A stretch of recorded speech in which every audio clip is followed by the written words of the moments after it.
Welcome to the 2023 Pacific Games, where Week 2 is underway in Honiara. The introduction of new sports, entertaining the local crowds, and the spirit of the Solomon Islands shines as the athletes from 24 nations look to challenge, celebrate, and unite. Hello, Okata Wontoks. Welcome into Honiara in the Solomon Islands. It's Day 8, Week 2 of the Pacific Games. Lisa, Aussie fellow, 7 new sports today. We've got athletics, bodybuilding, boxing, netball, kayak, touch rugby and va'a. That's right. 7 new sports this week. We've got va'a, started competition today. We've also got kayak. I just found out like the kayaking was the first time to be introduced in any Pacific Games. So kayak is also happening up at the water park. And also a lot of action up at the DC Park water park area. We've got touch rugby also starting off competition today. Well, a one-day bodybuilding competition today. Medals will be handed out, and that gives us, Lisa, an opportunity to check in with the medal table at the halfway point, and it is still New Caledonia on top with 53 gold medals, a total of 122 medals. But look in place 3, it's Tahiti in the bronze medal spot, 22 gold medals. They've overtaken Samoa. Well, Fiji in 5th place with 9 gold medals, a total of 40. Solomon Islands, 7 gold medals, and a total of 29. Check out place number 10, Papua New Guinea. Just the 4 gold medals for the traditional Pacific Games powerhouse, 1 ahead of the Federated States of Micronesia, who scooped 3 medals at the National Aquatic Centre through the swimming program last week. And Vanuatu with 2 gold medals over the weekend in table tennis. Tonga, with their 1 gold medal in golf, have entered into the gold medal stakes, and a historic bronze medal for Wallace and Fortuna in women's rugby sevens. Well, Lisa, athletics underway today. 400 athletes, 50 para-athletes. It's going to be fantastic at the National Stadium, isn't it? Have you got a highlight that you're looking forward to tonight? Well, of course, athletics is going to be really, really super exciting. I'm really looking forward to the 5,000 metres race later on this afternoon. Sharon Ferris-Saw, she's hoping to set a new record, so looking forward to that. Well, Sharon Ferris-Saw will be one of the highlights of action today. Let's take a look at what we have in store for you. Well, we begin in the Friendship Hall with netball. It was a packed arena last week for volleyball and basketball, and we're sure that netball action will highlight as well. As we mentioned, athletics underway. Both the track and field will have medals handed out tonight. And Lisa, women's football coming to the fore as well.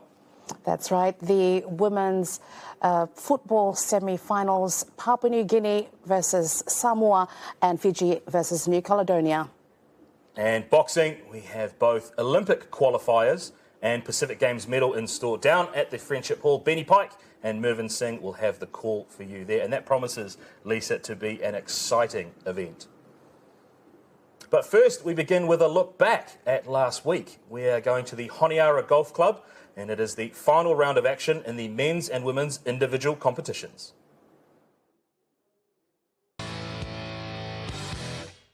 We are here at the final round of the 2023 Pacific Games Golf at the Honiara Golf Course. In rainy conditions, Guillaume Castaigne is leading the men's competition by 5 shots ahead of teammate Hugo Dennis, with Morgan Anato from PNG 1 shot further back in 3rd place.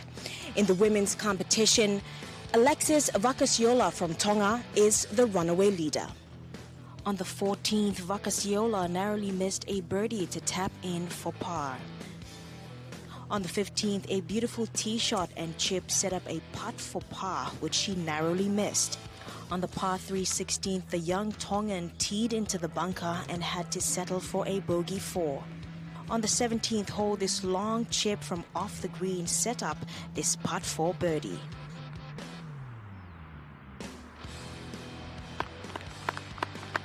After a wayward tee shot on the 18th, Vakasiola chipped out of the bunker to set up this gold medal par putt.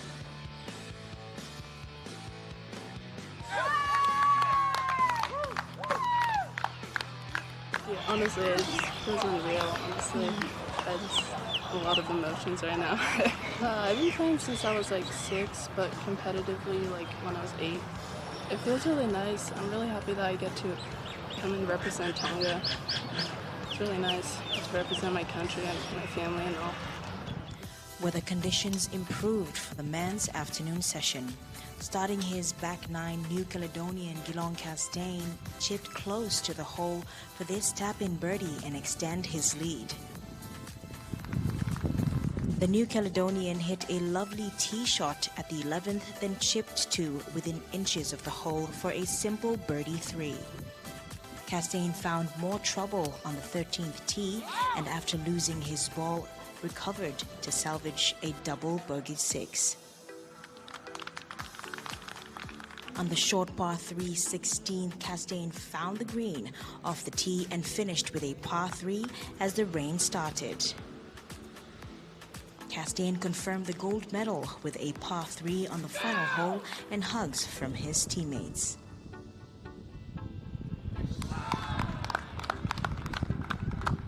I'm very happy. It's not easy to play here, the condition, all. I'm very happy. How does it feel to be representing your country here? Yeah, it's an honor. Sol2023 reporting from Honiara Golf Course. What a great day of golf. Well, gold medals to New Caledonia in the men's individual golf competition and a historic gold medal for Tonga in the women's individual golf competition. We're going to check in with another sport which ended last week, and our field reporting team has been down at the HCC Arena for men's and women's doubles action in table tennis. Today is day 6 of the 17th Pacific Game, and it's the finals for women's and men's double table tennis. For women's, Tahiti play off against Vanuatu. For men's, New Caledonia will play against Tahiti. In the women's double table tennis finals, the first match, Lulu Anolin and Tommy Priscilla of Vanuatu was too strong for the twins Kayla and Kaylee of Tahiti. In the second set, Vanuatu, Lulu and Priscilla come back stronger against Tahiti, Kayla and Kaylee. And in the final set, Kayla and Kelly finds their way back, but still went down. Gold medal for Vanuatu 3-0.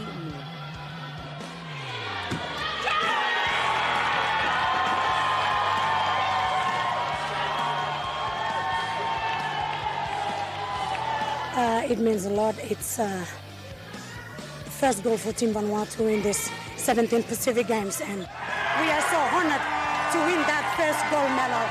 It's been a long journey for us in these games. We fight from day one until today, so winning this first goal means a lot to us. We are so proud to defend our title in the past Pacific Games in Samoa in 2019. For the men's double table tennis final, Jeremy and Moriso of New Caledonia took the first set against Belrose and Kenjing of Tahiti. Jeremy and Moriso in the second set still dominate over Belrose and Kenjing of Tahiti. Belrose and Kenjing come back stronger, winning one set, but still the unbeatable Jeremy and Moriso in the final set took off Belrose and Kenjing of Tahiti with a 3-1 for gold medal.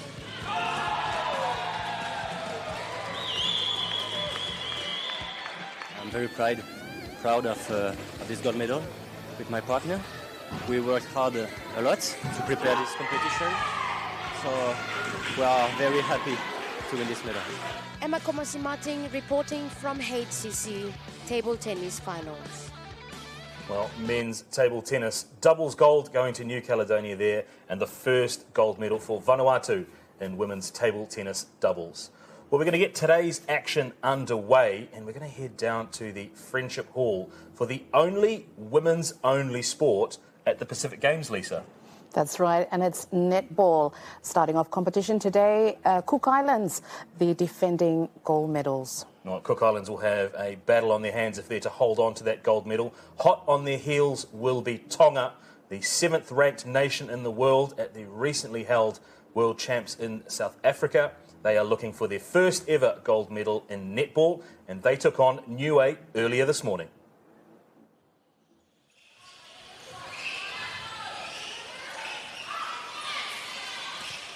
Beautiful from Noble. Well, they call the Halala Niue, which means beautiful Niue. As Hansen delivers a nice ball again there for Tulikaki. Just seeing the play there from Tulikaki, nothing I can say that Tonga is comfortable, that we just may have a second unique Pallavi in line. Absolutely great to see the depth in this Tongan side. Also laying down the challenge for the rest of the teams in the netball competition here at the 2023 Pacific Games. Tulikaki. Nicely done. 74-12. Plenty of support here for Falala Niue. Hansen to Pallavi.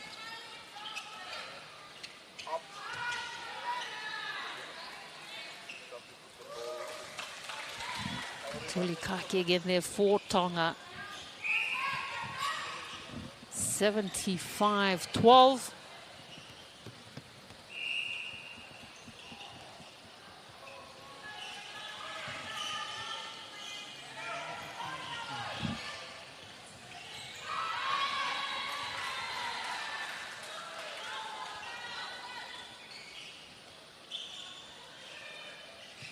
Noble has played very well in that circle for Niue.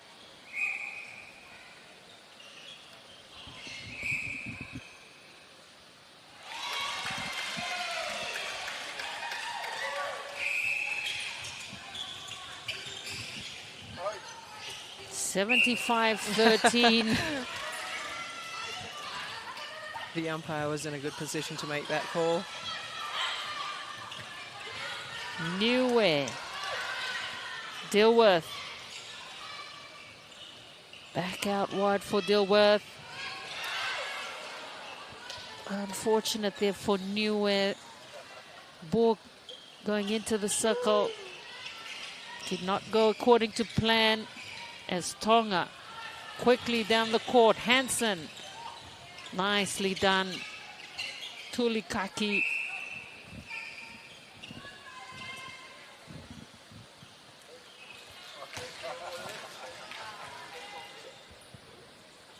(76-13) in this last quarter.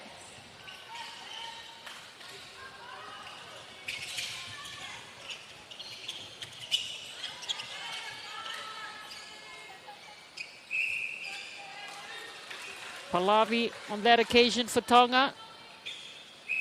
77-13.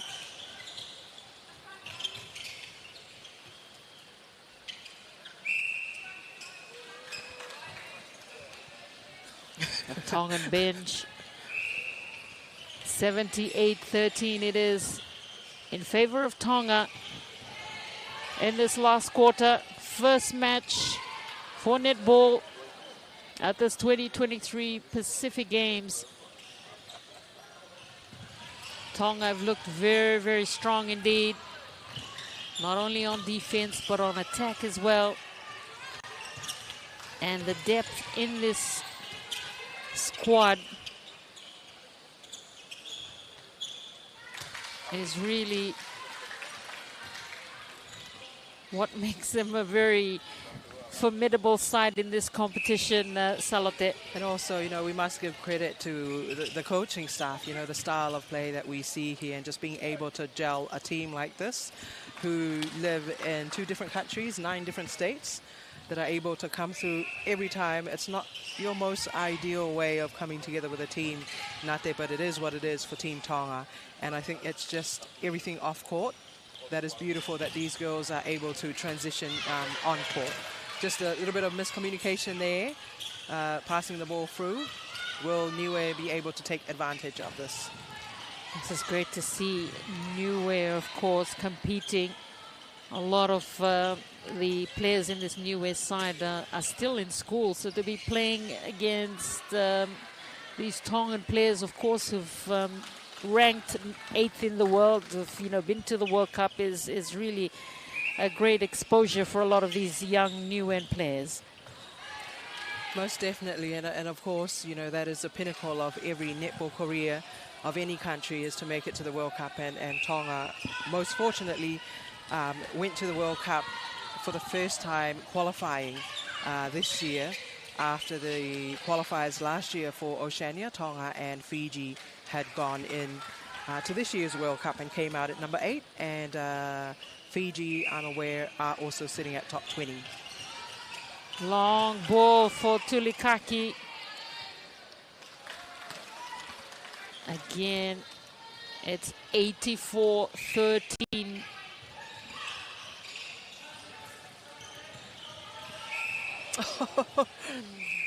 As we spoke, it's getting a little slippery on the courts there. We see at that end there, goal attack and goal defense going down. I think they will take care of that. Time out for a while. It's unfortunate there for Mateo and Noble for Niue. Bit of a collision on the court. But it's Noble that'll take the shot for Niue, does well. 7 minutes of play left. Tonga lead 84-14.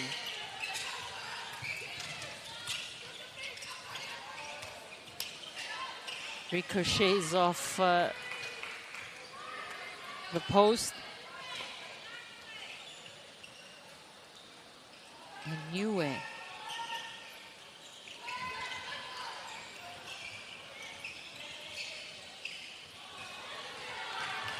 They get it back.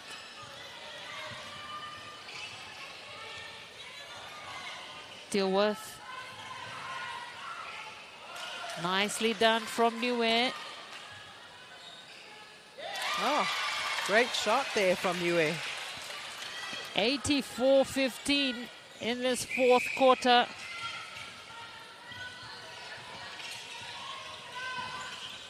Much better from Niue. Unfortunately, that pass just goes out.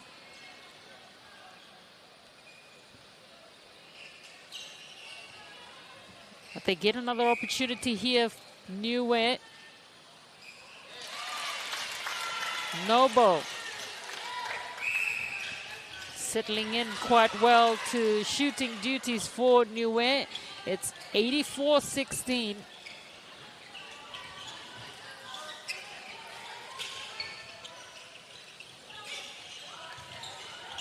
Pallavi.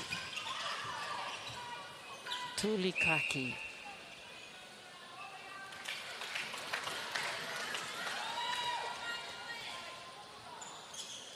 (85-16). But Niue, they've certainly grown in confidence.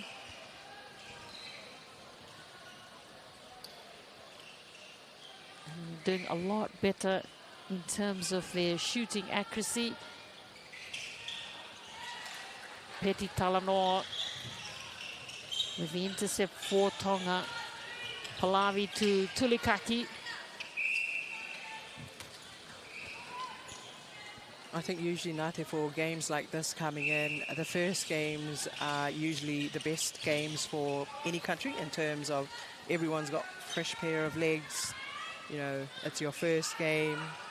But at the same time, you know, as the days grow, we will see the games and the scores changing, maybe not so much as in the 80s and all that.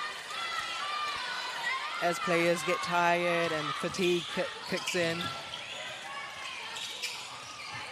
So I guess for Tonga and Niue, we may say this may be the best of their games.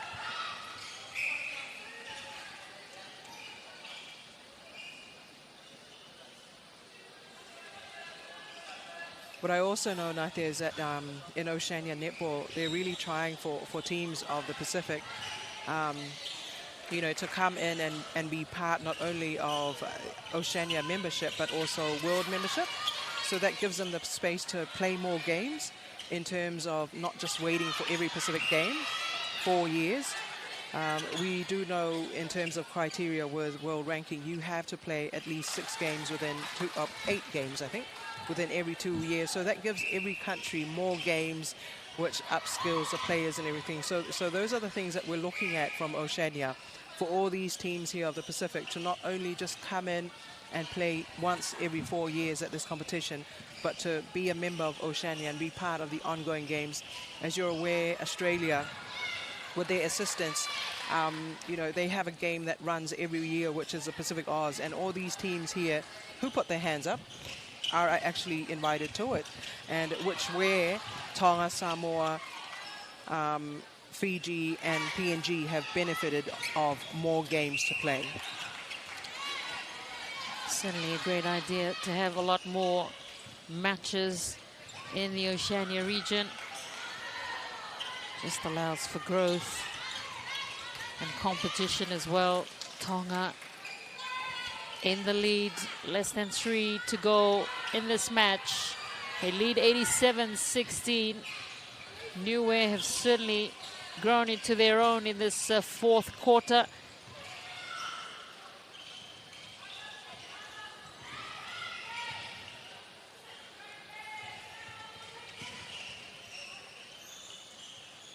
Niue looking for Noble. She sends it back as they try to get themselves in a good position in that circle, but Tonga pick it up and then Niue do well to get it back. Less than 2 minutes to go in this match, and remember Tonga will be back in the second last match this afternoon against PNG, and that should be a cracker of a match as Niue get it in. 87-17. Well, they've increased their goals in this last quarter. 6 at the moment as Pallavi gets it in for Tonga.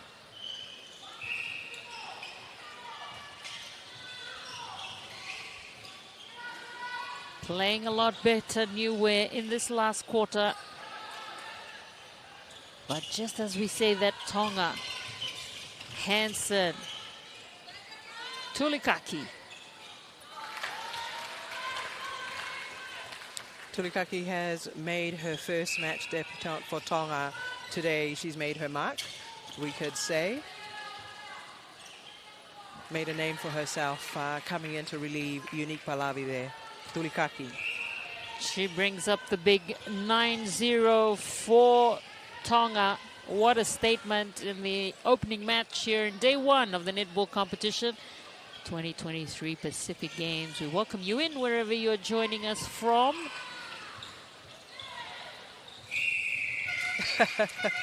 And that brings us. That's certainly been a wonderful start here for the netball competition. And Tonga, of course, they led 23-6 in the first quarter, 49-7 in the second quarter.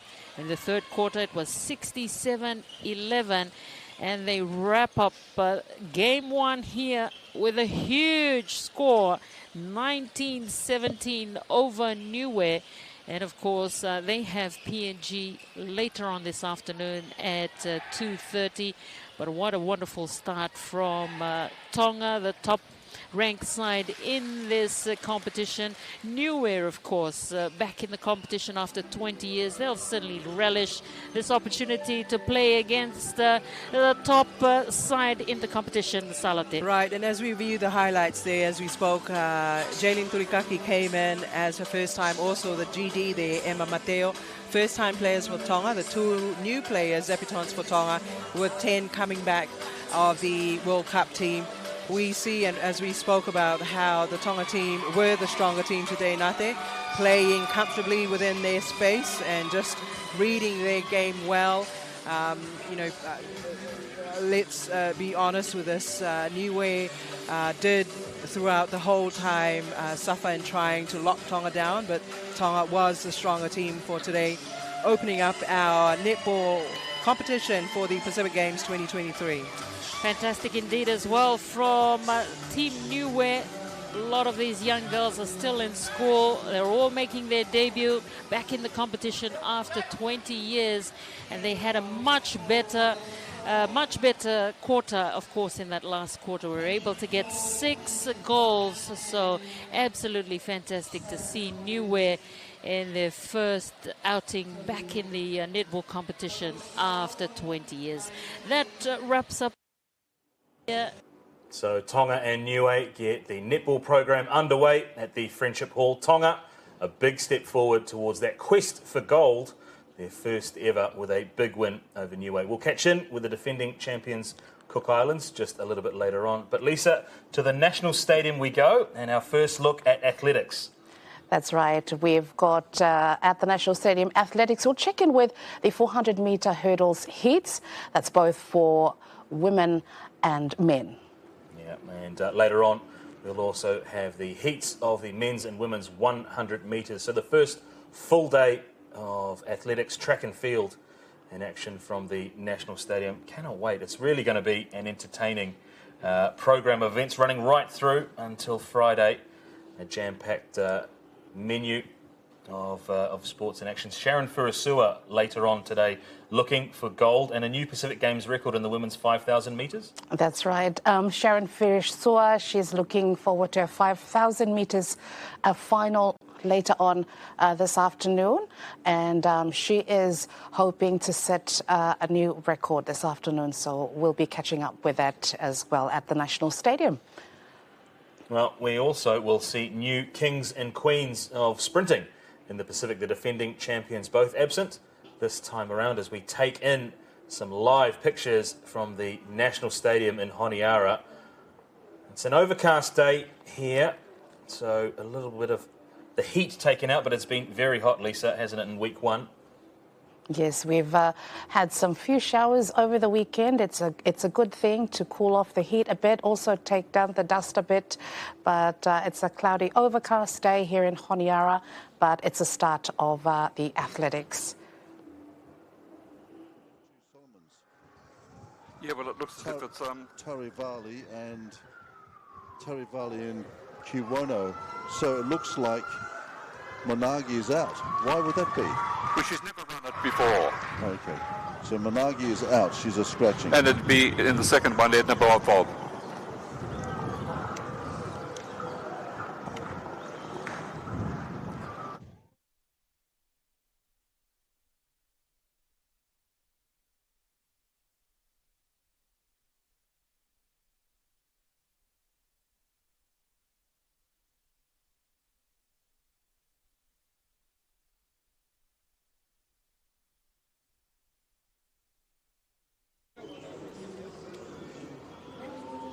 Towards this for a very, very long time, and now it's finally about to happen. We've got pretty windy conditions up here today, slightly overcast as well, very humid, but we have the first competitors out.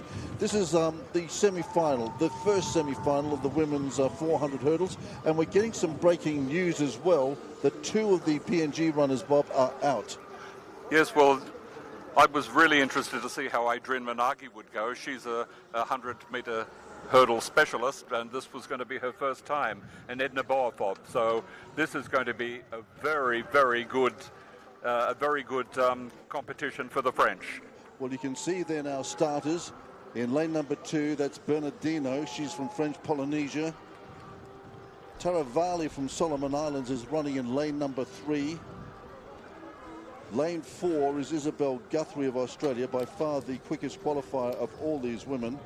Comes in with a fantastic PB of 59.08.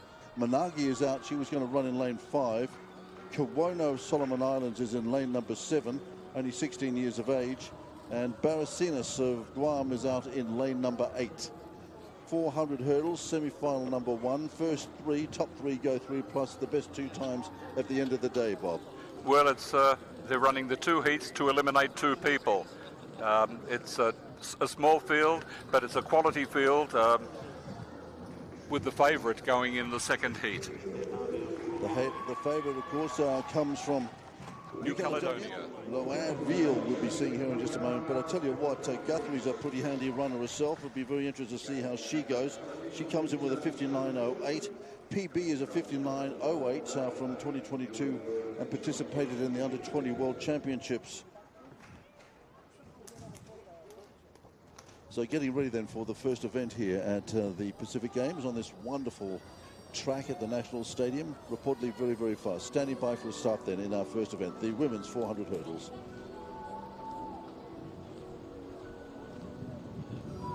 Only 5 athletes, 2 from Solomon Islands, 1 from Australia, 1 from French Polynesia and 1 from Guam.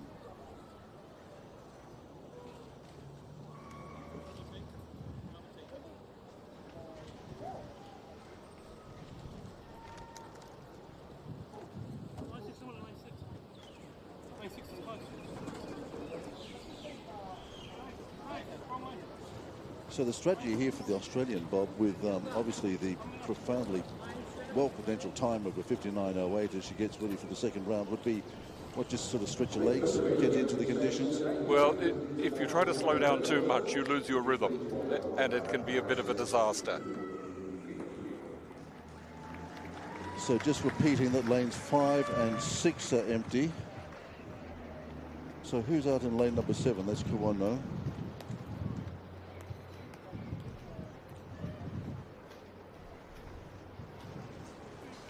Nagi is out. Bernardino in 2. Taravali is in 3 from Solomons. Guthrie is in lane 4 for Australia. Managi 5 is missing. They didn't have a lane 6 in the first place. Puenono from Solomon Islands is out in 7. And Barasinas from Guam is out in lane number 8. First event here at the Pacific Games. Women's 400. Well, Guthrie would be the favourite here, but Herete Bernardino is a very good athlete, but I haven't seen a time for her recently. Well, the best we had was a 64.58. Yes, I think she's better than that, but maybe she's new to the event. We saw it at the Oceanias as well. Stand by for a start then. First event here at the Pacific Games is the women's 400 hurdles. First semi just about to get underway. Set. And they're racing in the 400 hurdles here. The first event of the Pacific Games. Keep an eye on lane number 4. That's the Australian. Already beginning to hammer out a little bit of a lead here. And Bob, you would say that she's already got them well and truly covered going down the back straight. Oh, looks yes. like Juan Barcinas is out already. The Australian absolutely going very well down that back straight. No, she's, she's run this event for many, many years. She's excellent. She's got by far the best time. Bernardino, perhaps the French Polynesian, only tracking her at the moment, courtesy of the Staggers, of course. But the Australian Guthrie here, she ran an incredible 59.08. PB went to the Under-20 Worlds as well. And just striding well. Let's have a look at her striding pattern here as she comes up to her second last barrier, looking very, very good indeed. Check the time as well as she comes over the line. Unfortunately, electronic timing is out at the moment. But Guthrie just tying up a little bit, but absolutely too good for this field at the moment. Looks like the French Polynesian Bernardino going to come in place, and the Solomon Islanders as well. But Guthrie, Isabel of Australia through first. Here's the French Polynesian, Bernardino, and Solomon Islands. On lane number 7, that's Kuwano, is in place to go through. Also finishing very quickly here is the Guam runner. This is Barcinas. Solomon's, that was Kuwano. So, interesting start, the Australian underlying her... Well, she was the second favourite in this event behind Loanville, who will be in the next heat. She won quite easily. You can't afford to slow down too much because you lose your stride pattern and you're likely to collide with a hurdle. But she looked very good. Be interesting to see what her time is. Yeah, no electronic timing up here for us at the moment, but I'm sure that'll be repaired in the not too distant future. Bernardino, the French Polynesian athlete, in second place, as you tipped as well. So we've got a bit of a time for her as well. Top 3 to go through and the next best qualifiers as well. Heat number 2 is just about to get out on the track.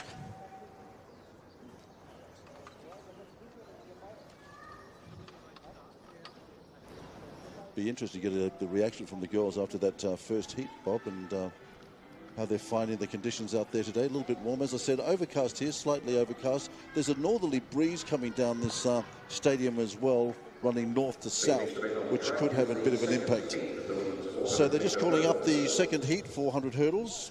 Well, it's as I said, it's going to be a very easy win for Loanville from New Caledonia, but it'll be interesting to see how the New Zealand runner, Georgia Whiteman, how she's able to go. But Loanville is the standout.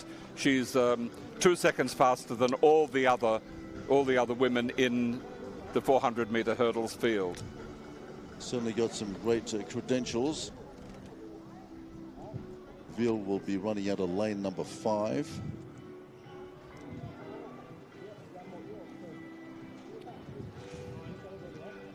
Whiteman running out in lane number 8.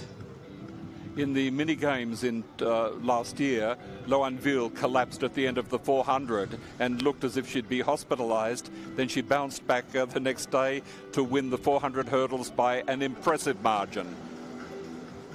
And since then, she's gone on to much better things in France.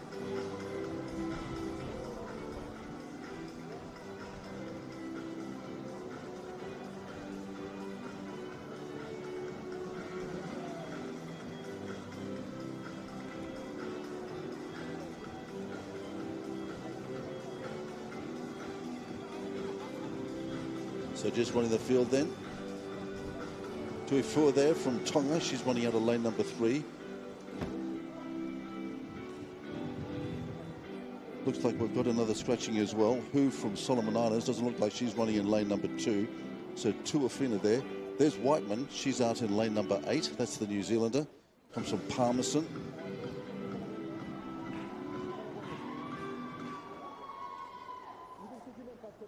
Wonderful facilities here. Absolutely glorious. Built specially for these events. There's Veal. Loanville has some serious credentials, some serious times coming into here. Run sub-60s 10 times this year. She's in very, very good form. Ran in the French Under-20 Championships as well. And Bob, she gold medaled at the 2022 minis, didn't she? She won the gold medal in the 400 hurdles by a hefty margin. Yep. So good to have Bob Snow alongside us here as we enter heat number 2, women's hurdles. A couple of scratchings to let you know.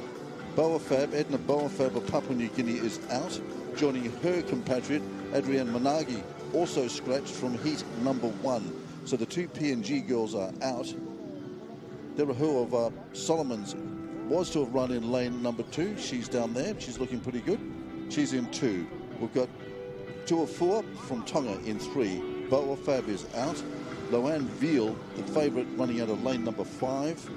We've got Hazel Wilson from Guam. She's in 7. And Whiteman, Georgia Whiteman, the 25-year-old out of Palmerston, New Zealand. She's running out of lane number 8. Second heat, women's 400 hurdles.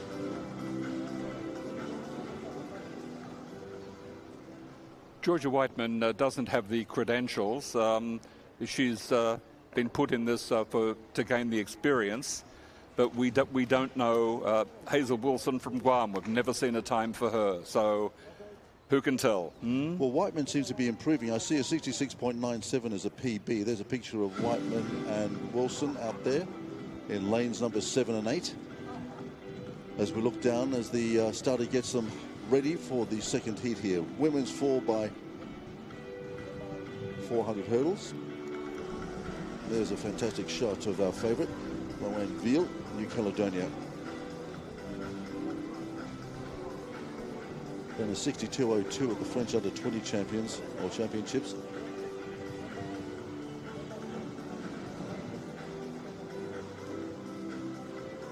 There's our Tongan, Tuifua.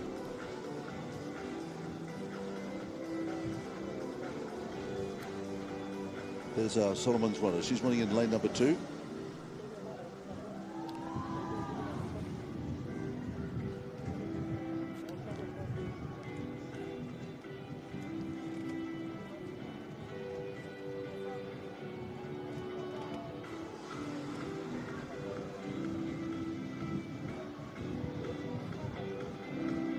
Wilson from Guam. She's running out in lane number 7 today. On her outside is Georgia Whiteman, the New Zealander.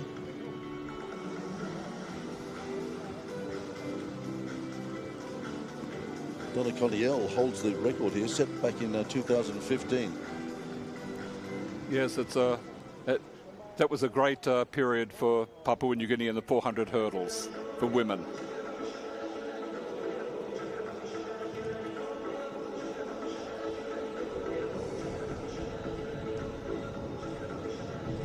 So a couple of big days of competition here as well. We're getting ready for a big afternoon as well. A little later on this afternoon, we've got the men's and women's 100 metres qualifying.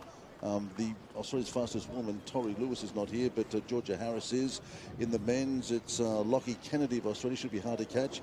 And in the finals tonight, we've got some 10,000 metre action as well with a very fast Fijian bob. Yes, Yeshnil Karan is going to be the favourite for the men's 10,000, but it's the women's 5,000 that interests me most. And we'll get to that a little bit later on as they call them up now onto the blocks for this second heat, or the second semi-final of the women's 400 hurdles. Already safely through is Guthrie of Australia and Bernardino of French Polynesia. And they're away then. This is heat number 2 in the women's 400 hurdles. Veal running out of lane number 5, already beginning to assert herself over the first barriers, and she's already pulled in both the New Zealander and also the Guam runner on her outside. Nobody can stay with her. So this is basically going to be a demonstration as she goes down this back straight, Bob. Oh, well, she's just so much faster than everybody else in this field.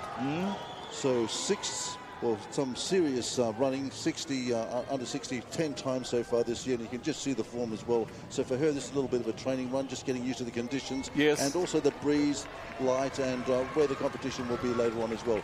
Here she comes now, absolutely brilliant running. Off the curve, 2 more barriers to go, but this girl is in super form. Gold medal at the mini games in 2022. 10 times this year she's been under sub-60s, and she ran a 62.02 at the French Under-20 Championships as well. She's going extremely well. Looks on the outside like Georgia Whiteman of New Zealand. She stumbles slightly, nearly falls, the New Zealander. But look at the winner. Veal here just walks across the line. Whiteman very lucky to stay on the feet there, and in lane number 2, that's who there.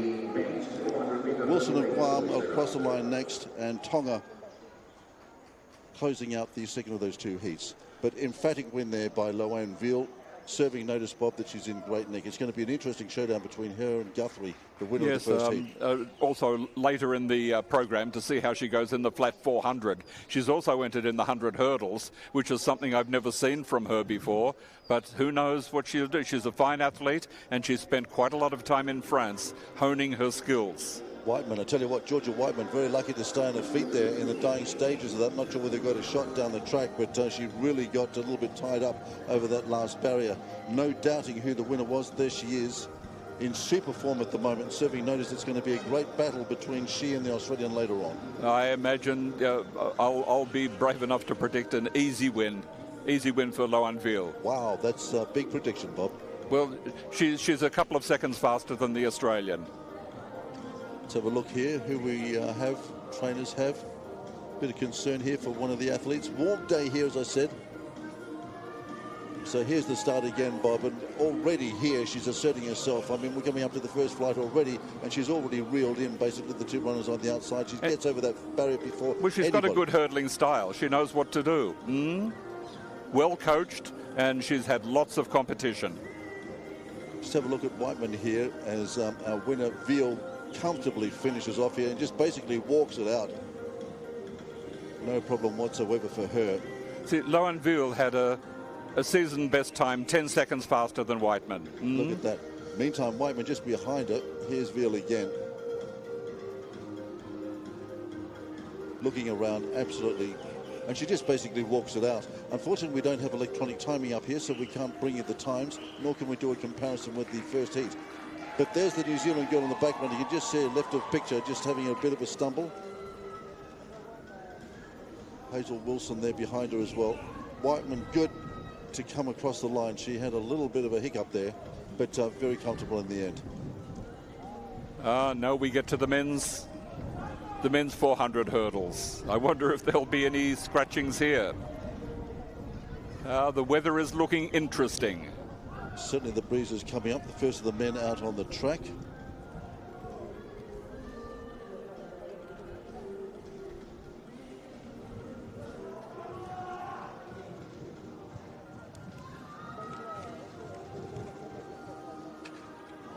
So the first of the men.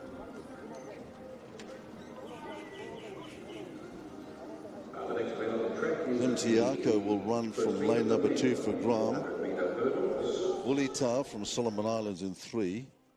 Bol from Papua New Guinea in 4. Limalu Samoa in 5. And Raul from French Polynesia out in lane number 7, Bob. On form, Daniel Bell should win this quite easily. He was second in 2019 behind the Australian national champion. That was Dewhurst, wasn't it? Yes, a Dewhurst who broke the record of Moen Bueno. And of course, so theoretically, without Dewhurst or a strong Australian here, there's a chance for Papua New Guinea to reassert itself at the 4x400 It's been hurdles. a very strong event for Papua New Guinea since the 1980s.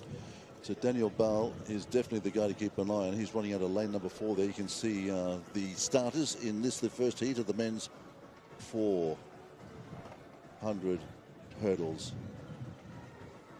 Limtiako of Guam in 2. Vulita from Solomons, he's running in lane number 3. Lane number 4 is definitely the favorite. Limalu from Samoa runs in lane number 5. And Raul from French Polynesia is out in lane number 7. 5 starters in this first of the men's.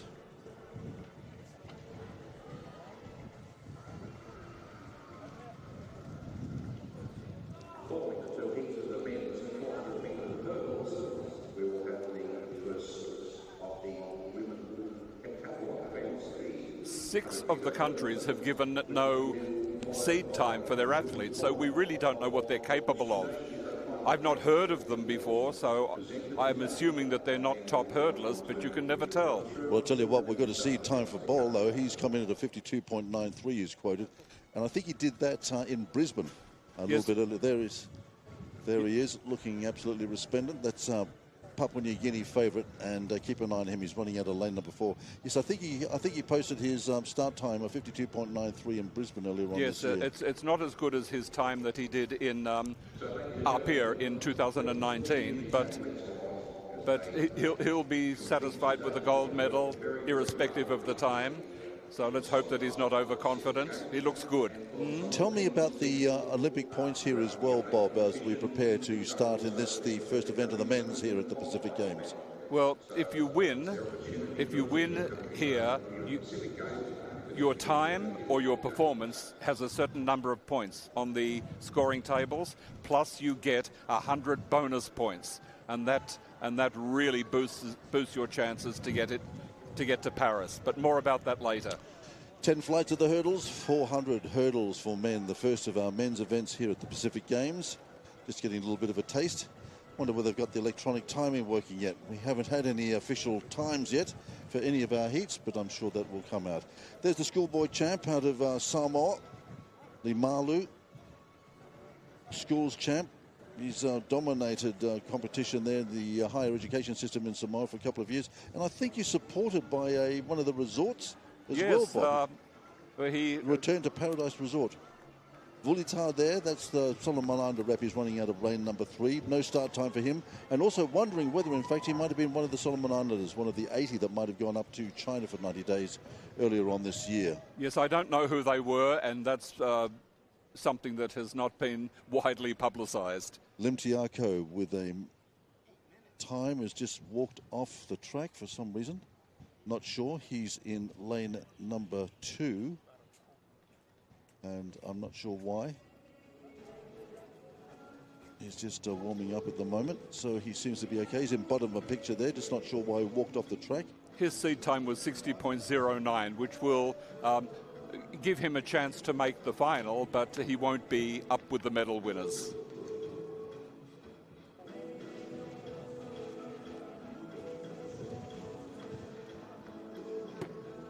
So the boys just getting a little bit of refreshment by the looks of it. We all need refreshments. Well, 3 and 4 out there. With my PNG connections, I'm really interested to see how the PNG guys go in the second heat, because I've not seen them run in this event before, so it'll be interesting.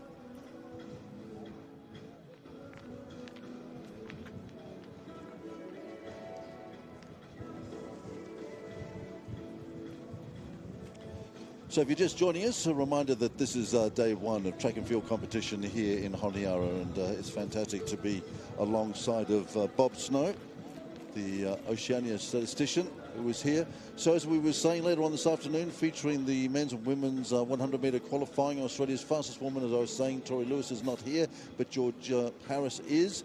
In the men's, Lockie Kennedy of Australia looking pretty handy as well. Yes, he's got a very, very good time.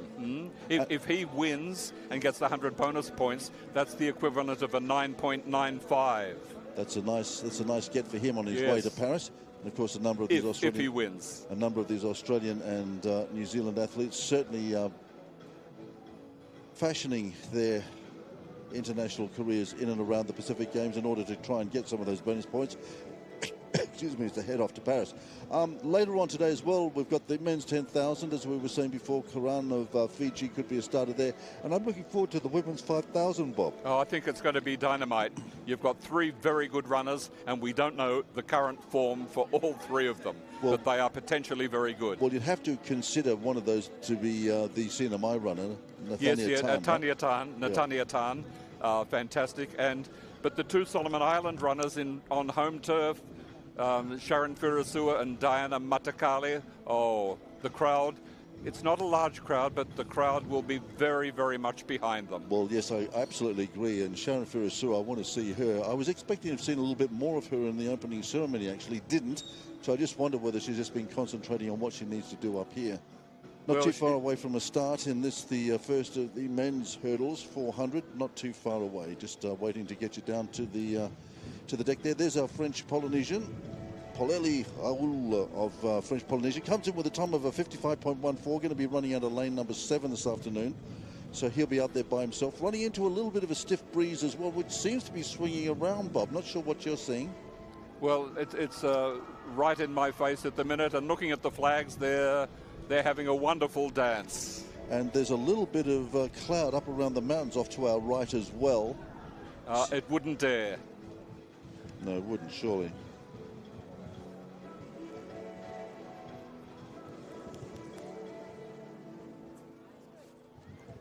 Just getting ready for a start.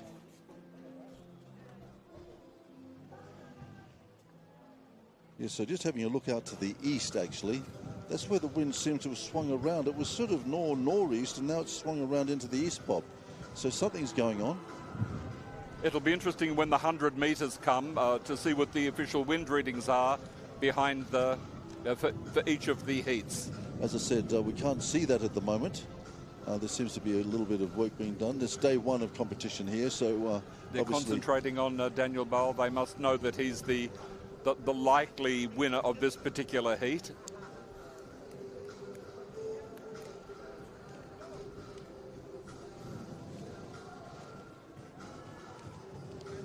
So the record for this particular event, set by Ian Dewhurst back in 2019 at the Pacific Games in Apia, a 50.86 for him. And Rowan Robinson, the Australian, got the Oceania record in at 48.28. Yes, the best ever in the Pacific, in the islands, has been Moen Boino, 50.37. He did that in 2006. Nobody's been able to get near that. Daniel Bowell started to move down, but is not at that level now. So Bowell at the moment 52.93. I think Bowell's best ever, a PB, was a 51.80. It'd be interesting to see whether they drag that out of him here. Well, it's he is a clear favourite for the gold, and he doesn't have the pressure of somebody like Ian Dewhurst. But it will be interesting anyhow. As far as he is concerned, all the very best to the people back in New Ireland who are watching and supporting Daniel Bowell. He's also got connections through to New Britain, East New Britain and Bougainville. So he's a true New Guinea Islander. Daniel Bauer is getting ready to set off here. First heat of the men's 400 hurdles, not too far away. We've already had the women, and a pretty emphatic win for our Polynesian or French, New Caledonian favourite. That was Loane Ville coming home first in the second of the heats, and in the first it was Isabel Guthrie of Australia doing the job in heat number 1. It's the top 3 in the women's and the next 2 best qualifiers, and the same in the men. We'll see them in the finals of the 400 hurdles as well. Yes, there seemed to be a small break in the program. Day 1 teething problems, I would suggest to you, Bob. Oh, imagine teething problems in something as big as this. So while we are waiting then, and we are thinking about the next couple of days then, let's have a little bit of a look at the prospects. Here on day 1, of course, we're going to see the men's fastest man in the Pacific and the fastest female as well. I'm interested to see how... they're now telling us to stand by, so something might be about to happen, or maybe not. But I'm just having a look ahead to tonight. I'm looking forward indeed to see that 100. Those the 2 Australians are going to be very, very, very difficult to beat. And the best of the islanders looks as if it's Leroy Kamau from Papua New Guinea. So he'll be fighting with the others for the bronze. Getting ready for a start here. Men's 400 hurdles. A little bit of a delay. A couple of technical issues. But as I said, day 1 here is sorting out a few teething problems, but looking good. Women went around in 2 heats earlier on today. New Caledonia and Australia dominating those. In this one, it's Papua New Guinea that is most certainly the favourite.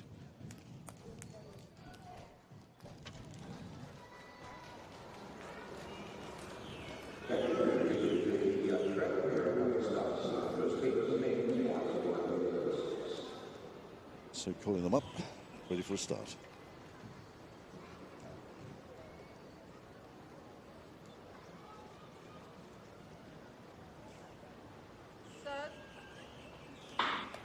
And away in a beautiful start by Bale. He got off to an absolute flyer, and already you can see that he's pulled in Limalu on his outside, the Samoan, and also going to pull in the French Caledonian as well. Bale travelling extremely well down that back straight as already, Bob. Yes, well, he's got the pedigree. He's done the race many, many times.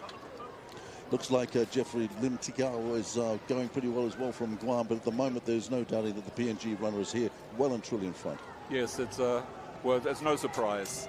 Picture there of the Guam runner going through our screen as well, but out in front is this man from Papua New Guinea. Had a fantastic 52.93 in Brisbane earlier on this. He got a 51.80 as his best as well. The gold medalist, silver medalist behind Dewhurst 2019, so looking to come back and go one better here, but running right the way through as well. Our winner here, heat number 1 in the men's 400. On the outside here, in lane number 7, looks like it's the French Polynesian, and pretty handy for Limalu there as well, and Vulita from Solomons, but there's no doubting who our winner was. I think he was running for a good time, not just to win. Certainly looked to be in pretty good nick. He came in, as I said, with some great He'll be in the credentials. flat 400 as well. And, of course, part of the 4x400 relay, and PNG has a reasonable chance of taking the gold there. So gold in the mini games, and first in the Oceania Cup in Saipan as well, so got some very good form. So this was just a brilliant start by Bale here. He's already reeled in the Samoan.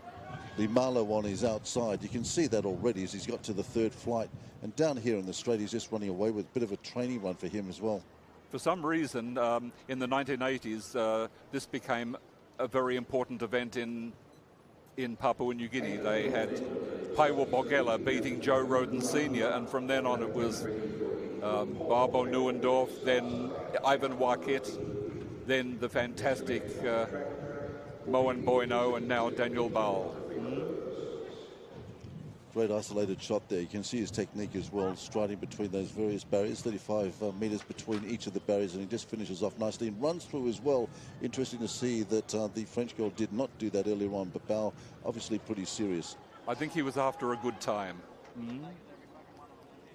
And he's now got time to recover. I presume he's very well prepared. So the first of the men safely through then, PNG. I'm very interested to see how the second semi-final will go, as I'm seeing two PNG runners that I've never seen run before, Well, and they've got good times. Well, one of them, of course, is Silius Passingham. Yes, Alice Passingham from New Ireland. And William Pecker there in picture at the moment with a 54.86 qualifying coming in here. Again, by island standards, that's quite good. So it'll get him through to the final. Passingham there just sort of running through. Westerland from Samoa. Terrari from Solomon Islands. Pecker will go from lane number 5. Kemuel, Solomon Islands in lane number 7. And Thompson, Samoa, out in lane number 8. There's a Solomon Island going to be running in lane number 4 today. No time recorded for him, so we don't know how to judge him. No, that's a lot of the countries have not given any seed times. The good thing is once they go through to the finals, though, we will know what they're running. And Absolutely, they will be seeded, of course, for the finals. Yes, we'll have all of the results before then. By the end of today, onto our magic computers, all the results will be sent.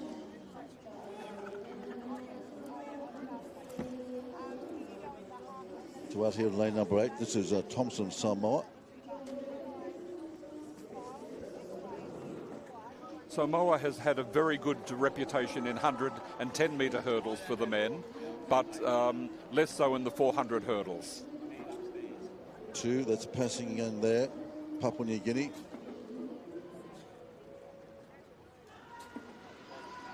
Just running through at the moment. 35 metres out to that first hurdle, and then all the way around, of course. 10 barriers to negotiate. Westerland from Samoa will run in 3. Terrari from Solomons in 4. Pecker, Papua New Guinea, is passing him. He's running in lane number 2 today. So PNG will be well represented in the final. They've got a chance for a medal sweep, a small chance. On form here. Yes. See how they go here, but looking at the entries and without knowing the quality of the opposition, they had hoped for a medal sweep. Maybe that's expecting a little too much, too early. But we'll know at the end of this whether they've got the ability or not. Hard to see anybody beating Daniel Bowell. Just interesting, just getting some notes through from downstairs as well. Looks like Boafab, who was to have run the 400 hurdles, will be seeing her in the first of the 100 hurdles for the heptathlon in just a moment. That's why she would have withdrawn.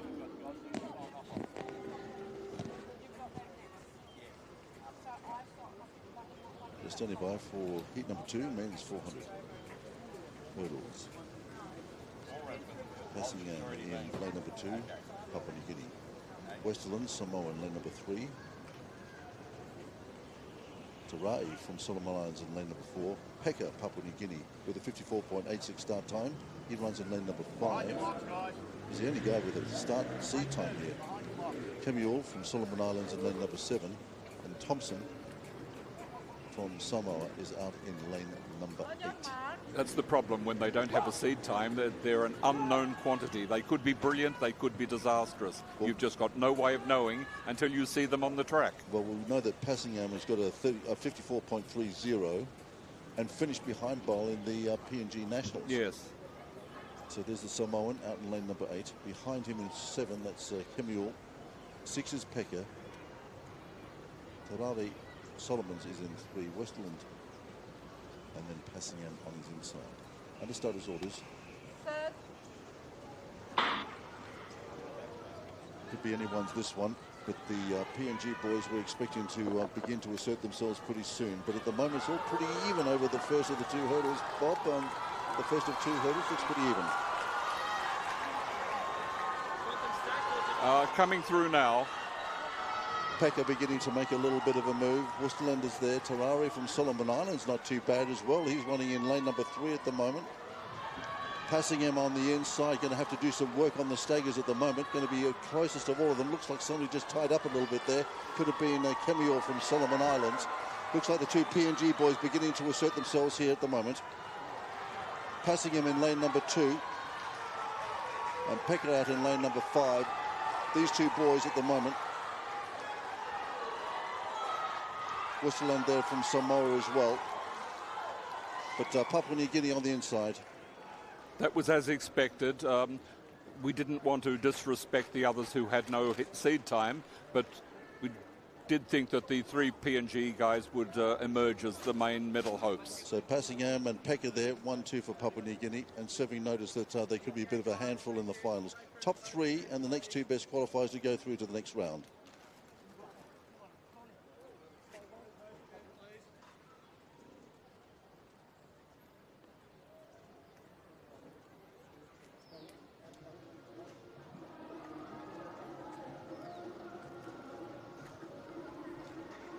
There's Mr. Pekka, William Pekka.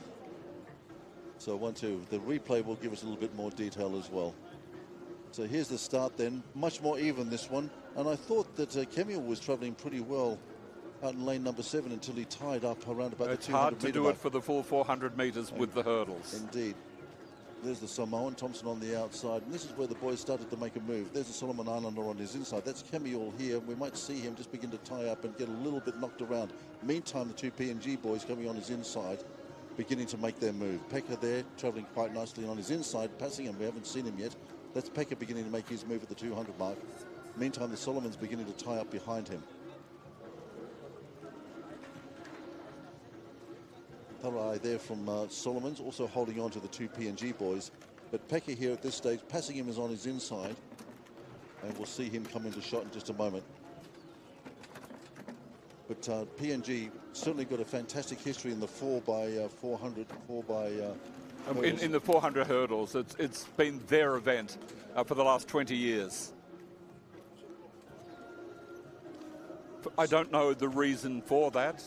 It started out with some very good hurdlers in Western Province, over near the Indonesian border. And there's been quite a few from there who were good with the hurdling technique, but it's now spread to many, many parts of the country. Ivan Waket was a Tolai from East New Britain. Daniel Bowell is from the islands as well. But initially it was from Western Province. So we're looking forward to some big crowds in here a little bit later on tonight, of course. Sharon Ferracia running in the women's 5,000 later on tonight. We're hoping for some big crowds there. Just getting set here for the first of the women's events in the heptathlon. That's 100 metres, not too far away as well. So there'll just have to be an adjustment down yes, the lane. It's a small field in the heptathlon, and I imagine the Australian is going to be the overwhelming favourite. Well, that's Maya Skerry. She'll be running out of lane number 5 when we get to meet the girls in just a moment. Yes, yes. But still trying to confirm some results and some times up here. Nothing much happening at the moment. Day 1, a few technical issues downstairs. We're getting no information up here, but we've certainly seen the 2 PNG boys looking pretty good. The 3 PNG boys, in fact, in heats number 1 and 2 in the men's 400 hurdles. In the women's heptathlon, Tianavai Perez from French Polynesia has no performance details, but if she's from French Polynesia, she will be well prepared. So it'll be interesting to see how she goes in the 7 events over the next 2 days.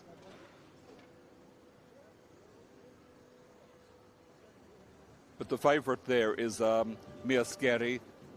She's done 5,537 points this year, and Edna Boafab has done 4,062. She did that last year.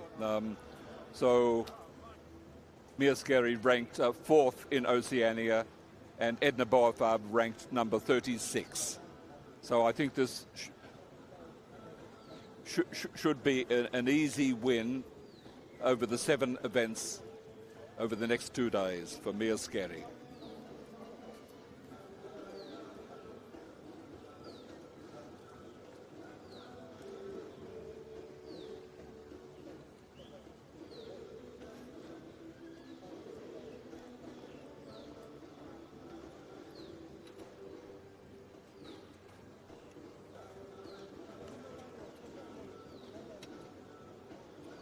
Adjustment in hurdles then for the heptathlon, not too far away.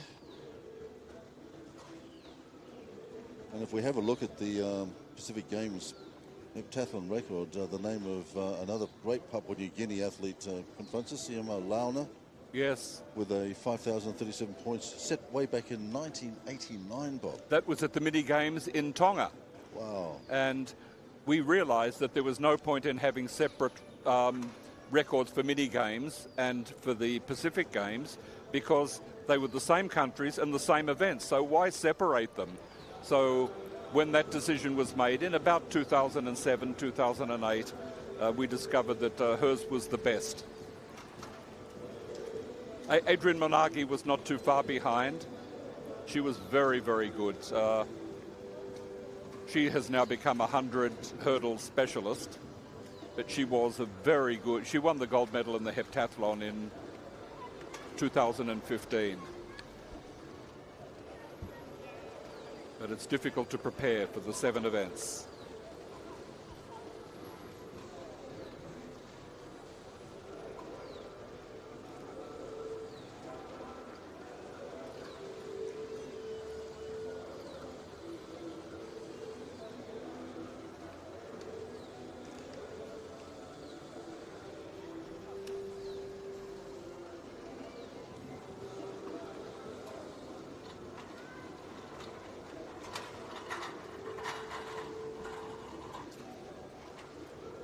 So scenes then over this fantastic national stadium, which of course was hosting a marvellous opening ceremony just a few nights ago here when most of Honiara, some 10,000 people inside the stadium, probably as many outside as well, taking a look at what was a spectacular opening ceremony.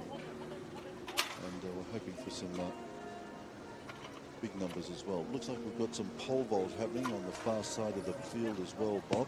Yes, it's the pole vault for women is not one of the outstanding events in the Pacific Games. Only a few countries take it seriously, and if you look at the countries that do quite well, it's usually those that will have the pole vault in their schools competition.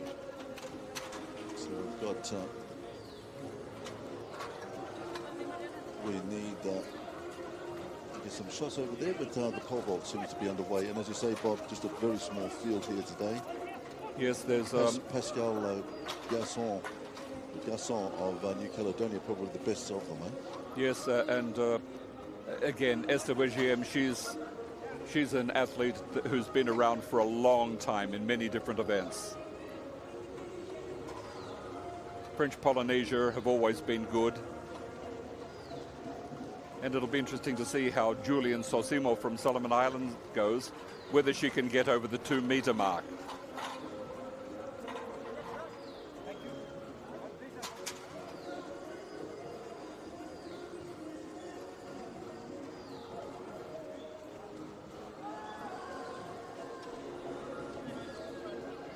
So it looks like Sosimo there just testing herself out. It's interesting. New Caledonia have put in Ateliana Magoni, and I've got no height for her. It could be that they're hoping that she'll be able to come up to bring New Caledonia a clean sweep of the medals. She's not a noted pole vaulter, but they know that it's a weak field always, and there's always the chance that they can get that extra medal. Well, here she is now. Not quite sure of their opening heights here, or whether they're just warming up as well.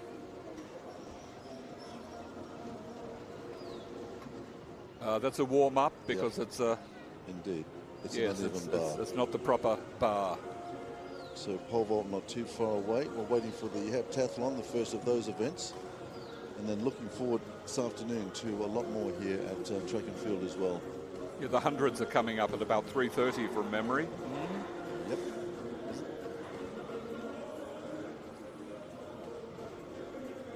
Yeah, 3:30 for the women's 100 metres and 4 o'clock for the men's. They are large fields. Lots of heats going through to semi-finals. Which we'll see later on this evening yes, as well. Yes, we will. Before we wrap up our commentary tonight. And the finals tomorrow on day 2.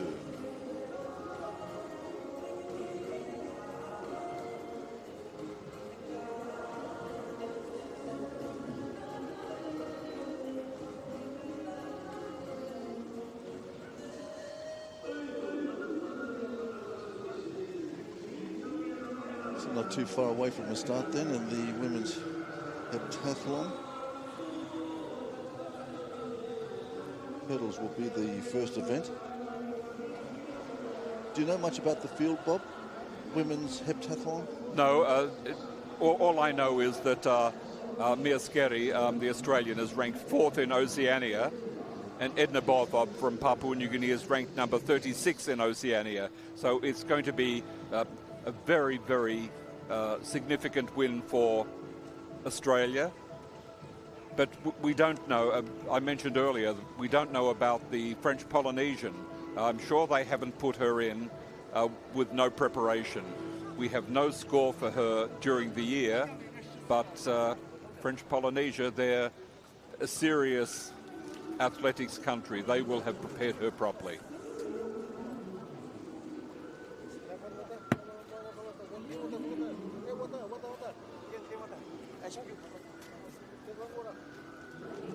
So for the 400 hurdles, or the 100 hurdles I should say, maybe we could suggest that there's a few points going towards a total, which they'll be working towards over their 7 events over the next few days, Bob. Yes, the winner, they get certain points from the scoring tables for each of the 7 events, and the winner is not who wins each individual discipline, but the one who collects the greatest number of points over the 7 events, which is held over 2 days. So 1,000 points begging if you can do a 13.85 here. That will not happen, but they can dream. And indeed. So the Australian mentioned Mia Skerry there, Bob. I mean, she comes in with a 5,537 point total, which is her best to date. Well, that's a very, very good total, and eclipses, of course, that record that yeah, you're talking about. Maulana, yes. It won't be long before every Pacific Games record is held by Australia or New Zealand. Well, in the shorter distances. Oh, well, they've got some very, very good sprinters. They do indeed. We're going to be seeing some of them later on tonight, because the men's and women's 100 will be underway. Not too far away from the start in this event, in this first session that we'll be covering here today at this wonderful facility, this national stadium here in Honiara. Haven't seen the competitors yet come out in the heptathlon, but can't be too far away from the start. It was time for 1:20 local time here. So theoretically still got a couple of minutes before we see the competitors. There's a look down the track. Absolutely magnificent facility here. Warm-up track as well adjacent, Bob. One of the only facilities in the Pacific, I believe, at the moment that does have that. Well, it's for the Sydney Olympics, the warm-up track was brilliant, and it's now the main athletics venue in Sydney. So looking forward to inviting a lot of the locals in here as the day proceeds and runs.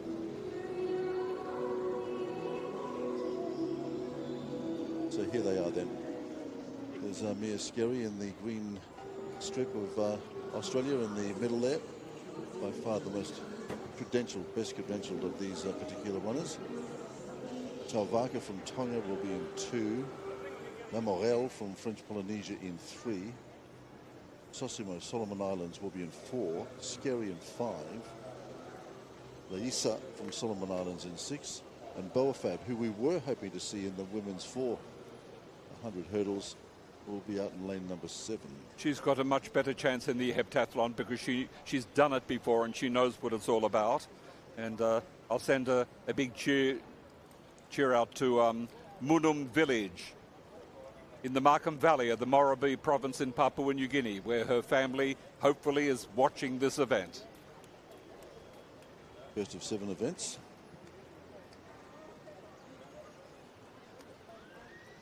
Wonderful view down there. Heptathletes not too far away.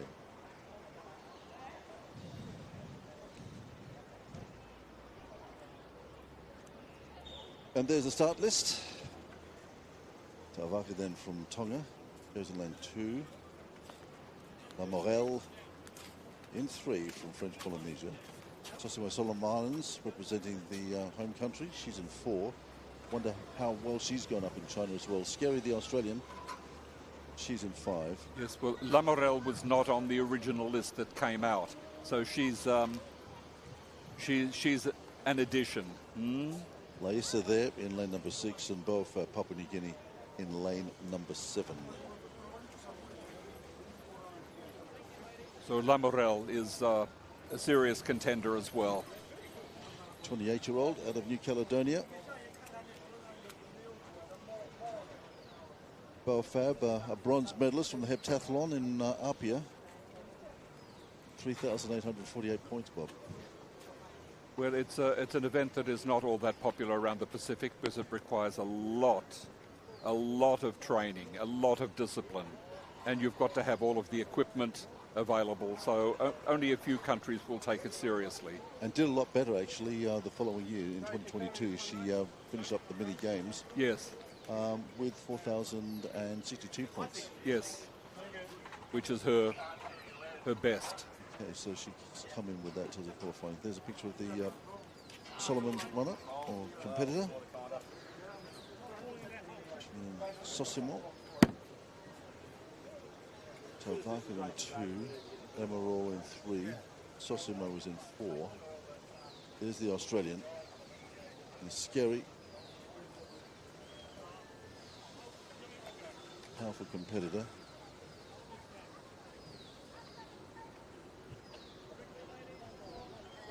And once again, that wind seems to have backed off a little bit, Bob, and a little bit lighter, a little bit lighter conditions here.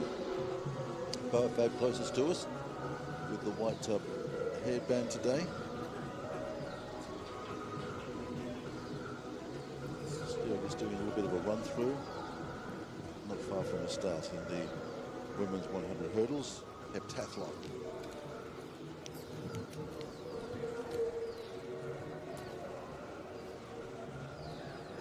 So, Scary then, trying to amass as many points as possible and yes, go as hard as she can. It's going to be very, very difficult. Look, the automatic qualification for Paris is 6,480. I think even allowing a good win here with 100 bonus points, I think she's going to find it very difficult.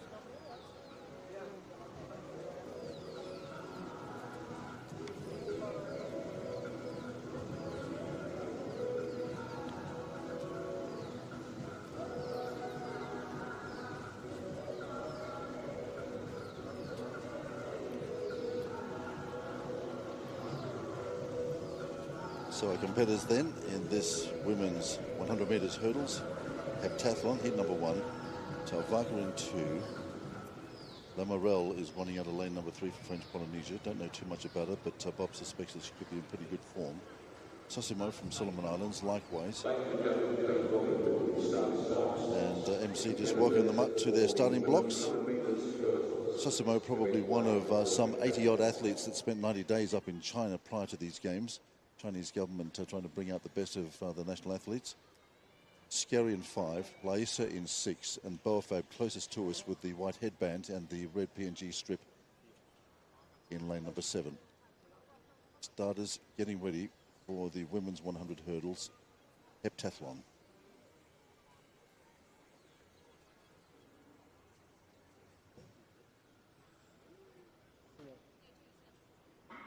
Running, and Scary's got a good start already. She's beginning to assert herself on the inside. Sosimo going not too bad as well. She seems to have been in a bit of trouble, but Boafab there on the outside. But Scary absolutely doing it at the moment. Lamorelle as well as there with her. But this girl, Mia Scary, home easily ahead of the Polynesian and also PNG's Boafab. So Scary, Polynesia, PNG. Yeah, it's Timeri Lamorelle did all of her best performances in the period 2012 to 2017. So it looks as if she's making a bit of a comeback. So no doubting the winner. We'll have a quick look at the replays again. Got off to a great start there. Good start by the Australian. And at this stage, it looked like Boafab was travelling pretty well as well. So too the French Polynesian. But in the end, it was the Australian beginning to assert herself. The French Polynesian trying to stay on her inside, but not there. Boafab on the outside here, closest to us. Scary coming over the line. So Scary, French Polynesia, Boafab for Papua New Guinea in 3rd place. Now they get rid of all the hurdles and we get the decathlon men starting their 10 events that'll be held over the 2 days, 5 events today and 5 events tomorrow, but they will start with up 100 metres shortly, but got to get rid of the hurdles first. So day one of competition then underway here at the Pacific Games. We've run through the women's 400 hurdles, men's 400 hurdles, and also the heptathlon 100. We're going to be taking a little bit of a break here now, and we'll be joining you a little bit later on in the afternoon when we come back for the first of the women's 100s qualifying events, the men's 100s as well. And then later on, the first of our finals tonight will be the men's 10,000, followed by the women's 5,000 later on. And we'll be looking also at the semi-finals of the women's and men's 100 as well. It's going to be an exciting afternoon with some very, very, very good finals. Mainly on the track, but a couple of good field events that we hope that we can give you a little look at. Ladies and gentlemen, we would cast your attention to the northern end of the field. We have the women's pole event. There are 4 competitors from French Polynesia. We have Tessa from New Caledonia.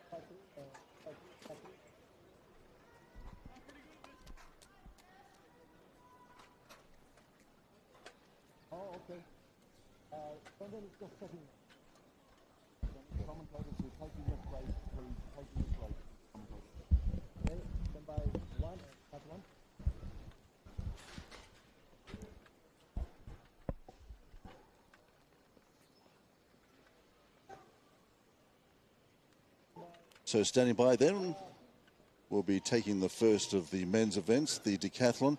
Bob, having a quick look at the decathlon. Strong field, who are you fancying? Well, it's Karo Iga has done very, very well for quite some time. He's now almost become a full-time athlete, and he's gradually improved over the years and has had quite a few good performances, but who knows what the other countries have been able to come up with. They've not been very forthcoming with their results. Well, we've got in this particular heat, the men's decathlon 100. Fufufuka of Tonga will go in lane number 2. Elisia from Solomons in 3. Karo Iga from Papua New Guinea in 4. Thorpe from New Zealand is in 5. Te Rua from Cook Islands is in 6. Tata from Solomons in 7. And Pohio from French Polynesia out in lane number 7 here, closest to us. Karo Iga we're going to see in the second of these 2 heats, Bob. He has to be a bit of a favourite, does he not, for Papua New Guinea? 6,520. Yes, Karo Iga is quite a good athlete. So the beginning of 2 big days of competition. The men's decathlon, of course, the 100 gets them underway, and they finish up with the gut-wrenching 1,500 at the end of day 2 of competition. Yes. Timona Poreu from French Polynesia is an excellent athlete, but I haven't got any details of his performances since the 2019 games in Apia. Well, but he's a very serious contender. But at those games, he scored, 6,521? So. Yes, that's correct. So Thorpe, the New Zealander, is out there as well with 5,543. Don't know what his breakdown times are, unfortunately. So Karo Iga and Timona Poreu are going to have a titanic struggle for the gold medal here. There's Iga. And he's involved in multiple events, not only the decathlon over the next couple of days as well. There's the Cook Islander in the background. Rua. There he is, 21-year-old. Comes in with 5,605 points.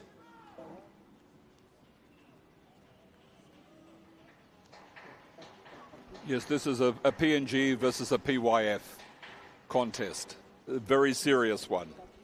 Porua then out in lane number 8. He's going to be closest to us. Keep an eye on him. Iga in lane number 4 is the guy to watch as well. Tonga is in lane number 2. Ilicia from Solomon Islands is in 3. Iga from PNG in 4. Thorpe, New Zealand is in 5. Porua from Cook Islands is in 6. Tata 7 from Solomon Islands. And Porua from French Polynesia, closest to us, the Tahitian. Iga should be the guy here. Well, it's who knows what Timona has been doing over the last couple of years. He's been in France and performing well there. Decathlon, first event of 10, of course, over the next 2 days.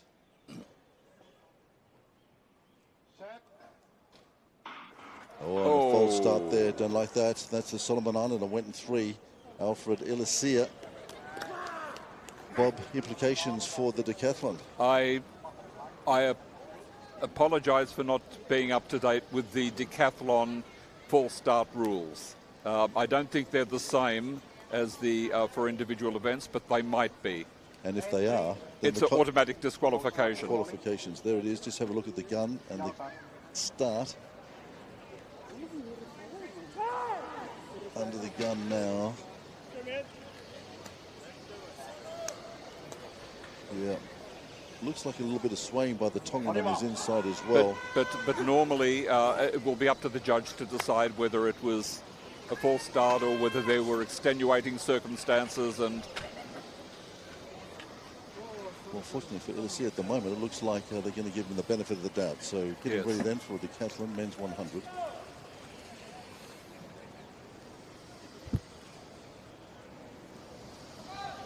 New Zealand solos, and they're away. Iga got a good start and already he's beginning to assert himself here. Looks good for Papua New Guinea. On his outside is the Cook Islander travelling pretty well at the moment, but no doubting that Iga here from PNG does the job. In lane number 5, it's Thorpe going pretty well as well. Torua from Cook Islands, but no doubting that this man was a winner in the first of these. Well, he's ready. He's ready. Thorpe from New Zealand travelled pretty well as well, holding him for a while there, but no doubting that Iga got away. Got a good start. He's also a very good, he's quite good at hurdles. He's also good at the high jump. But looking at his build, he's not a great shot putter. Had a fantastic start, just came out of the blocks really, really quickly. Yes, we'll see in the replays in just a moment. Stephen was there as well, Stephen Thorpe from New Zealand. So these boys are going to get to know each other pretty well. So there's the start again. Look at the start by Iga. That was absolutely fantastic. Stephen on his outside looked like he was travelling pretty well as well. At the moment, at one stage, the Cook Islander was going well as well. But Iga here in the end, far too strong. Thorpe in second place. And just having a quick look for third here. Iga, not a problem with him. New Zealand second. And out here in lane number 8, it looked like the French Polynesian, Porua. So it was Iga 1, New Zealand 2, UCAL 3.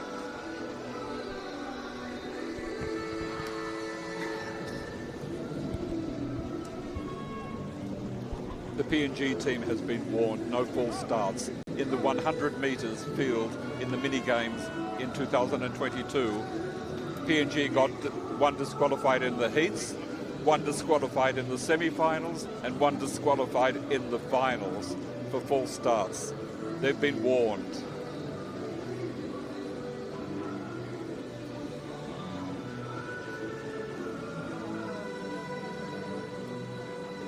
Well, live action there from the National Stadium, the first session of athletics.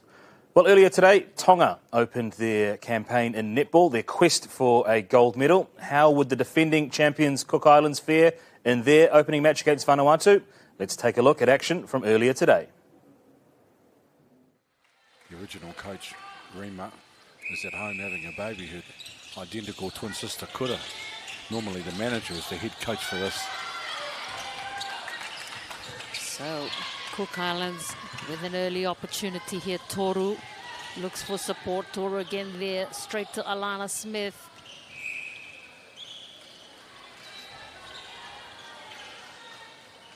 Smith, of course,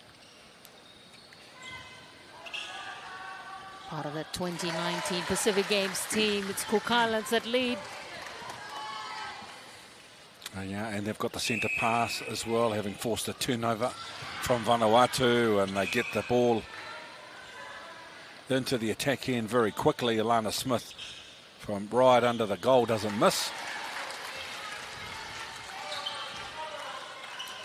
2-0 it is at the moment. Vanuatu looking for an opportunity in this first quarter.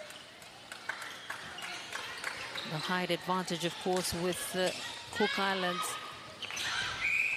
Yes, that height advantage, I said that is noticeable, especially in mid-court as well. The movement. Try to keep it in play, but a bit of a scramble there. Contact called. Contact again. So Vanuatu, unfortunately, they couldn't capitalize on that opportunity.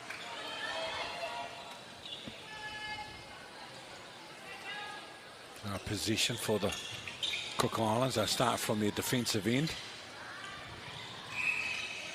And for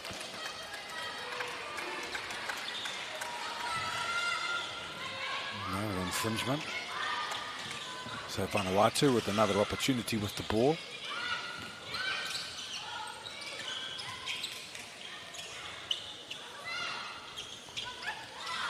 Good hustle from the Cook Islands in defence. Good work.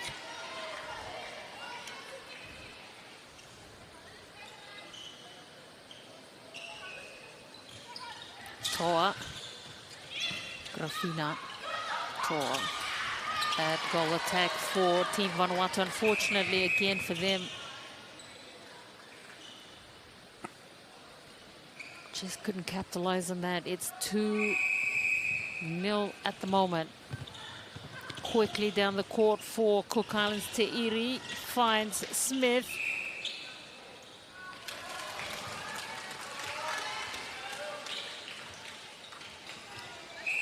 Very efficient use of the ball. And again, they had it.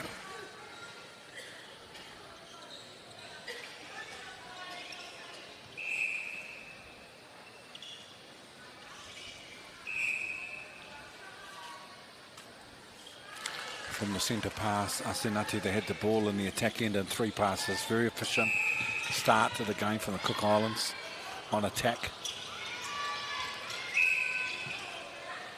So Pia Kura adding to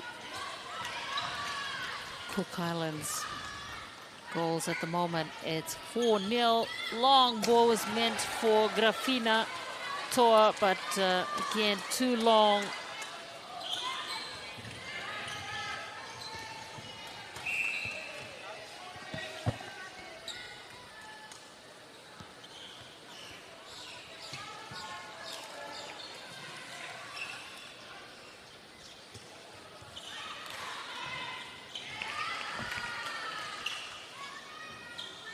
Some hustle from the Cook Island, haven't let the Vanuatu team settle. Lots of talk, lots of movement in the Cook Island defence line, denying Vanuatu time and space to do anything with the ball.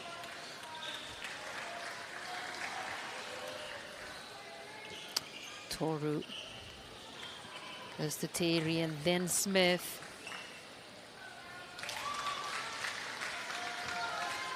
5-0. First quarter action here at Friendship Hall. Game 2 of the netball competition.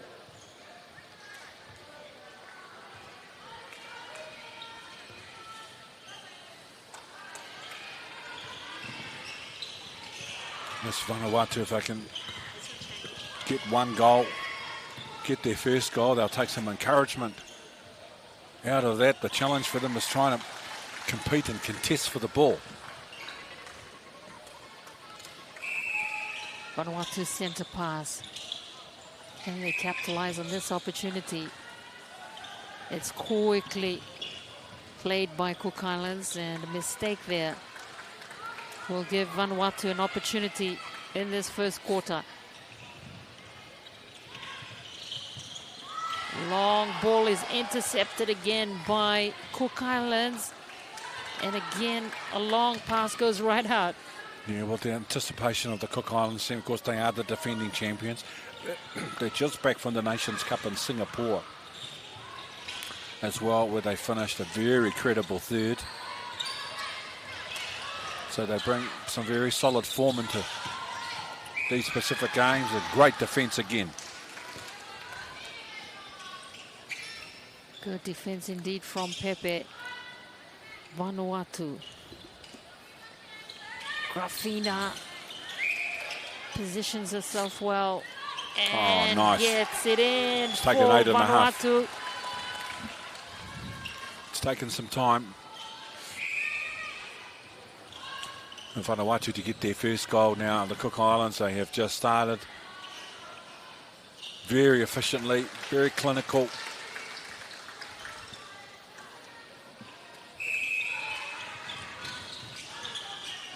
Vanuatu. Yeah, look at this hustle from the Cook Islands in defence. And pressure on the Vanuatu players to try to make clean passes. Oh, great intercept. Great job. Tuaputa for Cook Islands with that intercept.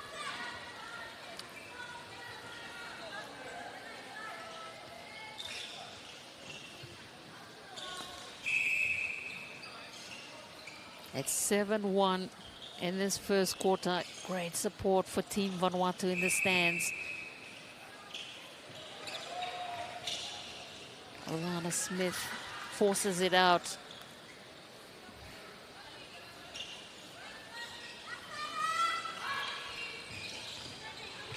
Vanuatu, can they capitalize on this opportunity? They put themselves in good position, just couldn't put it in.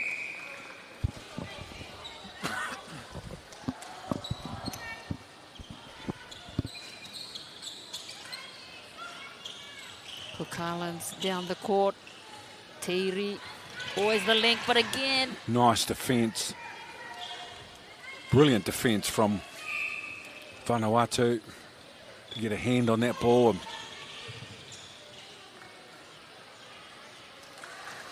Smith, beautifully done for Cook Islands. It's 8-1 as Smith, that was very quick. Vanuatu sent a pass. Piokura on that occasion for Cook Islands. It's 9-1. A long one for Grafina. She was unmarked in that circle. Oh, and a hand in there again from Cook Islands on defense. That occasion was Pepe. Good hustle from Pepe. She's still going to get the shot. Contact called as Toa misses it, and Cook Islands straight down to Teiri. Great job to get the rebound as well, and 3 passes. They're under their own post. Make the goal. It's their centre pass as well.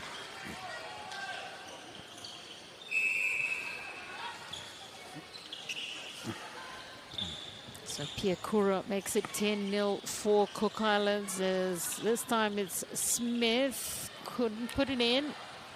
Good tussle for the ball.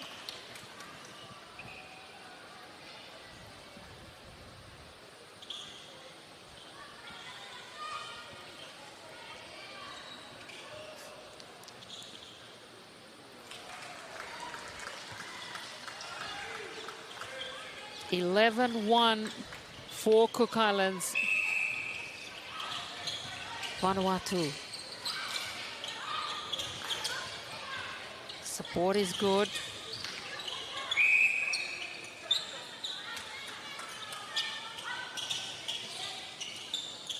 Grafina Toa. Contact called. It's a challenge for the Vanuatu attack with the Cook Island team. Very competitive, very aggressive, very intense, well organised defensively. They are good on both sides of the ball, Asenate, the Cook Islands. That's reflected in their 11-1 lead. Pia Kura on that occasion for Cook Islands. It's 12-1. Just under 5 minutes to go in this first quarter. Cook Islands controlling this quarter. Pia Kura again. Challenge for Vanuatu is trying to find a way to keep the ball out of the Cook Island attack end. Terry and Smith combining well. It was Terry that got that intercept for Cook Islands. Also as part of that 2019 gold medal winning team, Te'iri. Again, Te'iri with the intercept. Good hands from her. Just tapped it towards Alana Smith as Pia Kura gets it in for Cook Islands.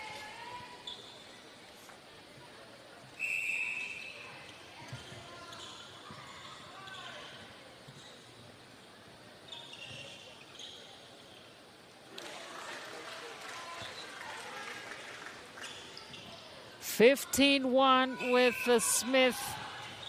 Successful for Cook Islands.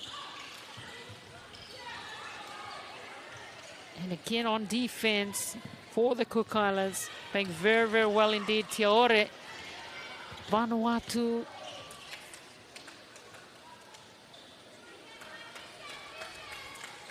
Ball just going astray on that occasion is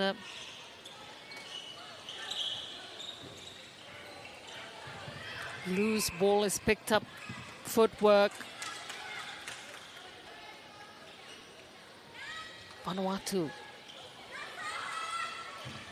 Much better play from them. Working it down the court. Looking for Grafina. This time again it's tapped out.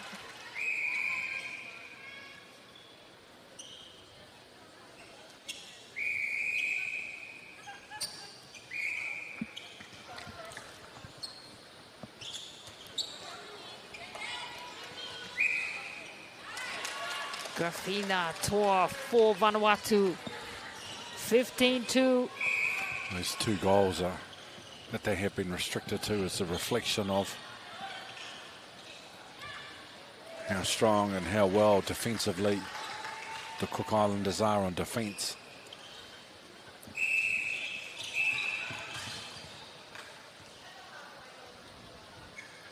Under 1.5 minutes to go in this first quarter. Vanuatu with an opportunity here. Te'iri on defense on that occasion for Cook Islands. Good to watch on defence. The Cook Islands team are up on their toes. They've got their hands up. They're talking to each other. They're competing. They're contesting. Denying Vanuatu any form of comfort. That even when they do have the ball, they have to do it in a pressure situation.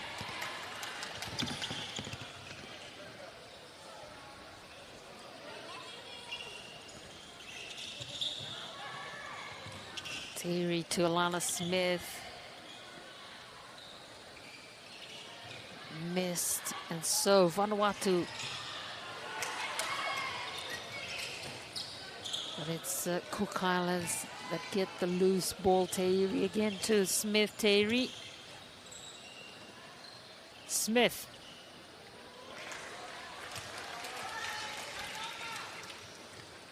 (17-2). I spoke to the manager, Aoteare Luke, in the lead up to the game. Even she said to me that they weren't taking by any stretch the Vanuatu team for granted, even though they may have played the Cook Islands at a high level. We've seen a few upsets at these Pacific Games netball over the years. In fact, you could almost argue there was one last time in 2019. Many people believing that Tonga were the best team there in 2019, but it didn't help them win. It was the Cook Islands. So 17 points to 2 at the end of the first quarter. And a very good performance on the Cook Islands. Last quarter action in match 2, day 1 of netball here at the 2023 Pacific Games. Cook Islands off to a quick start. Piakura, that ball just short.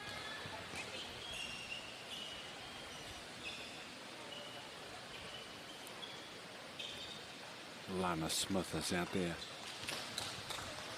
Back out there now in goal attack after Tiripo put in a tremendous shift for the Cook Island team. Tiripo, very impressive display from her.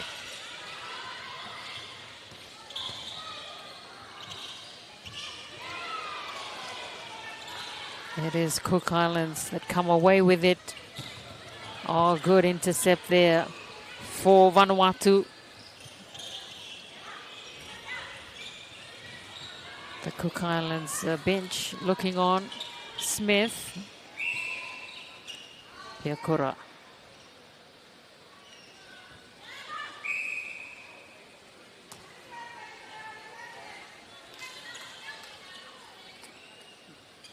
Coaching and management team, Aotearoa Luke on the right.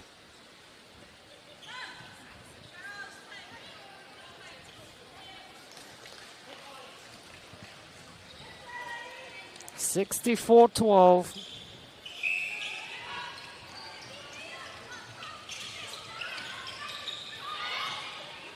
Alana Smith.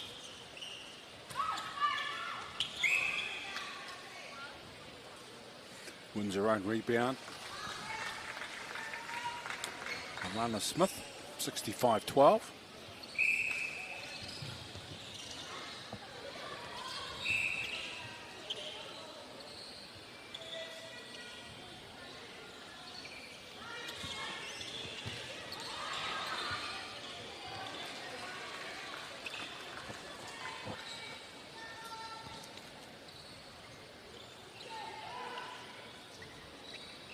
Toa for Vanuatu.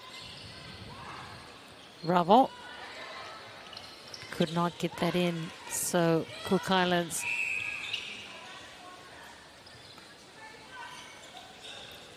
(65-12) at the moment. Alana Smith, Piakura.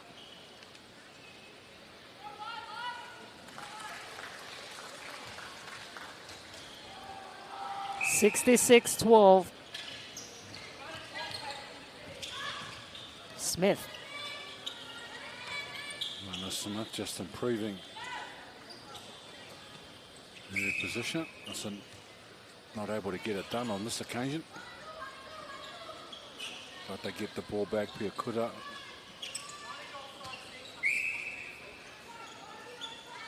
Nice little bounce pass. Tangi Ira Matavere. Eastern Stars were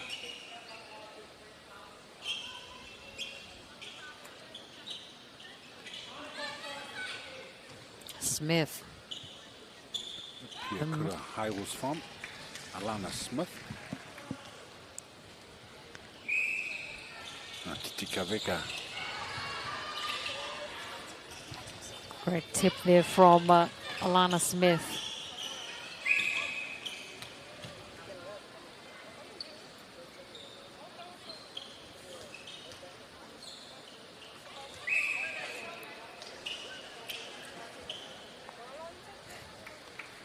Piakura again successful. 68-12.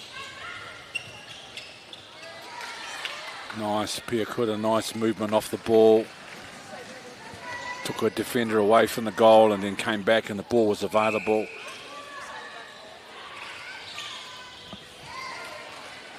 And that mid-court defence of Cook Island, which has been on point throughout this game, has forced another turnover.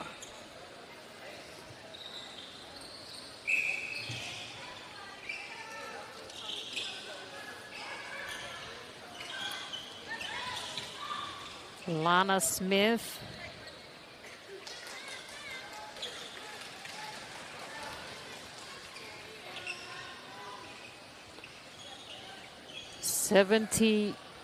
12.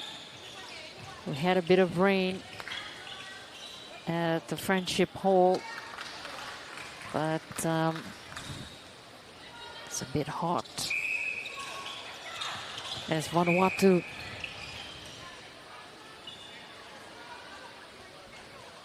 made some changes as well. Mahit has moved into goal attack for Vanuatu.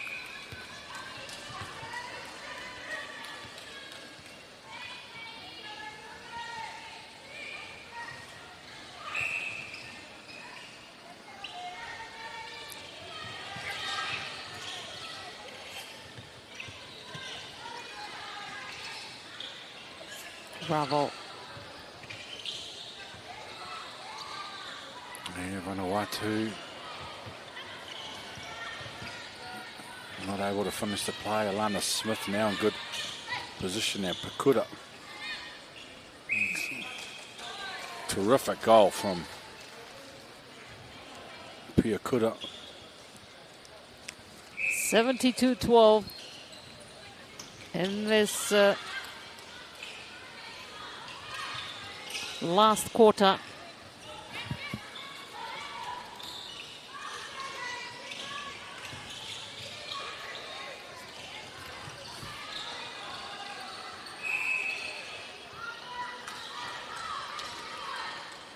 Unfortunate again there for Vanuatu is Piakura.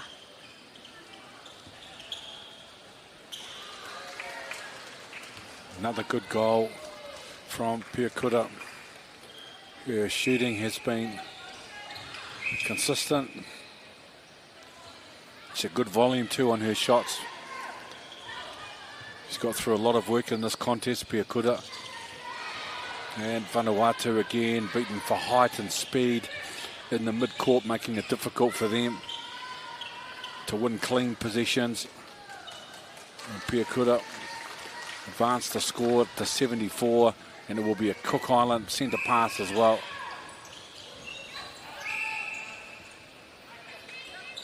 Terry. Yeah, Piakura this time holding her defender out at the top of the circle. 17-2 for the Cook Islands in that first quarter, 41-7 in the second quarter, 62-12 in the third quarter. They maintain that lead at 75-12.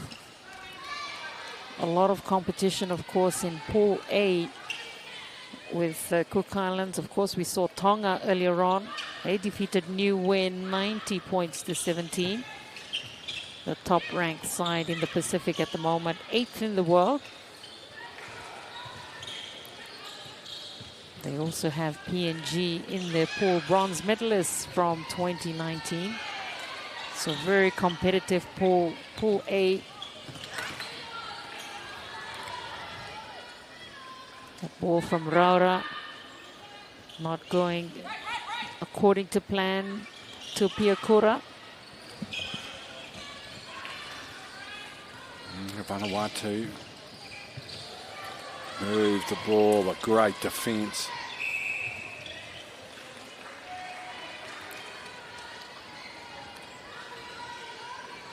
Both sides of the ball, the Cook Islands have set high standards.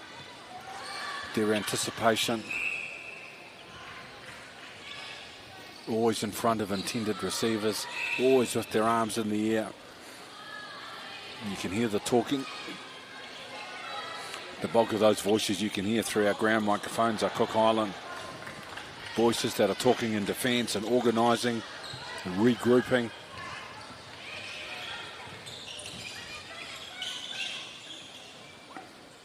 Smith, Raura. Smith it is. 76-12. Great action we've seen on the court so far. With Tonga, a commanding win in the first match this morning, 90 points to 17, and Smith slots another one in for Cook Islands. 77-12.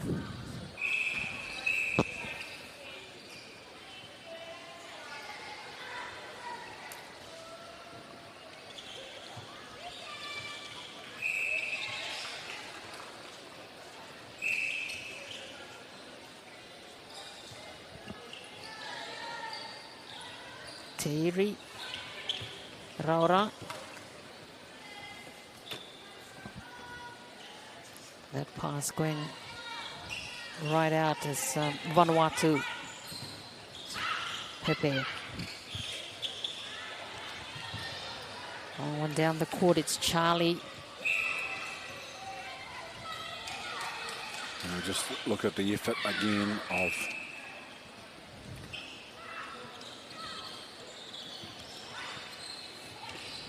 Cook Island defenders.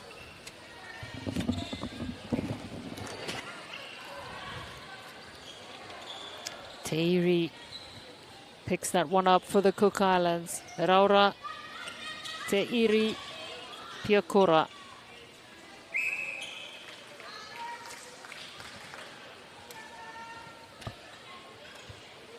(78-12). Smith, Raura, Teiri, Piakura. 4 passes for the goal.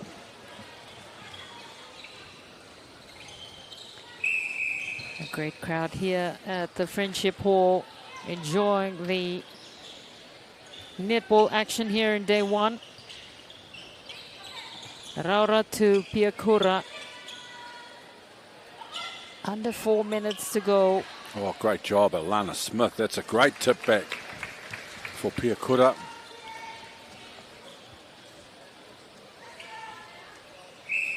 (80-12), Smith again, it goes to Raura.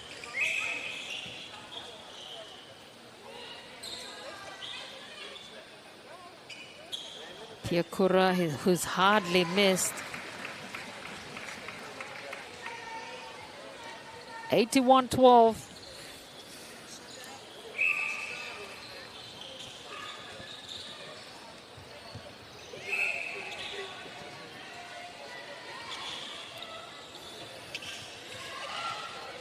Well, such has been the defence of the Cook Island team. They haven't in any way dropped their intensity. Vanuatu haven't been able to score a goal in the 4th quarter with the Cook Island players competing hard. Everybody protecting their space, putting pressure on their opponents, making it hard for them to get the ball, hard for them to pass the ball and catch it. And then once they get the ball in their centre, should I say, down in their attack end, they have been able to convert possession into points very, very efficiently.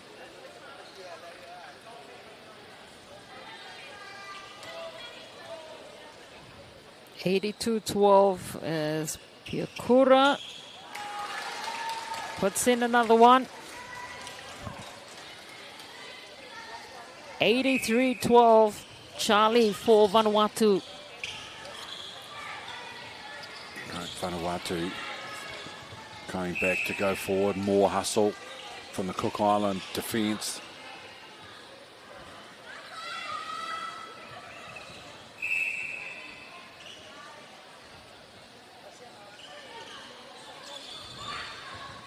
Yes, those hands up. Gee, they might have a big lead, but they haven't forgotten about the basics. The Cook Island still competing hard, still contesting.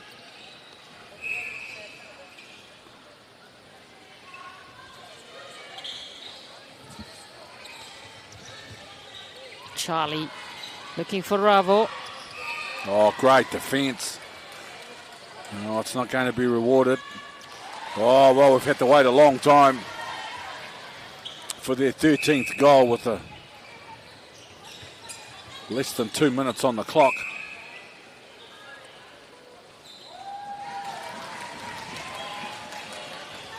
Alana Smith increases the lead for Cook Islands. It's 84-13. Charlie passes straight to Raura. Goes to Te'iri. Good work on defense from Vanuatu. Smith.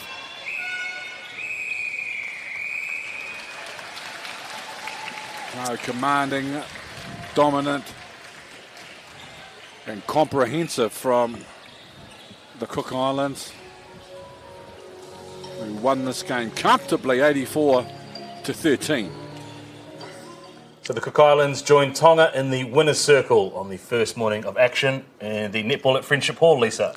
Yes, also boxing starts off today. It's the Olympic qualifiers round, and also medals up for grabs today, boxing at the Friendship Hall.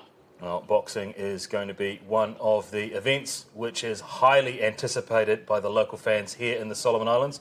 We're going to pick up the action with a bout between the Solomons and Australia in women's 60 kg.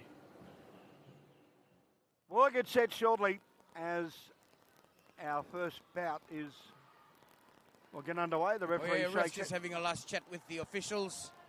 That's the Australians, Santiago.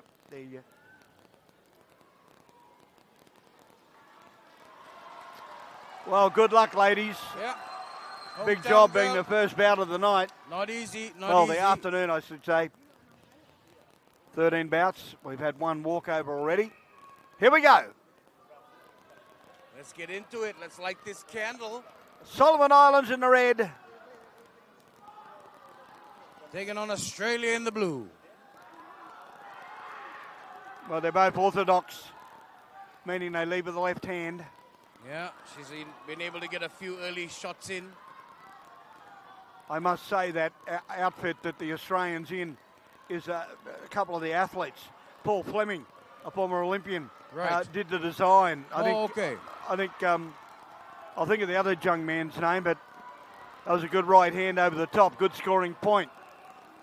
Both fighters both got their hands up. That's good defense. Oh yes, left and right, straight through.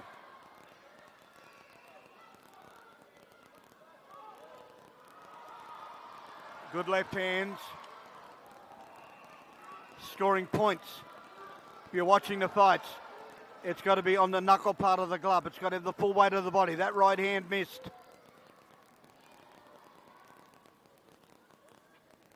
We're taking over. I think the head... Headgears come off.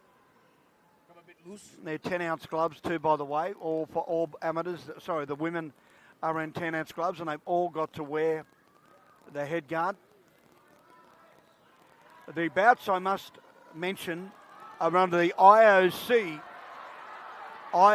official. Oh, and the Australians come alive. Yeah. McDonald just landing shot after shot, not giving Caputo any opportunity to settle in, and I think, it's no, done. the towel's gone in. Towel's gone in. It's called off. It's off. It's over. Yeah, I think the coach for the Solomons didn't want to take any risks. Well, there's no point getting hurt. Amateur boxing and boxing, I've said this so many times, one punch can kill. Yes. So this young lady, you can see the smile on the Aussie's face, but this young lady was just starting to get warmed up. We're not even at the end of the first round. Yeah, we were still doing introductions when. Very happy. Great start to her fight. Tracy from Australia, carrying on the momentum from the World Cup. Good day in the office. Yeah, Caputo not happy. She's shaking her head, but like you said, her coach didn't want to take the risk.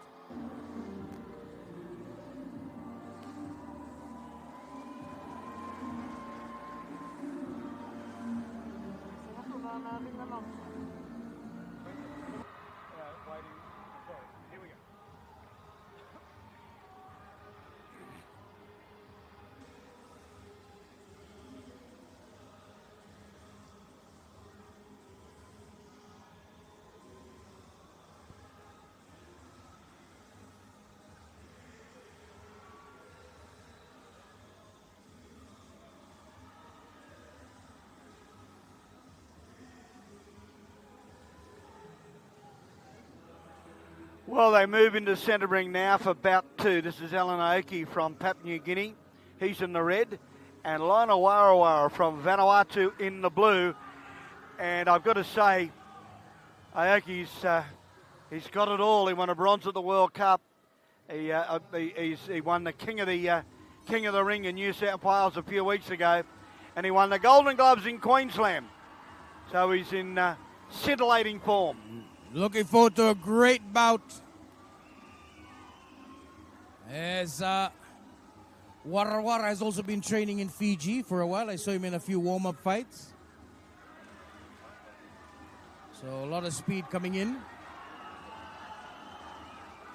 Aoki is southpaw, leads with his right hand. Got a bit of a longer reach as well, huh? Well, he's using it too. That's the East German. That was many years ago, back in the 76-80 era. A lot of the boxers all turned around to the right-hand side just to be difficult. And by gee, they were. They really were. So it makes it difficult for the opponent to get in there. Oh, they'd give Panadol a headache. They were, they used the right hand, but the thing is, their right hand wasn't their strongest punch. It was their left. Oh, hang on. Oh, good left and right then. Swinging right hand, it missed. Oh, yeah. Bombs a couple of lefts in. Warawara in a bit of trouble, huh?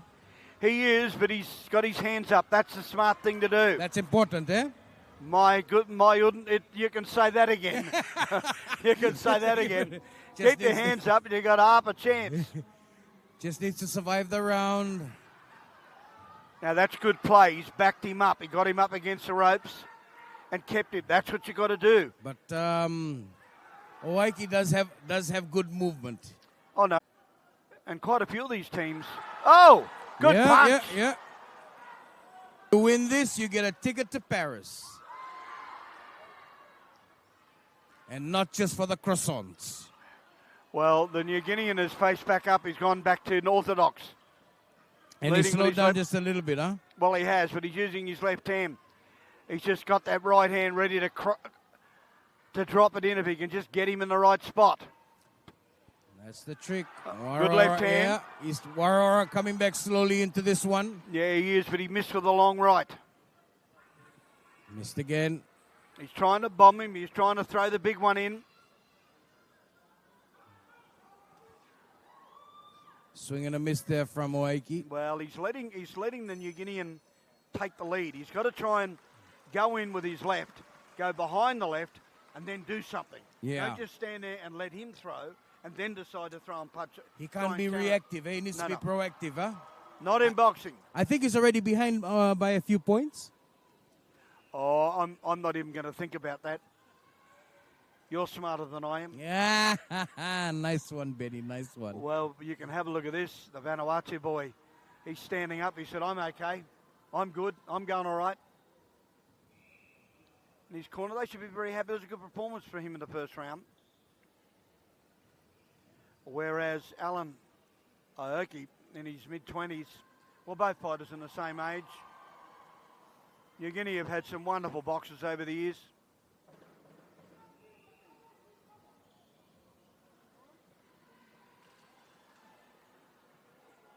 All right, now 3 3-minute rounds, a minute in between. Here we go. Round 2. Now he's staying as an orthodox. He started off southpaw, but he's going back to orthodox.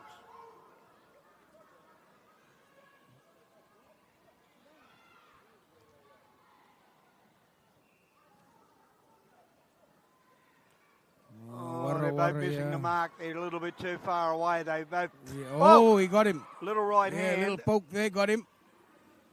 Little right hand. He was lucky that he just caught him on the side. Yeah. Didn't have any weight in it. If it did, we'd be telling a different story. Oh, yeah, that's the whole point. That's what I was saying before, the full weight of the body. That's a scoring punch.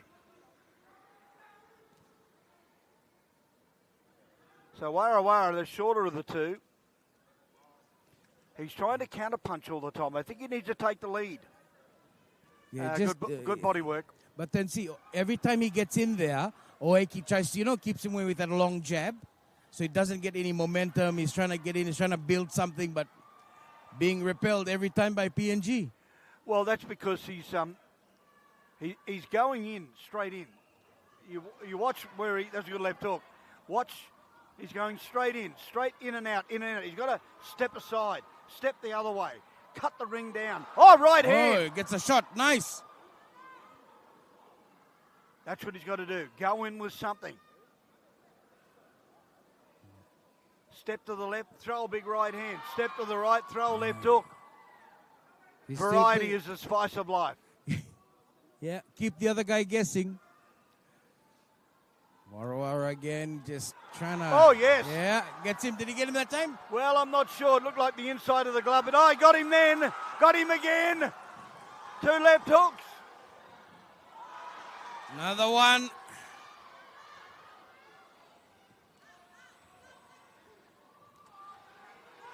Neither, got him again. Oh, he's starting to Yeah. liven right up. Starting to look like Sugar Ray Leonard. Left and rights. Look at this, left and rights. None of them are scoring. They're all hitting him on the gloves. Warawara's just weathering the storm. Well, he's got nothing to do. He can't do anything. He's got to sit there and cop it. Oh, Gets left him hook. again.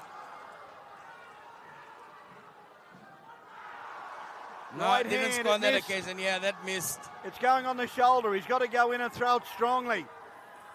Starting to affect the PNG boxer. Oh, good. That was good work. Went to the head, then went down to the body with a beautiful left. Oh, left and right.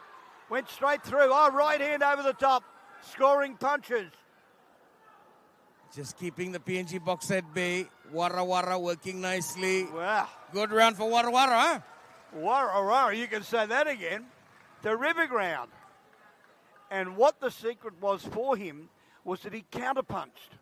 He didn't allow Allen any opportunity Just to watch set into his this. game. Watch Yeah. this. Look at the left hook. That's a Oh. slip. No problem there. All Look, good. But to see the left hook there? Right hand again. Just None waiting. of those Yeah, punches landed. That one did. Wrong right hand. Right on the nose.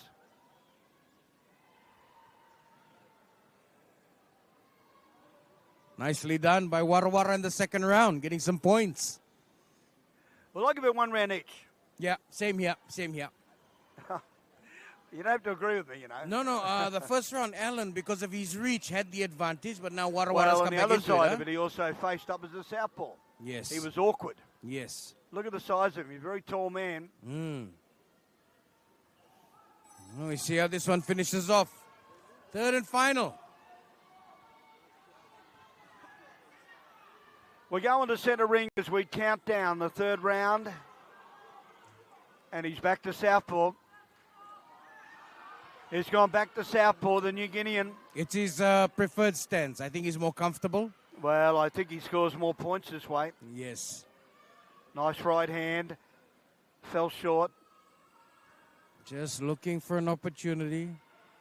Warawara is doing the right thing. He's got to step aside. He's got to step the other way. But he's got to throw something. Don't just stand there and look and smile. No, they didn't land. They didn't land. You can Didn't yell. land? No. Okay. No. Don't listen to the crowd. Listen to me. They're cheering because they're his mates. That's right. Now watch the knuckle part of the glove. So you've got Iogi there now moving to his right hand all the time. Right and left, didn't score. I mean, while he's... Oh, left and right now. He's come back now. Oh, come back strongly. Oh, he said, look at this, Benny. Yeah. Warawara doesn't look good. I think that hurt him just a little. He's gone, he keeps swapping. He's gone back to orthodox. Left and right, beautiful punches. Oh, left hand. pokes him. Nice. He's starting to walk away with this round. Oh, right hand from Warawara. Nice. Great punch. Phase Allen just a little bit. Another one of those that could be a bit of trouble. Oh, and he tries to bomb him.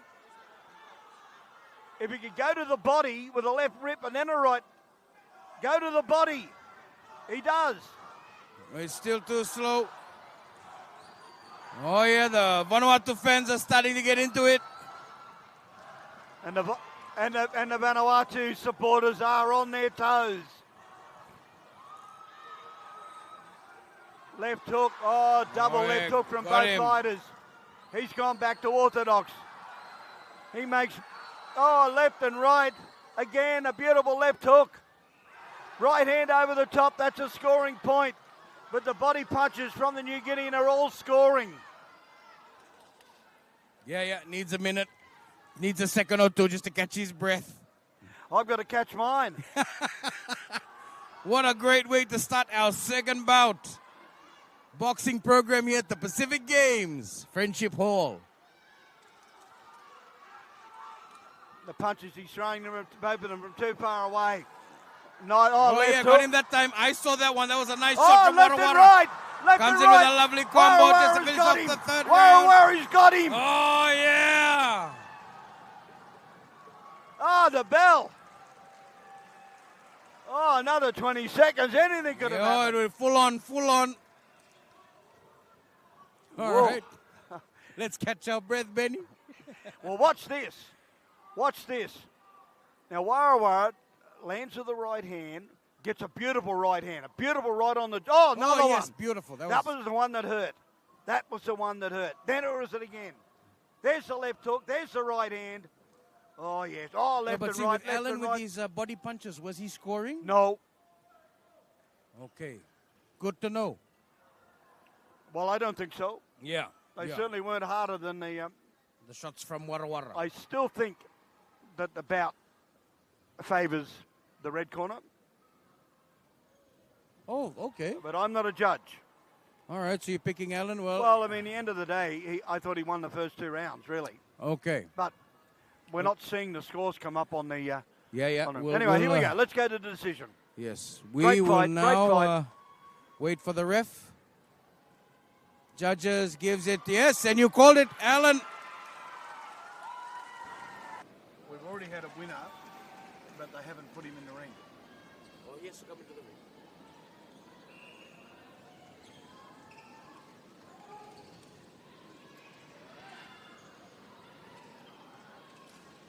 As these fighters, Alex Makuga from New Zealand and Christian Abram will be announced shortly, the bout just before that, Charlie Senior won on a walkover. He's from Australia.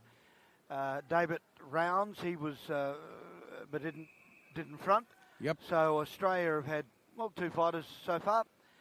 Both have made it into the next semi-finals, I would think. So we go into the last bout of the 57, the featherweight division.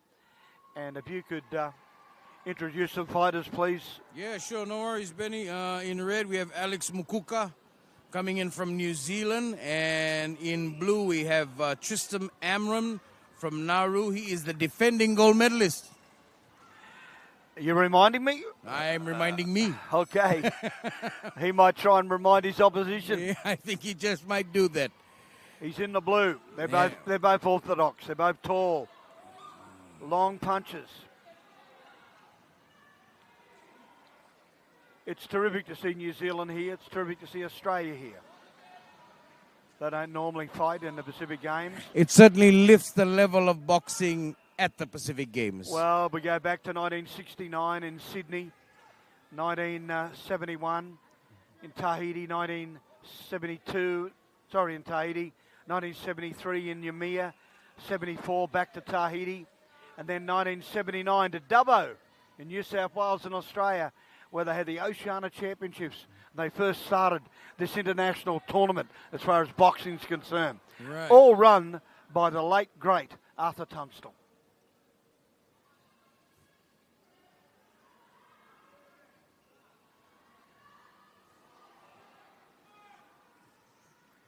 Well, the defending champion is confident. You can see the way he's coming forward.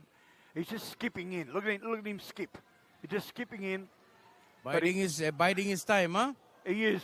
His opponent, Makuga, he's going left and right. He's going both ways. He's shaping up both sides. But the problem he's not throwing anything. Nope. He's nothing that can score points for Muruka right now from New Zealand. Not at all. He got caught with a little left hand then. I think just in the back of Muruka's mind is the fact that, hello, Amram is the champ. I need to be extra careful. Oh, yeah, I don't agree with that. I think, it's another tournament. That's 4 years ago. And this New Zealander's got a bit of talent. He's tall. He needs to lift his left hand up. He'll get caught with the right hand if he drops it anymore. He can move. He can, but he's got that hand down. There's only one Muhammad Ali, and it's not him.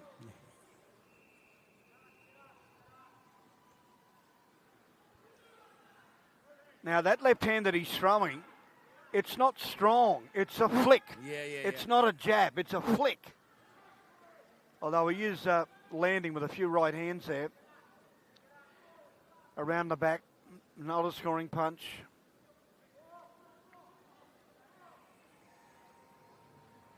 None of them are scoring. Not one of those punches landed.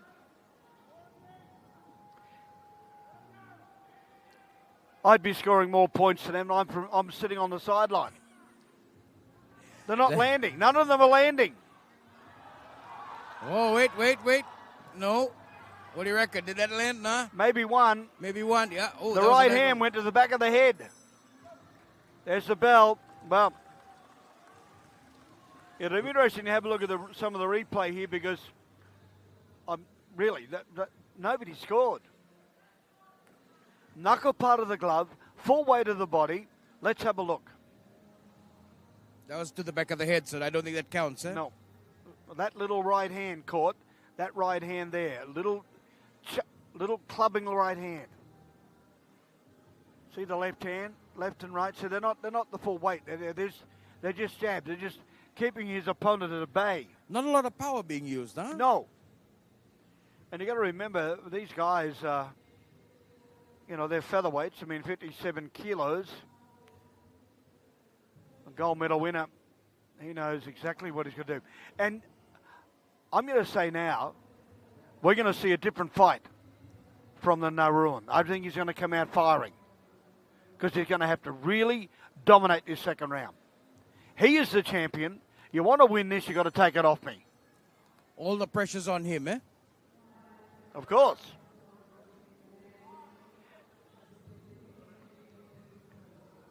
And let me tell you, there are plenty of Naruans here.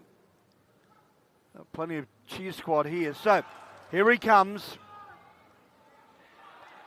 The defending champs in the blue. And Makuka from New Zealand in the red. Goes underneath. Beautiful right to the body. Nice rip. Left hand went to the side of the head. Not a scoring punch.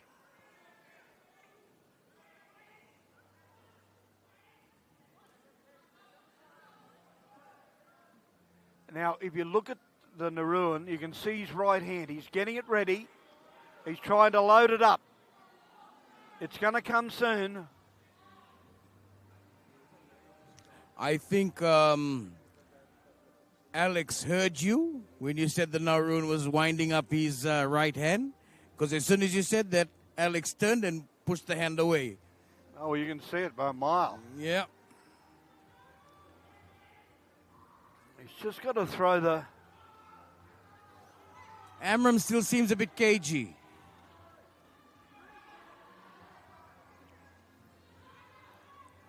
Both orthodox fighters, both around the same height. Oh, left hook. Yeah, there you go. Two in a row. Two in a row. Definitely scored some points there. Mukuka came out firing early. Now the champ, Amran in blue. Just starting to get into it a little bit.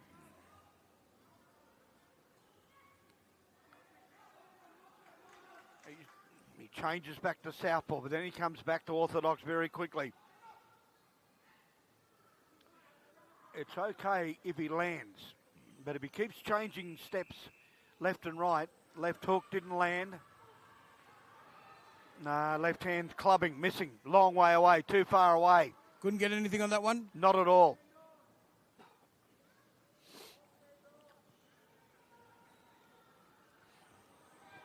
He tries to go on top. Why he doesn't go underneath? Why he doesn't go underneath with a left rip and a right rip? That's what he needs to do. Get him on the ropes. Work the body. If he does, it starts to pay a bit of dividend for him. Of course it will. He's just throwing punches and he's hitting gloves.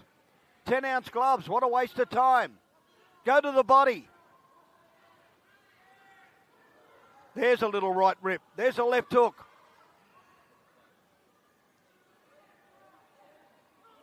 He keeps switching.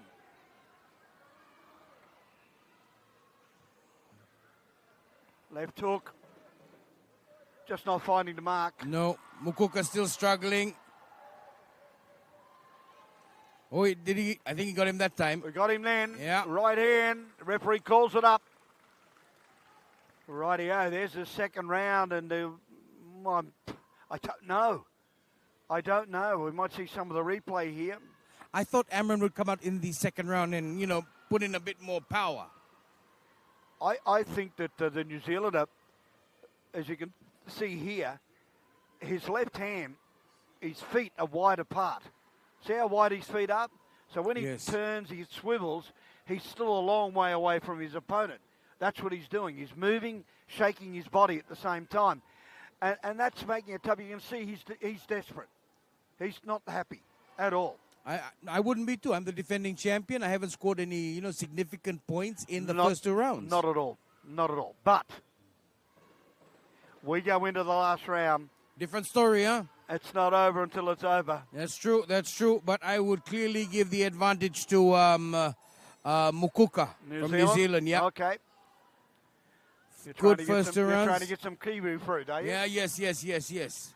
All right, well, Maruka now goes on the attack. He's shaping up with his left hand the lead, so the New Zealander's gone back to the southpaw. He stands there, throws a wild punch, misses.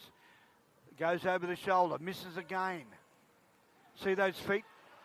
See the feet? They're too far apart.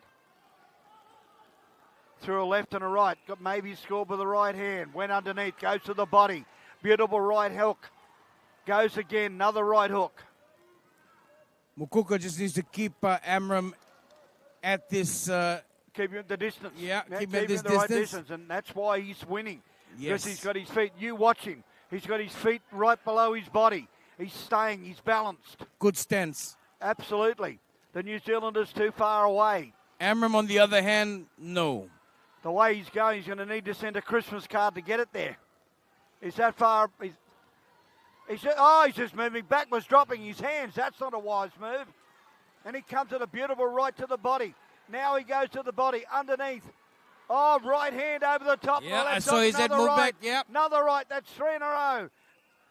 Will the referee pull it up? I don't think he will. Oh, yeah. Amram still looks all right. He's hanging on. He's hanging on. Oh, it's a New yeah, Zealander. here we go. Starts to open up with the right and the left. He's still shaped up as a southpaw. Over the top, right hand didn't find it. Goes underneath, doesn't do anything. Trying to look for an opening, searching for an opening. He's got just over a minute to win this fight. He can still do it. Goes to the body, good punches. Oh, that's not the way to go. You got to put your hands up and defend yourself. Oh, right rip underneath, right on the chin. Good scoring punch. Amron just standing there, copping it. Back of the head, so that doesn't count. Amron's not looking too good, Benny. No, he's not, but he's still in front, I think, because you got to remember the New Zealander, a lot of those punches are not scoring points. There's 1 or 2 that may have scored. Goes underneath, Amron with a right to the body. Then a left, comes back with a Kiwi. He just baffles me a little bit because he keeps switching back to southpaw. Inside the last 20 seconds. He's got him on the ropes. If he can open up and finish it off, and he is. Well, he's There's trying. Left and rights and left, the rights again all the time. Rights and lefts again. Nauru comes back with the left. Oh, the bell's pulled it up. Wow. Very simple game plan. Just come out firing. Well, that's the end of that. I'm not sure. I'm not sure. Well, let's have a look. Let's have a look. Here we go. Well, you'll see That's the position that Naruan was in all the round with his back against the ropes. That was silly play. That allowed the New Zealander free shots. No offense, eh? No. You've got to. The best defence is attack. Yes, simple as that. Look at him now. Look at him open up. See, good right rip. Just left hook didn't count. Gave it everything. Well, I think I'm going to say this. I think we may have the champion may lose this. Won't be surprised. It wouldn't surprise me. But then again, never know. Never know. Well, but we'll leave it to the referees.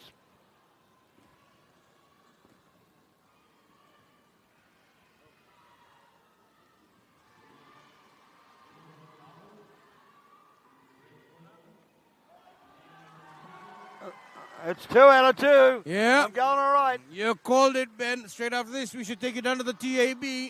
Is there one here? I'll let you know. All right, we move up to the light heavyweight division, men's 80 kilos. From Tonga, Roman Vinny. He's in the red corner, and his opponent from New Zealand, Emil Richardson. He's coming out of the blue. Got members of the Tongan netball team who just finished off their game here to support Roman.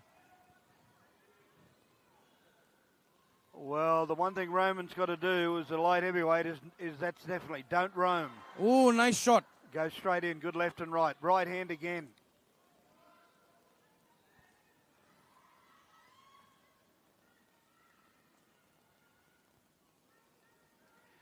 Both around the same height. Similar reach. Yeah, same age. Both orthodox fighters. Evenly matched, huh? Very evenly matched. Both got plenty of support here. Yeah, good crowd today at Friendship Hall for the Boxing Day 1. Strange name for a boxing venue, Friendship Hall. Oh, we're all friends here at the end of the day. Yeah. I wonder how it'll be like later in the week. Australia are happy. They've had 2 wins already today. That was an outstanding bout before from the New Zealander, Makuko.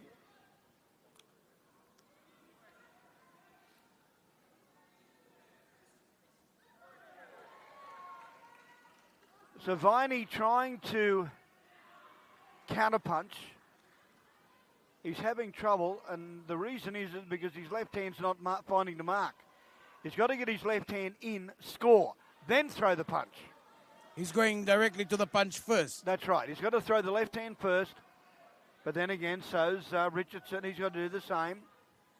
Both tall, light heavyweights. New Zealand have a wonderful history of light heavyweights. The great Kevin Barry, winning a silver medal in 1984. Oh, good right hand. He landed with a beautiful punch. Right on the forehead. Now, you may have noticed, I apologise for not mentioning it earlier, head guards. Yes. It's optional. Optional, yes. 12-ounce gloves. Never been a fan of the head guards.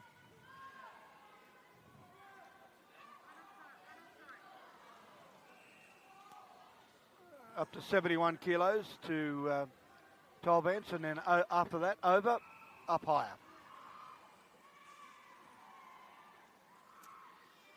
We're closing in on round 1, and this really hasn't been that exciting.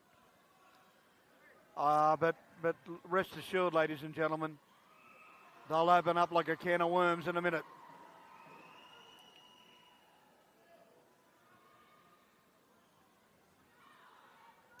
He's just missing. Richardson's just missing with that right hand. There's the belt. Richardson would be a bit disappointed, I think, with his effort in that round because he loaded himself up with the big punches. You can see the look on his face. He's a little bit disappointed because he threw the right hand. We'll just have a look here. There's a left. There's a left again. Got him. A good right to the body. That's a scoring point. There's a good right hand. Nice. But he threw the second right to the body and pulled up. I think after he got that shot from Roman, he decided to just, move back a little bit there. Well, they're light heavyweights. 81 kilos, yeah. 80 kilos, big men. You got to remember, this is the weight that Muhammad Ali, then as Cassius Clay, right, won the Olympic championship in 1960. Floyd Patterson, heavyweight champion, won the Olympic middleweight title. Here we go. Round 2, light heavyweight bout. Roman trying to just get back into it. I would put him slightly behind to Richardson in terms of points. So I think everything to play for in this second round. Well, what's going to happen is whoever it is, I don't care who it is, either of them, have got to land and there you go. So you got to hit with the knuckle part of the glove. Don't hit at the top of the head. He doesn't want you to lose a point. That could happen. So Vini, he switches. We'll try this way. Throws a left, misses. Whereas Richardson, that left hook was very lazy.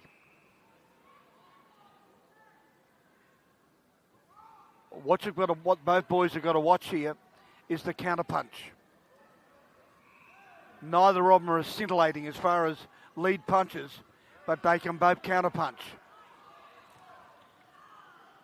Yeah, they have to be extra careful. Oh, there's a right hand.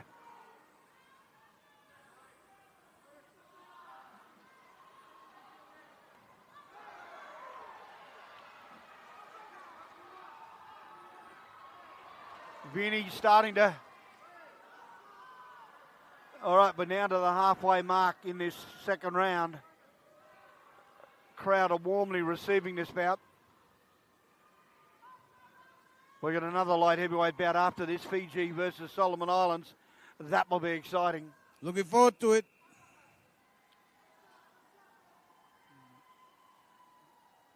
It's a short walk from the dressing rooms to the ring. Thank the Lord, it's quite humid today inside the Friendship Hall. Well, it is. There is quite a few air conditioning machines. Now, neither fighter here is trying to take advantage. Neither of them are trying to take the lead. And I think it goes back to the earlier comment, Benny, about that, the retaliation punch. They don't want to take that risk. Well, they got to take it. They got to take it. Oh, yeah. Oh, yeah. Get a nice left and a right. There we go. Little short punch right on the button. Tonga back in it. Tonga back in it. Richardson now, you're a bit cagey. Yeah, Tonga gets another. Reckon he scored with that one, Benny? He did. He just landed, but he needs to be careful. They're both running into punches. Left and right. Good right hand.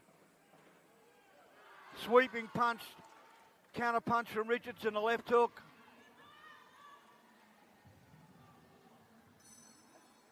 Bell for round 2. Well, here we go. I can't. I'm going all right. I picked the first 2 winners, but I don't know about this. I would give the slightest of slight marginal to the Tongan. Well, just because of those earlier 2. Well, at the moment, I look at both these fighters. The best looking in the moment in the ring's the referee. That was a good left hand. That wasn't too bad, yeah. That was a good left hand. Yeah. Everything to play for. And he caught him as he was coming in. So it was his own fault. He was coming in lazy, and he got caught with a chop. Little chop over the top. They hurt. Yes, they do. And they, most importantly, score points. Well, we're down to the third round, ladies and gentlemen. We are at the light heavyweight. We're first bout of the afternoon. We got Surabutu from Fiji against Kaloka from Solomon Islands coming up next. Oh, here we go. We got Roman Vinny in the blue, Emil Richardson in the red. And really, there's nothing in this, although I maybe lean towards the New Zealander. Maybe. Well, let's see. The Tongan just bounced the left hand right on the chin. I would still have the slight advantage to the Tongan fighter. You sure you're not related? Might be. We got the same stance. Well, there's a left hook. Clubbing punch. It may not have. They They may not score, but they hurt. Yes, you can see he's wobbling him a little bit. Got him again, Richardson. Roman on the back. Well, Vinny's gone back to southpaw. He keeps going back, and now you watch when he makes the break, he goes back as an orthodox, and he gets caught with the right hand. Nicely done.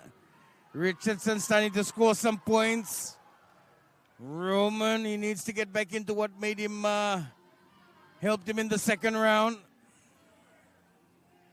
Oh, nice shot again. What do you reckon? Was a good shot on the inside. Good shot, yeah. Caught him as he was coming in. Very fast. Viney with a good left hand. He's just got to try and find the mark. He's looking for it. We're halfway there. He's looking for it. They're now starting to, both of them are now starting to pick each other off. Oh, this is going to be a good finish. Look a bit tired too, Benny. Here we go.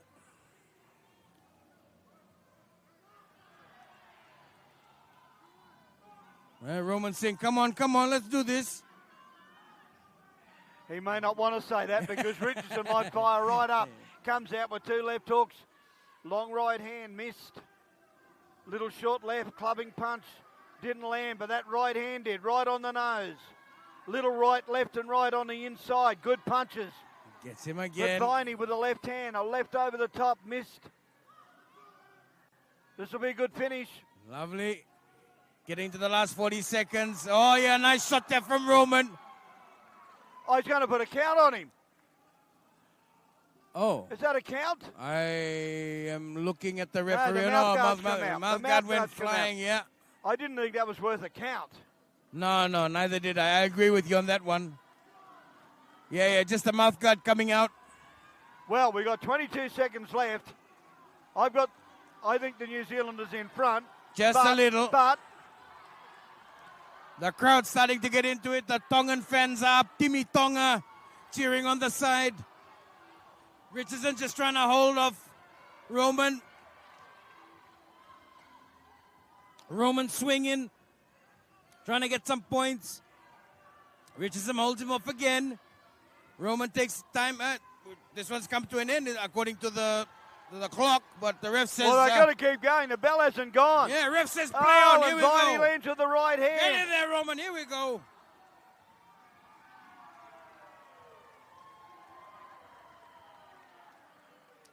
Well, what do you reckon, Ben? Well, I'm sticking with the New Zealander, but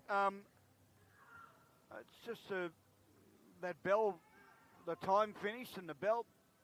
You'll see the finish part here, where the New Zealander catches him with a left hook, then another left and a right over the top, goes to the left hook there. See those short punches, short inside? They're the scoring point. They're the scoring point. Okay, all right. I saw the mouth guard went flying. That's when the ref called it. I didn't see the mouth guard, but anyway, they go into the corner, into the middle of the ring. Let's go to the decision now.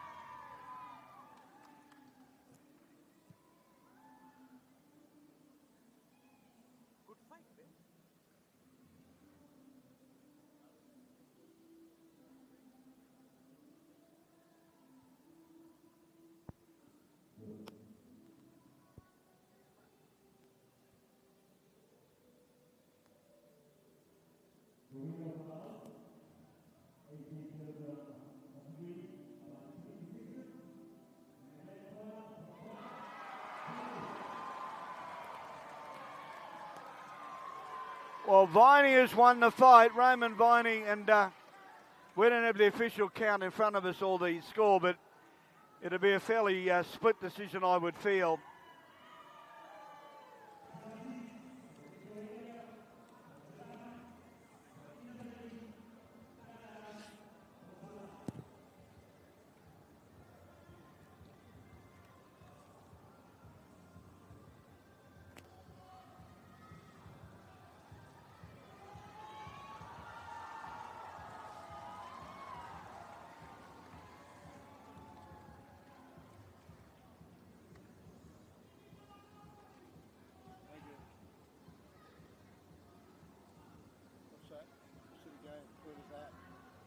Championships they held in Australia. They had a Pacific Championships just before this. Oh, he won that, did he? Yeah, he won gold.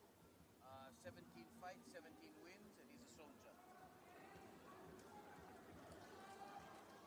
To the red. Yes, he is the red. Okay. Fiji, your friend. Yes, sir. This is the second bout in the light heavyweight division. Siribu there from Fiji, Kaloka from Solomon Islands. Fiji in the red.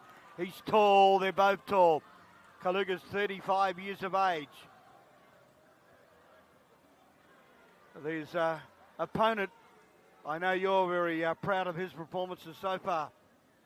Very proud, Ben, very proud. Amaniasi Saritambu coming in with 17 fights, 17 wins. Military officer, been training hard, looking forward to the Pacific Games and doing well for his country. Well, good luck to him, and he's the Pacific champion. So he's in the red, he's tall. You notice that left hand that he'll throw. You'll notice he'll go to the left and punch it in. See how he moves to the left-hand side? But what he'll do, he'll then step to the right quickly and throw a big right hand. That's what he's going to do. You'll watch. And actually, that could be the punch to stop the fight. Yep. We'll look out for that. Kaloka, of course, hometown hero. Big support for the Solomon Islands boxing team at the Pacific Games. He's a national champion. Expectations are high. Absolutely. But so is the man in red. His first Pacific Games. Man of the military. If somebody says stand at attention, he'll just drop it on him. Watch this right hand. He's really stalking. It's coming. It's coming. Winding up. Another shot there from the Solomon Island boxer. Gets it. It's coming. He knows it's coming. Left hook hurt. Left hook landed. Phased him a little bit. He got him with the right hand. The left hand over the top. He's setting him up. He's setting him up for a bomb.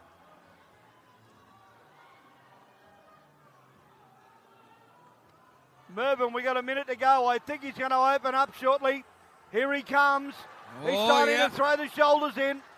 Yes. Amaniasi just trying to take advantage of getting John in the corner. Got him again on the chin. Good left hook. Got him again. Whoa. He's in a bit of trouble.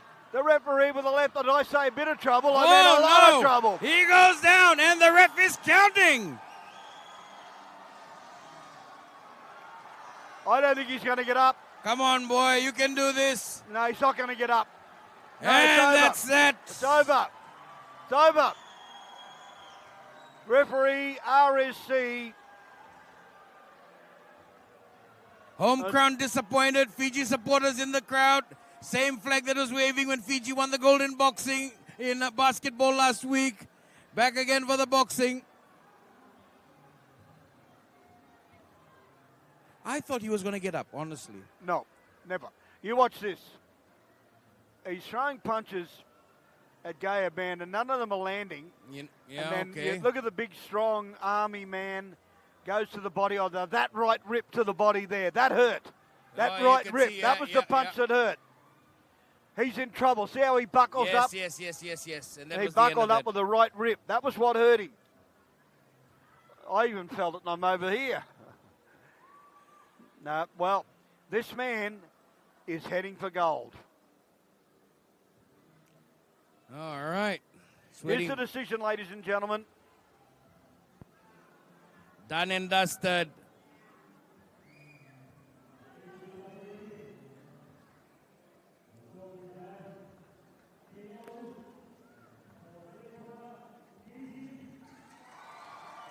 Amaniasi Saraitambu, your winner in this 80 kg bout.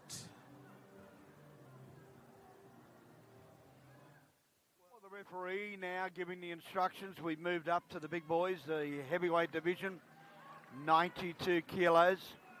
The red corner, Tafu from Tonga, and Polisiki from Samoa in the blue. He is the shorter of the two, southpaw, and also a Commonwealth Games silver medalist from the Gold Coast in 2018. Very cool customer. You can tell the way he's just drifting there quietly. He'll open up. He'll open up with that left hand. It's dynamite.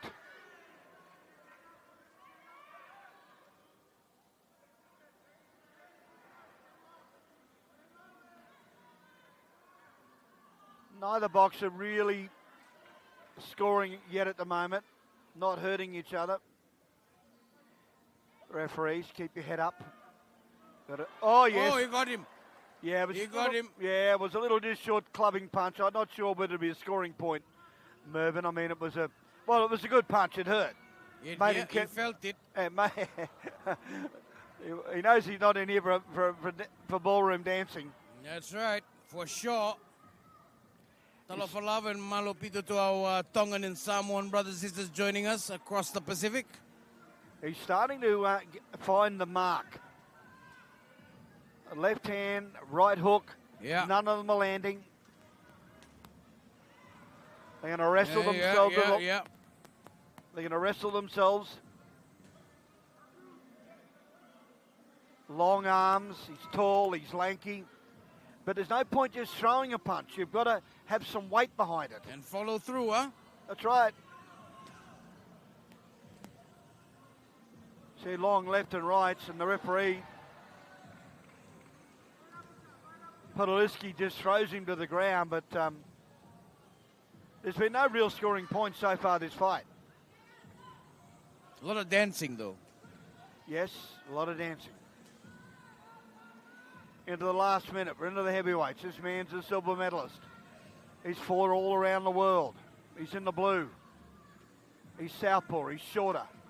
He now turns back to orthodox. They wrestle each other.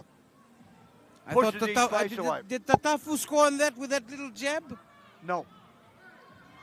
Full weight of the body, not just a little slap and a tickle. Well, not the time I was boxing.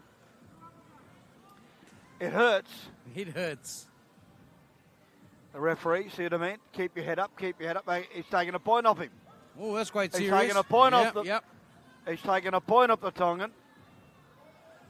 Seems a bit out of sorts, the Tongan boxer. Ato just starting to dominate a little bit. Yeah. Ato coming in again. End of the first. Frozen in time. Yeah, there really was, he was trying to get a bit of momentum going. You can see how relaxed and quiet he is. Went about his work quite nicely. A few misses, but you can slowly see him coming into the bout. He's getting into the picture, there's no doubts.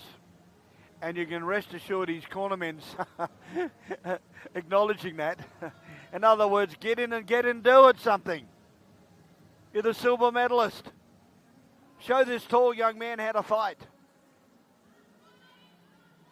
Of course, places up for grab for the Olympics. This is a qualification program as well, Benny. It is. And when you talk about heavyweights, you talk about the big guns, Mervyn. Bring out the hammers. Well, remember it was 86, 88 when the super heavies came in. Lennox Lewis won the Commonwealth Games in That's 86. more of a hip toss. Yeah, but then in 88, he then won the Olympic Games gold medal against Riddick Bowe in Seoul. Great fighter.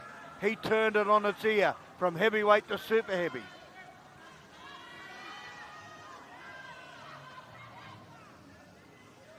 Nice shots there to the body. And again, yeah. But I think he needs to put a bit of power in it. He's just sort of swinging. They're not hurting in any way. Going through the motions, nothing to really talk about at this stage. But he manages to get him that time.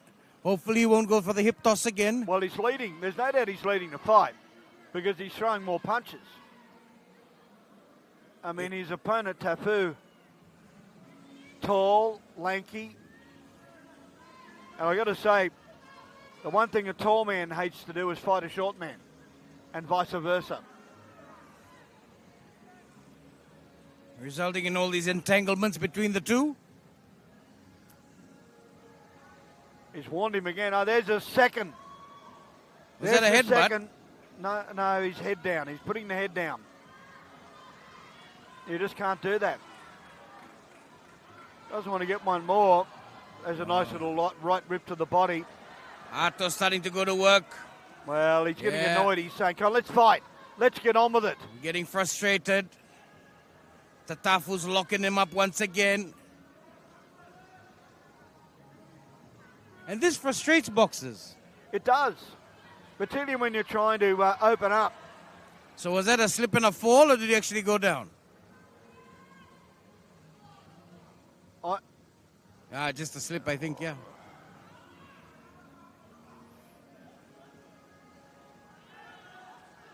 To be honest with you, I think the man in red's had enough. Yeah, I think he's about I done. think he's had enough. Yeah, He's copping these hooks. He's starting to cop these hooks and rips. running out of gas in the tank. Yeah, a couple of short ones to the body. He's saying, keep your head up, keep your head up. I think the damage was done by Arto in the first round. Oh, for sure. This is the time where Tatafu's trying to look at his manager to throw in the towel, and the manager's not moving. No. No boxer wants that.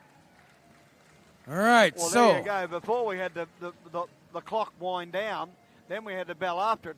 Then we had the bell go before the clock wind down. so the next fight we should get it just right. I hope so.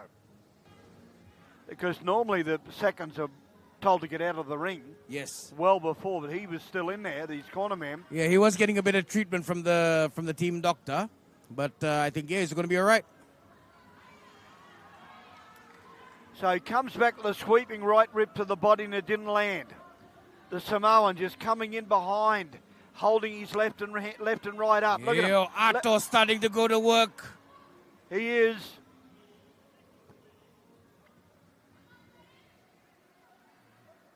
That was a long left hook. That was a good shot, eh? It landed. It landed. It hurt. Yeah, he felt it. Tatafu, you can see. Well, Tapapi, he drops his hands when he goes against the ropes. He drops his hands, and that's something you don't do. Yeah. Not in a heavyweight fight. Oh, yeah, body blows going again. This will be like the 5th or 6th time that Tatafu has put his head down.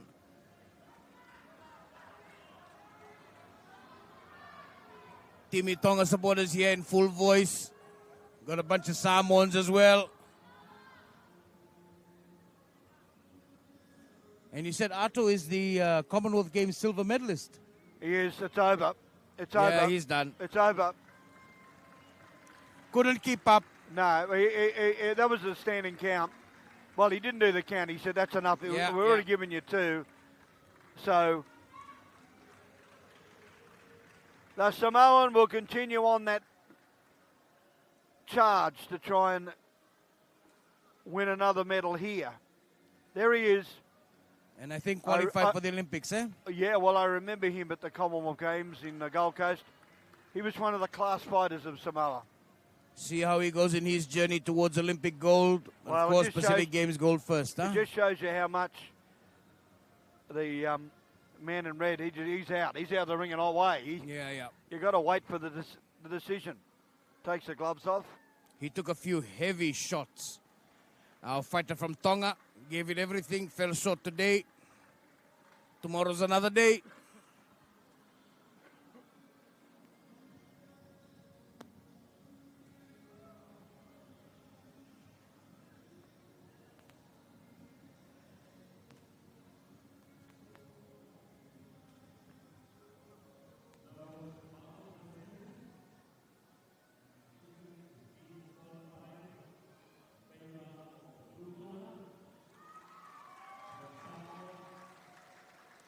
A little hiccup there. There was another heavyweight bout between Matters of New Zealand and Ping of American Samoa, but neither boxer turned up.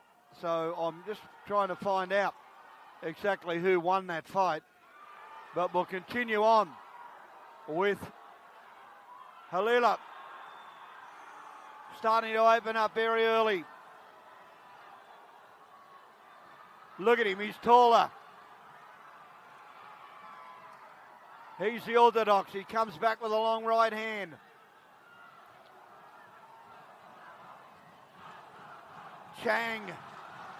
Chang in the blue. Oh, yes. Solomon Islands, we know we're here. We know you're here. Goes underneath. He's a moving target. He goes bob, bob, duck, duck. Then he goes to the right hand. That landed.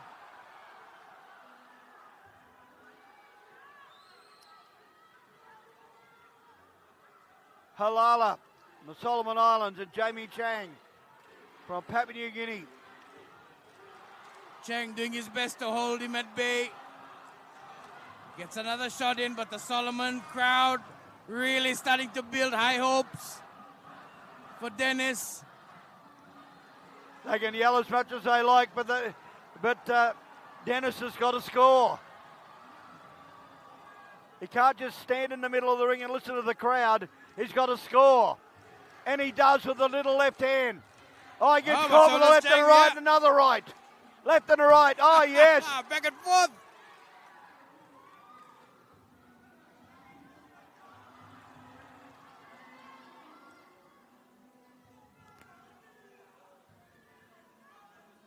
PNG fans here too. Full support for Chang. Scoring now. What do you reckon, Benny? Well, they're both national champions and they are showing it. They have got class. Two little left hands over the top. I don't think they scored, but they certainly kept the Solomon Islands boxer on his toes. The Solomon in the red, he's taller. He's shaped up as this orthodox. I'm not sure. I've seen 3 or 4 fighters already today keep changing left and right, left and right. Well, Benny, like you said earlier, you can throw as many punches as you want, but you have to score. You do. And right at the moment, they're equal. I'd say they're equal. Although there was a long right hand that may have scored. Got him.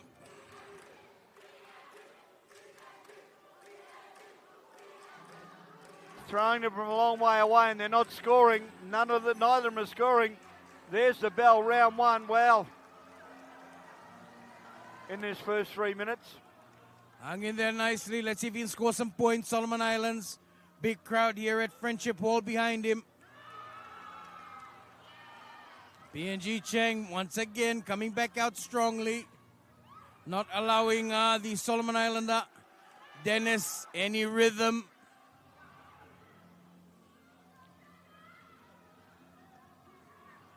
And now Dennis comes back on the offensive. This Solomon Island crowd just waiting for Dennis to start lighting up. Well, he's lining up and he's missing. He's throwing him from everywhere. Look at that. 1, 2, 3, and he missed every time. 5, 6, he's missing them. They're not landing. They're not landing. Imagine if it does. Don't worry, the crowd will explode.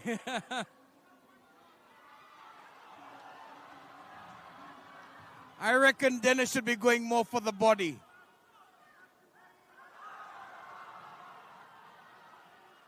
Halala just needs to open up. He's standing flat-footed.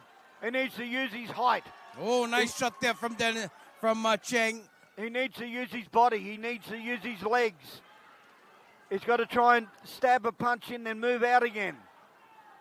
In, out, in, out. That's what he's got to do. Don't just stand there and throw punches. He's not moving at all, huh? He's not at all. But he's allowing Chang to get in there, yes. Exactly.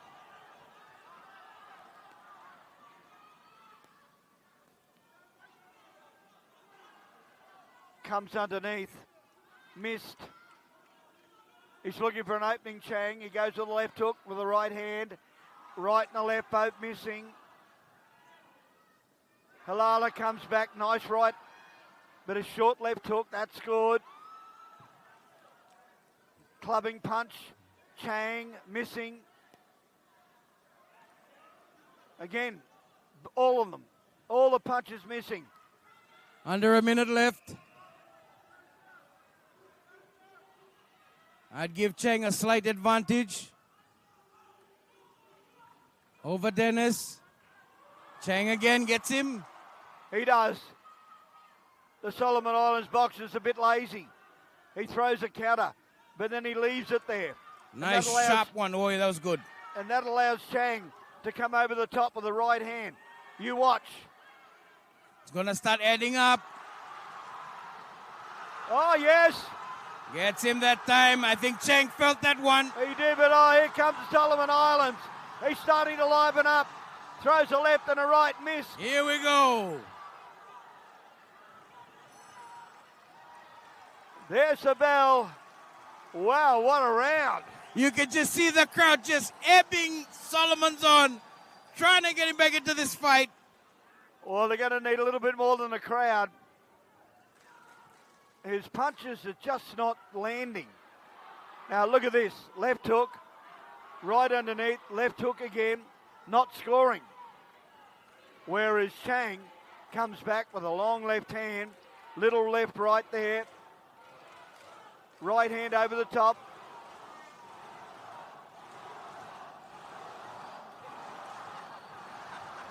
I couldn't hear. Yeah, no, I think the Papua New Guinea boy, Chang, Final is round. just in front. So we go for the last 3 minutes of this bout.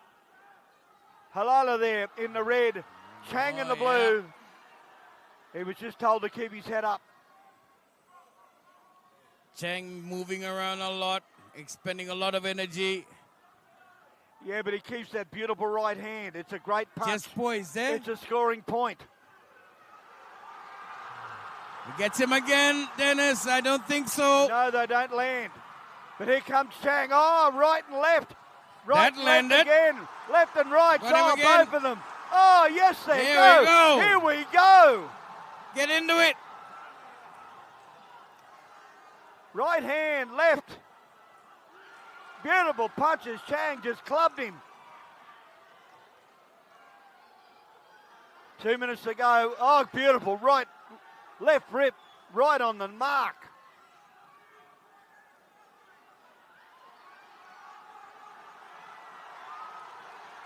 Steps either way. Throws a right hand, doesn't land. Yeah. The left under lands. Oh, I'm getting all mixed up. They're throwing him from everywhere.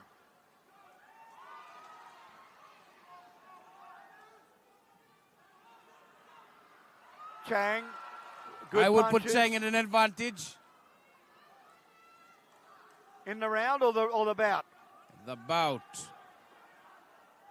Well, as we start to climb down this last round now. We're not winding down, Benny. Well, the Solomon Islands boxer, Chang's just been told to keep his hand. Oh, he has.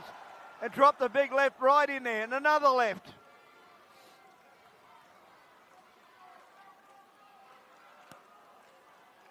Left, right hands over the top, missing the mark. The taller Solomon Islands boxer leading with the left hand. He's not hurting it. They're not scoring points. We're into the last minute of the round, of the bout. Here we go. We start both of them. They both start to loosen up. They've got to score. It doesn't matter what. Oh, yes, left, right, left. They were all scoring punches. And again. Got him again, yeah.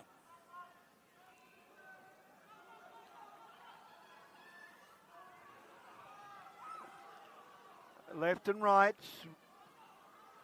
Oh, yes. Beautiful punches.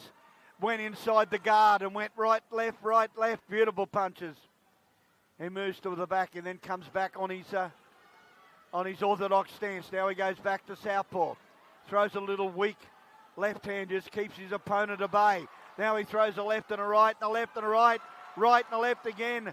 Beautiful punches. There's the bell, but oh no. Too strong. Too quick, too strong.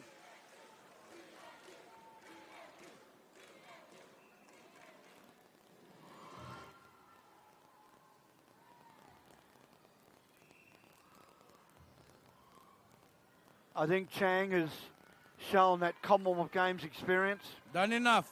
Well, look at this. Watch the last bit. Big surprise if Chang doesn't win this one. Well, he's playing with his opponent. He's stepping one way, stepping the other way. Then he's throwing a barrage of punches, and they are all landing. Just using his experience, huh? He is. but a good performance from the Solomon Islands boxer. Very good performance. Yeah, Dennis Here's the decision. Let's go to the decision.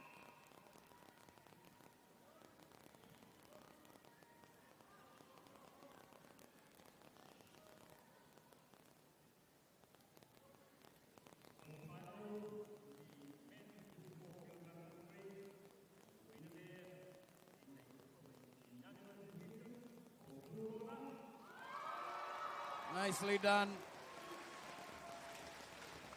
Well, boxing action there from the Friendship Hall. And if the atmosphere in Friendship Hall is anything like it is in the studio here, it will be a great afternoon. A lot of excitement for boxing at the 2023 Pacific Games. Well, it's on to women's football, Lisa. That's right. Women's football semi-finals today at Lawson Tama. So we'll check in with highlights from the first women's football semi-finals, Papua New Guinea versus Samoa. Kaipu gets us underway here at the iconic Lawson Tama Stadium. It's a wonderful ground. So it's good to see, yeah? It is. Well, I believe that it's women's football that are going to take the Pacific countries to the World Cup. It's Elipis. Butubu was out of formation, falls to the feet of Padio! That's a good goal. Good teamwork, build up. And a good goal by Gloria. Was it Gloria or Paro? Number 24, yeah, Gloria, playing in the goal scorer. Yeah. It was actually Gloria. I have to take a look at the replay again because it fell to the feet of Ramona Padio. And Padio, it's Padio with the goal. Just as she's done for PNG throughout this tournament, that's her ninth goal. Opens the scoring yet again for her country. It has fallen to her on multiple occasions. Raymond, after 7 minutes gone by here at the Lawson Tama, it is Papua New Guinea 1, Samoa 0. Right now, 1-0 draw. So it's a good New Caledonian side, and like I said, that was then a friendly. Now it'll be a knockout. One has to go out here. Winners of or one will play across with the losers as the bronze medalists play off. Papua New Guinea again. As Kaipu darts straight through, lays it for, and Ramona Padio is second.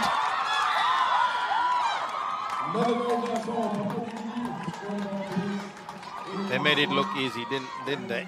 Ramona getting, and the Papua New Guineans, you can see the Samoans look tired out there with that second goal for Ramona, who is way on the leaderboard. Well, Kaipu just darted past Tua Tangaloa quite easily, in fact. A lot has fallen on the captain for PNG. Great turn by Jada Stewart. Given away for Morris for Kaipu. Kaipu heavy on the touch still. Falls for Nene Elipis. She's got a ton of space and room. Lots of time. It's a simple goal, eh? Simple goal. As Marie Kaipu scores PNG's third on 40 minutes. It was a float in almost unexpected. Nearing the stroke of half-time. Dade. Off in left boot. Just down Phyllis Pala. Morris to Padio. Back to Pala. No one ahead of her. Kaipu was late. Falling for Padio. She skips past Soifua. Thinks about it. Direct shot.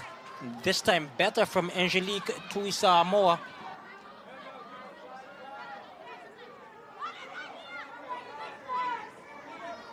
Liana Soifua beaten out by Padio. As Papua New Guinea look to break an extended lead by yet another goal. Padio down the left-hand side of the pitch for PNG. Into the box, Padio. Still Ramona Padio cuts it back inside. That low drive off the knees of Angelique Tuisa-Amoa. Skiers for Samoa. Float in, taken by Cassirer, misses it!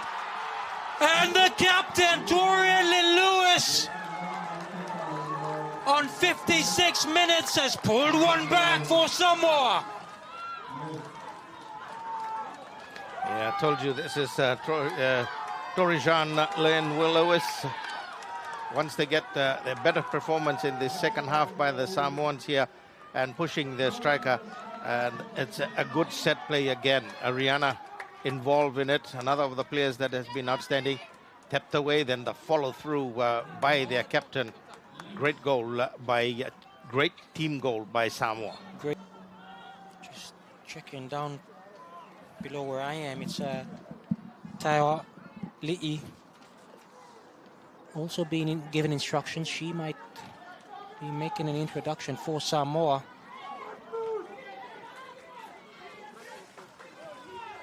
Pace, you feel, Raymond, is needed by Samoa if they need to narrow the margin. Yeah, they need to push forward, throw everything forward here because they're needing the goals in this. They have the numbers, so you can see here the Papua New Guineans, although they're short in numbers, they defended well so far, but Samoa have pulled one back. That will give them a lot of, this time the Papua New Guineans break away, and this probably will be the sealer for them here, putting it 4-1 here. And the Samoans, you can see, they look a bit downhearted with that goal. Well, Murray Kaipu has been billed as one of the fastest players the Papua New Guinea have. All she had to do was tap that past to a Tangaloa. And Singara for Upa. So whoever wins the gold medal here has a pretty good chance to qualify. Of course, New Zealand probably would be part of it too. There's about 8 countries are all set to feature as Kaipu again on the left side of the pitch for Papua New Guinea. Not the best of clearances. And a good goal. It's a great goal. Wonderful strike by Padio, who's just been phenomenon in this tournament. She scored some good goals here. The goals that I've seen here from her have been phenomenal and definitely leading by example. Padio with that 5th goal for so Papua New Guinea on their way to defend their title, and this is what the other teams that will feature against PNG in the finals will have to watch out for their captain. I think she's been around for quite a number of years for the women's football side, and you can see her finishing is exceptional. He's down on the sideline. You can see 3 substitutes on standby, 1 for Samoa. It's Leiloa Fesolai who's waiting to come on. Inside the box for Samoa. Will it hit the wall? Ulovili. Here now a shot being taken. Hits the woodwork. Lynn Lewis latched onto that. Just wondering why Gloria Laeli has it back to the... Oh, she's facing the striker right now. It's Ariana Skiers. She could opt left or go direct. Skiers goes direct to Cassirer. Well, when you look at it, they're doing better than the men, aren't they? They are. Yeah, the PNG men's felt hard done by with a... They've only played 1 match so far. That one in a 1-1 draw against Vanuatu. Their next match should be the winner of Tahiti and Tonga for the... I think it's the 5th place playoff. Oh, yeah, okay. And you mentioned the Cook Islands, so PNG were actually scheduled to play against the Cook Islands today. So fixtures have been changed around a bit, eh? Just a bit. Unfortunately, the Cook Islands had to return back home. As Ben Aukwai calls an end to proceedings here at the Law Sentama. So Papua New Guinea, the 5 times gold medalists in women's football, on track for an unprecedented 6th gold medal. They are the first team into the women's final. Who will they face? We'll have the 2nd semi-final between Fiji and New Caledonia coming up later on this afternoon. And athletics kicking off competition today at the National Stadium. Very soon we'll be joining Brendan Telfer with the 100 metres heats. You know, one of the marquee events, isn't it? The 100 metres, the women's and men's heats at the National Stadium. Just about to get underway. We will join our commentary team of Brendan Telfer and Bob Snow in just a few moments.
And welcome back to our commentary here. Day one of track and field at the Pacific Games. In picture there, the starters for the women's 100. The first of 5 heats here this afternoon, Bob.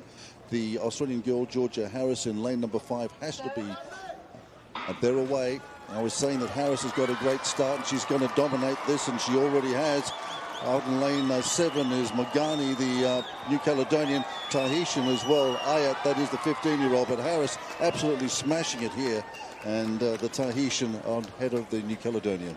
Well, she was the favourite on paper, streets ahead of the others, and she finished streets ahead of the others. Well, she's the under-20 Australian champion at the moment. She came in with an 11.46. Let's have a look at the start again. And Harris in the middle there in the green strip, you can see, look at the start she gets. Absolutely brilliant. And by the transition stage after she comes out of the start, just getting down, running into rhythm, and she's looking absolutely sensational. So the under-20 Australian champion doing well there, the Tahitian, and then the New Caledonian. So that was Ayat ahead of Magani, the New Caledonian. And we've now got to see which of the fastest losers managed to then qualify for the semi-finals later today. Absolutely. Semi-finals not too far away. Later on it will be transmitting that.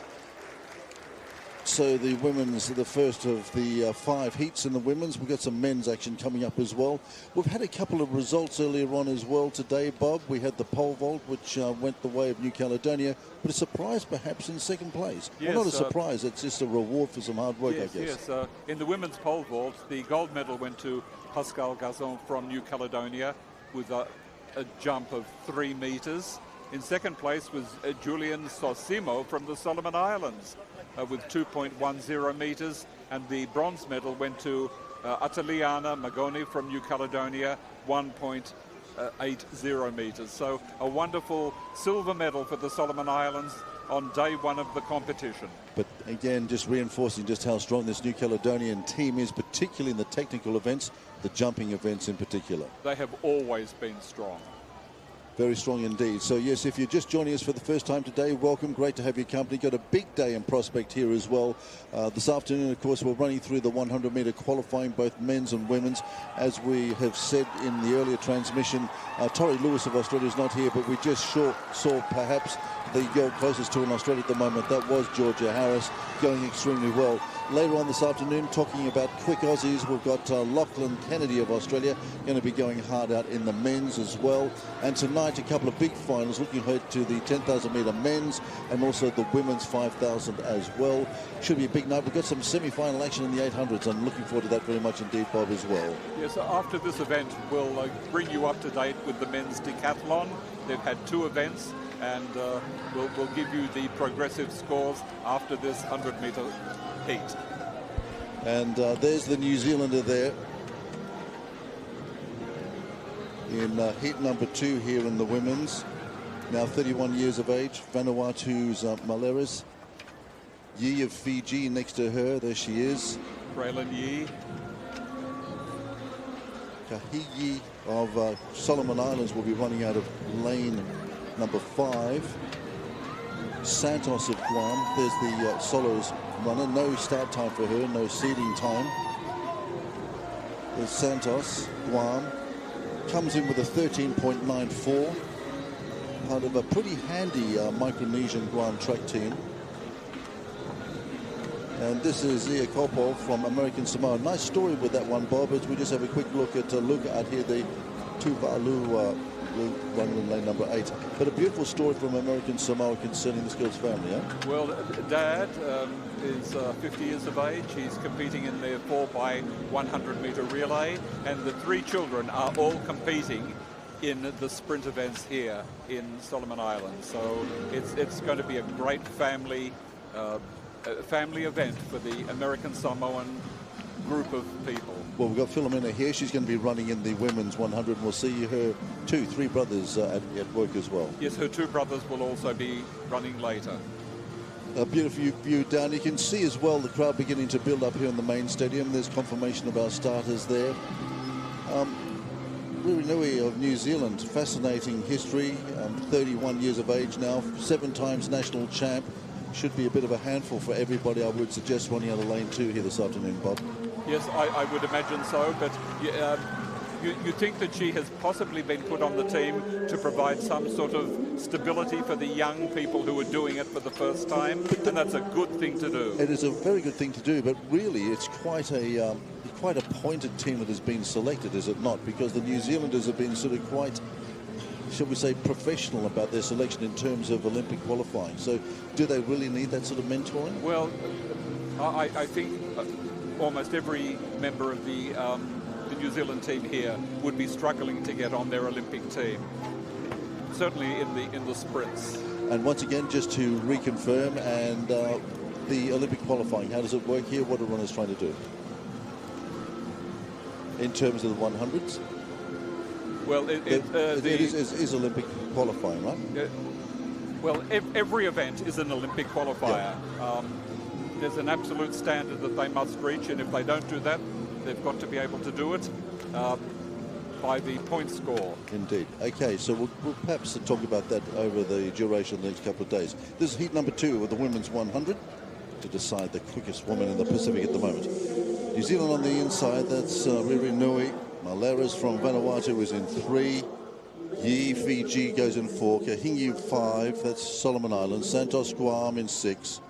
Ia Kopo from American Samoa runs in lane number 7. And Luka Tuvalu out in lane number 8. There's the New Zealander. Malrez there. There's Yi. Kahingi from Solomons. Santos from Guam. Ia Kopo there from Samoa. Just waving to her brothers and maybe a dad in the audience. And look out here, Violetta Luka from Tuvalu. The New Zealander on the inside, lane number 2, comes in with a qualifying time of 11.84. As I said, she is a 7-time national New Zealand champ, so theoretically, Kahinga from Solomons, by the way, is a national champ. She ran the national champs here in Solomons earlier on this year. And Santos won a 13.94 at the Oceanias in May this year, so she's in pretty handy form as well. But I would say all eyes on the New Zealander, Bob, lane number 2. As we yes, get I would think so. The Olympic qualifying is 11.07, which is beyond all of these runners and beyond most of the runners in Australia and New Zealand as well. Heat 2 then, women's 100.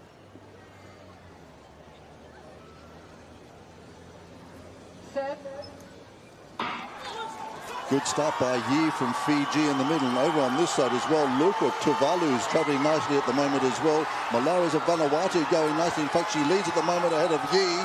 So it is Vanuatu, Fiji going well. Yi, Yakingi, also Ruini there over on the far side, Bob. Yeah, Liza Maurez, that was a big surprise. For Vanuatu, absolutely cleared out in the rest of the field, so that's good. She's a good all-round athlete. She's also a jumper. Yeah, I thought got a good start.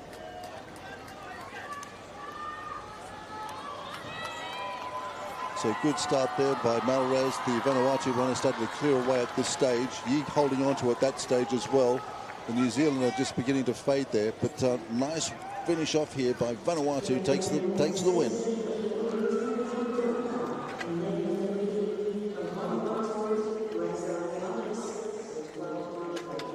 So it's the top three. And the next... it's an adjustment here. Now we're seeing it's the top two in each heat in the six next. Well, so there's been a bit of adjustment since we're on the air earlier. So the top two plus next six best go through to the next round. The reason why they've done that is the seeding has not been accurate because of the lack of information from the individual countries. Indeed. So we're just having a few problems as well here with some of the electronic timing. There's our winner. So here we go then, heat number 3, women's 100. David Vanuatu will be in 2 here. Manatoa from Tuvalu in 3. Smith from Samoa in 4. Aranui. Hockley from New Zealand is in lane number 6. Afok from Tonga in 7. And from Papua New Guinea is Managi out in lane number 8. A pretty tight one, this one, I would suggest. Perhaps Claudie David of Vanuatu in lane number 1 or lane number 2, Bob. Well, I'd pick Adrian Managi over her. Adrian has broken 12 seconds, and the two David sisters, Claudie and Chloe, who are at Super Grammar School, they're good, solid runners, but in the mid-12 second range. Hockley would like to be part of the lineup as well, I guess. Oh, yes. 13.31. Represented New Zealand at the Youth Games. On the basis of what they've already done this year, I'd go for Adrian Managi. Managi then going to be running closest to it out in lane number 8. David in 2. And this is probably why she was withdrawn from the 400 hurdles. Manatoa there. Smith is Samoa. He's in lane number 4. Aranui from Solomons is in 5. Hockley, the New Zealander, as I said, comes in with a 13.31. But there's David then. She's in 2. That's David in 2. There's these Tuvalu runner just walking into shot. Smith from Samoa is in 4. There she is. Nui there from Solomons. No time recorded for her. Don't know what her form is. Hockley would want to do well here. As I said, got some form. Went to the Youth Games from Tonga. Manatoa Fafoka there. And this is Managi out here in lane number 8 with the 11.98 qualifying time coming into this one. The oldest of the field at 28 now, but still a very handy runner. On your mark.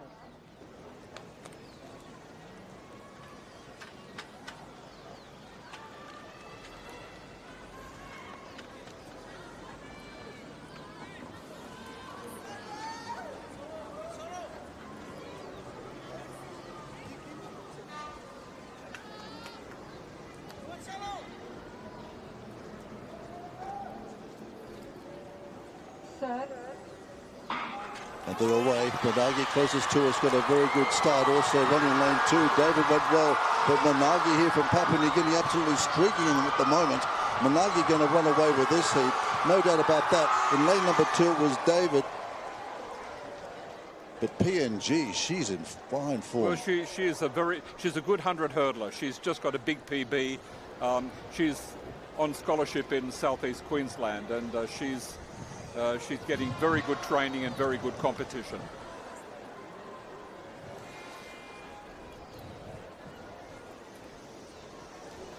So we'll be seeing her.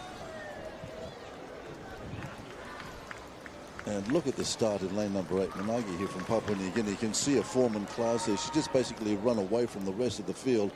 Done extremely well. David in Vanuatu in lane number 2. They're just trying to hold on. Yes, one of the two sisters who are living in Fiji, but they are representing Vanuatu. And Arunia there from Solomons holding on for 3rd place. Hockley there with something to think about after that race.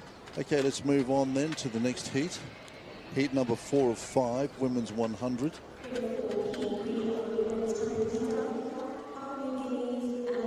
We'll be seeing these women again later on tonight, of course, in the semis. This is qualifying for the semis later on this evening.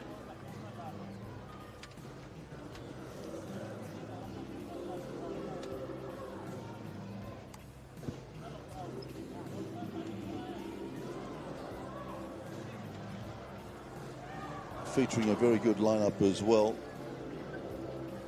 Kasai from Fiji, the 19-year-old, comes in with a 12.56. JJ from Samoa. Peterson, the New Zealander, comes in with a 12.38. I think she did that a few years ago, Bob. Yes.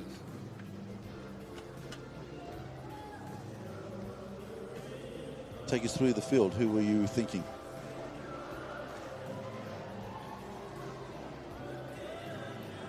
Well, I'd go Isila Upkup from Papua New Guinea. She's broken 12 seconds. She comes in with a qualifying time of 11.99, does the PNG runner. Kasaya there as well. She ran extremely well in the Coke Games, now 19 years of age, in lane number 2 for Fiji.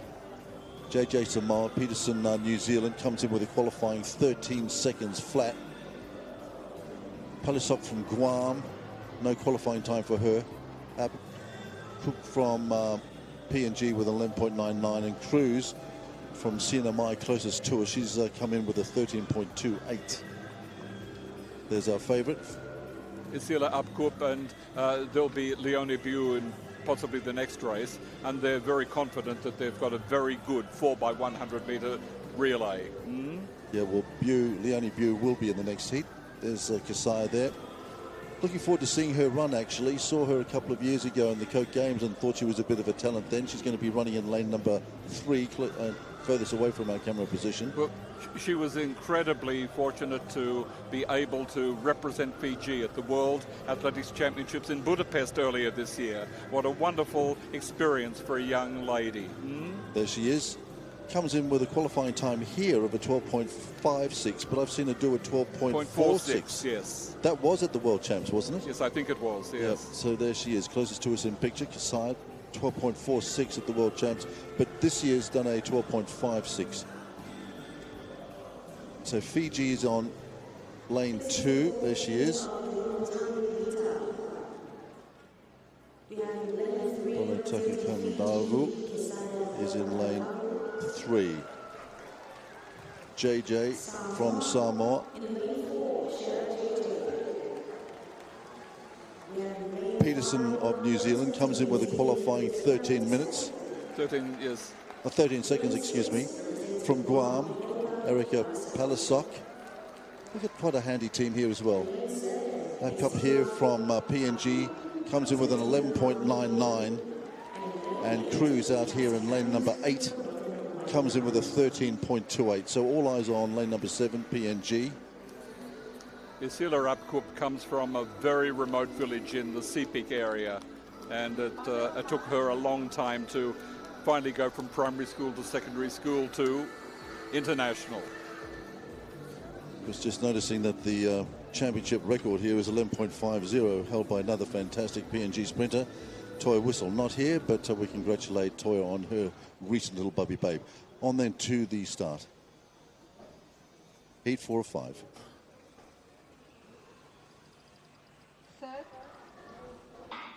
Once again, a good start out here.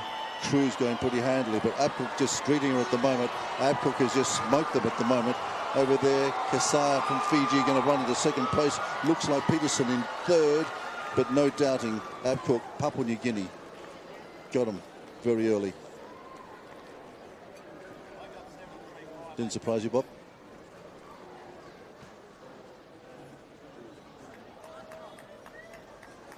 Kasaya in second place. There's our winner there.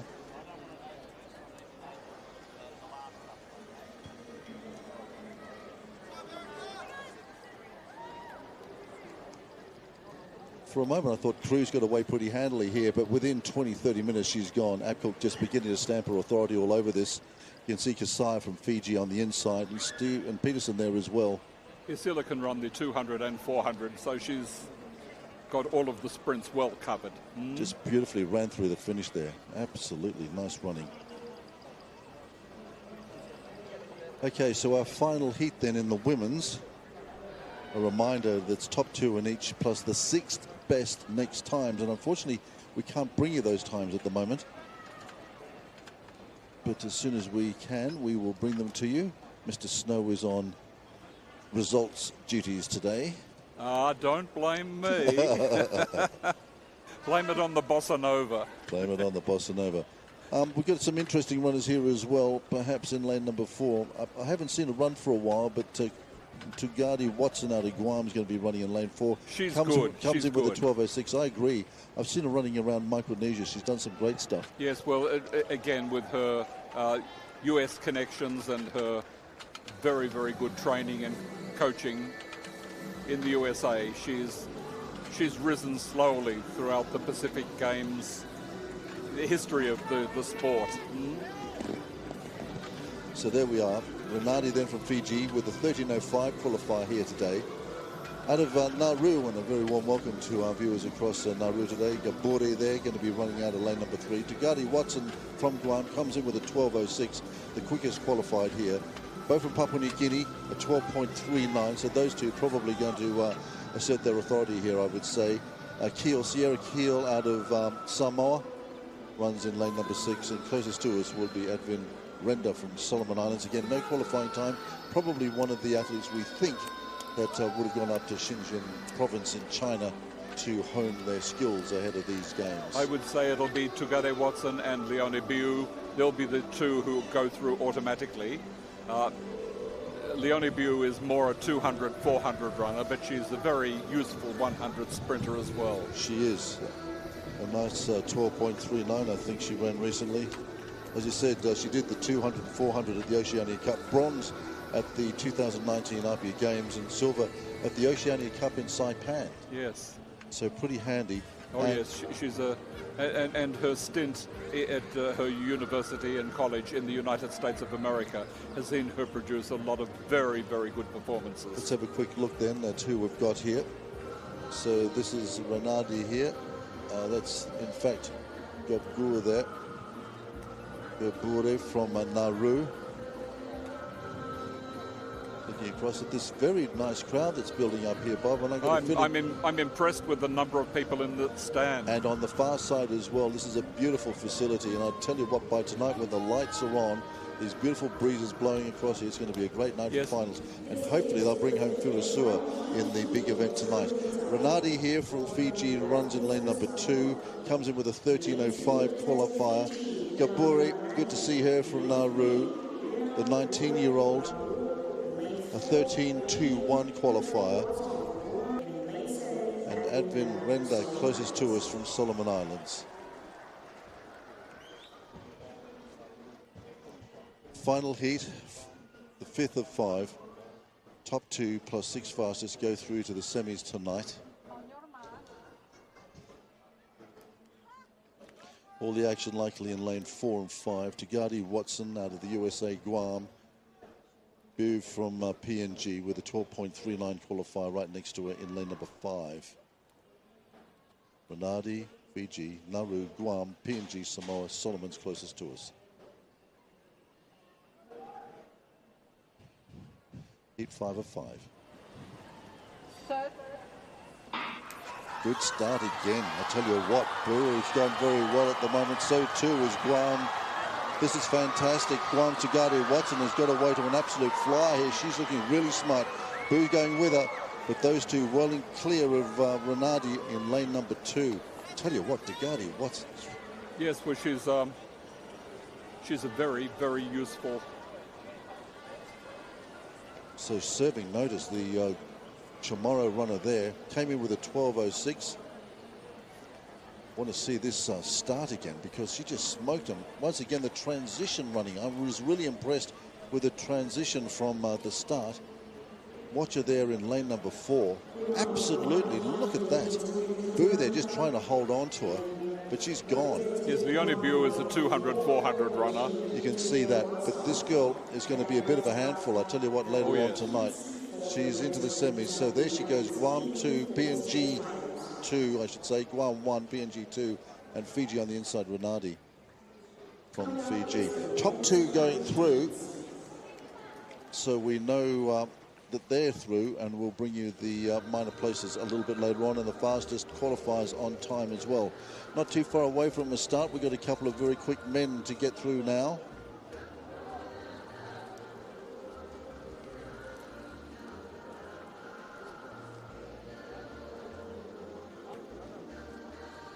Men's 100s. You can see the big crowd building up here. We've got 6 heats in the men's 100.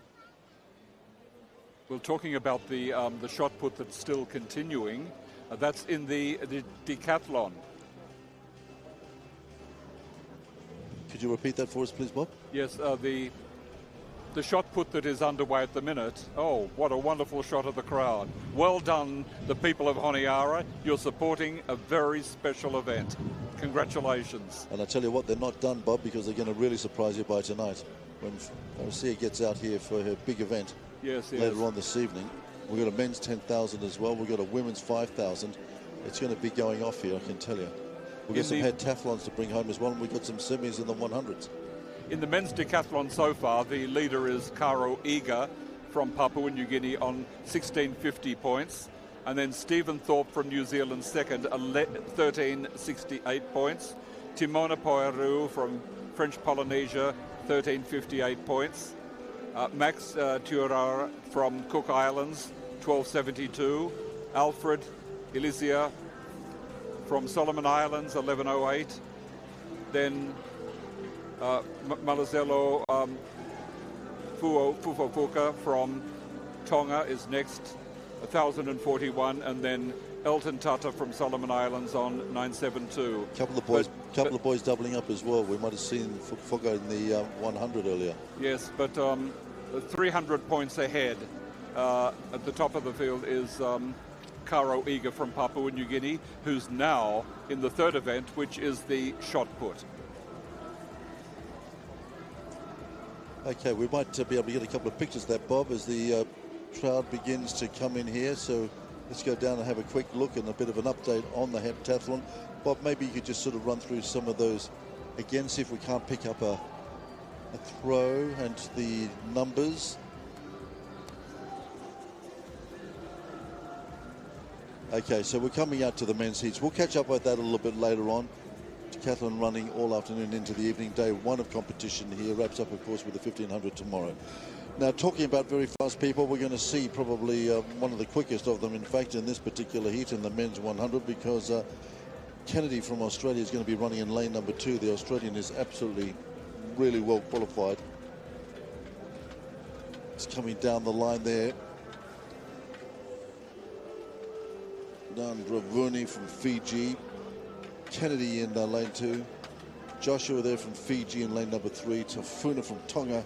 Camacho from Northern Marianas. Anis from Papua New Guinea with an 11.23 qualifier. Tamoa to Alu, no qualifying time for him. And Kanewete out here from Kiribati with an 11.80.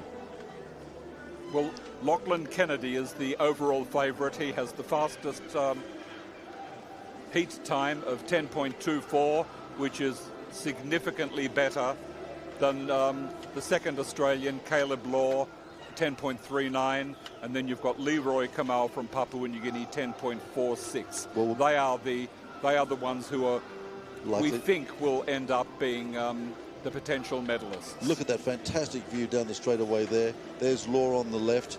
That's Joshua. Down Gravuni there from Fiji. Wonderful run down the straight there. Just get a sense of what the runners are experiencing, feeling here today. There's a lovely breeze blowing across this facility as well now.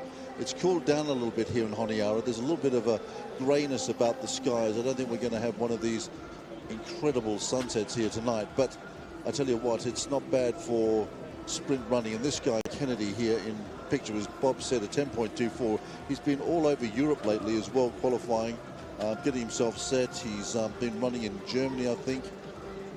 Yes, he's studying for a Bachelor of Engineering and Design at the University of Queensland. So there's Joshua there, down Dravuni from Fiji. Here he is. This is Lachlan Kennedy, the 20-year-old.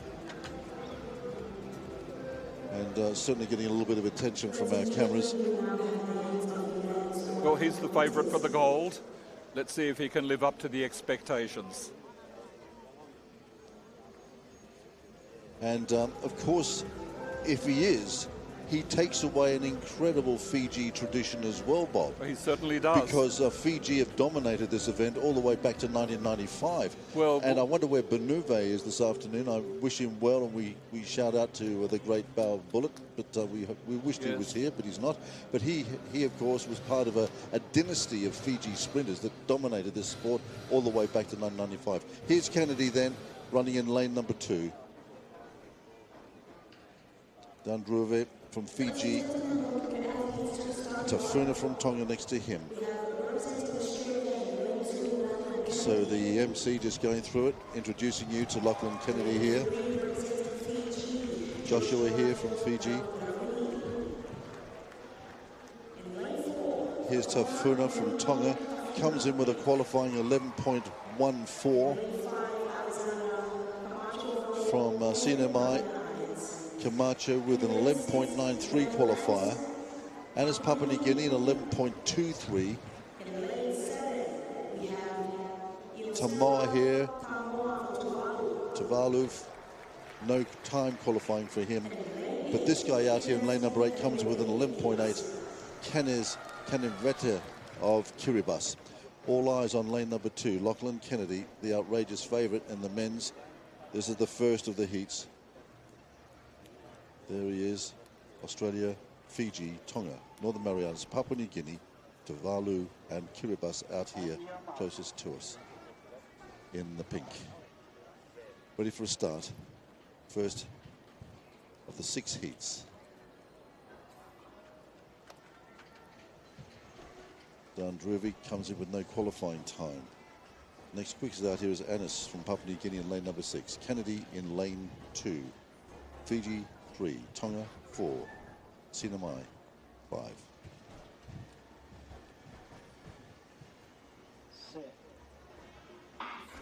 Oh yes, he got away to a fly. Lachlan Kennedy, look at him go, just absolutely smoking it here at the moment.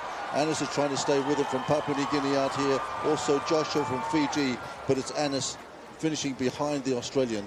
And I think it was Joshua Dandruvini of Fiji in lane number 2 or lane number 3, Bob. Yes, well, it's look at that, a sad mid-race injury for one of the athletes. Didn't pick that up.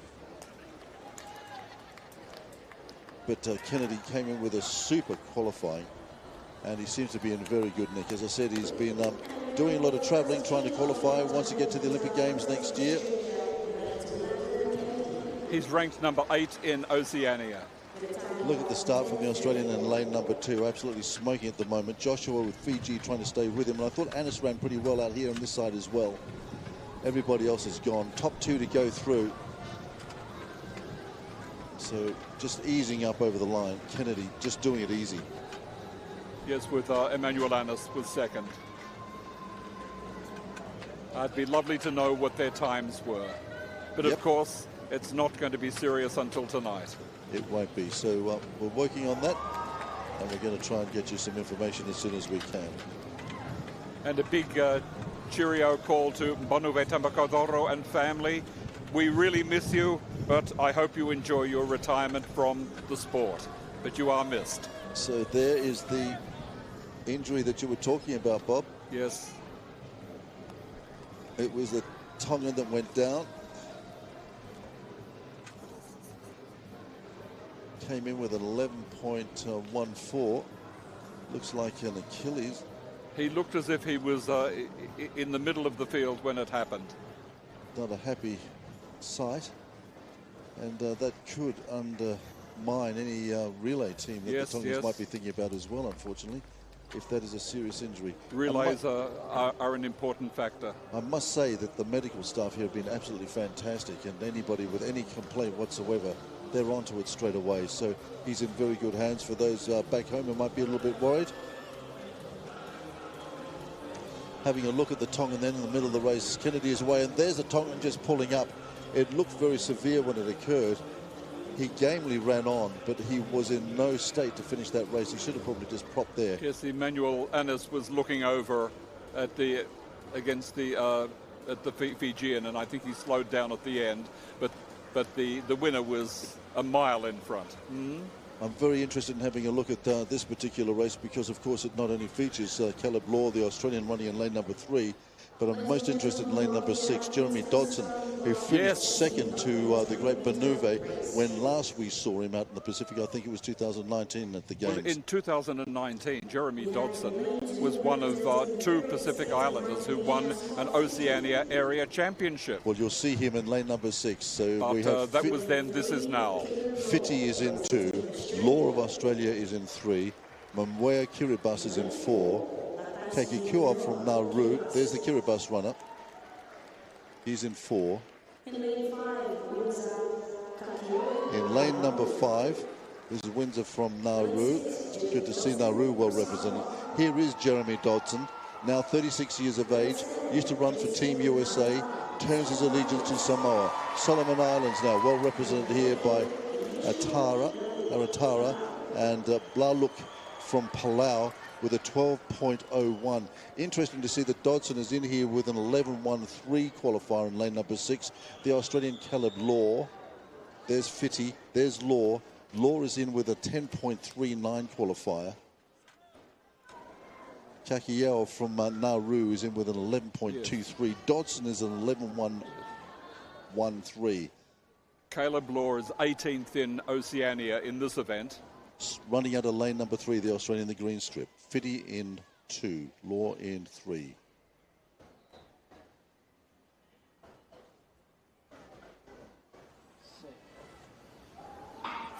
Good start by the Australian. Dodson got away well. The Samoan travelling nicely, but here comes Caleb Law. The Australia just beginning to smoke them. Dodson trying to hold on, but it's all the way with Australia. Lane number 6 was Dodson, I think, finishing in second, so he's got through to the next round, and it could have been the Nauruan that got through next to Dodson there as well. There's no doubting who won it. Caleb Law just absolutely smoking them again. These Australians, they're young, they're fast, and the word is that Caleb Law is absolutely loving his time in Solomon Islands as well, Bob. Well, Caleb Law is maybe only 18th in Oceania in the 100, but he's number 1 in the 200.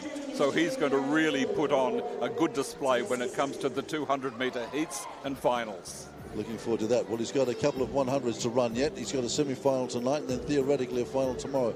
Have a look at Law going well. I always thought that Dodson, given his technique and his size and his skills, would always be a good starter, which he was, but Law got him quite easily by the midpoint. Dodson holding on for second place, no doubting the winner. There's Dodson coming home.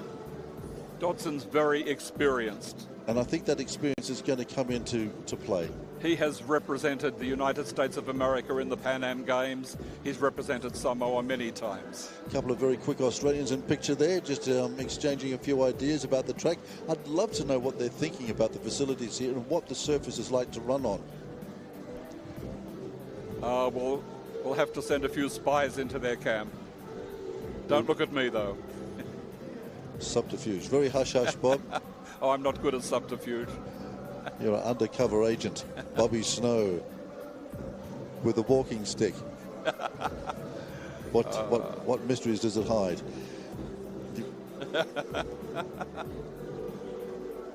Interested in this one as well. There's a young runner from New Zealand, a guy called George Kozlov, who I've noticed recently. Was running extremely well a couple of years ago. Ran into some problems about 18 months ago. With some serious injury, but he's on his way back. He's going to be running in lane number 2 today. Comes in with an 11.12. I reckon he could be pretty quick. But I tell you what, Kamau from Papua New Guinea with a 10.65, he'd have to be your pick, would he? Well, yeah, Leroy Kamau is, I think, the favourite for the bronze medal. The 2 Australians will be gold and silver, but Leroy Kamau could upset, but he's earmarked for the bronze medal. But he's a very, very good sprinter. But how upsetting to Team PNG is that? Because once upon a time they would have thought themselves, here is the start list.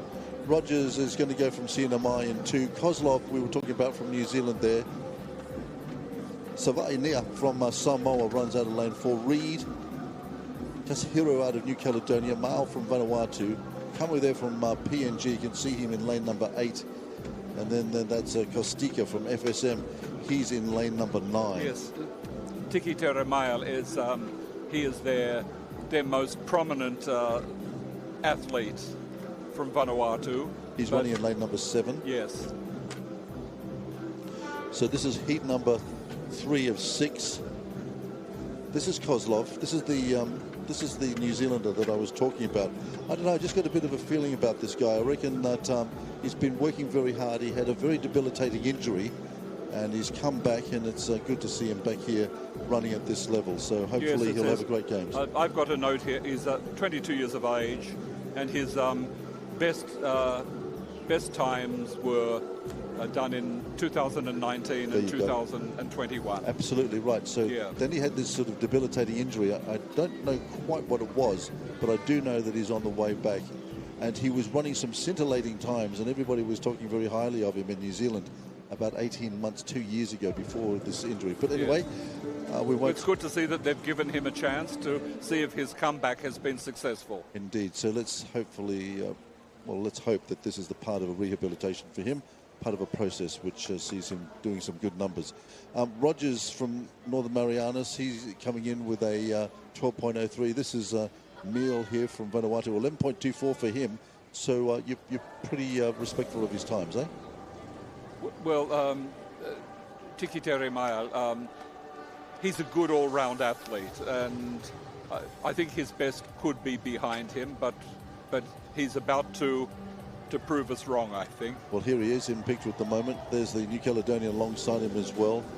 Here's the New Zealander, and down here on the inside, this is Rogers from Northern Marianas, the 17-year-old, with a 12.03 qualifier. Ladies and gentlemen, this is the third heat of 6 heats, and the top 3 from each heat plus the next 6 best times will go in. So we got a scratching here, I think. Yes, we have. Marshall Islands, Reed is a no-show. I have heard that the entire Marshall Islands team is not coming. I don't know if that is true or not. Yeah, I can confirm it. I'm just hearing it myself as well, Bob. So breaking news, Marshall Islands is out. Having a look there at the New Caledonian. Here's Mile here from Vanuatu. Comes in with an 11.24 qualifier. Kamau here from Papua New Guinea, 10.65. And Kostika here from FSM on his outside. Leroy Kamau is coached by Nelson Stone, who was very successful in the early 2000s. We remember him dearly. He was a very, very good runner. Okay, getting ready for a start then. This is heat 3 of 6. Rogers, Kozlov. Savainia from Samoa. Kezaral, Mile, Kamau, Kostika closest to us. No lane number 5, that's Reed. Marshall Islands all scratched. No Marshall Islands team here.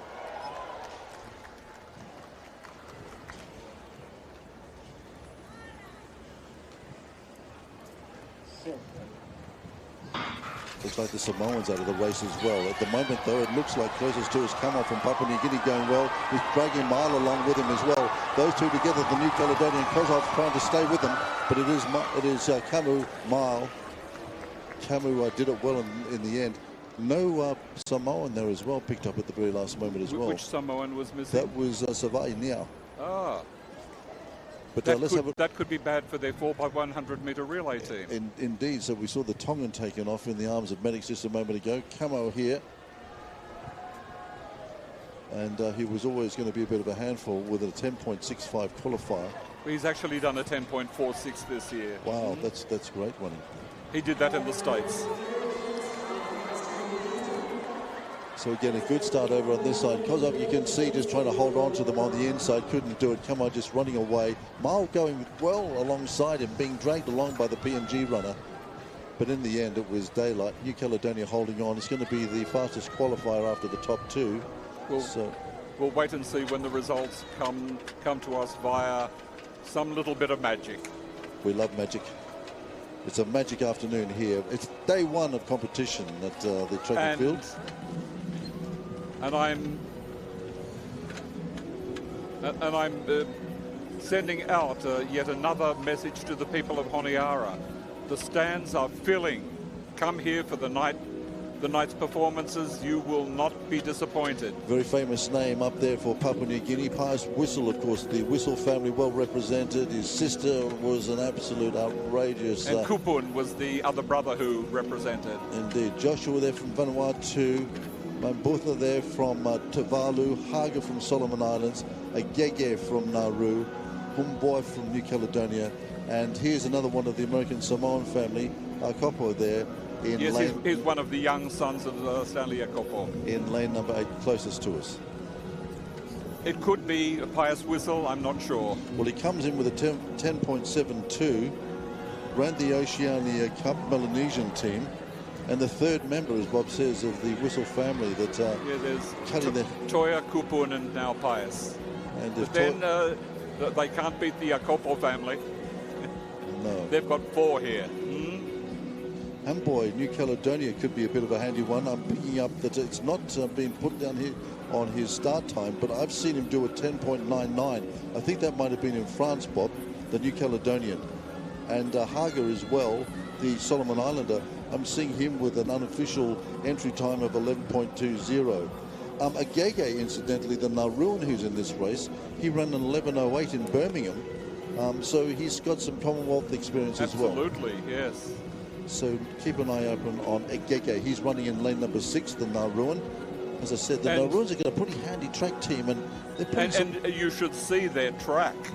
Yeah, well, considering that it is. It's amazing that they can put together a track and field team. It's a testament to their persistence. I'll toss a coin to see who's got the worst track, Kiribati or Nauru, and they still produce athletes. Well, I'm very fond of and very protective of Topside in Nauru and the crushed coral up there, Bob. I have very lovely memories of Anibari Bay and the Benin Hotel. And, yes, but not the track. And Topside. And they used to play some beautiful football out there as well, let me tell you. Aussie rules football, mind the way. Well, it's their national sport. It is their national sport, as I said. It's not the Australian national sport, but it's the Nauruan national sport. We love Nauru. Whistle is going to be running in lane number 2. Joshua from Vanuatu is in lane number 3, just passing through his shot there. Coming up to us here. Here's Mr. Whistle. Comes in with a 10.72 today. Looks like we're just going to run down the lanes then. So Whistle here. And if Toya is watching this back in New South Wales, we send our love to you your family. We do indeed, Toya. Here he is. Here's a brother, Mr. Whistle, 23 years of age. Joshua here, Vanuatu, with an 11.27 qualifier. 0.55 qualifier. Haga here from Solomons gets a big cheer. No entry time officially, but I've seen him do an 11.20.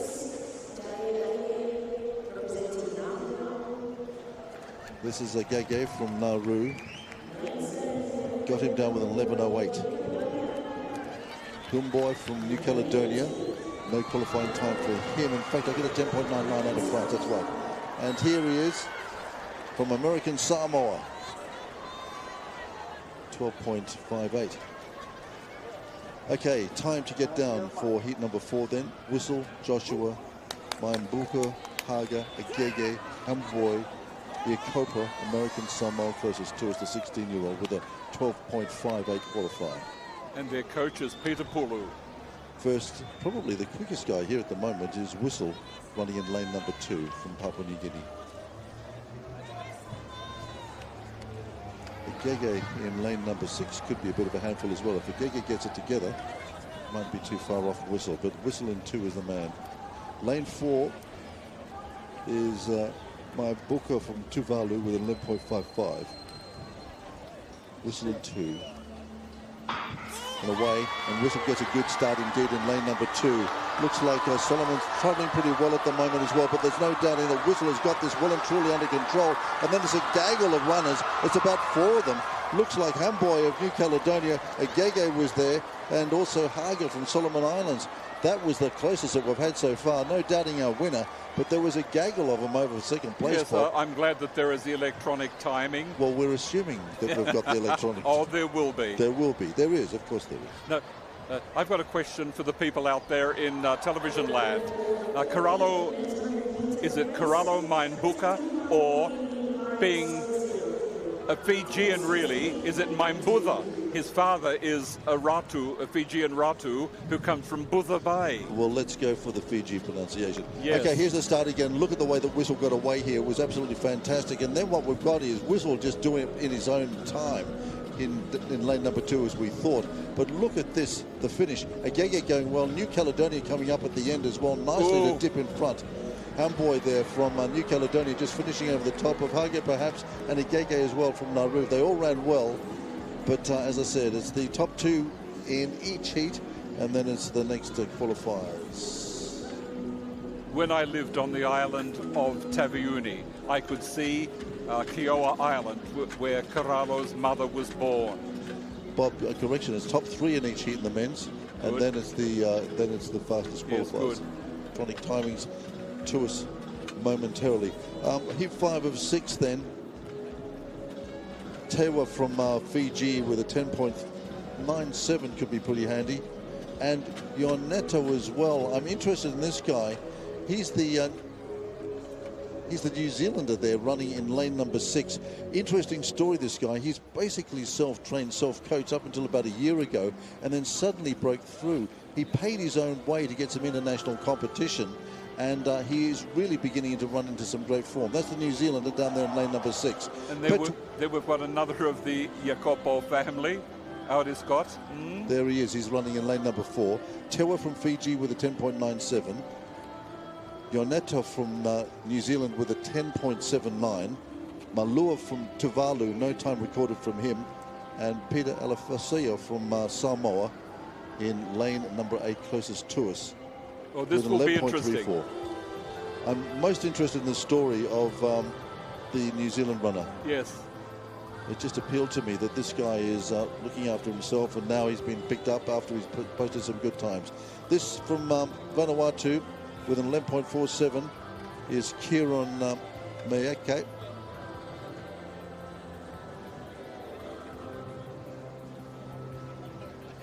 Big crowds in here tonight. It's building already, Bob, and we're early into the afternoon. I tell you what, tonight's going to be great. Petua here from Solomon Islands. They'll be roaring him home in just a moment. And I tell you what, if crowd involvement is anything to go by, we might see some sensational running later on tonight. I hope we will. That's why I've come to the Solomon Islands. 20 years of age.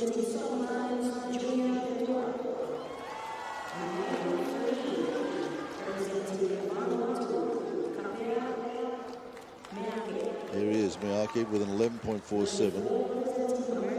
One of the siblings, Kopo. Tewa here from Fiji, 10.97 his qualifier. From New Zealand with a 10.79, Yonoto. Malua from Tuvalu.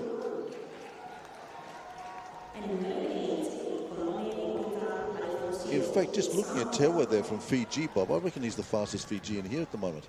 He will be, and he's come basically from nowhere. Yeah.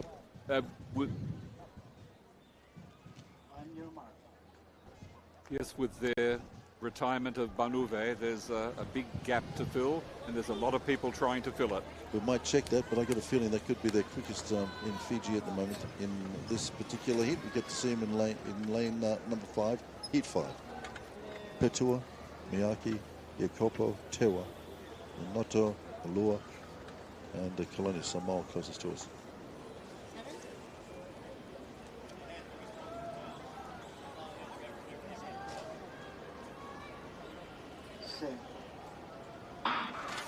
And Fiji, indeed, Tewa got a good start. Looks like the New Zealand are going to try and stay with him. Out here is Kalani from Samoa, but Tewa from Fiji doing it easily, and the New Zealander, Yonato, coming up alongside him to finish off with perhaps Kalani closest to us as well. But this is our winner here from Fiji. Waisake Tewa from Fiji came in with a 10.97 qualifier. Yoneto from New Zealand alongside him as well. Ran the second stanza very well, I thought, the New Zealander. Yes, there's our winner. It'll be interesting to see how he goes in the 200. Yep.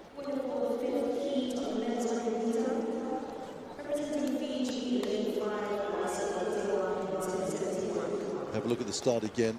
Fijian got an absolute fly there. Tewa did extremely well. Look at that. And here's the Samoan closest to us going pretty well at this stage. And then the New Zealander starts to make a little bit of a move here. You can see him just closing in and easing up as well, just doing what he needed to do. Bob, I think you're right. I reckon we might see a better 200 out of the New Zealander. Yes, yes.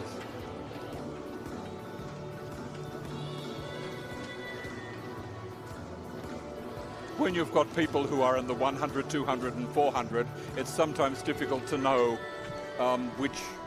which one is their best. But I do know that with Toya Whistle, the great PNG runner, she was always at her best when she was a strong 400 runner. And then that came out in her 200s and 100s. So final heat then, a reminder that it is the top 3 in the men's, plus the next 6 best times. Johnny Key, I'll be interested to see how he goes. He's running out of lane number 5, you can see it there. Roberts there. Vaitoe from Tonga. The Fiji runner, Ratu, in lane number 4. Key from Samoa in 5. Ika from Nauru in lane number 6. Recognise that family name from the weightlifting the other day. Tolosar from Cook Islands with an 11.43 qualifier. Tiaha from French Polynesia or Tahiti, a 16-year-old running out of lane number 8. Quickest qualifier, your boy from Samoa, Key, with a 10.84, bronze at the Middle Games, silver at Oceania, and also a Commonwealth Games rep. So Key's got some form. He did very, very well in the mini games in Saipan last year. The Samoan sprint team was awesome. So see if they can do something like that again this time round here in Honiara. There is Key. So as I said, a 10.84 for him.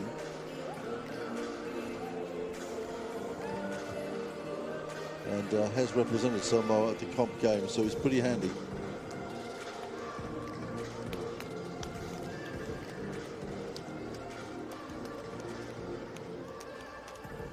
Our starters then in the final heat of 6.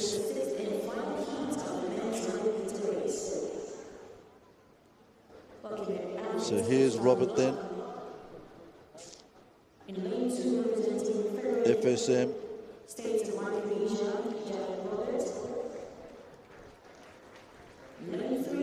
Vaitoe from Tonga comes in with a 10.85. Any sub-11 is to be respected. Well, this boy's run an 11.34, so he's not far off at 3/100s. And he has run a 10.84, so. Ika here from Nauru.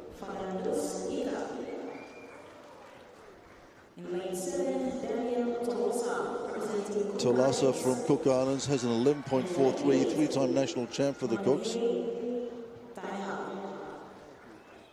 Tehea from Tahiti. So our final starters then in the final heat. The top 3 of each heat was the next Heat 6. best times to go into the semifinals. Look out for Key in lane 5 with his 10.84. The Tongan as well. Vaitoe from Tonga in 10.85 his qualifier. He's running out of lane number 3.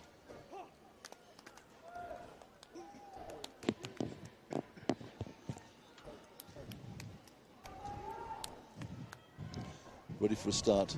That breeze just beginning to pick up again as well. I'd love to know what it is running down the straight. It's slightly over their shoulders at the moment. We'll need to get the full results with the wind readings. Could have a bit of a factor later on tonight as well in the semis. Tomorrow for the finals of these 100s, both men's and women's. Heat 6. Started. Good start as well by the Fiji runner Ratu. He's going well there at the moment. On his outside is Key of Samoa. It is the Samoan Key, Ratu from Fiji. And also on the inside, it looks like Tonga's Vaitoe got up there as well. So Key, Ratu, and Vaitoe there from Tonga.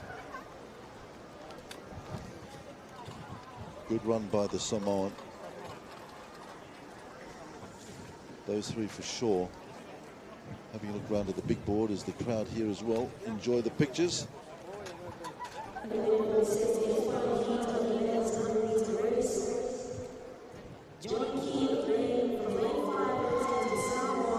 they're just confirming him as well. That's our winner. Have a look at this. It was a pretty handy race in the end, and as we suspected, it was going to be pretty close. Key there, probably a better start than many of them. Fiji travelling well. Ratu at the moment pretty good on his inside. These three just getting away. Cook Islands running pretty nicely as well down there in the bottom of the picture. But these three it was that dominated that heat, the final 6 of the 6 heats today.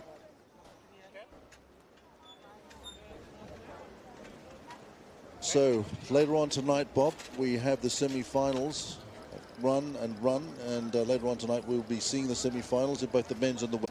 But tonight I'm really looking forward to the long distance races. They will be outstanding. Some big long distance races tonight. We've got a 5,000 women's, I should say, and the winner perhaps could be Ferracia from Solomon Islands, and we've also got an interesting 10,000 metres with a young man from Fiji. At the moment, seems to have the form on that. For the moment, though, from us here at the National Stadium, we'll be back later on tonight with some fantastic gold medal action.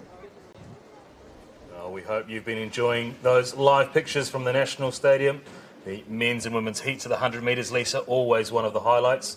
We'll be back again at the National Stadium a little bit later on for the longer distance events, medals to be handed out in the men's 10,000 metre, and Lisa, the women's 5,000 metres. Yes, the 5,000 metres also later on this evening, and we're looking forward to Sharon Furisaw getting out there on the track. She has also mentioned that this Pacific Games will be also her last Pacific Games. She holds the record for 5,000 metres, but she's looking forward to setting a new one later on this evening. Yeah, Sharon Furisaw, one of Solomon Islands athletics' shining stars. Well, we're also day one of boxing action here in the Solomon Islands. Friendship Hall has been converted from basketball and volleyball to netball and boxing, and it is one of the hotly contested competitions here and one of the highly attended competitions as well.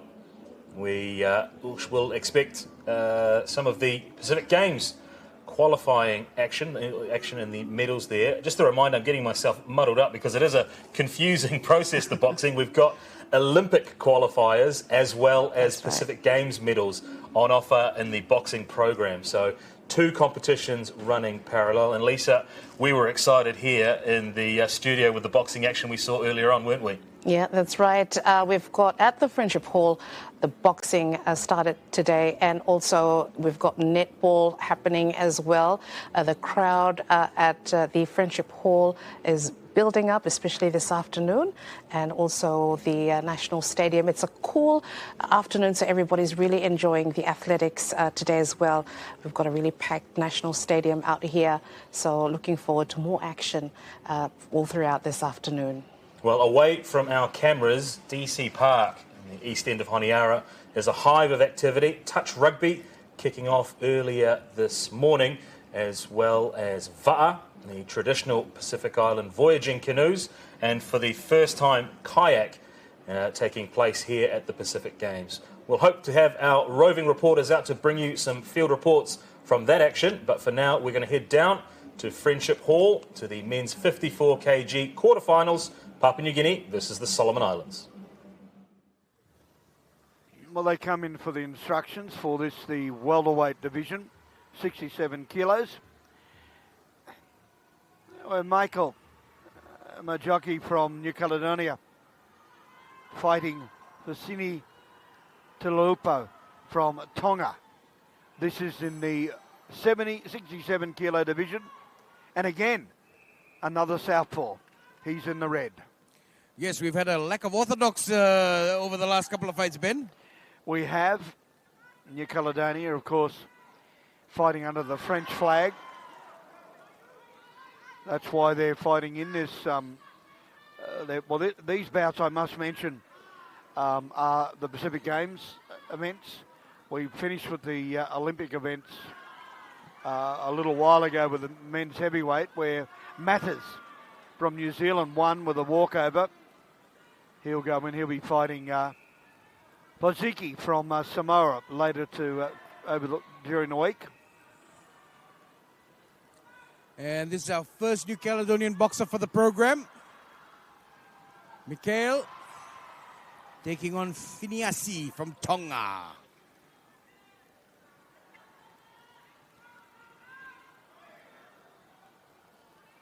Slightly bigger build, the Tongan boxer, heavier shoulders.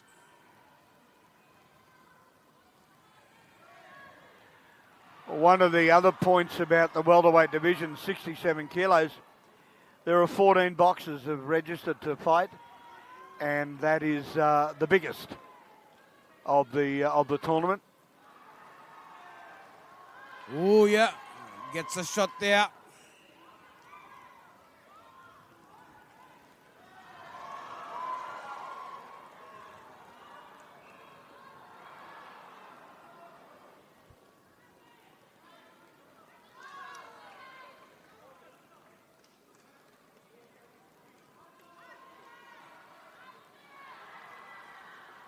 Well, both fighters here are just the mouth guards come out. The referee will take the fighter over to his corner, and it'll be washed and then put back in again. Minute to go. Hygiene very important, Benny. Yes, it is. 1 minute to go.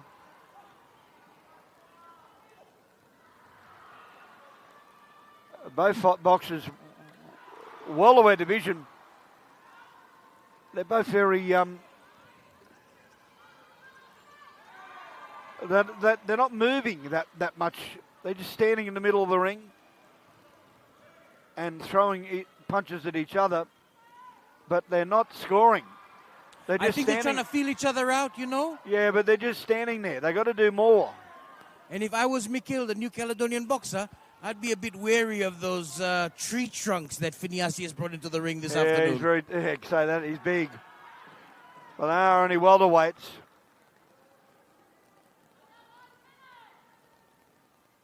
And again, both boxers, both changing stance.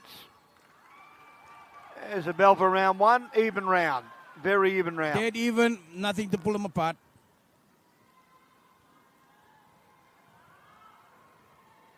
The New Caledonian, he's 27 years of age, and he's had over 20 fights. He's pretty confident. I spoke to him in broken English before the Let's have a look at the highlights. Yeah, Finiasi, few good shots there. Yeah, it was a good shot. Yeah, scoring a few points. Finiasi, he certainly, there he is there. I think he just needs to get behind a left hand and then bang with the right. Just be confident. Take the lead. Get your punch. That'll work your distance out. You work at where your opposition is. Throw a nice left or a right hand. Let's see what he can do. It lands with the right hand though. And again. Yeah, Tuipolotu coming out the aggressor. He's shorter, but he's landing. And again, a right hand, another right hand.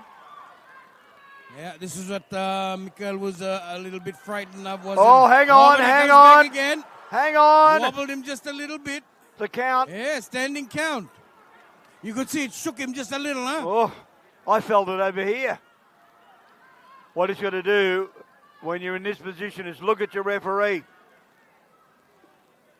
The referee thinks there's something in doubt. He'll stop the fight.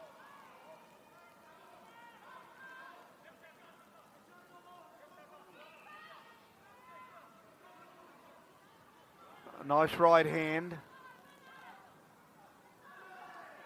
Oh, good solid punch. Good rip under the body. He got caught. Oh, he's got caught again and again and again. Oh, 4 in a row.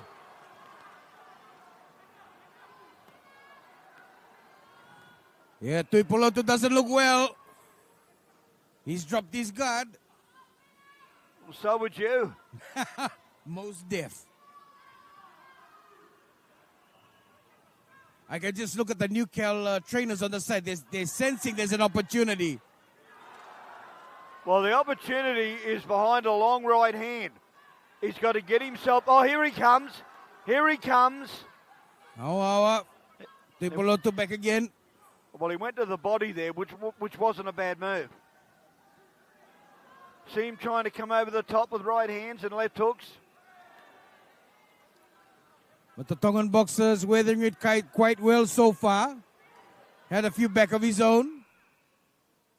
Mouth guard again. Oh, they got to glue those mouth guards in, man. Both sweeping left hooks, but neither of them landing.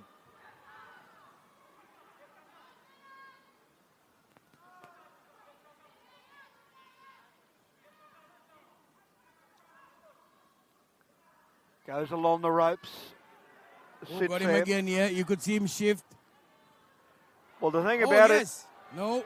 Well, the thing about it is when you've got the ropes at your back, you've got nowhere to go. Yeah. You know, you've either got to move to the left or the right. Don't just stand there. You become a sitting duck.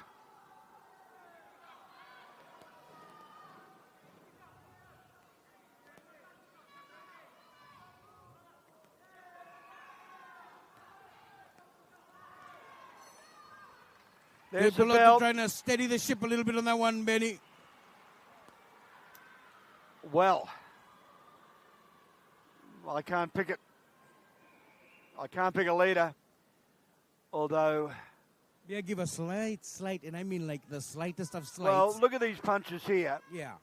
Well, are they scoring? That's the question. Well, the Samoan is. The Tongan, I beg your pardon. Tongan. He is scoring. But then he gets a standing 8. And he comes back. Well, there's nothing in it. Although the New Caledonian, his punches are cleaner, sharper, and longer. So I'm putting him in front. Let's see what Timmy Tonga has to say about that.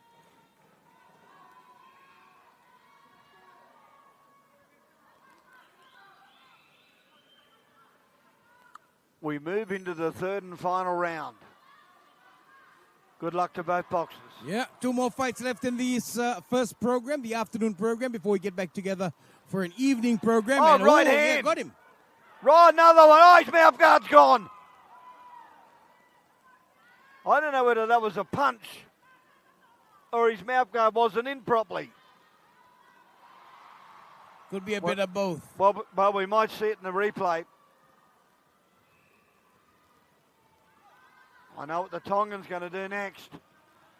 He's going to say, if I can do it once, I can do it twice. Oh, here he comes. Again. Here he comes with his right hands. No, but the counter's coming. No.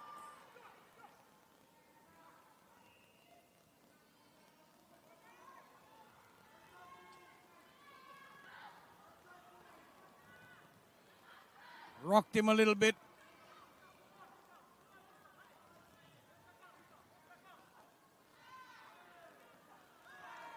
Long way away, both right hands missing the mark. The left hook may have scored. He tries it again, but it didn't land that time. Neither did the right rip. Ooh, right hook. One, that one landed, no doubt about that. Oh, got him there again. What do you reckon, Ben? Yeah, it was, and the left hook as well. Starting to pick up the pace a little bit. He is, but the thing about it is he's landing with the punches. They're scoring punches. Nice, short, sharp punches. Look at them. Yeah, left all and on right. Target. Yep. Oh, yeah. Oh, dropped his hands. What are you doing that for? Oh, no. What are you dropping your hands for? Wobbled him a little bit. Got him again. Left hook. And again. Another one. Another one. Right hand. But the left hooks are just coming thick and fast. They're hurting. I can feel them. They wrestle each other. The referee says, get back in the middle of the ring and let's get on with it. And so they do. A little bit tired. Oh, yeah, wouldn't you be? Oh, I'm exhausted. Pick me up after this, Ben. The New Caledonian, he just goes back. He drops his hands. That's a silly got mistake. him. The Tongan comes back on the attack. Goes to the right, goes to the left, misses. Yeah, you can see both exhausted. They're what you call taxidermied. And they both throw punches. They're both missing. They're just, I tell you what, when you miss with a punch, oh, right hand came back. And another one. He's got a lot of points off that right hand. Oh, he sure has.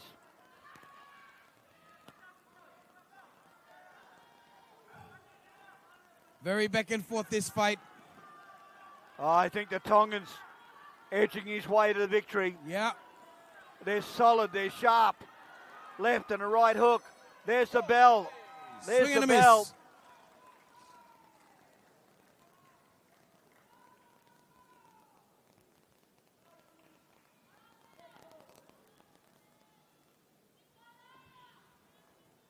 Well, I'm not. Let's have a look at a little bit of the replay here. Look at that right hand. That was the punch that I think has. There's two of them. Yeah. There was a mouth guard went out, but he did land with that punch more regularly throughout the All right. bout. So, sorry, just a question. So if he's in the process of taking the punch and the mouth guard comes out, does the point still count? Yes, it does. Okay.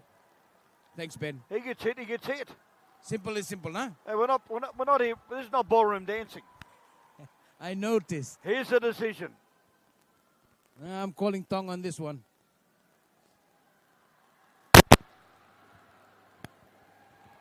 Oh, this is close. Very close. No, I can tell. I'm looking around the ring, the referees. There's five judges around the ring, and they haven't made a decision yet. Oh dear. I wonder if they're going to give it to the red corner. Here we go. Never know. Here we go.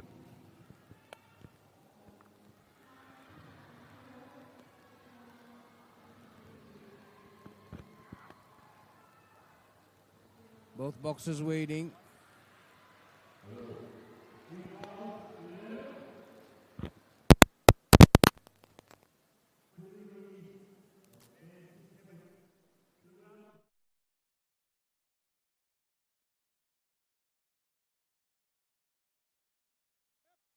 Oh. Close one, close one. Oh, I didn't know whether to go to the toilet or not and wait for the result. Junior Navo in the blue. Oh, I think he got him again, huh? What do you reckon? Beautiful, right and left. Another left hand missed the mark, but the second one didn't. Oh, but the New Guinea boy comes back firing. Yeah. Oh, Hino.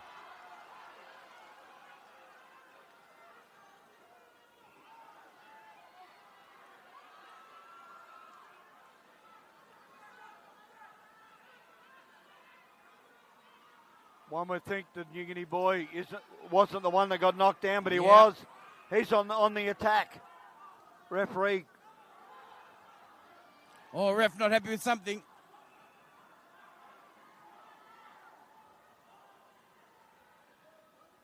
Oh, is there a cut? Hang on, there's a cut. Doctor comes up to have a look at the eye. We might be able to get in a bit closer on this shot. Okay. There we go. No, it's a nose. It's a nose.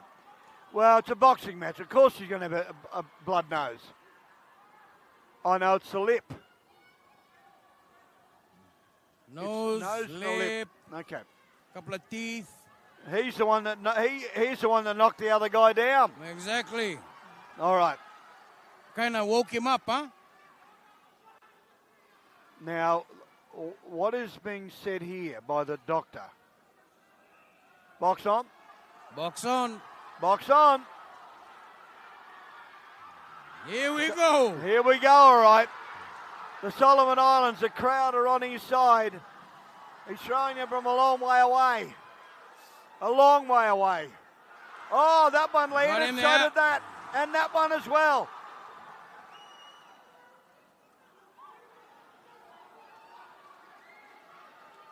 They're both around the same height, same age. Same aggression. Other than Nabo's had, I think, a little bit more experience. Yes, but every time Navo unleashes, Bid seems to come back twice as strong. He does. He does. No, that's a good point. Navo comes out strong but then fades. You can't do that. You've got to go on the attack, stay on the attack. He tried to club him with the right hand. Here he comes. The referee says Don't hold. Don't hold. Into the last minute. Nabo is starting to tire a little bit. He's not throwing as many punches. He might look like he is, but he's not. They're not scoring. Not at all. Not at all. And he's jumping in.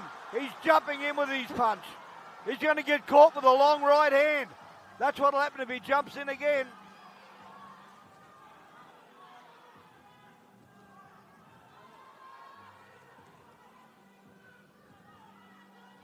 Both standing in centre ring. Both here, stand and deliver. That's what boxing's about. Both exhausted, I think.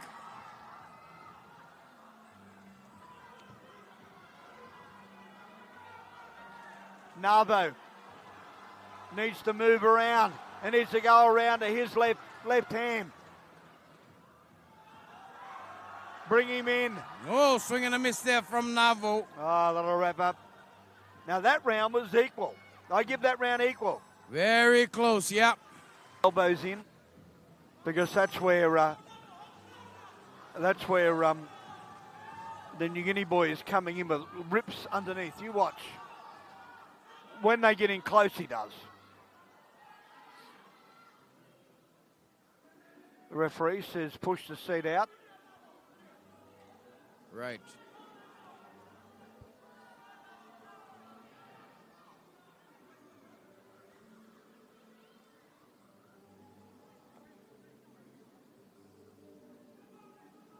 Did he forgot to put the mouth guard in? Oh, that's how confident they are. No, don't miss. Who is this mouth guard? What is this mouth guard? Why is this mouth guard? He probably thinks he doesn't need it. Well, he does. Yeah. Rules are rules. Here we go again. On the attack, Junior Nabo. They both put their hands up together. I think they weren't sure.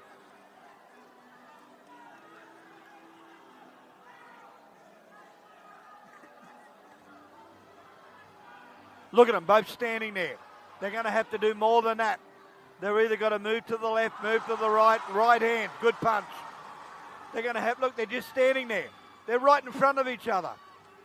That's not how you win fights. Just as you said, they dive in. You've got to move. You've got to move to the left, move to the right. Ref not happy with now the reason for well, they've got to tuck the shirt in. The main is because they can see the white marker, and that indicates the bottom like a low blow.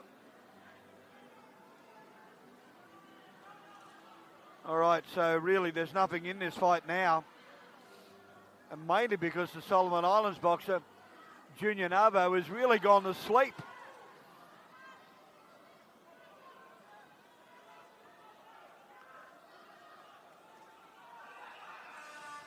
Throws left and rights, and they're too far away. And they're not scoring points. The referee says, do not hold the head down. Can't do that.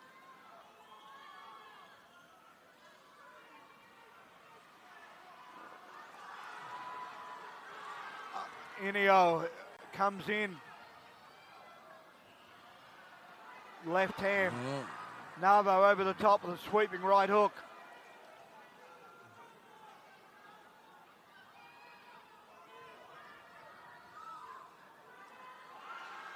Goes to the body. Clubbing punch to the back of the head. Not a scoring point. We're into the last minute move. I don't know. Anybody can win this. Yeah. Anybody can win this. I think the only thing that's handicapping the PNG boxer was the fact that he went down in the first round. You've hit the nail on the head. Swing and a miss. Swing and a miss. But unfortunately, the Papua New Guinea boy didn't communicate a good punch back. Throws a right hand, not a scoring punch. Oh, that one was. Goes to the body. Referee says, don't hold. Oh, got him there. Goes on the inside. Tries to open him up. Not long to go. Very, very, very dour last round. Yeah, that's very, it. very dour. I would think the knockout, courtesy of the knockout, the knockdown. Yes. And also the strength of the second round, I would suggest that the winner will come from the home city. We'll certainly know if he does. Just waiting for the ref.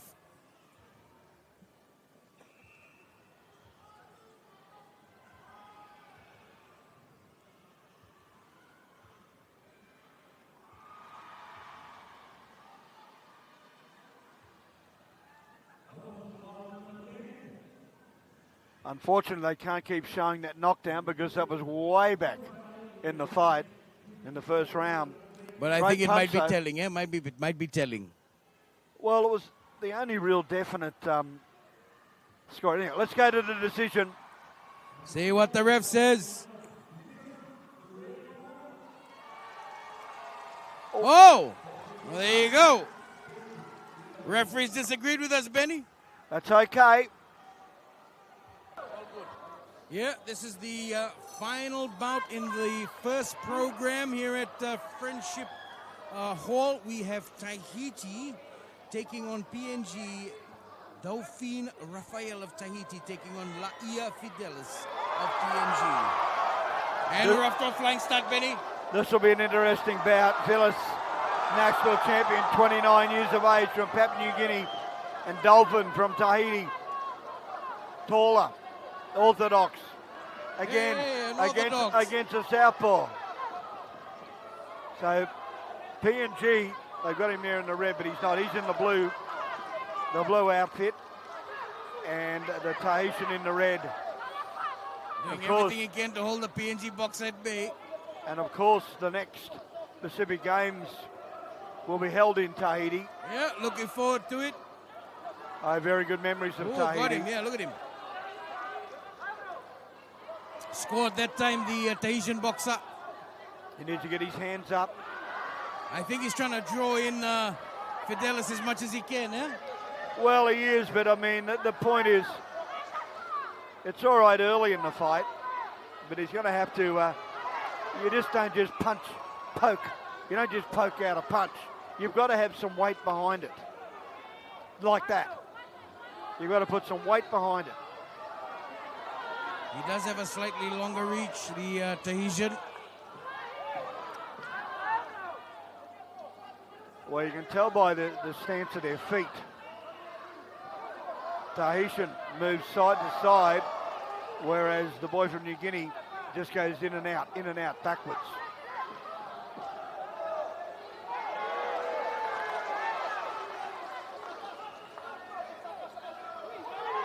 Oh, nice one.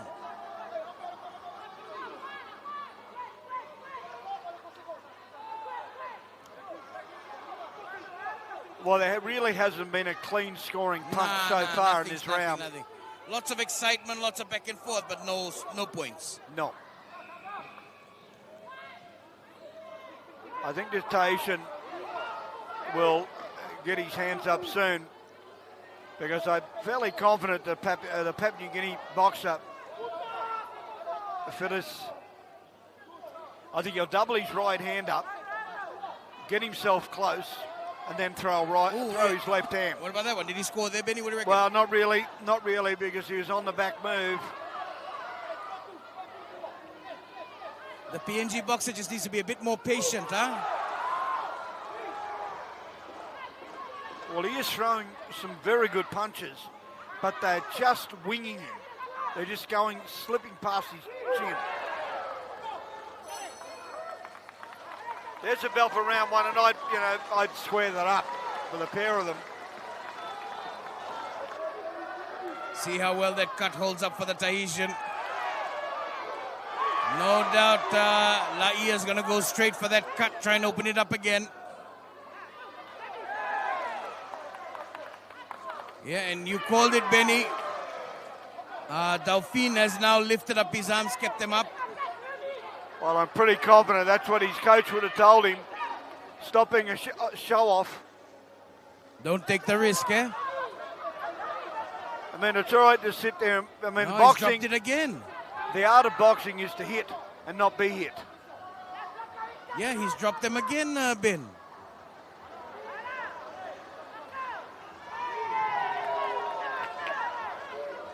He's allowing the Papua New Guinean to come in and then try to counterpunch pretty quickly. But he's not really landing with them. They're not hurting. And of course, Laie, the PNG boxer, just needs that one hit to hit the sweet spot, Ben. Sure does, as he does now. 2 long right hands. They were clubbing punches. One of them scored.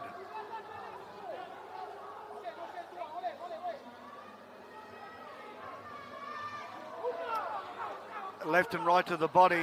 Didn't score. Oh, hang on. Fiddler's. You notice how he's just standing out of the range? Yes. He needs to stand a little bit closer, because when the Tahitian throws, he can then counterpunch very quickly. But where he is at the moment, he's too far back, but he did land with a good left hand there. Got him that time. And again. And imagine the Tahitian and PNG fans are sitting side by side watching this bout. Oh, I didn't notice that. Yeah, little brotherly love in the Pacific. Are That's they how the shaking Pacific hands over there yet or not? That's how we roll in the Pacific.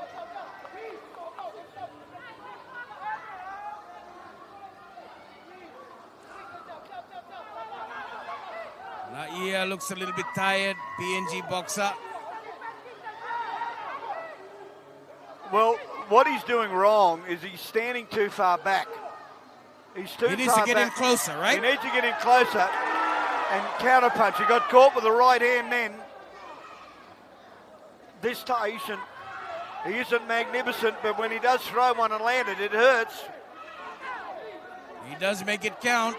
Oh, yeah, right uppercut rip. there. Oh, and again a right hand. Yeah, got the right hand and the uppercut. I reckon Laie, the PNG boxer, should just get to the body, start working the body as much as he can. Well, he's got to get in there, though. He hasn't got in there, that's true. It's easy for you to say. Oh, I love it because you're on the side here. You got to get in. Don't wait for Christmas. Do it now.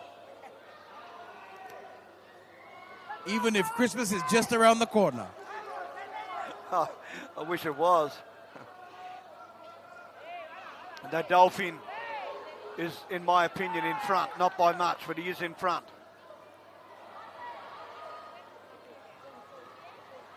He's facing back up now as an orthodox. And he's got his hands up, may I add. Have you noticed? Finally. Finally. He's taken a few rights on the cheek. Yep. This is it. Villiers. Good left to the body, good straight punch. Oh, left hand! Got him, oh, yes! Scoring point. Goes to the body, goes to the left hook. Starting to open up. Little bit, yes, look at this. Yeah, here look we at go. this. And the right rip to the body. That was, oh, yes. Dolphin comes back. Right hand. Gets him again. Another right hand.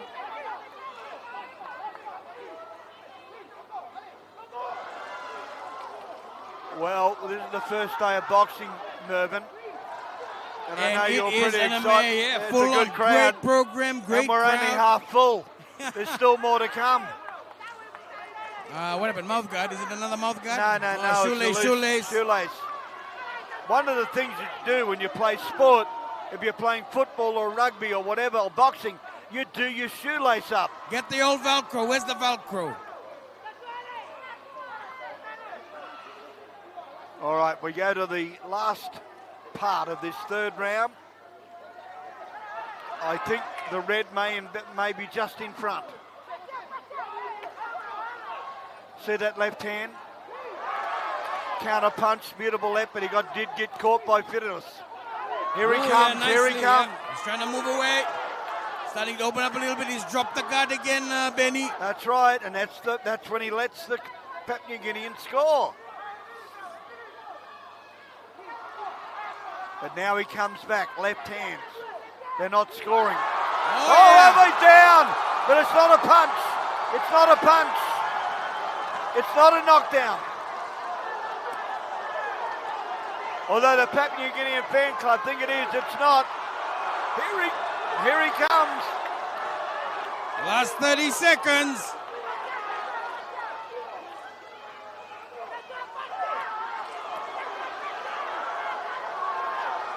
Can he do it? He's going to explode if he's going to. Delphine. Right hand. What a punch. Tried it again, but wasn't successful. Finally realized he has a slightly longer reach. Oh, yeah, and did he land? The hands go down again, and the bell goes.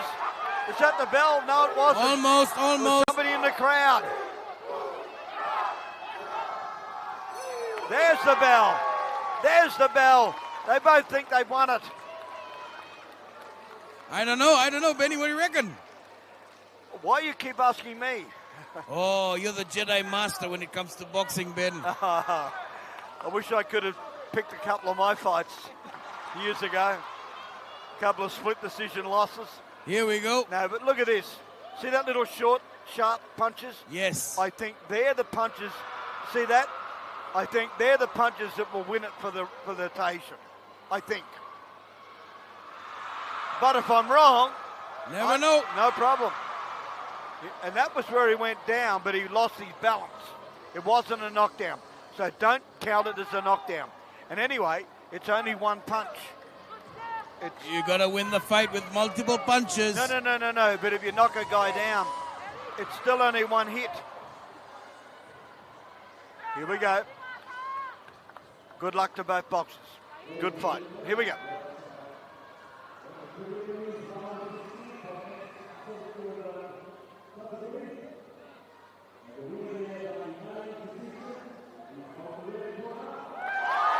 Yeah. Here we go. Those short, sharp jabs added up in the end. Some high energy entertainment there from the Friendship Hall. And boxing, Lisa, one of two events that will qualify athletes towards the Olympic Games. Now, with the boxing category, we've got 10. Okay. We're going to go live now. Sorry to cut you off there, Lisa. We're going to go live down to the National Stadium.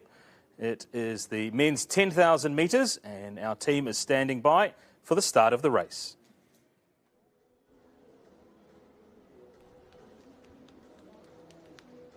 And the first of the big men's finals here at the Pacific Games on day one of competition is the men's 10,000 metres. They are on the line and they are ready to rock and roll. We've got 13 starters here. You see Karen there up in position number 1 from Fiji, Kagul there, Finai, Bob, Ken from Guam, Gundu from Papua New Guinea, Garen from New Caledonia, Lau from Fiji, GJ from Solomon Islands, Noni Kana from Solomon Islands, Kuras from Vanuatu, and Rizal from New Caledonia will take up position number 13. A wide field, Bob, as we get ready for the start. We'll get your thoughts in just a moment. Looks like they're just about to get us underway. We'll get the 10,000 underway here. 13 starters. Karan running in lane number 1 from the Fiji team. You can see him there on the inside of the track. He is definitely the guy with the form, probably one we have to watch. You can also see that PNG's got 3 runners here. Guam, Solomon's also got a couple of runners, 3 in fact. There's Karan. Kagul there from PNG alongside him. Finai, Hugh Kent from Guam in the shades. Kagul. Benny there from Solomon Islands. No start time for him. Bob.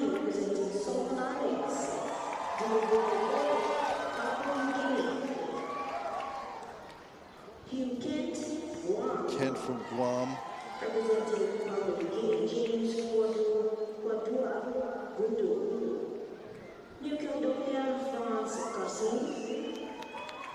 So lots of anticipation here. Big crowd beginning to build up as well. Gundu from Papua New Guinea, one of the 3 PNG boys here this afternoon. There's Kent. Garcin from New Caledonia. No start time for him either. Wonder whether he might be a distance runner. Lau, a name from a couple of years ago. Good distance runner from Fiji. Courteous from Samoa. Noni Kana is there. Kuras as well. Vanuatu. Started not happy with them on the line, calling them back.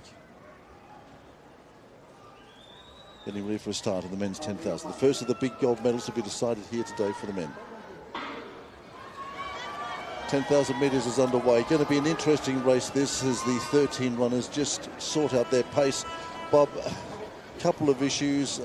Karan, of course, from Fiji. They're talking very highly about him at the moment as he leads there momentarily at least. Cargill as well, one of the 3 PNG runners. Got to be thinking about them in some form or other at some stage later in the race. And also the Guam runner. Wonder how he will go.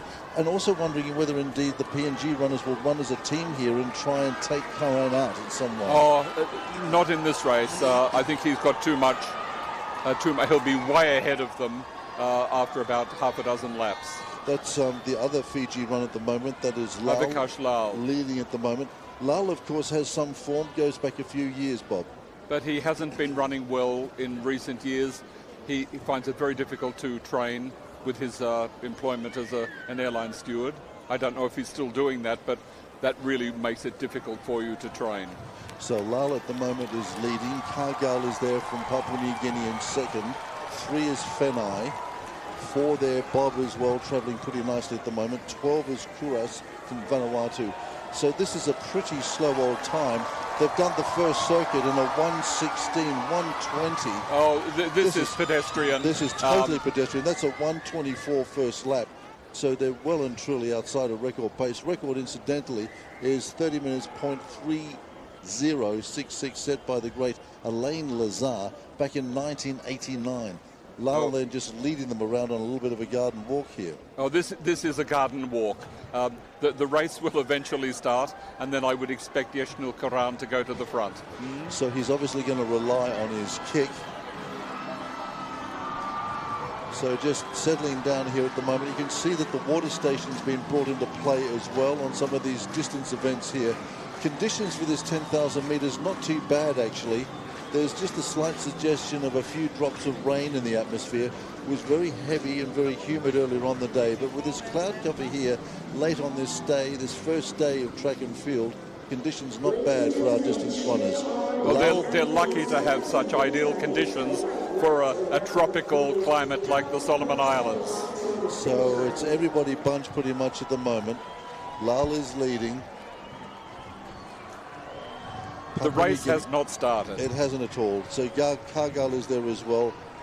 Hugh Kent from Guam with the shades on, sitting in at the moment, happy to sit there. Karan just in behind him, just watching and monitoring. Wondering about the New Caledonian as well. Razul in the baseball cap toward the back there, number 13 on his chest. Could be one of these distance runners that we don't know too much about, Bob. Yes, well, there's certainly from French Polynesia and New Caledonia, we have people who are trail runners, they're road runners, they're triathletes, but they've got good stamina for races like this, but they don't have all the results in the book, so they're going to come to us as a little bit of a surprise. So at the moment, it's Lal just dragging them around pretty slowly. No major changes to report at the moment. Cargill has been there. Fenny as well from Solomon Islands, not been too far away from the front. Bob too, just doing his thing. So no major dramas at the moment for any of them. They're just quite happy just to circulate at this rather pedestrian time. I'm wondering then about Lal. I mean, he would know surely what Karan has been doing. Would he not be trying to set some sort of a withering pace? I don't think he's got the background at this stage to do it. I don't know. See, Yeshnul Karan has done a lot of training in Australia. Kagal is there, running nicely at the moment. And see, the local crowd will be getting excited for Martin Viney. He did well in the 10,000 metres in the national championships a few weeks ago. Also represented Solomon Islands at the Commonwealth Games and the World Cross Country Championships as well. Well, there's quite a few of the Pacific Island athletes did go to Bathurst.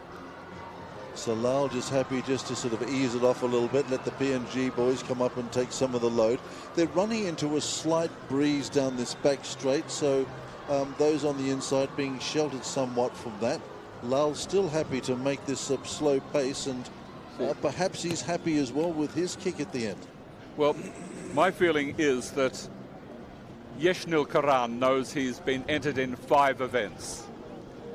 And I don't think he wants to spend all of his bickies on this one race. A gold medal is a gold medal, so I suspect he will just go to win and then see how much petrol is left in the tank for the other possible 4 events. Gundu at the back out of this little peloton as well. I wonder whether he's just been told to keep an eye on Karan. He's just making a little bit of a move now up the outside.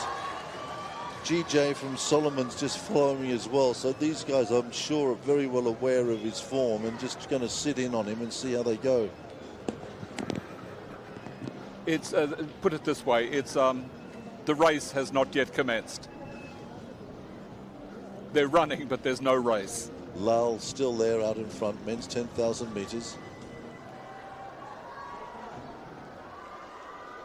We'll be able to get an interesting assessment of the split times. There's another 28 minutes to go, possibly 27 minutes to go before we get a winner. I was just wondering whether we could do some split times and look at some comparative times against Lazar's times at the same period in the race. Really? Oh, yes. Elaine Lazar in 1987 won the 800, 1500, 3000 steeple, 5000, 10,000 and the marathon. He was a sensational runner. He was world class. 4 at the moment. This is Bob, Papua New Guinea, just beginning to make a little bit of a move. Interesting to see Bob and also Kagal there just seem to be running together. The third of the PNG runners sort of dropping back at the moment. Just wondering whether his brief is to try and maybe cover Karam. Not sure about that. The Solomon's boys sitting in nicely as well behind the 2 PNGs.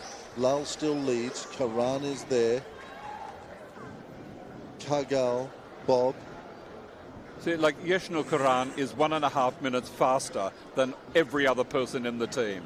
A minimum of 1.5 minutes. So he's not going to try until he has to. Gundu out the back at the moment, just travelling there at the back of this group.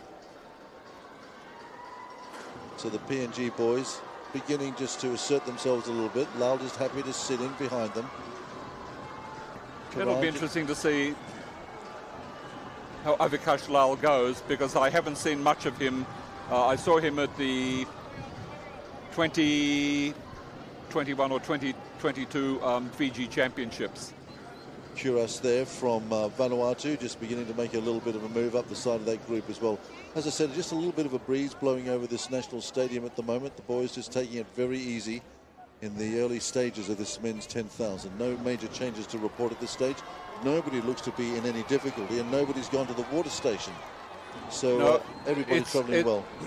It's a Sunday afternoon jog at the minute. That's all. Just see that Hugh Kent from Guam just sort of sitting off the back at the moment. Karan, I wonder whether he's getting frustrated with this. So with 8:12 on the clock, he begins to make a little bit of a move. He'll streak away now. So Karan makes a move. And just beginning to assert himself here. Now they're running for silver and bronze. Well, there seems to be no major response from the group. It's still pretty well stacked. No, he's a class act.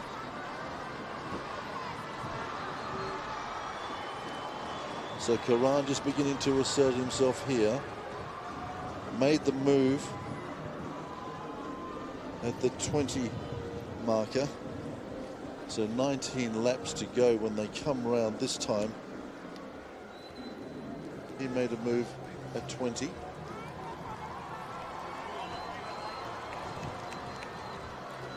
So it looks like PNG just trying to cover him here at the moment. That's Cargill in second place.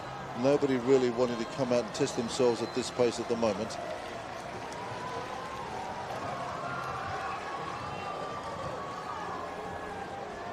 .19 laps remaining.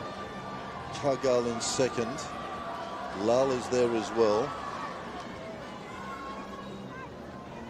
What will be very interesting is in the latter stages to see which of the following pack will be able to sort themselves out for the silver and the bronze. But the gold is pretty well decided. Look at it, yeah, huge. So it looks like Lal is going to try and set off after him as well. And all of them now just beginning to feel a little bit of the heat. So Lal moving across just to try and get hold of some water there. Cargill looking pretty good. He's been sitting in there nice and easy in second place. Lal is there as well. There's our leader, untroubled at this stage, and certainly beginning just to string them out a little bit behind. So obviously a move of foot. The pace must be increasing since that group is now just beginning to stretch a little bit, Bob. Yes, it will be interesting to see who can keep up with the pack. None of them can keep up with Yeshnil, but some of them can keep up with the pack, and that will be interesting. It will indeed. 17 laps to go. Here's our leader. Ran the Oceania Championships in Mackay and competed in the Commonwealth Games in 2022 as well. In fact, won a bronze medal in the 5,000 at the Oceania Championships, did Karan. Yes. So there you get a That was sense. the beginning of his rise. Then he moved to Australia and has had a lot of training in Australia. And some special treatment from some coaches down there, and this is the benefit of it. You've got to have a quality athlete to begin with, but you can bring out the best with good coaching. Came in with the 32.19, Bob. You hadn't seen that much around anywhere. No. It's been quite a few years since people were running that fast.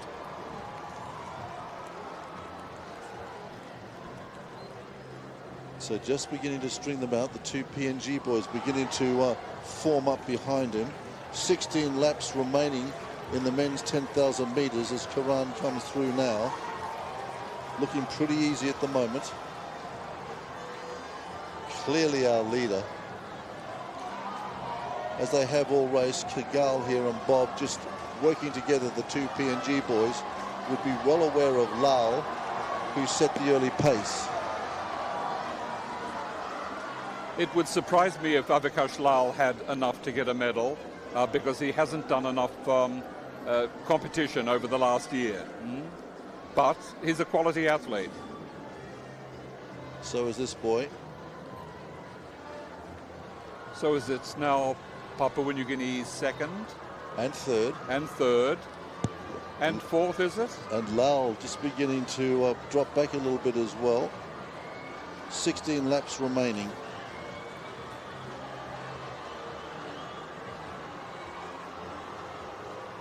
He's a pretty handy athlete, this guy. He looks good. Doesn't he? He looks absolutely in super form. He's running well within himself. Absolutely. The gait is just beautiful.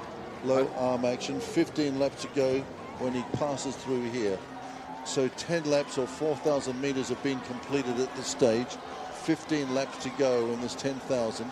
And at this time, if he was on record pace, the great Alain Lazare would have had 12 minutes and 12 minutes 12 on the clock. But I think we're well. He's not running for records. He's running for a gold medal for Fiji. Look how big, he's stringing them out now, as you can see. So we're going to have a couple of packs forming. The second group, I think, is it 3 PNG? Checking that now. PNG, indeed. It's 3 PNGs now for the minor places. They've set off. They're chasing after our leader at the moment. The PNG boys have broken away from the rest of the pack. The rest of the pack is the 2 New Caledonians and Guam behind. So out in front, Karan, not a doubt about that. The 3 PNG boys have begun to make a little bit of a move, running together at the moment, trying to pace themselves. They'll try and get the minor medals, I'm sure. Lal is behind them.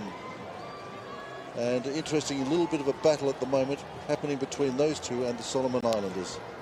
Here's our leader, travelling very nicely at the moment. The crowd will get behind the local boy, Martin Finey, and they will hope that their cheering will give him some extra speed and some extra oxygen into the lungs.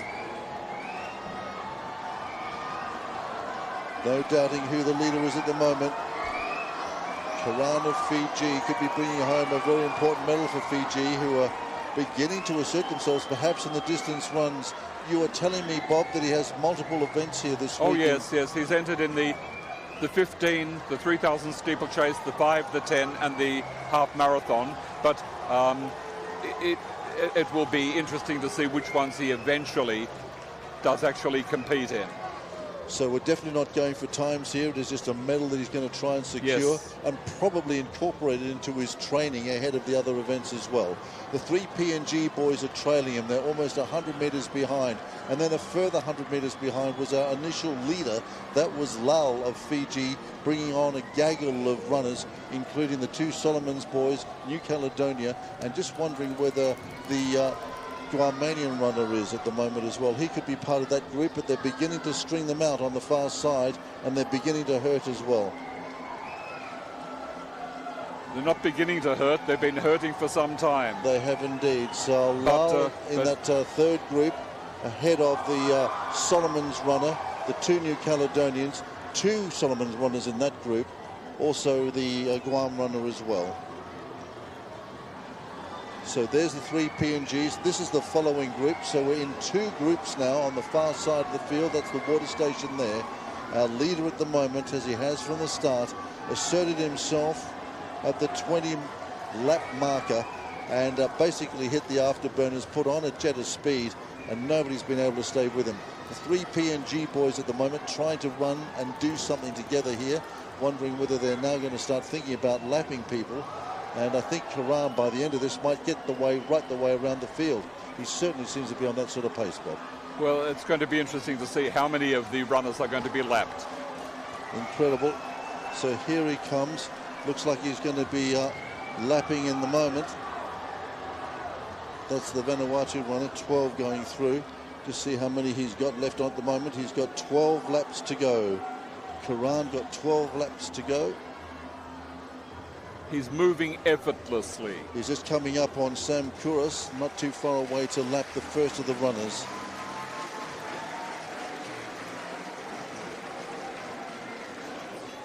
Looking very, very good indeed. Doesn't want any catastrophes. It's early in his competition. It's only day 1 here. And he's going to take home, he hopes, a whole bag full of medals. Word is he hasn't been staying in at the village, that he might have been staying at accommodation elsewhere. I have no idea. It's you've got some good information from somewhere. If that is to be believed, not sure. It could be one of those Coca-Cola wireless things. But I tell you what, he's out there by himself at the moment, and the 3 PNG boys are just going about their business. They're working very well. Somebody's going to have to make a move if they want to get on the podium, because at the moment... they're not going to catch them. Well, I tell you what, it looks like the New Caledonians are beginning to make a move in the pursuing group, the second of the groups. Well, here in the bottom of the picture, here's our leader. You can see the PNG boys around at the 200-meter mark at the moment. Here's the leader now. He has 11 laps remaining. Here's the PNG boys coming into the straight, so he's a clear straight ahead of them at the moment. And then further around about at the 200-meter mark, is the pursuing group. And something's beginning to happen in the pursuing group as well, because we can see a couple of the New Caledonians now just beginning to make something of a move of it in the second of the pursuing groups. There's a little bit of them, and they're just straggling a little bit. So that's Guam and also New Caledonia just trying to come back as our leader stretches. So that's Garcin and also the Guam runner, Kent, beginning to try and make a little bit of a move as pursuing this man who has set them alight. There's this pursuing group now. There's Garcin, as I said. In behind him is Kent. These two are going to try and run down and get to the PNG triple, the trio that are ahead of them on the circuit here. Going to be a lot of running if they do. No doubting our leader at the moment. Here he is, coming around with 10 laps remaining. As he comes through the start-finish line, he's got 10 laps remaining. Karan up on 10 laps remaining means that 15 laps or 6,000 meters has been completed now by this man.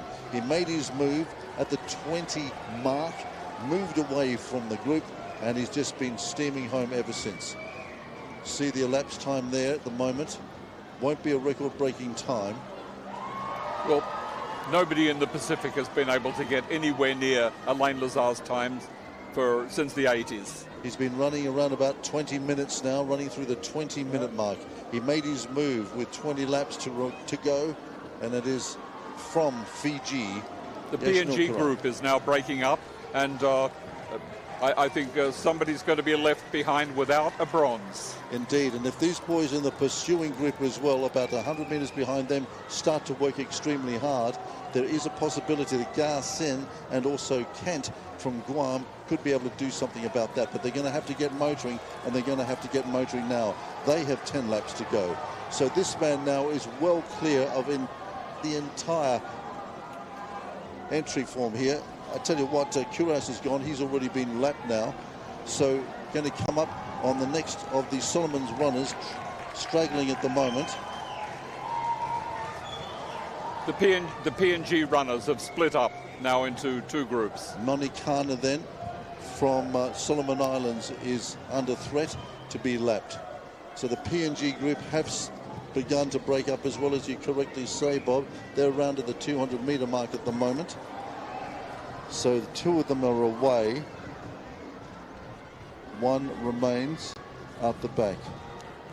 Let's see the numbers, who they are. So 3 has fallen away. So Karan there.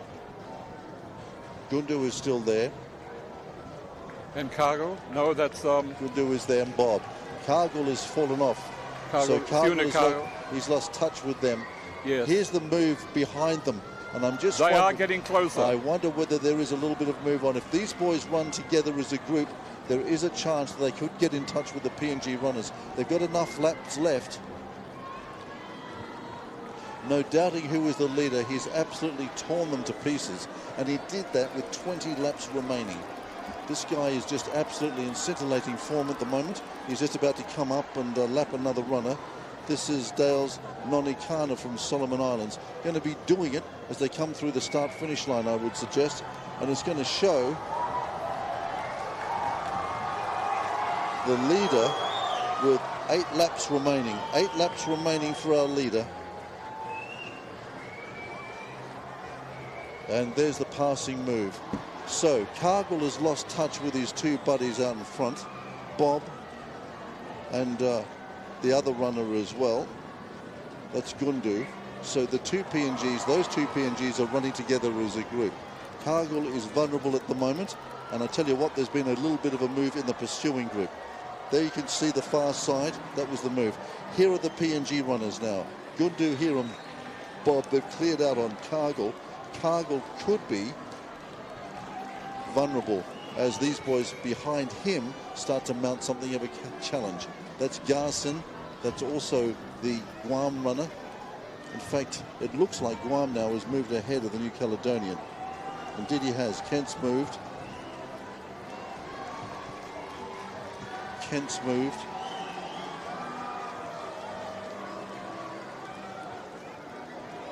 Now, what's Curran doing? He's just holding his chest momentarily. Yes, Did you see that shot? What's going on there? I just wonder whether this humidity might be getting to him. No, nothing major, I don't think. Could be his number. I see it's his number seems to have come adrift, and I think he understands that he has an obligation to try and keep it on his chest. So he's running with it in his hand. That's what he's doing. Mirikua from Papua New Guinea was disqualified in the 2015 games for taking her number off. Yep, so I think he's probably well aware of that. Karan not in any trouble whatsoever. For a moment I thought with his hand up on his chest there might be a bit of an issue, but it looks like he's very well aware that he can't lose that number. So he's going to finish the race with it in his hand. Going to make a little bit of a move on the New Caledonian on the far side, and beginning now to pull in even the pursuers as he moves further ahead in this men's 10,000. There's our leader.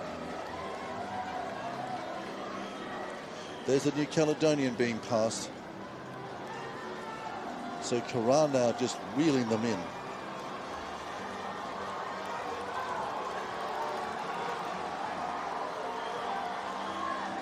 There's the PNG, and here the boys just beginning to pull in the PNG. There's the Guam runner, and behind him is the New Caledonian. That's Garcin, just beginning to make a little bit of a move.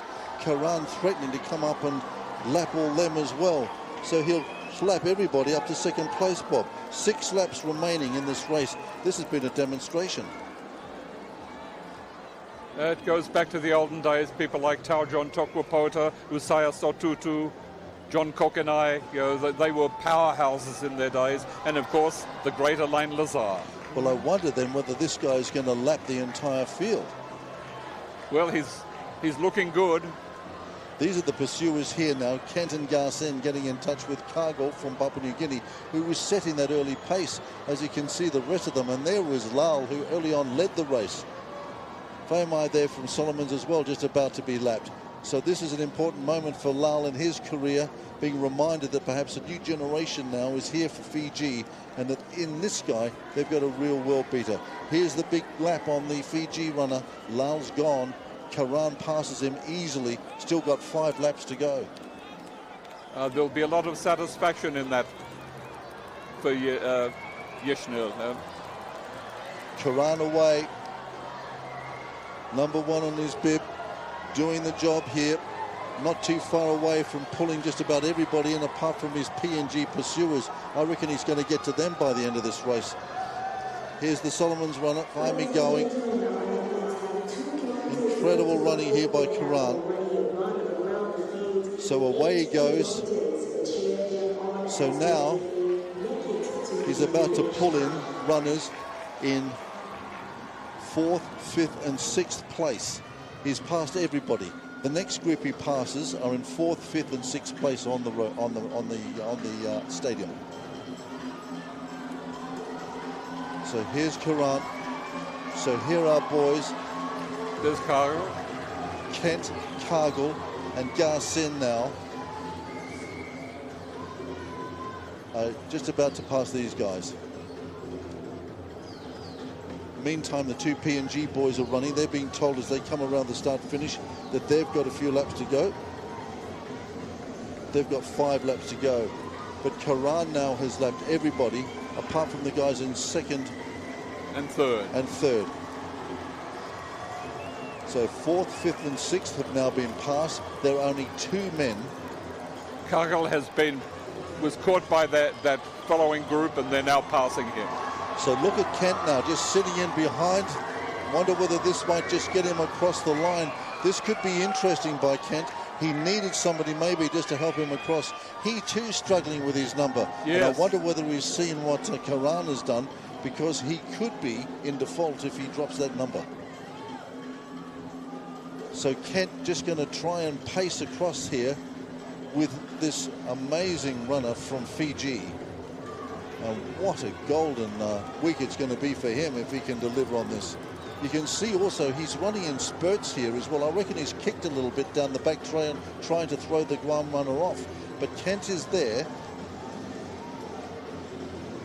So at the moment, he's moved up into 4th place. And can Karan drag him across to dispute the podium, Bob? That will be interesting. So he's not shaking him off. And this will be very interesting if Kent can hold on here. That's good tactics by Kent. It is indeed. 4 laps remaining.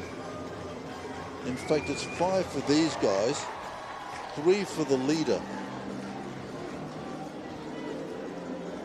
So yeah, it looks like Kent is in pretty good form at the moment and quite happy to sit on the back. So this guy might tow him around onto the podium. The PNGs are broken up as well. Have they? The 2 PNGs are broken up. So this could be a very interesting tactic here by the man sitting in behind our leader.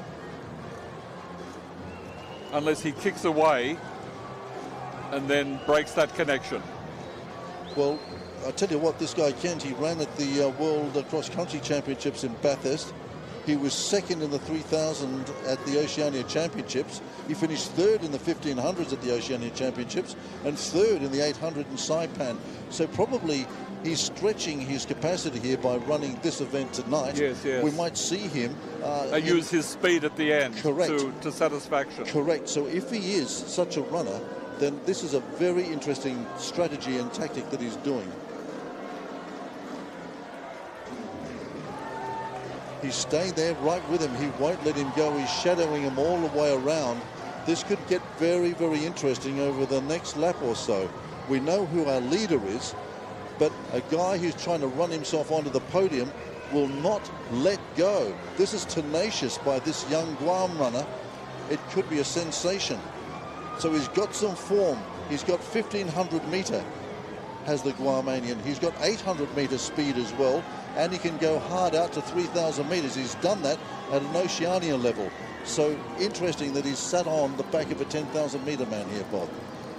Plus he gets to look at him, because if this guy's going to be running some of those quicker distances and lesser distances later, he's having a good look at him, is he not? Oh, yes. So this is interesting. So we'll follow them. There's our leader at the moment, towing the guy around. Now he's just about to come up and pursue and pass this man. Gundu, who's currently in 3rd place. Correct? Yes, Gundu currently in 3rd place. So Gundu is just about to get passed by the leader, and a man shadowing our leader is just about to run himself onto the podium. He is. And that's Kent. And then he might even pass the other. Correct. So there's Gundu then. His medal is gone if Kent can hold this form. Kent now has been towed up onto the podium by the Fiji runner. That's incredible. And he's looking light on his feet. And we're going to hear a bell any minute. Here's a bell. So this is going to be very close. Are we hearing a bell? Yes, 1 lap to go. So the Guam runner has run himself up onto the podium. He's currently in 3rd place. He's got 2 laps to go. 2 laps to go, has he? I thought that there was a bell light. Well, no, the bell would be for Karan. Yes, correct. for Karan. You're absolutely right.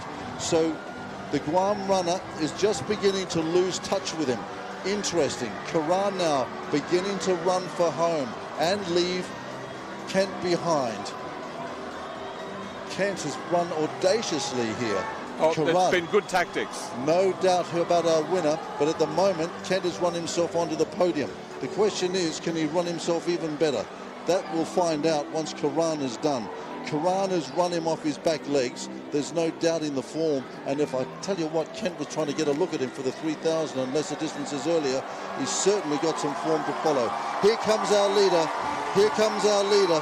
What a demonstration. And now Gundu also going to try and stay with him. This could be problematic for him. Really problematic. He's lapped the entire field as he wins. He has lapped the entire field. Gundu now took a little bit of a spurt with him. That could be problematic because we've got the Guam runner now in good form, looking serious as he chases down the PNG runner.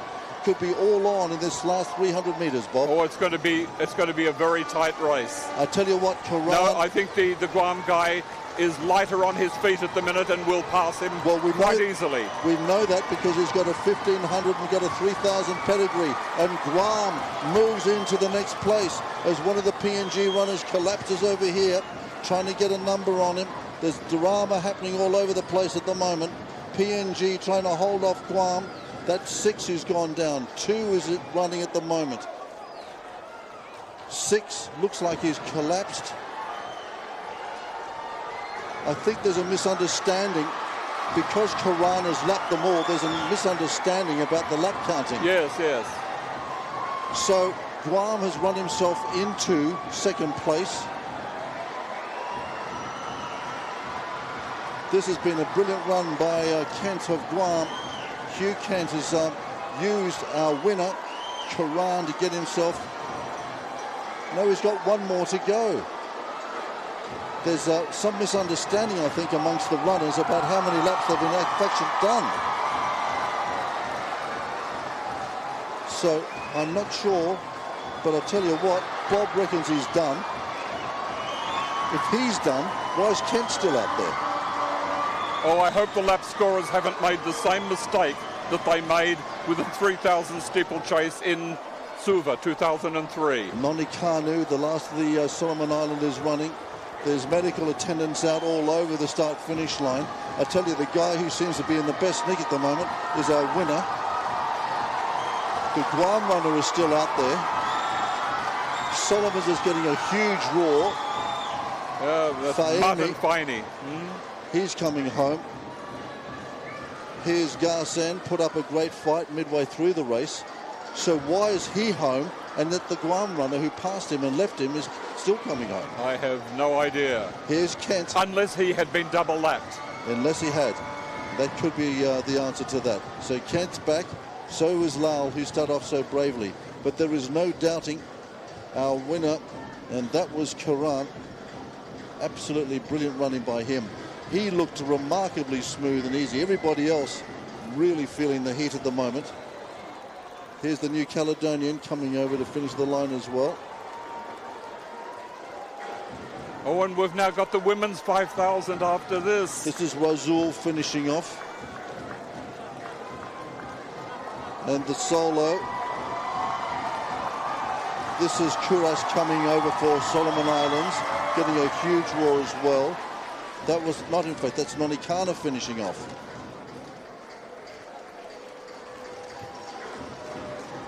And this, it's all over. He doesn't know. And unfortunately, we don't have him on our start list. That's the mysterious runner number 10 from Samoa. So he's just finishing off. But I can tell you, the headline is that at the 20th lap, with 20 to go, Karan from Fiji made a huge move, split the field, and by our count, passed everybody. Yeah, I can't wait to see the official results that have been confirmed that they all ran the correct number of laps. That will come later. So this is the Samoan, the last man out there. And he'll get a huge roar from this very enthusiastic crowd. I tell you what, they're going to have a bit of a taste for distance running tonight, Bob, because they got a 5,000 metre with one of their heroes. Two of their heroes. Two of their yes, heroes. Of course. Listen to the roar this man home.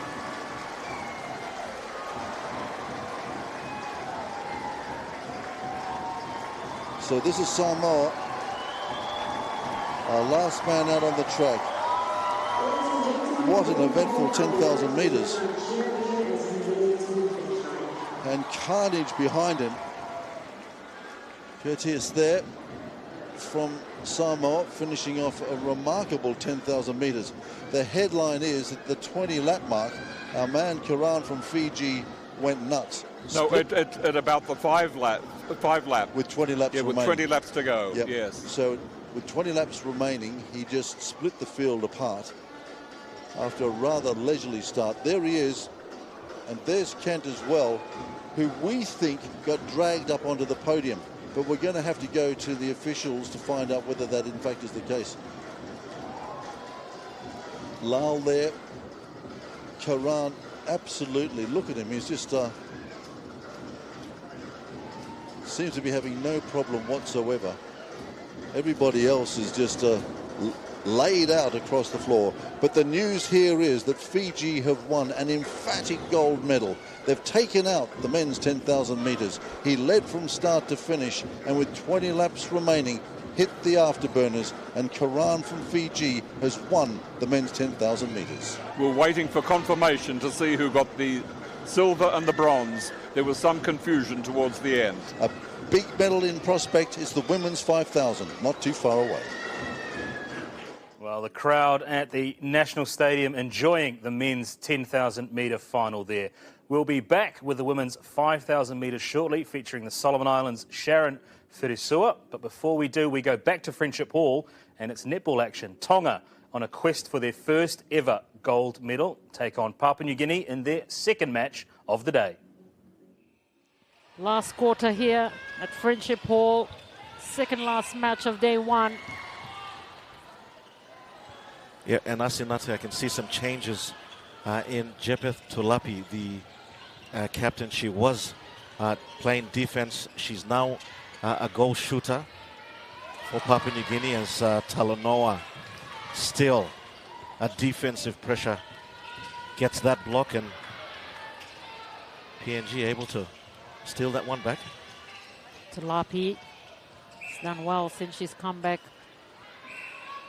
into the lineup as Ovoa with an early chance here in the last quarter. Yeah, Jepeth Tulapi, 2019, she was part of the Team PNG Pacific Games in Samoa and had a baby and just recently came back into the squad just at the start of this year, able to really come back strong, and yeah, here she is playing in her 3rd Pacific Games. Amazing work from Tulapi, and she will shoot for PNG. Amazing story of her comeback. Will certainly inspire plenty of young girls in PNG. Totaya Lepo again, so strong on defense for Tonga. PNG come up with it again. Tulapi, Ovoa. Yeah, Jaden Molo going into center has just proved a handful just on defense. She's been able to just get around a lot more taller, a lot more wider arm span. So as the bodies go flying there, Eves Chi contesting for that one. Well, it's certainly been a physical match. 53.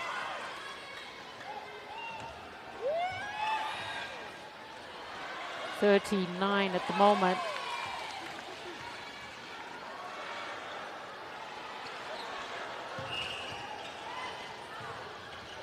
PNG quickly down the court.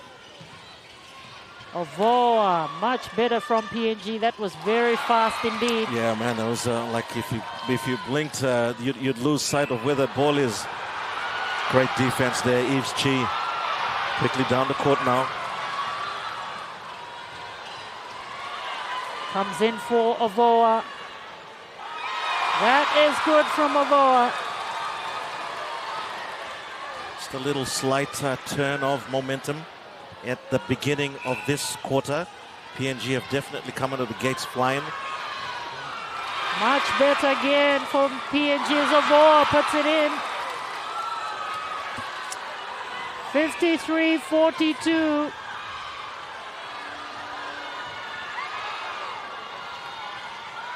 Tonga, Mateo. Again, almost an intercept, but Tulikaki does well for Tonga. Yeah, just settle things down for Tonga. Tulikaki, of course, came on early in the first match this morning for Tonga. She's here to replace Pallavi at goal shoot. Ovoa.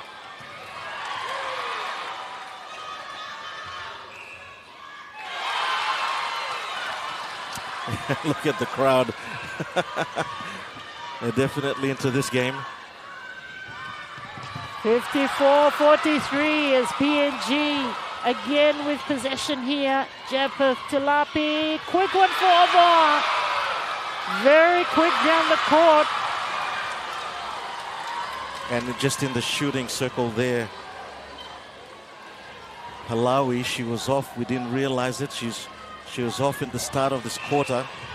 They'll look to bring her on back straight away, I think. Long one for Ovoa, just missed it. PNG have certainly stepped up in this last quarter. From Talanoa, she's back there. A lot more intensity from PNG in contesting for possession in this last quarter. Peti Talanoa for Tonga. Yeah, the umpire there just warning Goloa, the shooter, just on the, what we call the duty of care. Beautiful ball delivered from Beyonce Pallavi to Tulikaki. 10-goal lead, and that pass going astray for Tonga. And such is the pressure from PNG in this last quarter. Clever pass to Lapi. Literally threaded the needle there, and unlucky. Good defense there by Tonga. They like it. Shakwa, their coach for Tonga. Led them to the World Cup and, of course, a win at the Oceania qualifiers in Fiji last year. Talanoa, they were unbeaten. Mateo. Totai Aleppo, Mateo again. Stefano, Mateo. Back to Stefano. Yeah, they're just taking their time. Good play by Tonga so far. Akua Falau to Tulikaki. Yeah, great patience netball there played by Tonga. They didn't need to rush the shot. Talapi. Ovoa. Oh, footwork. Unlucky there by Tulapi as the rolling subs continue. She's back on. She's back on. Betty Talanoa, Totai Aleppo. Talanoa. Totai Aleppo. Down the court it goes. Pass for Pallavi is good. Yeah, Pallavi back on. They'll get the ball back. Stefano. Mateo to Pallavi. Mateo again for Tonga. Looking for support. Pallavi. Short ball there for Alcafalau.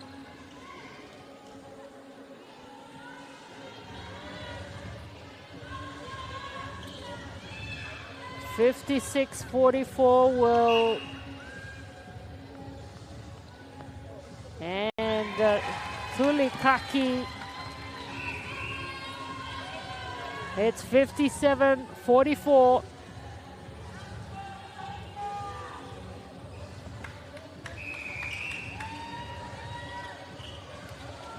(57-44) at the moment. Yeah, just a bit relaxed there. Goloa gets great spacing in, and the pass by Michaela, it had to be spot on. Great look inside.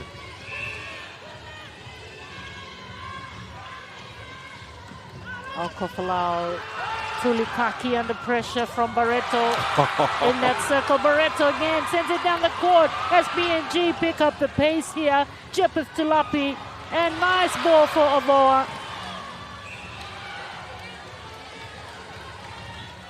The block by Hannah Barreto and the awareness by Taviri to dive for that ball.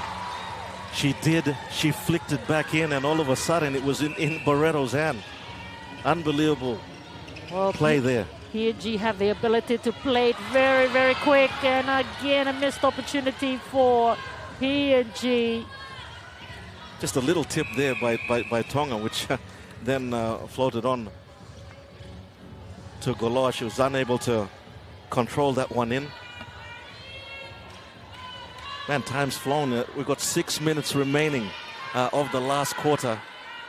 Tonga up 58-46. It's been great competition here. Tonga and PNG. Talanoa. Hand to it. Jepith Tulapi to Ovoa. Well, Jepith Tulapi has certainly made a difference since she's come on, the PNG captain, in this last quarter. Yeah, absolutely. A massive difference just coming on and shooting. I think because both Goloa and Kala are debutants here, and Jepith just comes in with that little bit more experience in the shooting circle, just to take your time on the shot selection there. And Molo playing at center too has been really good as she just lets that one go. Again, a couple of missed opportunities here.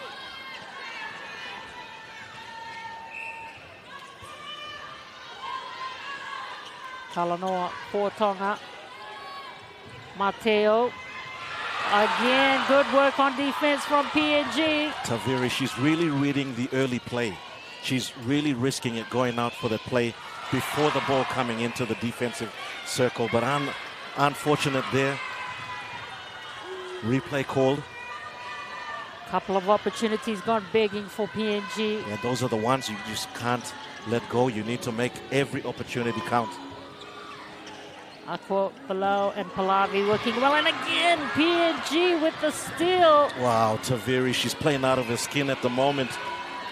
Asinate, you try and get her standing next to Pallavi. She's nowhere near, but just able to get those tips, those loose balls, going for everything.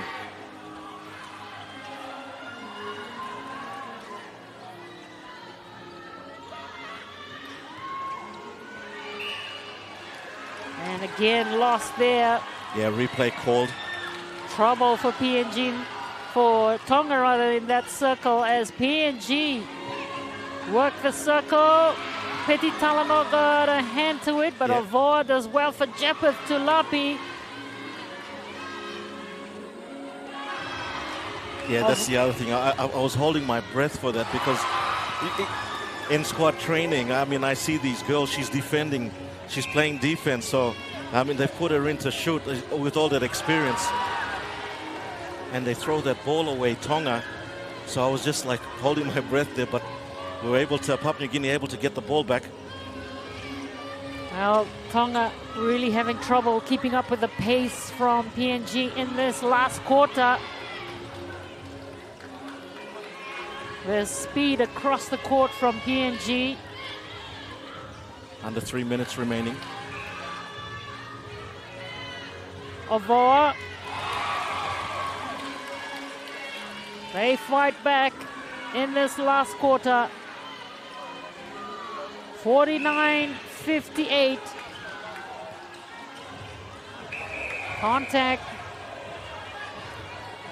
Jepeth.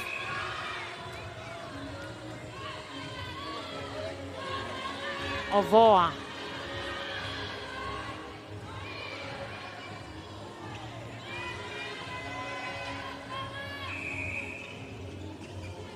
Avoa. PNG. Last 2 minutes.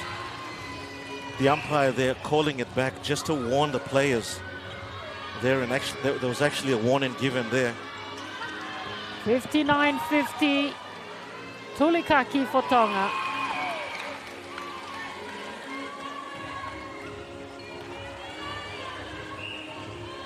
$60. 50, Jepeth Tulapi to Avoa. Great to see the variation from them in that circle. Wow, what great play. Just the ability to trust your players. They're throwing it into the space. 1 minute 35 remaining, last quarter.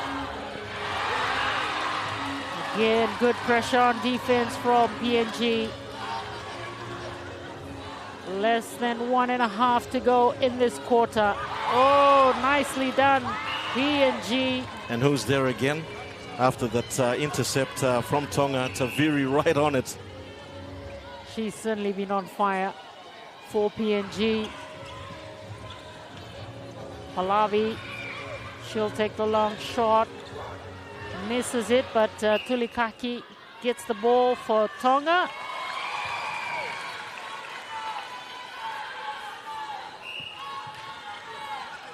PNG again played quickly down the court.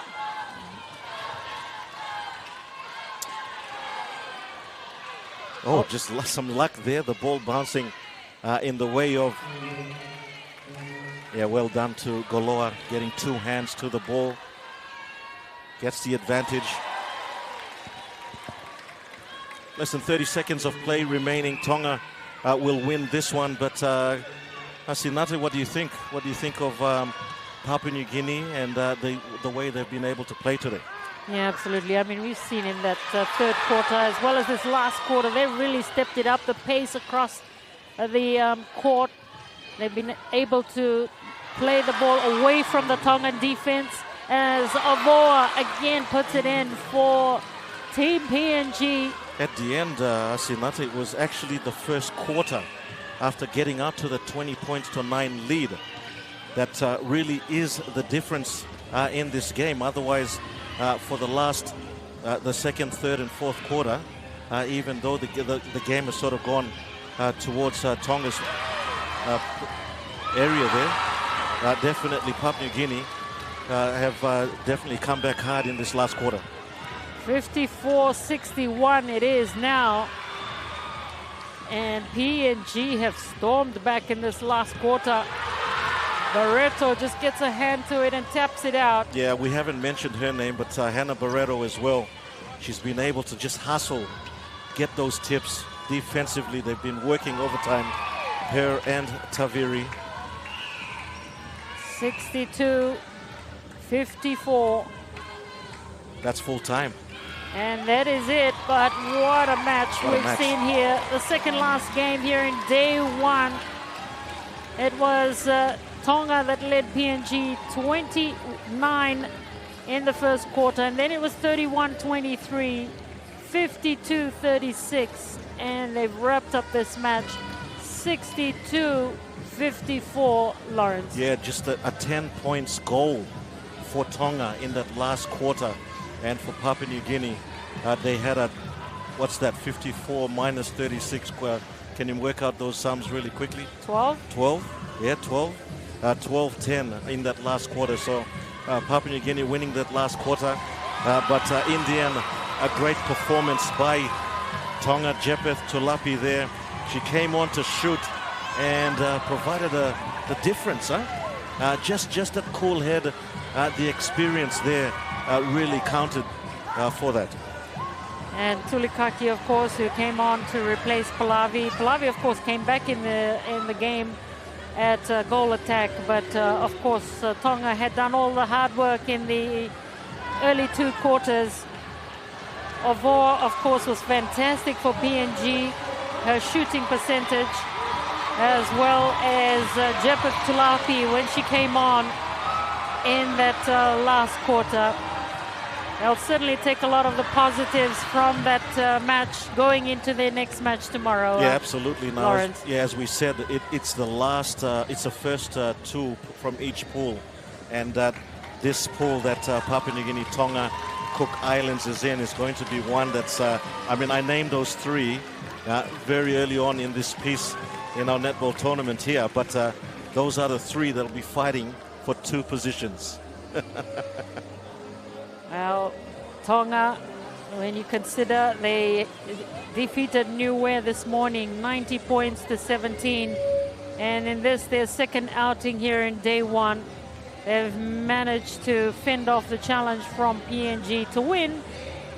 And they were leading 20 points to 9 in that first quarter, 31-23 in the second quarter. Third quarter, it was 52-36. And they've won this match, defeating PNG 62 points to 54. And that's the second win for Tonga, just beating Papua New Guinea 62-54. But just before we join the athletics, the 5,000 metres finals at the National Stadium, let's check in with some women's football. It's the second semi-finals for women's football. It's Fiji versus New Caledonia. Emma Mireya for the Fiji side. Going from towards the right to the left of your screen. Sophie. Them Fiji control play. Them again. Sophie Delawai, the most kept Fiji player today on the pitch in women's football. Turning again. Them Nassau. Trina Davis. Turning away. Trina Davis for Maddie Mateo. Trina for the Fiji side. Does well. Keeps it in. Turns away. She hustles her way through. It's Trina Davis coming in with a cross. A good one it is too. And picked up by Lorenza Namano. Of course, they had an additional team in that pool. Baganadeva. Lichia Baganadeva. And thumped along here. Good run forward to run out and send onto Mireya infield, then across Mireya. And Davis driving! And a good save by Lorenza Namano. Fiji with the first opportunity, but good run by Fiji. Fiji away by Tumberi. Vanisha Kumar. Trina Davis. And a nice run by Trina Davis for the Fiji side. She looks up, she puts her heads up and coming through. Lorenzo following through. Demanasau! And Demanasau right in front of the New Caledonian goal mouth here. slams it away. The young girl from Ba, she's a deadly finisher. She's amongst the top goal scorers for Fiji, not for the tournament though. But that would have been a great chance, but a good run. Again, Trina Davis showing her speed in this game here. That top 12 by Etsi Matau. Fiji though keep the pressure. Bakanideva races away for the Fiji side. Lovely run by Bakanideva. Bakanideva putting it in field and Emma Maria has put Fiji up by 1-0 in the 25th minute of play. The Fiji women's side go up by 1-0 to Emma Maria from Lambasa. Fiji go up very excellently. They have been knocking on the doors of New Caledonia, and it has finally paid off here. Good run by Bakanideva, and look at that neat little pass. Mireya timing it well, and you can see the injury is hampering the New Caledonian goalkeeper. Kindly for the captain, Clary Kamoy finds an unmarked Fiona for the New Caledonian side.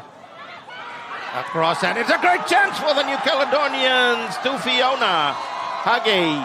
And Fiji defense were ball watching. Similar to when you go in a church. Blessings. Trina Davis with a free kick, and the first touch by Deborah. Brother Ronan Dinin. Away by Fiji. Demana Sau. Way back and away, and a great save by Mereseni Wangali. A shot by the New Caledonian. Wangali waking up to the occasion. So Angeline Reka for Fiji. Luisa Tamini Tokula. A bit slow to get to it. Vanisha Kumar. Thema Nassau.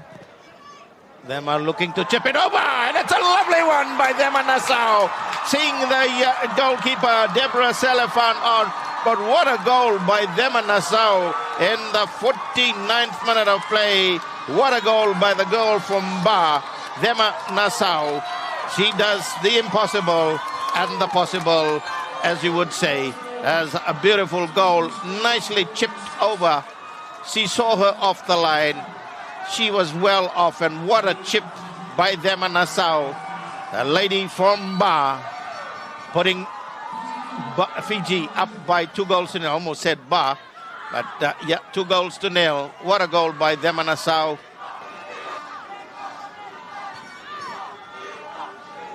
So Marie for the New Caledonian side. And taken well by Mereseni Wangali. She gets them underway again. Sophie Delawai. And so Fiji with a free kick towed through. Chotavini Tambua. And the referee has no hesitation to point. It's a penalty.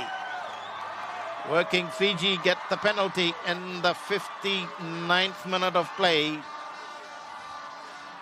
Well, New Caledonia will feel quite hard done by. Chotavini, well, she got tripped. There's no two ways about it. She got tripped from behind. And Luisa Tamini Tokula with the penalty specialist. Well, let's see if she can put home the advantage of why they have brought her. She's the penalty specialist. She scored the winning goal penalty against Vanuatu. That was 3-2. She had a penalty against the Solomon side, as the referee explains to the goalkeeper, where she can't come up over the line, in that she can do all those arms up and down. Luisa Tamini Tokula for the Fiji side to put them into a comfortable lead. The referee signal, Luisa Tamini Tokula, and a save by the goalkeeper. A save by the goalkeeper. She must have studied her. What a save by Deborah Selefan. That's left back and a striker coming on.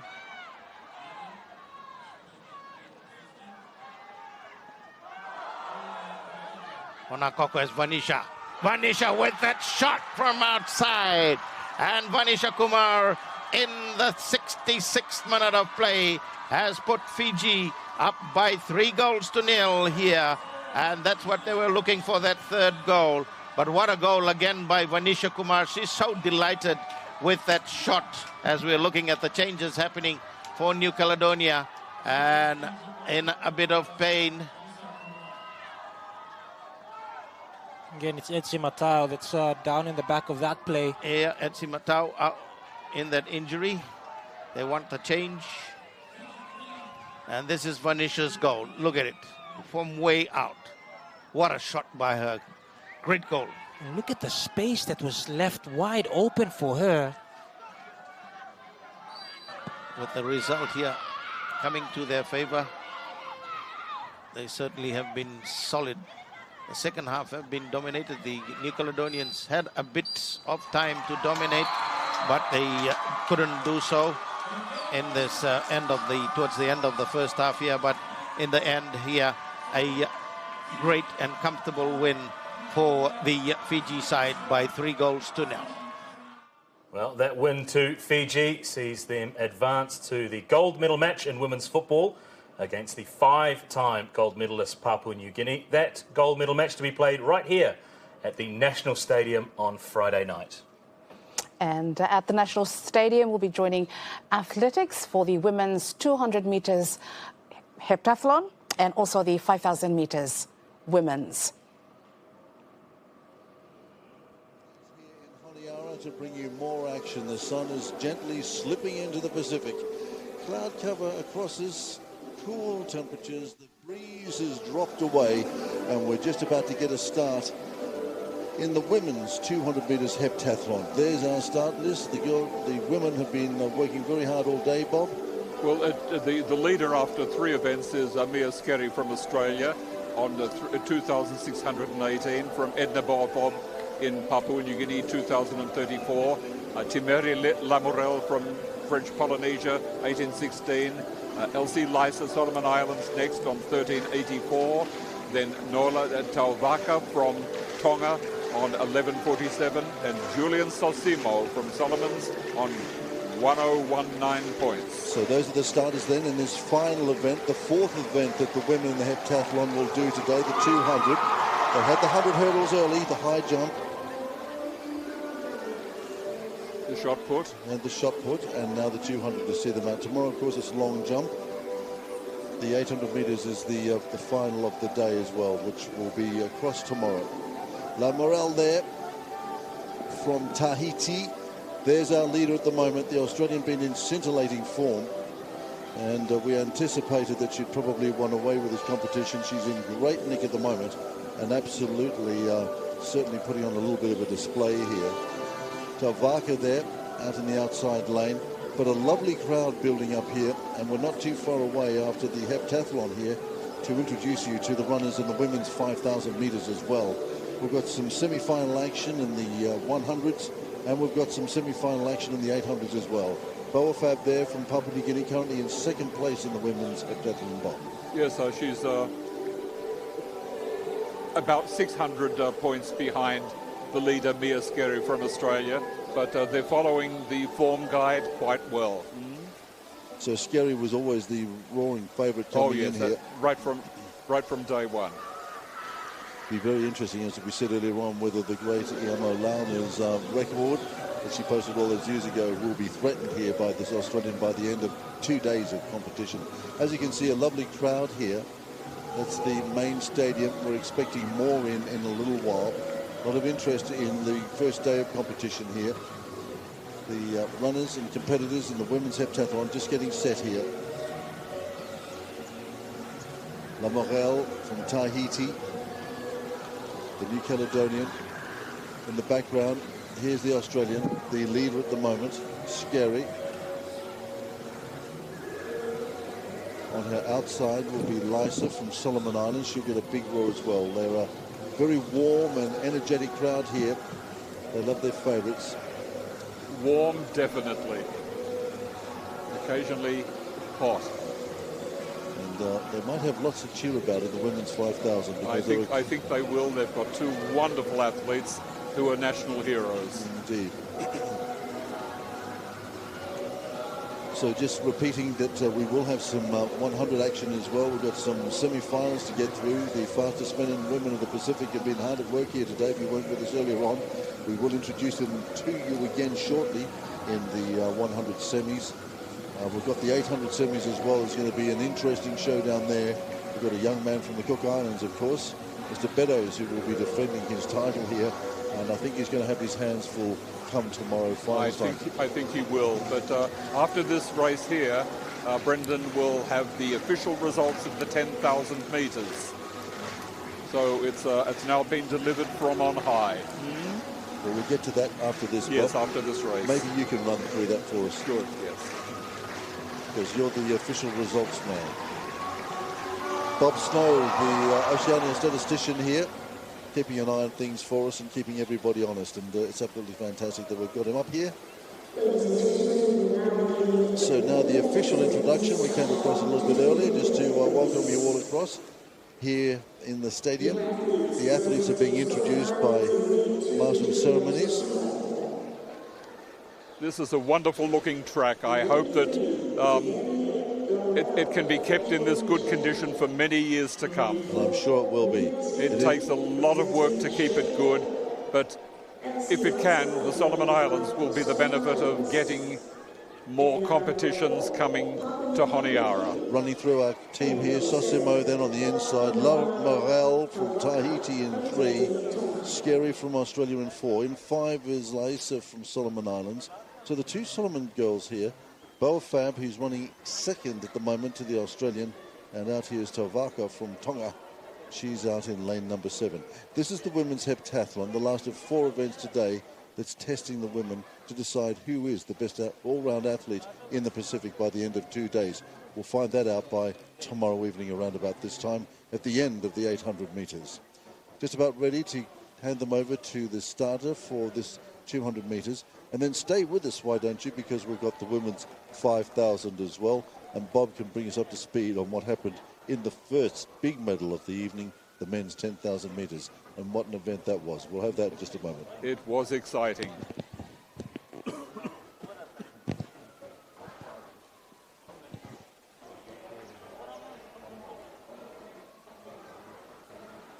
No, that's the entire field there. Looking at them down the line. Ready for a start then in the women's 200.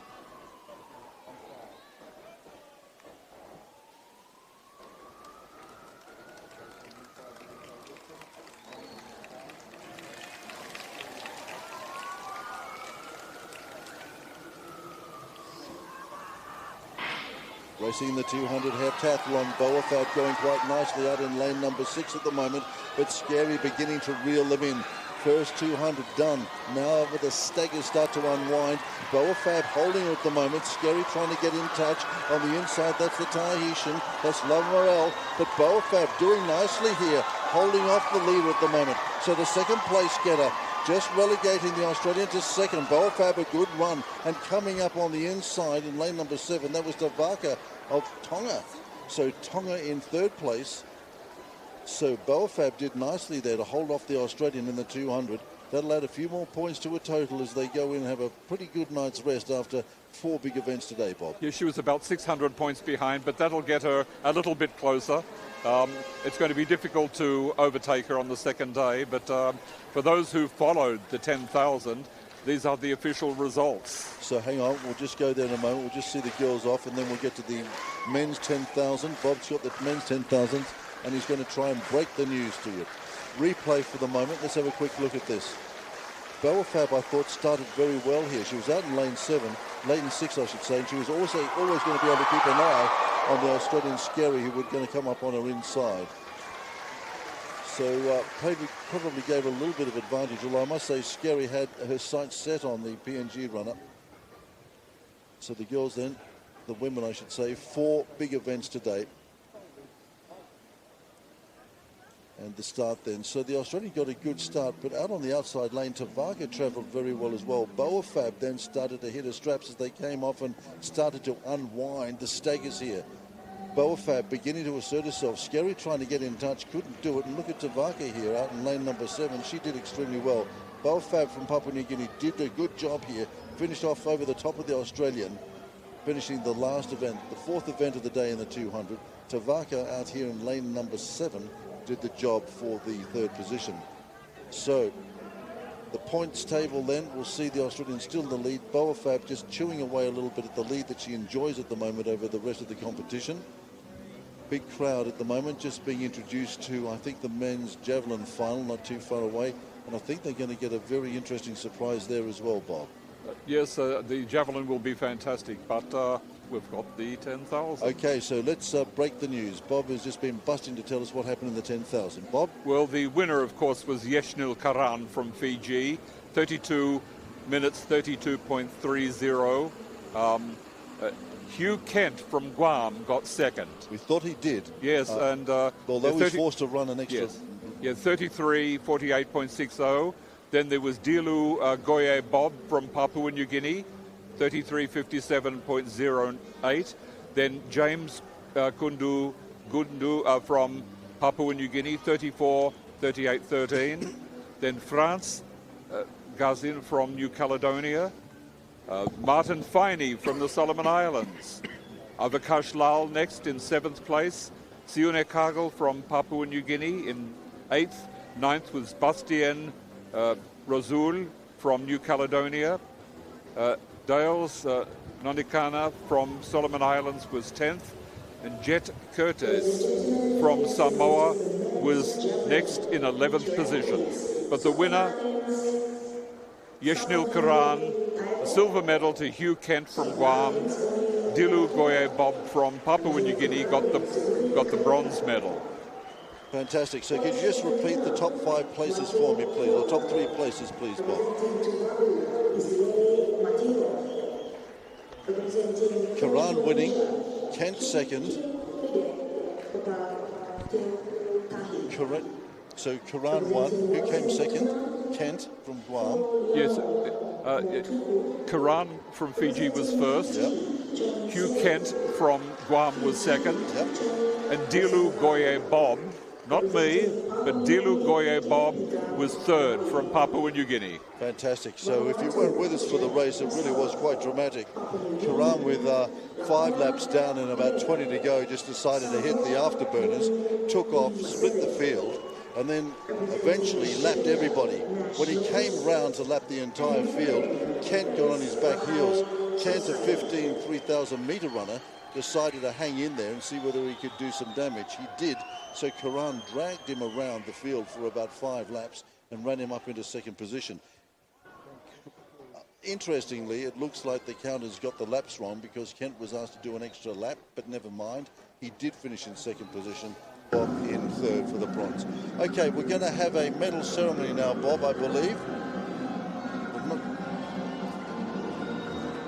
Could be the pole vault. The 10,000 metres for men. Okay. Due at 6:20 and it's now 6:23. Chers invités, athlètes et spectateurs, bienvenue à la remise des médailles du 10 000 mètres hommes. Veuillez accueillir nos médaillés. Please welcome our medalists.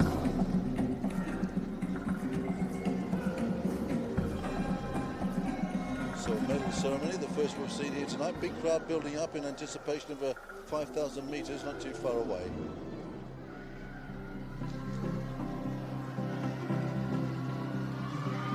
This is the 10,000 metres.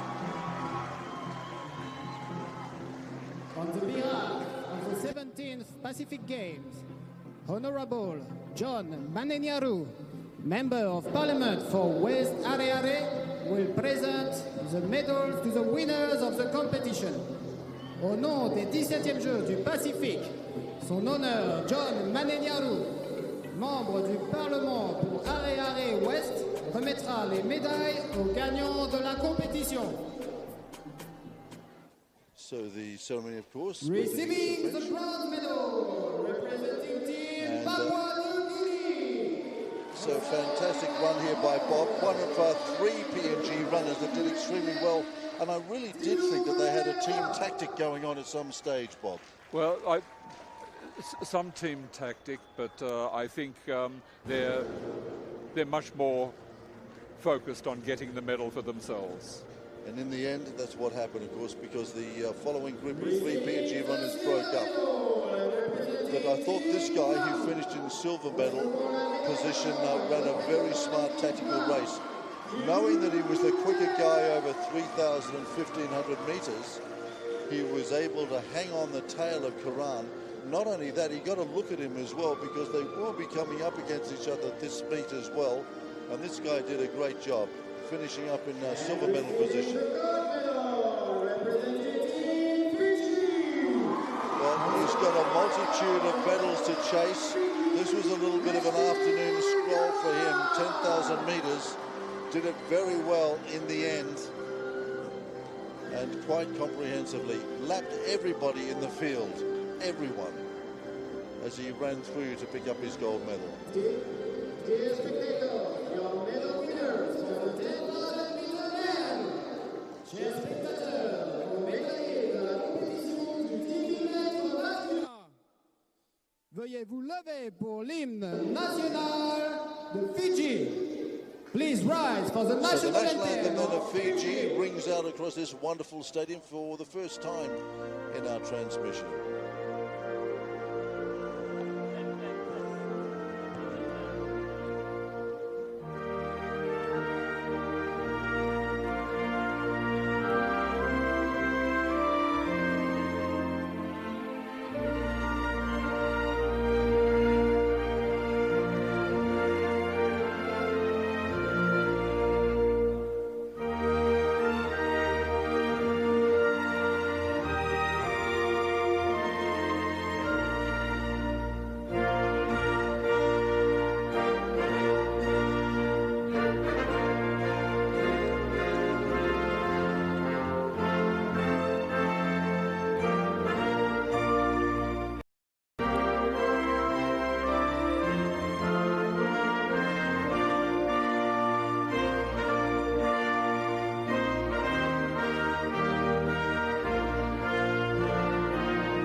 Congratulations to all our winners. We now invite the official photographers to take photos.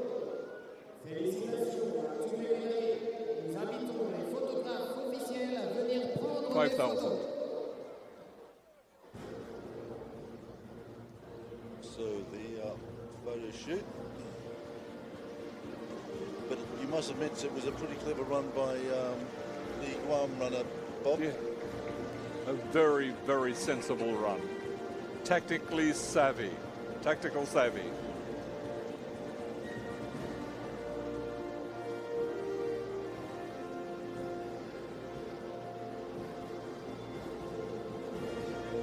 So these guys, I'm sure, will come up against each other over the next few days of competition here. They'll be in the 5,000 against each other, and possibly even the half marathon. And the steeplechase, perhaps. And the steeplechase. Well, might even go possibly down to not. Might even go down to the 1,500. But we've got a big field coming out in just a moment, Bob, for the women's 5,000. Yes, it'll be a very big Solomon Island one.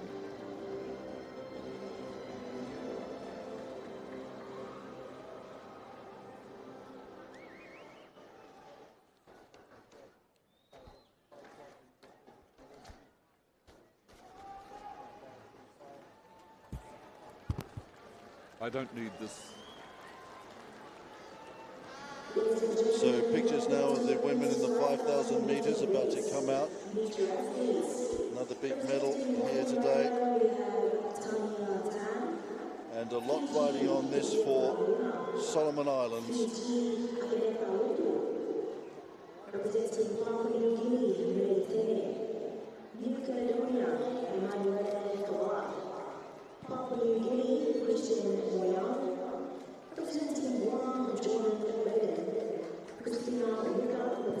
There's Barden of Guam, had some form that we've seen. There. From Tahiti. Kabor from New Caledonia. Bish as well. Bouchonnet from Tahiti. And the split groups as well here, Bob, because it's such a big field. Yes. And it's a mixture of track runners, triathlons, trail runners, so we don't really know what some of the athletes are capable of doing, but look for the two Solomon Islands, Diana Matakali and Sharon Firisua.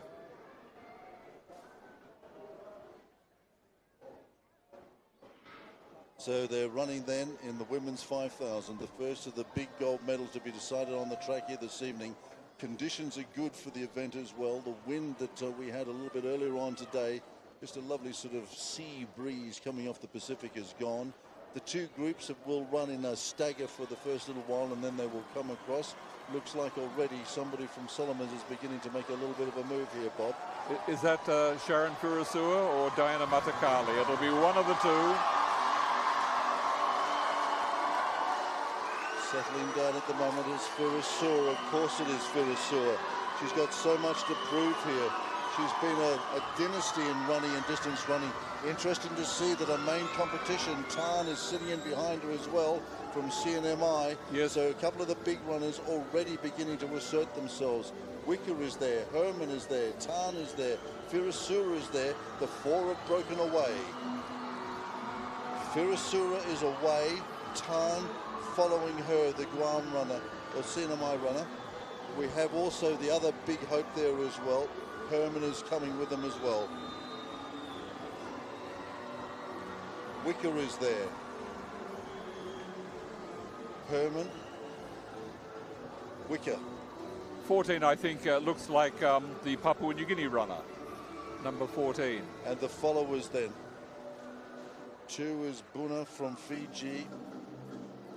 Latu is there as well.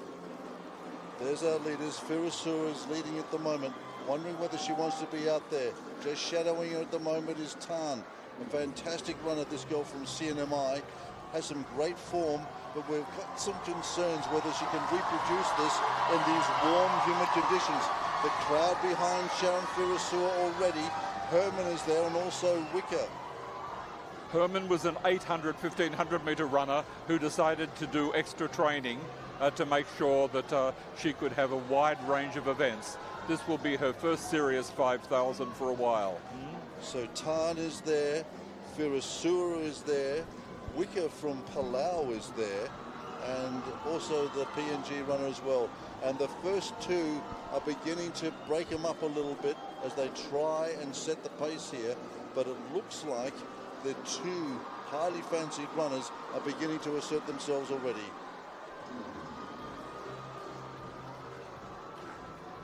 Where is Diana Matakali? Not sure yet, but Herman is there, the 20-year-old from Papua New Guinea, and Wicker as well from Palau, holding them for a little while. These four have got away from the rest of the competition. In fact, they've put a big break on them already of at least 50 metres. So now Tan has made a little bit of a move. She comes in with some good form. She ran an 18:70.24 in Fairfax in Virginia in May. And her times in the US, I think she went even quicker indoors, didn't she, Bob? Well, she hasn't run nearly as fast in the Pacific. Has not at all. 10 laps to go here in the women's 5,000. This is a race that Sharon Firisua has been dreaming about for years. 14 at the moment is Herman. Looks like the Palauan athlete is gone. Tan beginning to make a move. Team CNMI here cheering her on. Firisua just looked like she's struggling a little bit with this, and she's looking at her watch there, just having a little look as she went round the back of the cage. Concerned maybe the pace early could be a little bit too much for her, Bob. This is a completely new race for Scholastica Herman. She's just not used to this, but if she can hang on, she's got blistering speed at the end of the race. Well, she's an 800, 1500 metre runner. Is Herman in second place, number 14 on a bib. Tan at the moment looking pretty composed. She's got about 9 laps to go toward the end. There she is. has some fantastic times that she's been running in the States. We know that, but the question was whether she would be tested out in the humidity of Honiara. At the moment, she's okay and she's going extremely well, running extremely well, Bob. Well, it's a big shock to see Scholastica Herman passing Sharon Furusua. Sharon Furusua holding on at the moment. This is a race I'm sure she dreamt about for a very long time. Out the back, in fourth position at the moment, is Christina Wicker from Palau. Came off with the winners or the leaders early on. Here's our leader at the moment from CNMI, Tan. Ran at the Oceania Championships earlier on in 2022 and is favourite for the gold here. But boy, has she certainly got some form coming into this. Well, we didn't know how she would handle the heat and humidity. She's obviously handling it well at the minute. So she's our clear leader as well in the women's 5,000, just about to pass the drink station out the back. Herman at the moment is up there as well. Furusua trying desperately to hold on. I tell you what, if Herman can just pace herself out here, she could do a little bit of damage with a blistering finish. Yes, she certainly could. Some movement behind as well in the pursuing group. So the pursuing group at the moment. So it's one over Herman at the moment. Herman from Papua New Guinea. And Furusua, of course, the hometown favourite. Oh, look at the big gap that... Furusua seems to have lost touch. Yes, she's lost. She's been training down in Melbourne, and she was talking highly about her form coming into this, but she's struggling at the moment. Is Furusua to hold on? So Tan, again, looks up the big monitor. She can see herself at the end of the grandstand. She's in good form. She's running well at the moment. She can see as well as she went around that she's got 8 laps to go here. 8 laps in the women's 5,000. Tan leads. PNG second. Scholastica Herman is in second place. And Furusua holding on grimly at the moment, but she's just about to have some company. Because I tell you what, Furusua, if she's going to get on the podium, got some work to do. She's got one of the New Caledonians going to come up and challenge her, I think. And that'll happen down the back straight. Furusua in a little bit of trouble, surprisingly. Thought that she would be in much better form than this, and indeed even thought that she'd probably be setting the pace. I'm a little bit surprised, Bob. I'm incredibly surprised. I thought that she would have prepared very, very well for this home meet. There's our second place getter at the moment. Down the back straight at the moment as move has been made on Furusua. There's our second place getter. Scholastica Herman. That's Herman in second place at the moment. Just beginning to tie up, and I just wonder whether in fact there might be a little bit of a challenge on her soon, because one of the New Caledonians has made a move, gone past Furusua. The New Caledonians are very experienced at many different types of racing. And some of them, of course, have some great distance credentials as well. So there's no doubting who leads at the moment. That's second place at the moment. Just behind her now is number 11. And this is Bish, who's made a bit of a move, and she's been around for a while. We've seen her on many occasions around French Polynesia, Bob. So Bish, the Tahitian, known for her distance running. Seen her in a couple of events over there in Tahiti. Been hard to get information out of Tahiti, as you know, Bob. But very difficult. I've definitely seen her name around. There's our leader. That's Tan. She's going well at the moment. Past the drink station. Round the bend she comes. She's got a safe lead. She's increasing the lead on Herman. She is indeed. Just beginning to... Her form just maybe beginning to unravel just the slightest little bit, but she's still looking very, very comfortable. She's now going to put some laps on the outliers. And indeed, one of them has just given up. One of the Solomon Islanders has decided that she can't go on. That's the Solomon Islander. Kia is gone, so she's out. She's come to a halt. Tan, meantime, just slapping on the pressure here. She doesn't look as easy as Yashnil Karan, but she's doing it without any difficulty. Absolutely. She's looking well. She's looking very well. And CNMI, they're travelling well at the games. They'll be rapt with this, and they would have had high expectations as well. Nothing much publicly up in the press up there, but I tell you what, she can run all the way down to 3,000 metres as well. So if Herman does have a bit of a crack, this girl has got a little bit of pace. It was interesting to see where the young Fiji runners would be coming in this. Not seeing too much of them at the moment as well. So here she comes now, beginning to put a little bit of pace on and also beginning to take the outrunners. The number 5 there going through camera, that was Farvad of New Caledonia, just about to be lapped. It's been a long time since Fiji has had some good female distance runners. But they were thinking that maybe at the Coke Games they'd uncovered a couple of younger ones. They don't run anything longer than 3,000 metres there, so it's difficult to select. And just about to pass Kabur here, and also the other Solomon runners. This is Harry, or Vanuatu, excuse me, Harry from Vanuatu and Tavard, just about to be lapped. Our leader then travelling nicely. Let's hope that they don't get the lap counters mixed up again. That happened in the men's 10,000 when we think that Kent ran an extra lap that he probably didn't need to do. So the Vanuatu runner is just being lapped. That's Harry there, she's gone.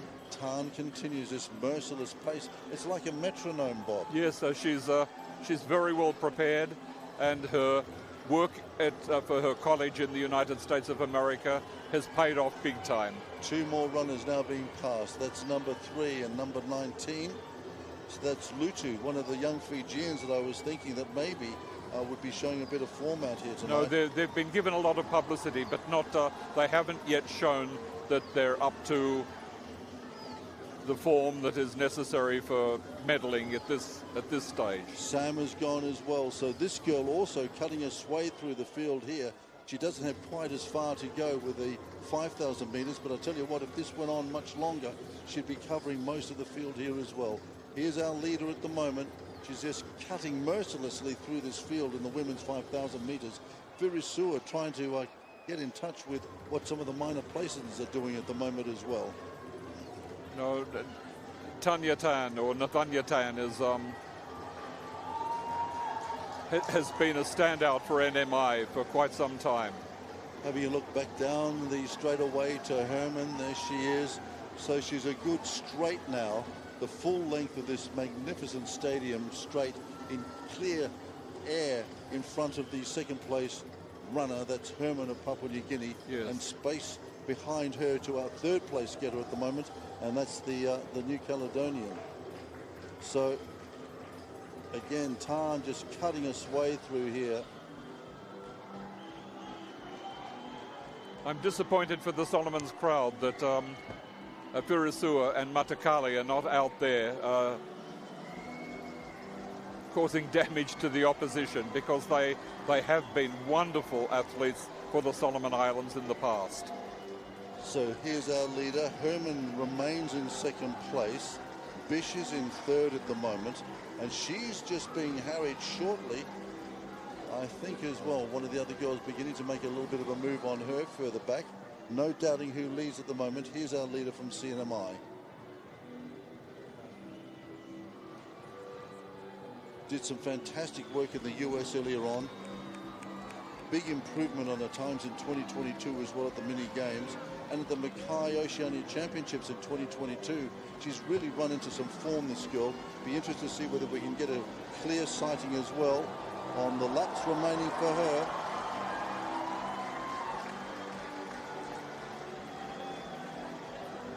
Can't quite see it. It hasn't pointed it around to us. 3 laps to go. 3 laps for the leader. 3 to go. So 3 to go for her. Herman now coming up in second place. She's going to be passing the lap counter as well with 3 to go. This is where it starts getting confusing for our lap counters. Herman not yet there yet. So there's our leader. Yeah, she's well over 100 metres in front. She is indeed. So my question was, could she handle the heat and humidity? The answer is yes. Emphatically yes, Bob. She's going extremely well. But I must say, conditions in her favour here tonight as well. It's not the warmest of nights. We've had some super big nights here, but tonight is not one of them.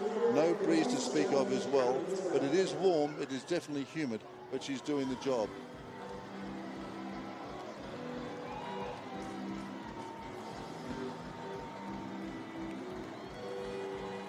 So this is Wicker, who was at one stage in third place.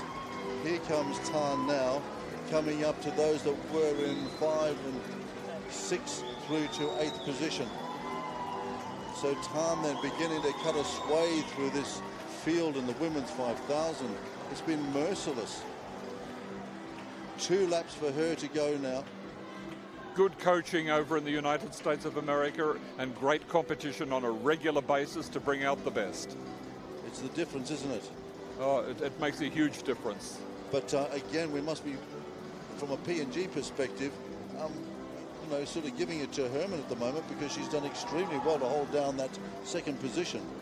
Yes, I haven't seen her on the screen for a while, so... Yep, she's just coming through, taking her lap counter now. Herman going through in second place now. So that's the difference between her and this woman on the far side of the field, who just is continuing this merciless pace. She is not stopping, and she's not backing off at all. No, it's she's got something special to take home to NMI and then back to the States.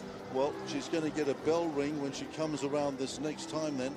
And I'm sure she'll also have a 10,000 meters on her agenda. I would suggest so. So here's Herman then. She's coming up. More runners to be lapped.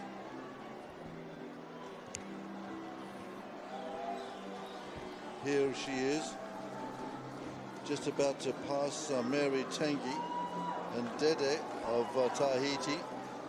7 there as well. Baden, there's the bell lap for our leader, and she again is just about to pass the entire field. The only one she won't pass is probably Scholastica Herman. Correct. Wicker, who was threatening earlier on. Baden there from Guam as well, who was also coming in here with some very good form. There's one of the New Caledonians that she's going past. So yeah, she's traveling well.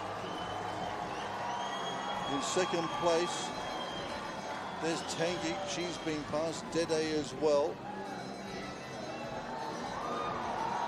Duchesne is gone. She's been passed. That's Mary Tangi. I'm surprised about that as well. Dede here, just about to be passed as well, as our leader comes around with about 200 meters to go. And she's slapping on even more pace to finish this off. Wondering whether she's having a think about a bit of a record here, Bob. I think it would be difficult to break the record. Sharon Ferrasou is 18:20. Oh, yes, she could. So Sharon Ferrasou's Of course, Nadia Prasad wasn't running the 10,000 at that stage. Correct. So it's an 18:20 Sharon Ferrasou, who we haven't seen. No doubting who's winning here. This amazing athlete from CNMI brings it home in the women's. She's come in, can't quite get an electronic timing on her, but perhaps the women's 5,000 meter record held by the great Solomon's runner is under threat here. No doubting our winner. She is absolutely ecstatic. We have to go a long way back. Now down, just about to finish. She's about 80 meters. There she is. That's our second place getter. She's run extremely well, and for a girl that basically, or a woman that concentrates on the 8 to 1500 meters, she's done well here. So that's our second place getter. Well done, Scully. Done very well indeed. And further pace, it should be the number 11 runner. This is Bish, but perhaps something has happened down the back straight that we're not aware of, because I can't see Bish now.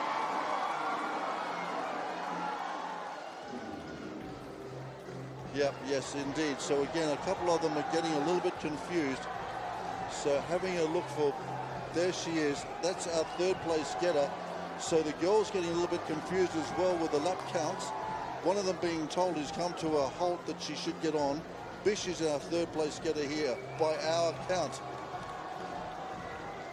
Yes, Bish understands that she's done enough. So she's our third place getter.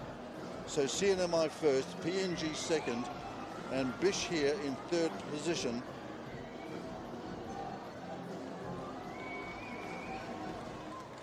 Well, I can well understand some of them not wanting to do any more laps. It's a tiring exercise, a 5,000 or a 10,000. Well, it's an absolute. There's the Guam runner as well, Jordan Baden. I was expecting her to go a little bit harder, maybe the slightly less.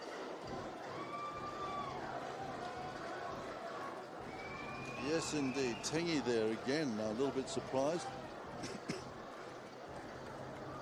But it was an emphatic win. She carved up the women in the 5,000 meters. And I'll tell you what, Tan, as the minor placings fill out there, Moy Young from PNG does the job. Yeah, she was a late addition to the team. This was an exercise for the future. Christina Moyang. So they're just. But she did finish. Yep, they're just about in. One of the Solomons girls we saw early on, Linda Kia, appeared to pull out. Yes.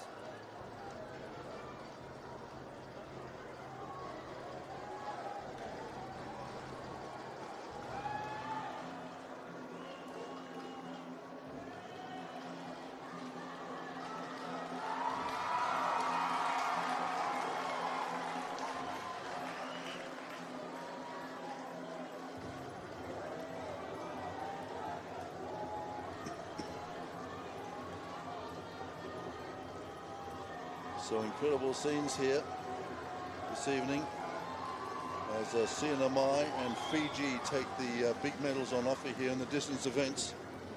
And they're likely to repeat them in the men's 5,000, the men's 10,000. Just having a look here at the men's 800 meters. The men's 5,000 and the women's. This is the men's 800 metres semi-final field that we're looking at. There's O'Donnell, the New Zealand runner.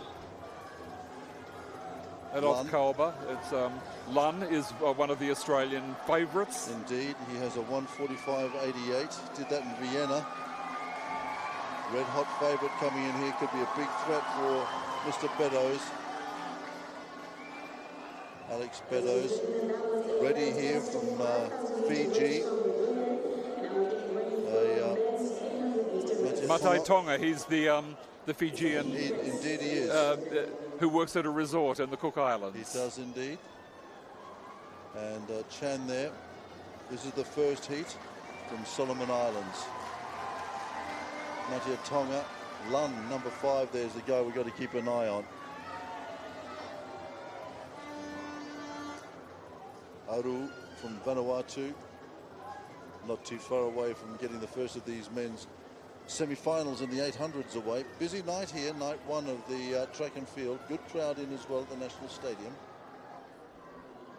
But no heroics from Sharon Firasura in the 5,000. No, I'm so disappointed for the Solomon Islands population, who would have hoped for something special from her, and no Diana Matakali. No Matakali either. Because Matakali ran a brilliant 10,000 metre race in the national championships.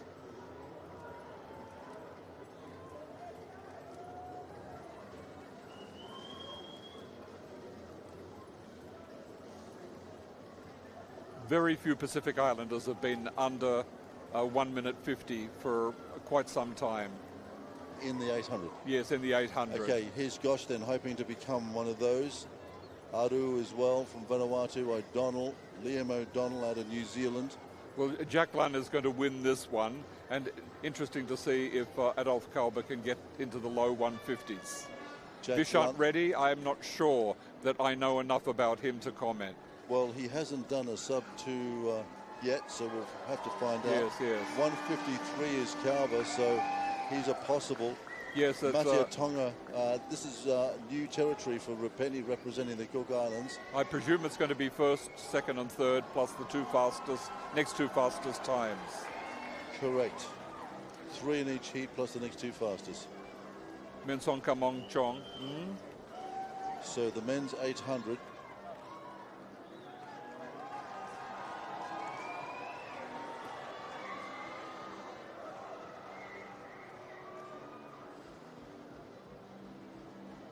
If there's 9 of them, they might have a start on a stagger start? Not along a curved line, I'm not sure. Well, we'll have to find out. Yes.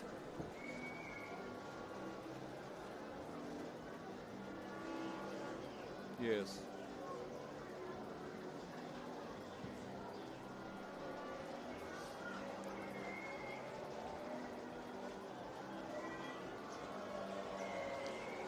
About to get started in the men's 800 metres. This is the first of 2 semi-finals.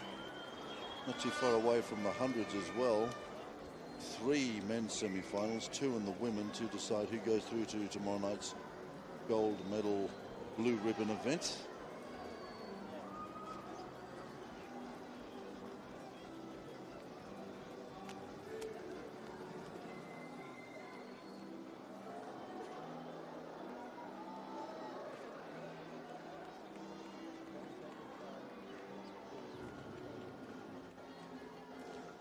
That's good news. So we're hearing that big crowds are trying to get inside. So here's Gosh then. He's running in lane number 1, the Samoan 17-year-old.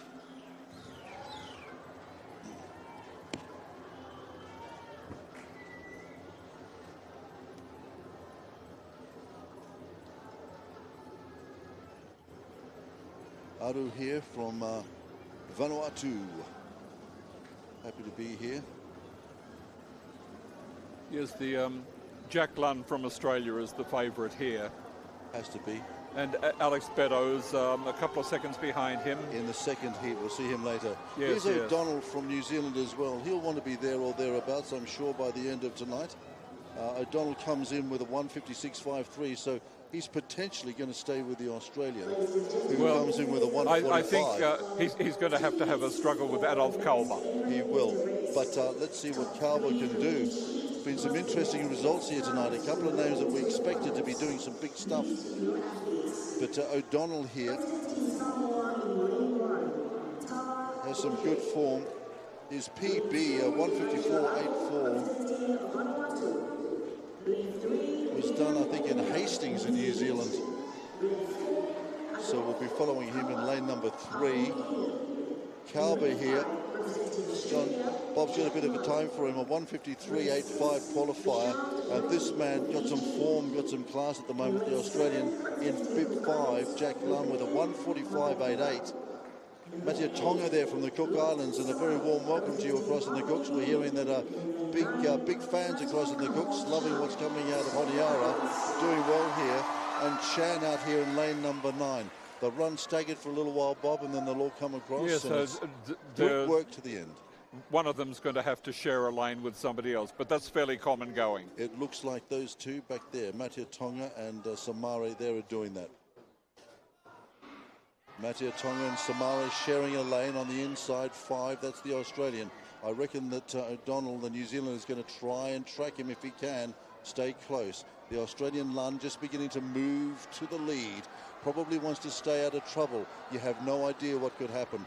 There's the cut across as they come across now and join the pack. See who is where. Lunn at the moment trying to dictate the pace. The Kiwi not too far behind. Matia Tonga running in a group that he's probably never run with before in his life, but absolutely enjoying life. Started life out in Fiji, got adopted by Cook Islands, now he finds himself in second place. In 4, that's the PNG runner at the moment. And he's going pretty well as well. That's Kalber. So the big boys beginning to move to the front, Bob. Yes, well, it's not surprising to see the leader, and it's not surprising to see Adolf Kalber not too far behind. Kalber there following the Australians, so too the New Zealander at the moment. Also there is Chan going very well. but settling back now as they begin to slap on the pace in this second lap of the 800 metres. The Australian now just beginning to crank on the pressure as he goes down the back. Calver not going to let him go, nor is the New Zealander. Liam O'Donnell hanging in there for the moment, wants to stay in touch. The Australian going to get a good view of himself. Our camera views will show that he's got a nice handy lead at the moment. The New Zealander, the 18-year-old, just beginning to assert himself as well. Calver is there. Remember, it's the top three in each. Back there is Samare going nicely as well. And here comes Fiji's ready as well. Lund is covering this very nicely. The New Zealander is there, Calver as well. This is where we saw it, but Fiji making a bit of a run. He's going to finish over the top of PNG, Calver. It'll be first, second and third and the next two fastest. So it's going to be, the times are going to be quite important. So this is Lund setting up nicely for the big showdown tomorrow. Alex Beddoes from Cook Islands, I'm sure, out the back watching that. It was interesting to see that the seedings fell into place exactly the way you predicted, Bob. Well, it's times tell a story. Well, and if we can get the correct times from the countries, it does give us a lot of information. So this is where the Australian started to assert himself. You can see O'Donnell in second place, just covering Calver. Probably knows very well that the PNG runner got a little bit of poke and could come hard at him. Calver on the inside, O'Donnell on the out. There's the run from number 8 in the background. That's the other PNG boy, that's Samare there. But look at what happens as the Fiji runner comes over the top, and that's ready, beginning to make a little bit of a move. O'Donnell just covering, knows he's got Calver on the inside. So too the Australian, not a problem there. First three over the line, through to tomorrow night. And it'll be interesting to see what time Calver runs. Vishant Reddy has made a huge improvement over the last few weeks. He's been training well, obviously. I would say that Calver is probably safely through, because I got a feeling that wasn't too bad.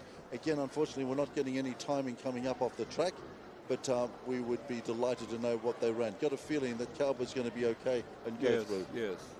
Looked pretty quick to me. Okay.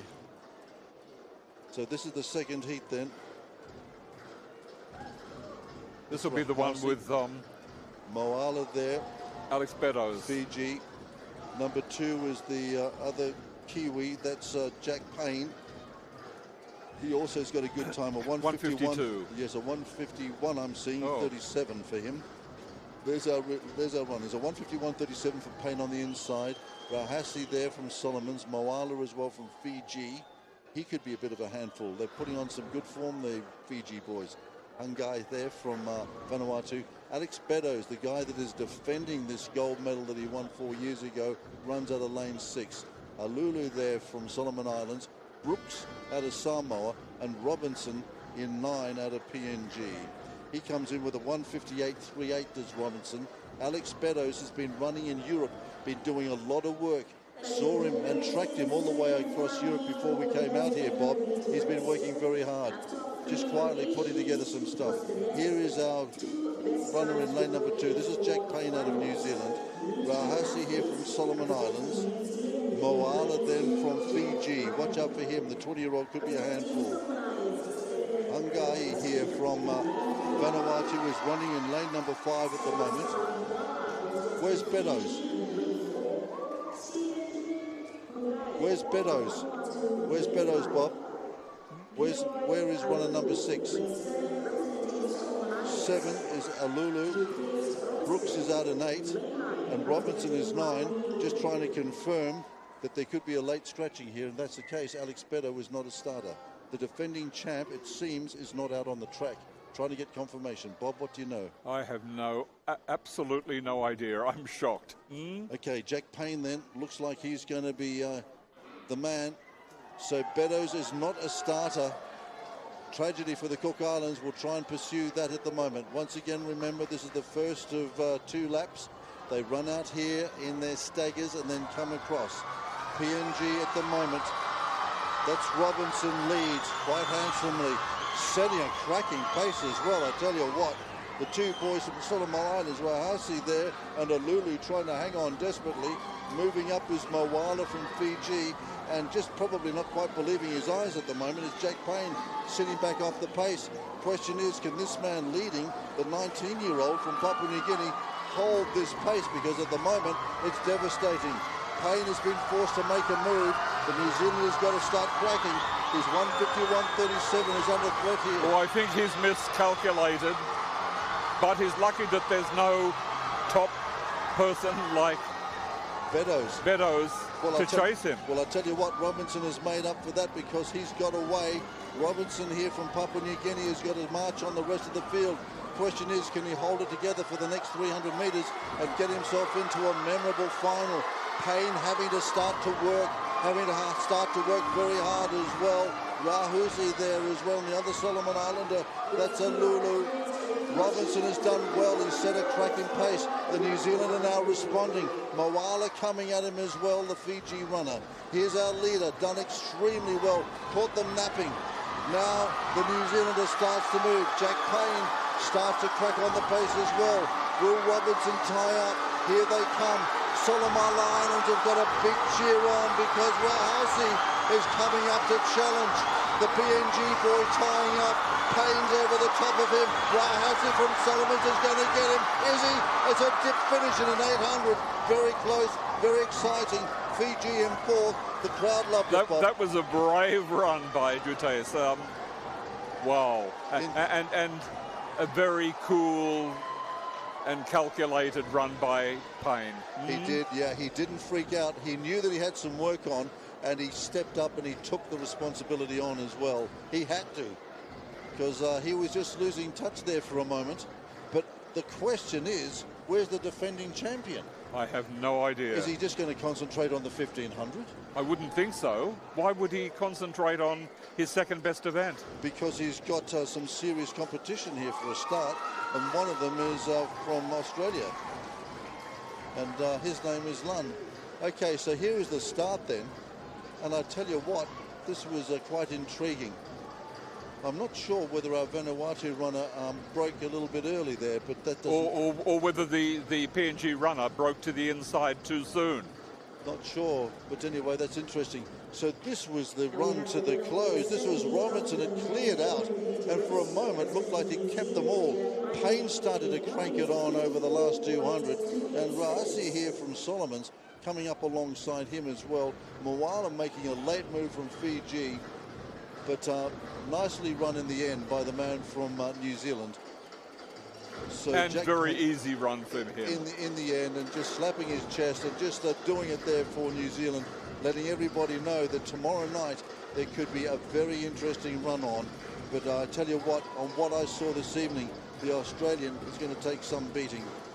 But nevertheless, the Kiwis giving themselves every opportunity here at the moment. That was good running by them. I'm still shocked at the non-appearance of Alex Beddoes. I am as well. I don't know what was happening. I saw the Cook Islanders in the crowd down here earlier on. We'll put out a call and see whether we can get something. But at the moment... Use your connections to find out. Connections. Rarotonga, we need to know. Get on the Coconut Wireless, please. Where is Alex Beddoes? Where is the defending champ in the 800 metres?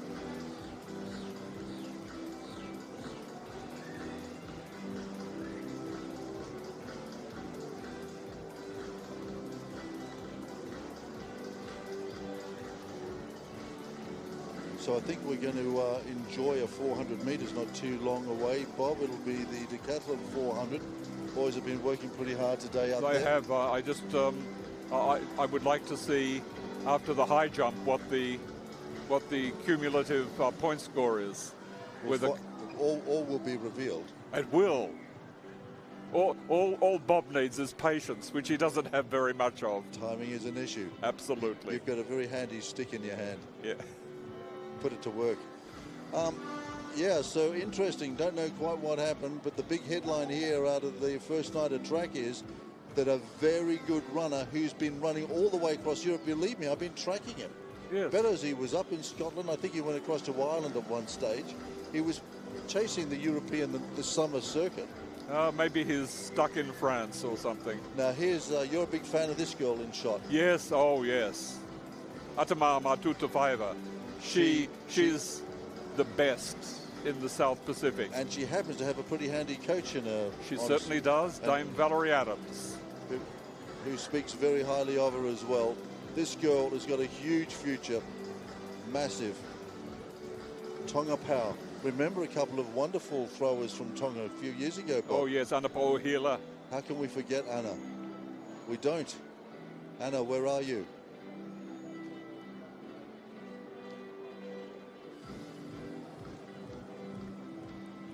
So just enjoying some sights and scenes from night one of track and field. I tell you what, we're just cranking up for it, Bob. We've only just started. Just started, and the excitement level is... cranking.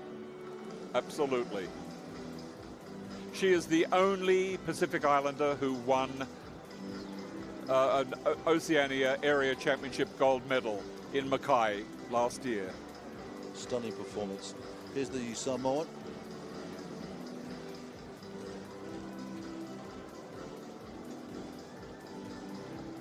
So this is a ongoing competition, field event.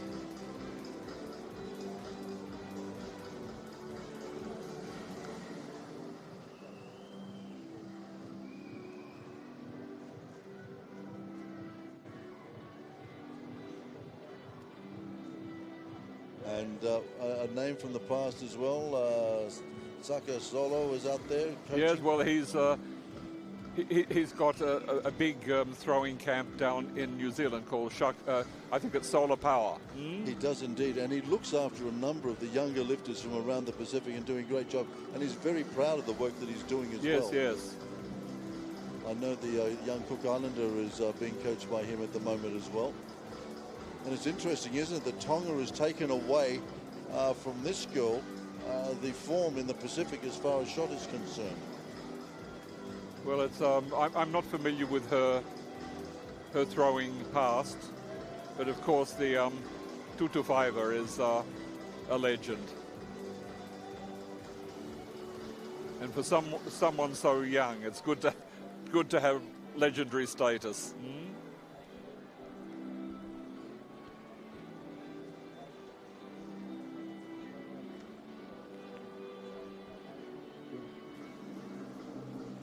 So some breaking news, Bob. What have you got? This is an update of the women's 100. Okay, good.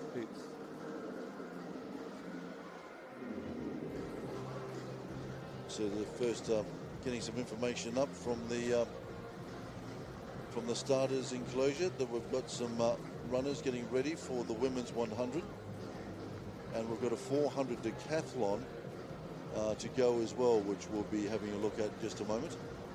These are shot putters, and we'll be updating information as well.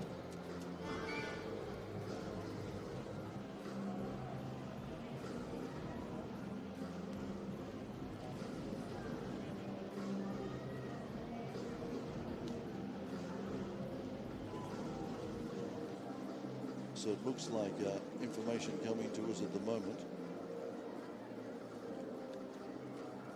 Just updating some of the 100. So some 400 decathlon to look forward to in just a moment as well. We've got some 100 semis to get underway. It'll be interesting to see the update of the decathlon after the high jump. I suspect that Karo Iga from Papua New Guinea is still in the lead.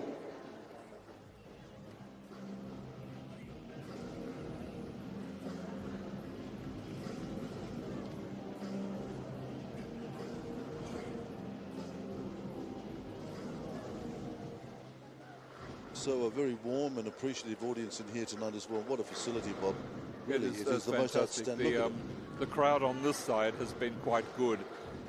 And it was the stand opposite went to about a third full once the sun managed to set. So 400 decathlon runners just about to get out on the onto the track.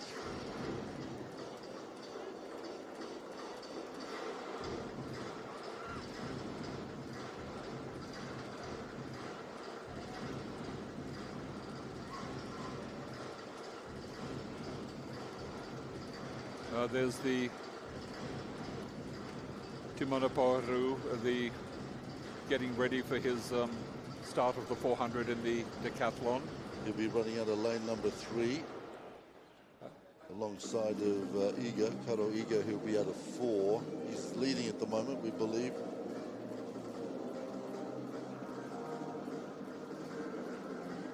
This is in lane 2, Solomon's Tata, Elton Tata.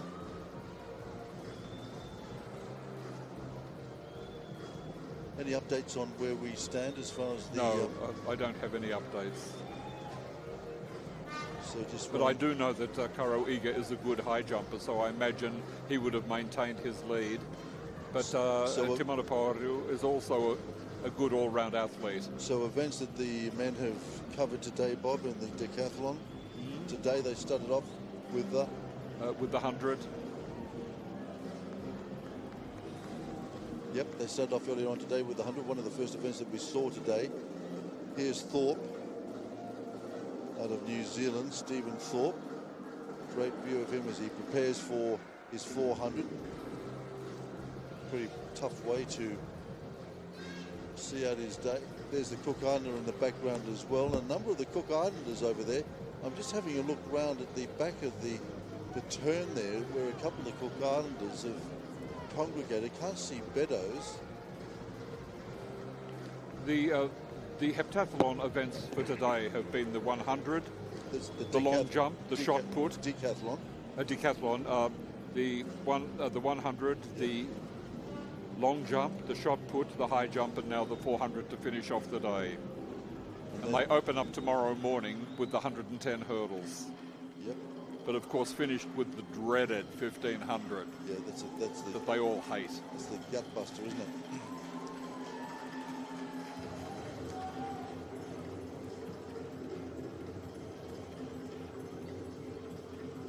Here's the New Zealander walking towards us. Out there on our right as well, that's the Cook Islander.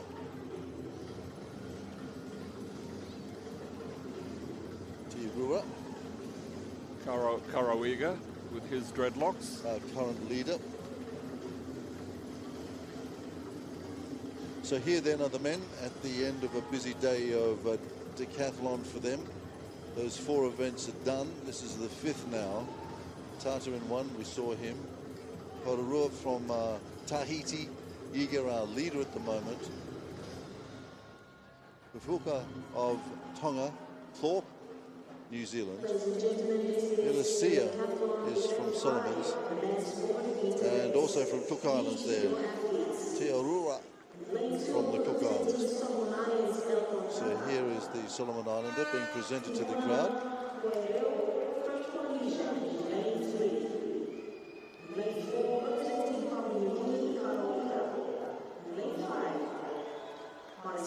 Having a look at lane number 3, Bob. I'm having a look at lane number 3. Is the Tahitian in? Or is the Tahitian out? There is the Tahitian walking down late. Okay, that's good. Thought it might have been another scratching. And there's Max. Got a few fans back in the beautiful islands, Cook Islands, way up east in the Pacific. Enjoying the pictures here as well, hearing good things coming back from the Cooks about coverage. They're loving it. That's good. I'm glad it's getting there, and I don't know where else it's getting, but I watched a little bit of it on NITV in Australia before I came up. Well done. That's what we like to know, a little bit of solidarity, Bob. Of course. Anything to do with the Pacific Games. So the last event then, in a busy day for the men's in the decathlon.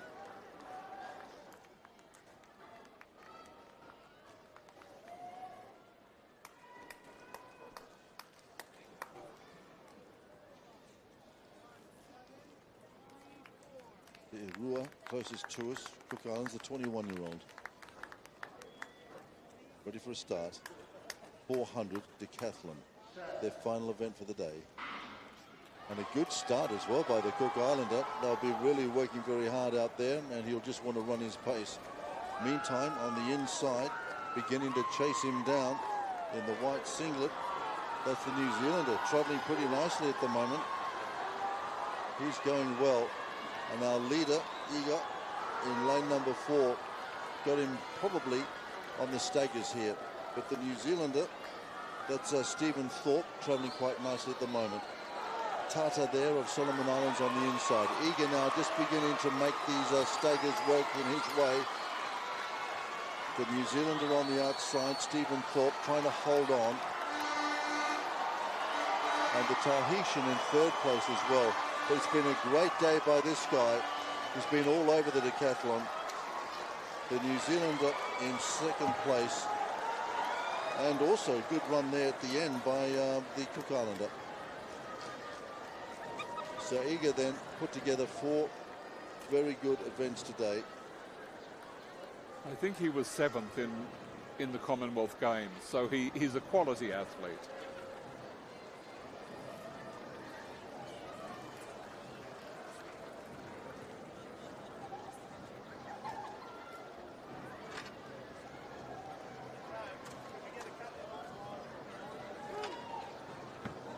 So the decathletes go home, suck in a few deep breaths and rest up. A big day tomorrow.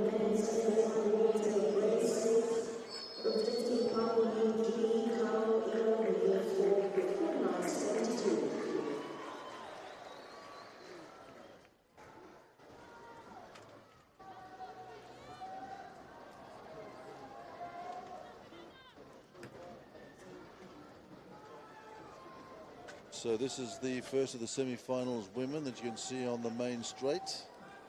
Oh, this will be very, very competitive. You've got 2 very strong Australian women. Well, they're separated. Yes. Bob, you won't see them in well, wisely so.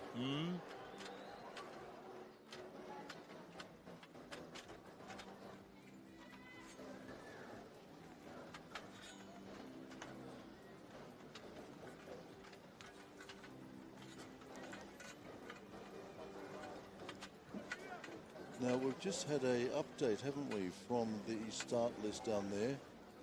First of 2, Smith of Samoa. Nikoni. There's the New Zealander, so she made it in, and she's running out of lane 3, that is right. Harris, the Australian, the fastest qualifier from earlier on today with an 11.85. There's the 7-time New Zealand champ, walking through screen there. Smith from Samoa, she's in with a 12.89. Just trying to see whether the other Australian is, Bob. Georgia Harris is in.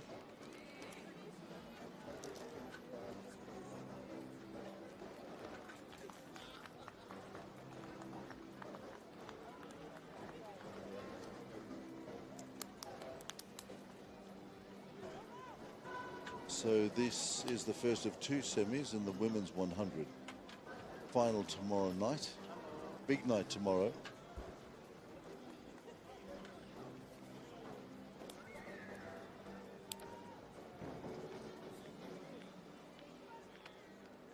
Rui there from New Zealand is in lane number 4. Smith in 1. Magoni here, New Caledonia. She comes in tonight with a 12.89 she ran earlier on. Georgia Harris, the fastest qualifier, she's in lane number 4.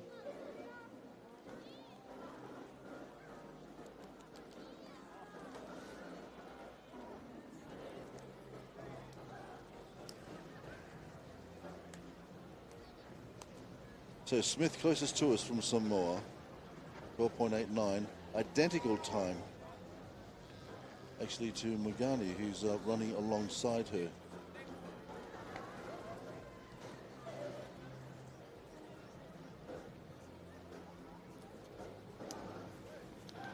Nui, the New Zealander, is running in lane number 3. The Australian Harris, the fastest qualifier, she's in 4. Managi from Papua New Guinea is in 5. Yi Fiji in 6. Malrez from Vanuatu is in 7. David Vanuatu alongside her in 8. And Santos from Guam alongside her. There's the runner from Samoa. That's Amelia Smith. Magoni there from New Caledonia, 12.89. Nui there gets a big crowd applause from the New Zealanders. 7-time national champ. 12.84. There's Harris, the fastest qualified, 11.85. Monagi comes in with a 12 flat. I would say Harris from Monagi for this one. Here's Yi. I've got an idea that the New Zealander could bother them. Or Malres could Malres as well surprise. ran extremely well in her heat earlier on today. That's one of the David girls. This is David as well. She's out in lane number 8. And Santos out here as well, getting into this first semi. There's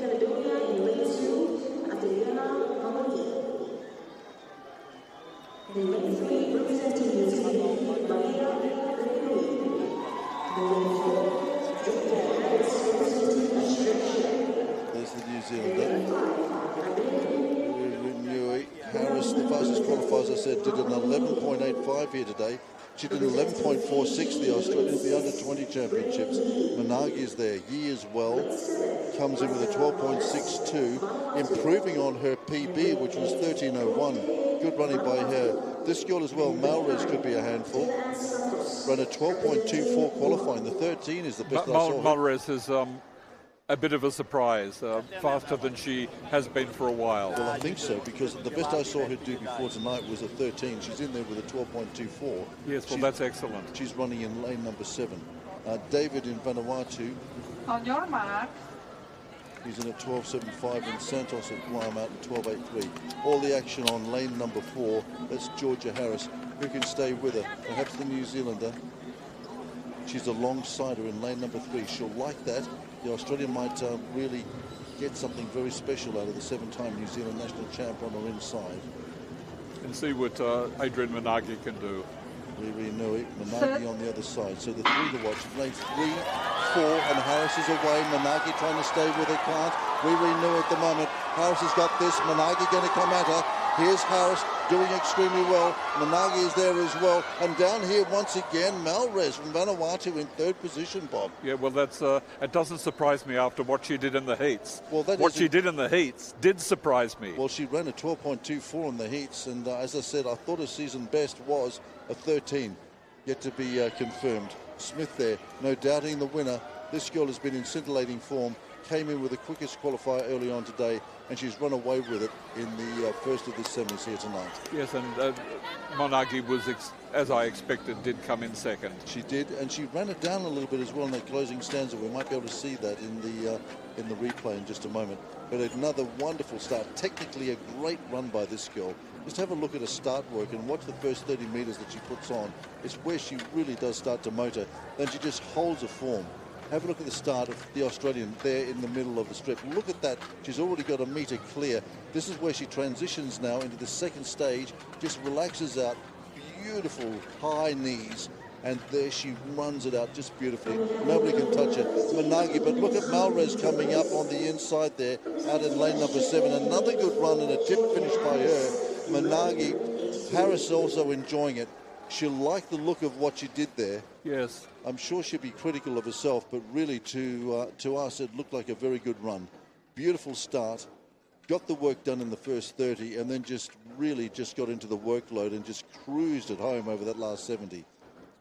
Okay, well, let's move down then because we've got another wonderful semi-final here. That's Peterson of New Zealand just running through our camera at the moment. She comes in with a 12.57. She's done a 12.38 this season, so she'll want a little bit more out of the tank before she runs tomorrow night, or maybe she's leaving it there as well. Kaesa as well. Well, we're looking for the people who are down in the 11 seconds range, not the 12. Kaesa from Fiji, there she is. She ran a, well, she got through to the world champs, didn't she? Did a 12.46. She did a 12.49, so she's not far off what she's been running this season. 3/100, just a little bit. So I reckon, given the circumstances, we can see a little bit more out of her. Tigadi was seen there in shot. There she is. Yes, well, she's definitely in good form. She is indeed. It's going to be an interesting. She's done a couple of sub-12s. Well, she's got a sub-12 now, Tigadi, which is interesting for her. Micro Games champ, of course. This girl in shot. She'll, as I said earlier, she'll be better in the 200 and the 400. Oh, yeah. Rooney there with the hopes of the American Samoan. And another one of the family. And unfortunately,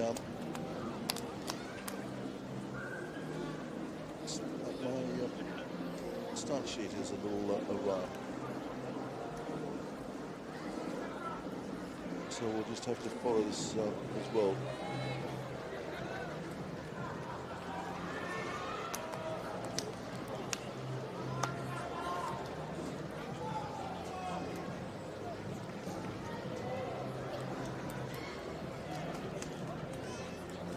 There from American Samoa is a late starter, according to my start list here. Williams in 2. Now have the second and final heat for the women's 100-meter race. Welcome your athletes to the starting block. In lane 1, Nuria from Solomon Islands. Ayat out of Tahiti. Bo here out of PNG. A 12.19. That's her qualifying tonight. She's done a 12.39, so she's improved. Watch this girl. She's a raw flyer. Could be a handful. Tagadi Watson. Isila Apkup. Apkup could be a handful as well. A 12 even she qualifies in tonight. US based. Kaisaya here from Fiji. Schoolgirl champ, still 19 years of age. Peterson as well, the New Zealander. Done a 12.38 this season. And out here, Renardi of Fiji, a 12.86 her qualifier. So the Fiji runners not too far away from each other, separated by the New Zealander. Action likely in lane number 4. This could be pretty close. Got a feeling that Bo and perhaps Apkup here could be the handful. Yes, she's a good 100-meter runner and 200-meter runner.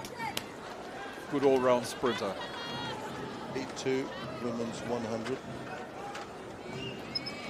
Top 3 plus the next 2 best times go through to tomorrow's final. Solomon's, then American Samoa is running in lane number 1. That's the late starter in 1.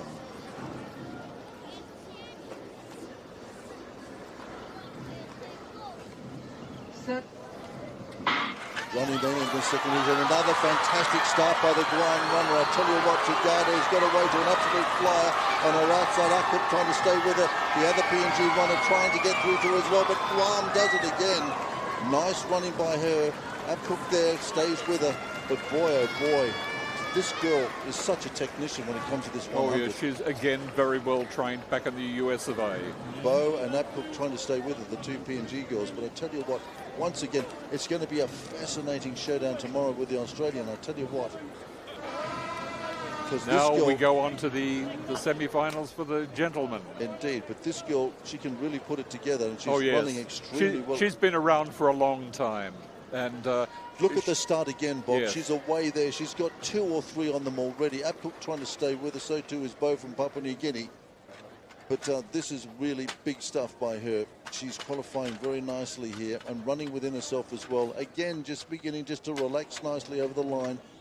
Just making sure the job is done here. Setting up an interesting showdown with the Australian tomorrow night, I would suggest.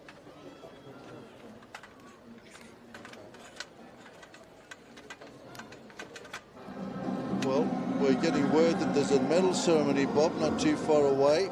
It's the women's 5,000 metres.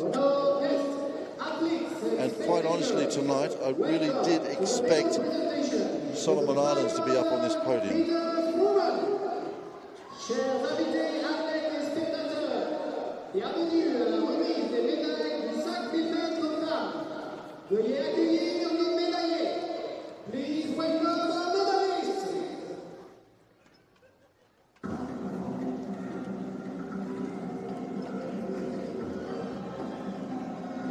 Is that the full moon? What a beautiful shot. I tell you what, the boys are really turning it on for us tonight. What an evening of delight out here. And this was a remarkable race as well. The women's 5,000 metres.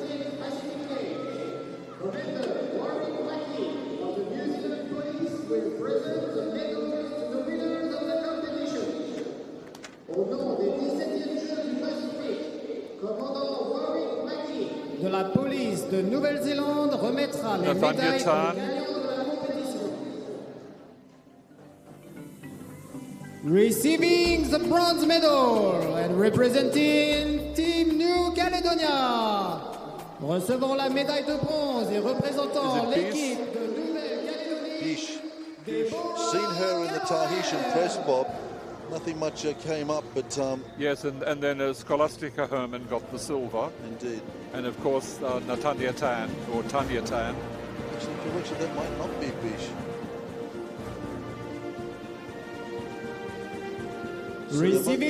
I haven't got the result, no. Yes, unfortunately we don't have the result up here, but I've got a feeling that that might not be Bish. There might have been no doubt in this woman, however.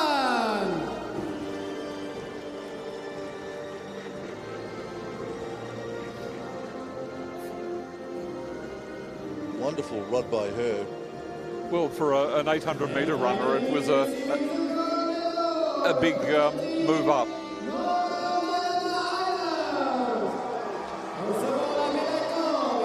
And fantastic gold medal performance by this runner. Converted some fantastic form in the USA into a wonderful run here tonight. Absolutely streeted them. Well, the two gold medal winners were just metronomes. Yeah, absolutely. They could get into their rhythm. They found it early. Karan, you could see, got frustrated at 5 laps in. Decided that he needed to slap on some pace, so he did that in his 10,000. And she much the same in the 5,000. Yes, yes. Just couldn't dawdle any longer. Relentless. So CNMI, we stand and salute.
Congratulations to the winners. We now invite the official photographers. So the New Caledonian girl must have got past Bish in that last lap, Bob. I'll tell you what, Robin Sapong, the president of Oceania Athletics, is going to be so proud and happy tonight. Will be. Good old CNMI. It's a great result. CNMI travelling well at these games, I tell you. And they're doing it without their top tennis player, Colin Sinclair, as well. They're going great. Got some good results in the pool. I heartily approve of the person in the audience there who's putting up the walk, the crutches. Good that you could come. Okay, let's move back down to the start line then. We've got a pretty handy runner down there at the moment who qualified into this semi-final as the quickest with a 10.34 earlier on today, suggesting he's in pretty good nick. I'm speaking about the Australian, but let's introduce you to our lanes here.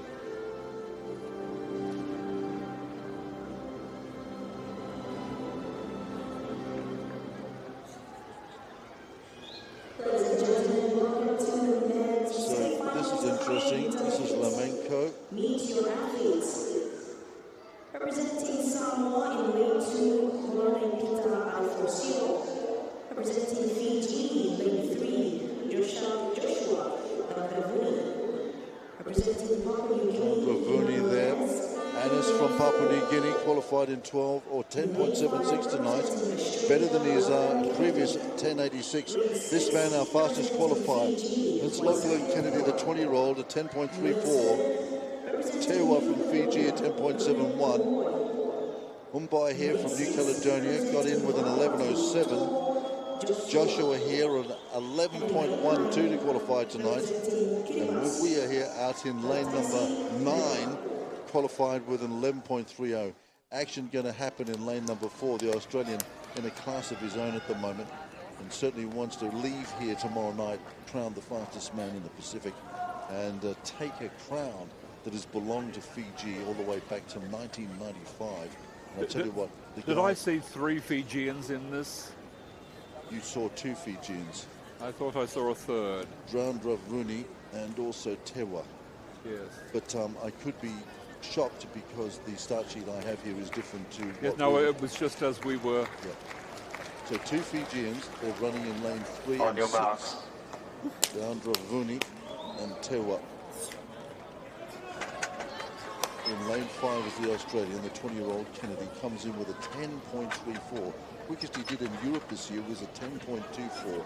So he's within a couple of 100ths of a second of his fastest times that he did in Europe earlier on this year. He doesn't need to do it in the heat or the semi. He needs to do it in the final.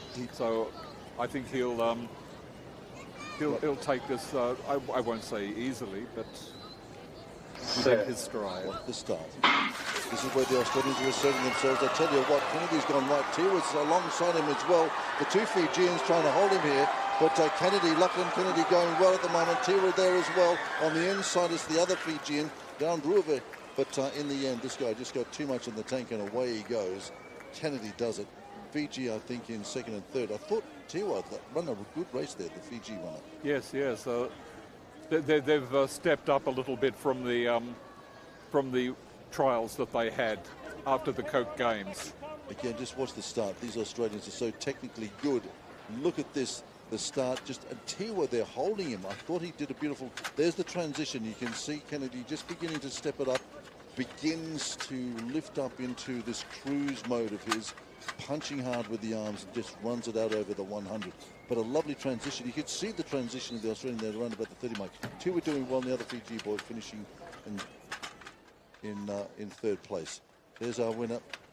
So those top 2 in each heat plus the next fastest will be going through the next 2 fastest. This is a 3-heat semi-final. When you've got more than 40 entries, it makes a very difficult program. Kozlov of New Zealand on the comeback trail after that serious injury a year ago. This is a Gege from Nauru out here in lane number 9. Jazahiro from New Caledonia is going to run in 7. Dodson just run down the track. He's the Samoan. 2 Samoans in this because Key, one of Bob Snow's favourites, is alongside him in lane 6 tonight.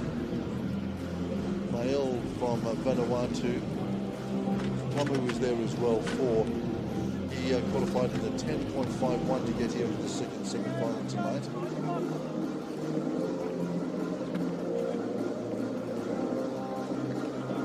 Just putting up to see Key. Johnny Key here, very quick. Did a 10.84 bronze at the mini game, so he's run quicker than that already in his first heat earlier on tonight. A Gege, we're just following him down from Nauru. There's a New Caledonian, Dodson, and alongside him, Key. Kamu, keep an eye on him as well, running out of lane 5 tonight. Comes with a 10.51. Mile there from Vanuatu at 10.77. So Kamu got a little bit more in the tank because he came in here with a 10.40. So Kamu can give us a little bit more if he has to. That'll be interesting. On the inside, this is Kozlov, as we said earlier, coming back from a pretty serious injury. He was running very fast about 2 years ago. Good to see him here. The other New Zealander didn't make it. Ratu out of Fiji, 17-year-old, thrilled to be here. From Papuan from Vanuatu in a time of 10.77 to qualify. Kamu here qualified in 10.51. Quicker than this man by 2/100ths of a second. Johnny Key and Jeremy Dodson, formerly running for Track USA, Team USA, now out here in the Pacific for Samoa. Kasatheru there, and here's Jira Agege from the wonderful island of Nauru out in the centre of the Pacific, up close to the equator up there. Okay, so New Zealand, Fiji, Vanuatu, Papua New Guinea, 2 Samoans, New Caledonia and Nauru. It's an even spread across the Pacific. Let's see what damage the 2 Samoans can do. They've got Kamu, who's going to be running alongside him in lane 5 with the headband. Could be the guy to watch. Under starter's orders, 5 with a headband. Set. Wow, I tell you what, Key got an absolute flyer. I tell you what, Kamu's going to have to work hard here. Dodson is gone. Key coming back at him. Here's Kamu going to have a crack. Kamu's going to have a big crack at Key. Wow. Dodson pulled up halfway down. The 36-year-old pulled up lame halfway down, couldn't transition out. That was a great run. Key had him. Beautiful start by the Samoan, but Kamu came back at him. They were good rivals in Saipan last year. Well, it was Johnny Key that ended up with a bronze medal in Saipan. With all the Papua New Guineans being disqualified in the heat semi-finals and final. Love to see this replay in just a moment as well. Yes. The boys. It wasn't a good start by Leroy Kamau. He really had to come home strong. Smoked. He was absolutely smoked off the line by Key. And then you'll see that Dodson has gone down. The 36-year-old, just about at the end of his athletic career, at this level, I would say. I was fairly surprised to see him in the team. Well, I just thought that maybe with his technical skills, he would be able to hold it together. Okay, have a look at this. Key is out like a lightning bolt. And you can see Dodson there just pulling up lame. Kamu now knows that he's got a little bit of... He was fourth after 50 metres. He's got some serious work on his hand, and he's just settling into his work here. Key just maybe tying it up a little bit. Mal on the inside, but this is where Kamu just starts to stride out very nicely and just dips ahead. That was a nice piece of work there by the PNG runner. And Tiki Mile from got third. So now we've got to try and see which ones will progress to the final with their times. Okay, well, we're on to the third.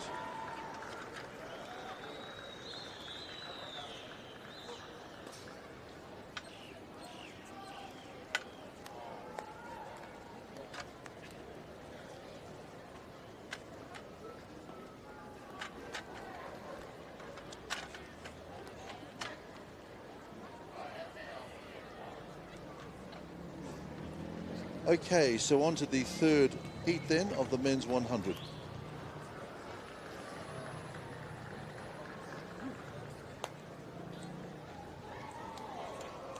Here's Law, the Australian. Yep, he's a very, very serious competitor. He is indeed. I think the only Indigenous runner in the Australian team. Loving life up here in the Pacific. Gee, I tell you what, the final tomorrow night's going to be an absolute classic. It's some very handy runners in the It always is. It's going to be an absolute bracket. Dodson's out, which is a shame. I really did think that Dodson technically would be able to hold himself together here, but never mind. In the front of frame here, we've got Tolasa from the Cook Islands here, the young 18-year-old national champ.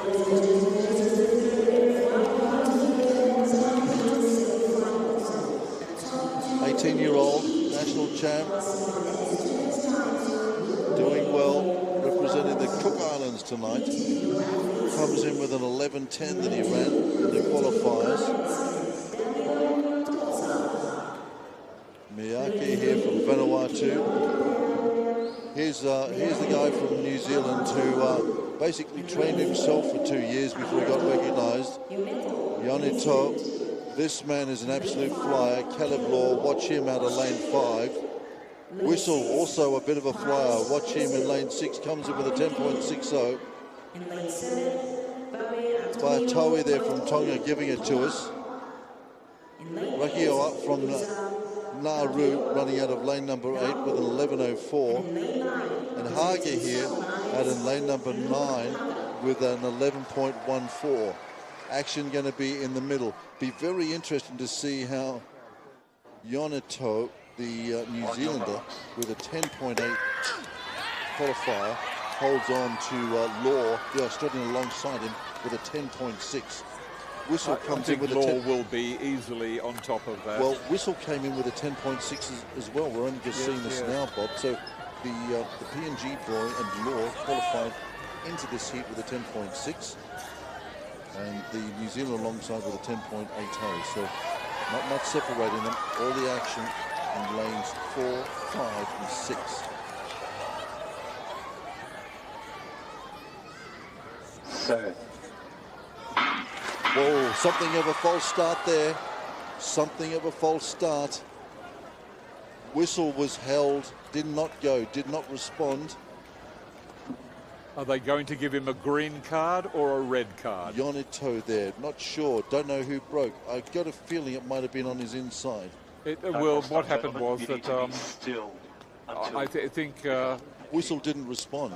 No, he didn't respond, but I think he was the one who moved first. Oh no. No, it didn't. I don't know. I don't know. It seemed. I can't tell them apart. He definitely did move on the blocks and prompted the others to move. So I think it was a nice false start. So they're not going to penalise anybody. Wow. They're allowed to give a green card if they think they're extenuating circumstances. Must be. So back again.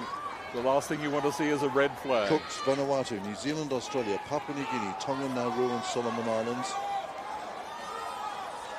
Coloured Law from Australia in 5 in the green strip alongside him Whistle, both qualifying in 10.6. This time they're away, and I tell you what, Whistle got a beauty. Don't know what happened to the Australian. Whistle is motoring. Law's going to have to work. Law is beginning to work, and he's just pulling up alongside him. Whistle does it, but I'll tell you what, the New Zealander as well, Yonito was there as well in 3rd. Whistle can't believe it. Law was just playing with him, I think, just doing enough. He was just cruising, didn't have to do anything. Whistle got him on the start, and that'll be, I think, a lesson for Law tomorrow. But he did not want to power up. Law did not want to power up there tonight, but he definitely was covering Whistle. Law in the 200 is #1 in Oceania. Well, we'll see that in the next few days. Hope you can stick around and enjoy some more track and field. But I tell you what, Whistle here will be feeling very happy. Look at the start he got, and if he can reproduce this tomorrow. Law did have to work, and for a moment I'm sure was thinking, goodness, this boy's got away. But look at him, just looking up at the big scoreboard as well, Law. He's very accomplished. He knew exactly what he was doing. We'll soon know that Toya is not the only Whistle. And I tell you what, Yonito as well, the New Zealander, he also was just backing it off at the end.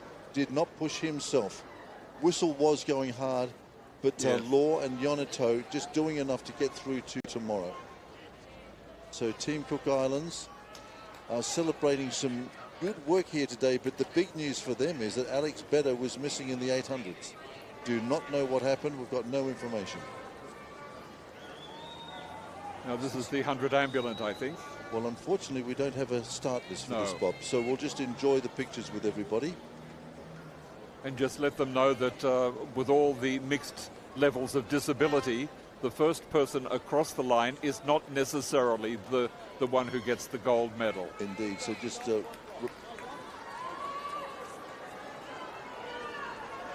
repeating that we don't have a start list for these runners, so we'll just enjoy this wonderful athletic endeavour by these talented athletes.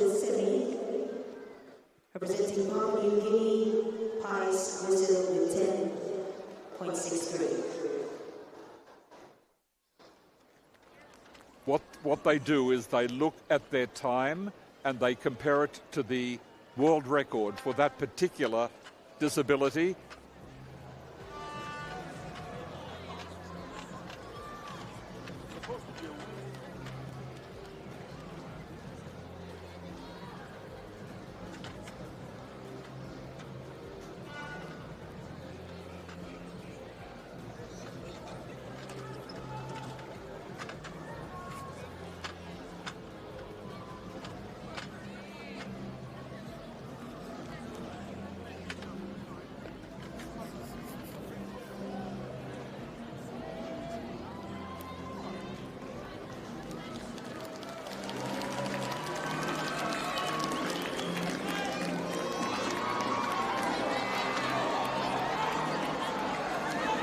medal ceremony coming up.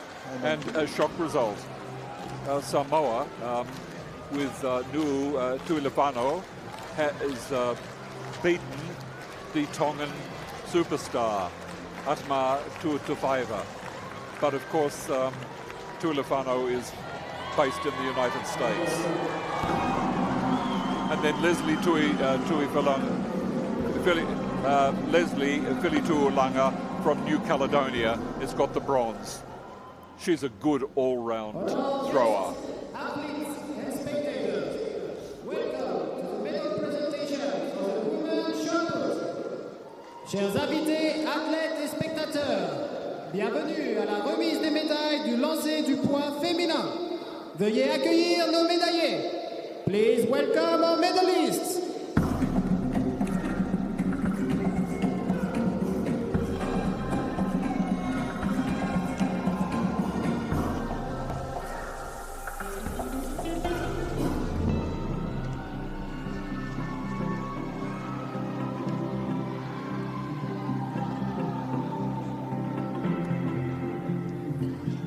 On behalf of the 17th Pacific Game, Mrs. Evelyn Fugea, member of the Game Organizing Committee, will present the medal to the winners of the competition. Au nom des 17e Jeux du Pacifique, Madame Evelyn Fugea, membre du comité d'organisation des Jeux, remettra les médailles aux gagnants de la compétition. Receiving the bronze medal and representing Team New Caledonia. Can you call them up for us, please? Can you call them up for us, please?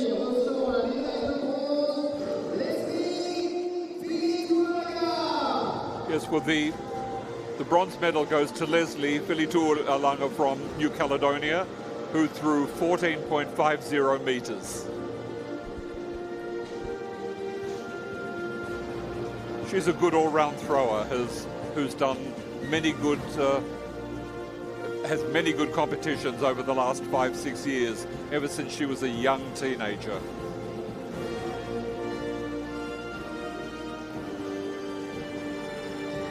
She's only 20 years of age now.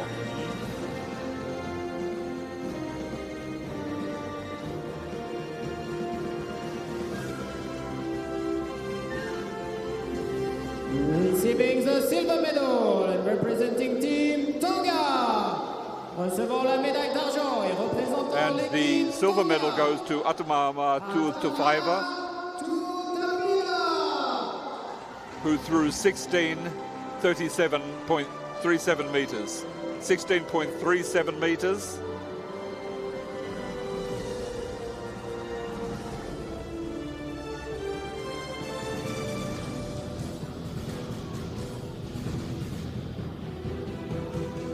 And receiving the gold medal, representing Team Samoa. Recevant la médaille d'or et représentant l'équipe Samoa. And the gold medal goes to Nuu Tuilapano from Samoa, who threw 17.34 meters. Wow, that was a great effort by her. Was it a progressive control she had of the throws, Bob, or she pulled something special out? All three of them are very, very professional in their throwing. And the winning throw came out of the blue, or the winning throw came out of the blue? No, I think that's what she's been doing in the United States.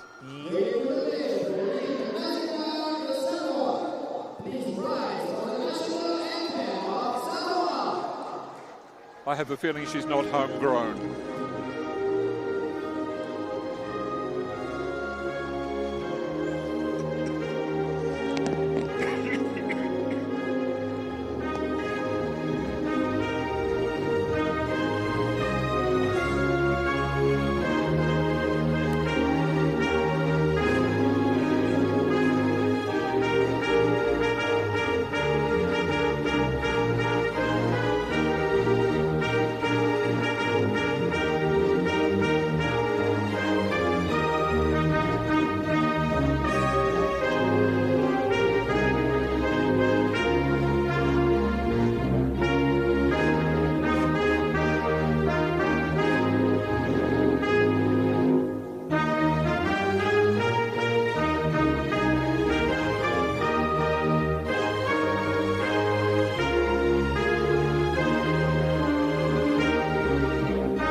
end is the wonderful national anthem of Samoa. Fades off into the distance with the full moon above us here at the National Stadium. A wonderful first night of track and field draws to a close. The headlines: Tan Sinamai takes out the women's 5,000. Karana Fiji takes out the men's 10. In prospect tomorrow we have more fantastic finals with a look ahead at the big 100. Who will be the fastest man and the fastest woman in the Pacific? We will find out tomorrow. On behalf of a fantastic Digicel TV crew here and my co-commentator and Oceania statistician, honorary statistician Bob Snow, from us here for the first night of track and field, it's a very good night. Good night to you all. So the first medals of the athletics program of the 2023 Pacific Games have been handed out at the National Stadium tonight. Join us again tomorrow for another full schedule of track and field action. Well, we're going to check in back at the Friendship Hall with men's 46 to 48 kg boxing. It's a quarterfinals match from tonight's evening session. Let's see how they go. Yeah, here we go. Looking forward to a great first round. Afternoon program here. Friendship Hall in Honiara, week 2 of the Pacific Games. We had some wonderful bouts this afternoon, and I thought none better. And then, well, we'll go into that a little later on. It was some terrific bouts. There really was, and I First slipped. drop, yeah.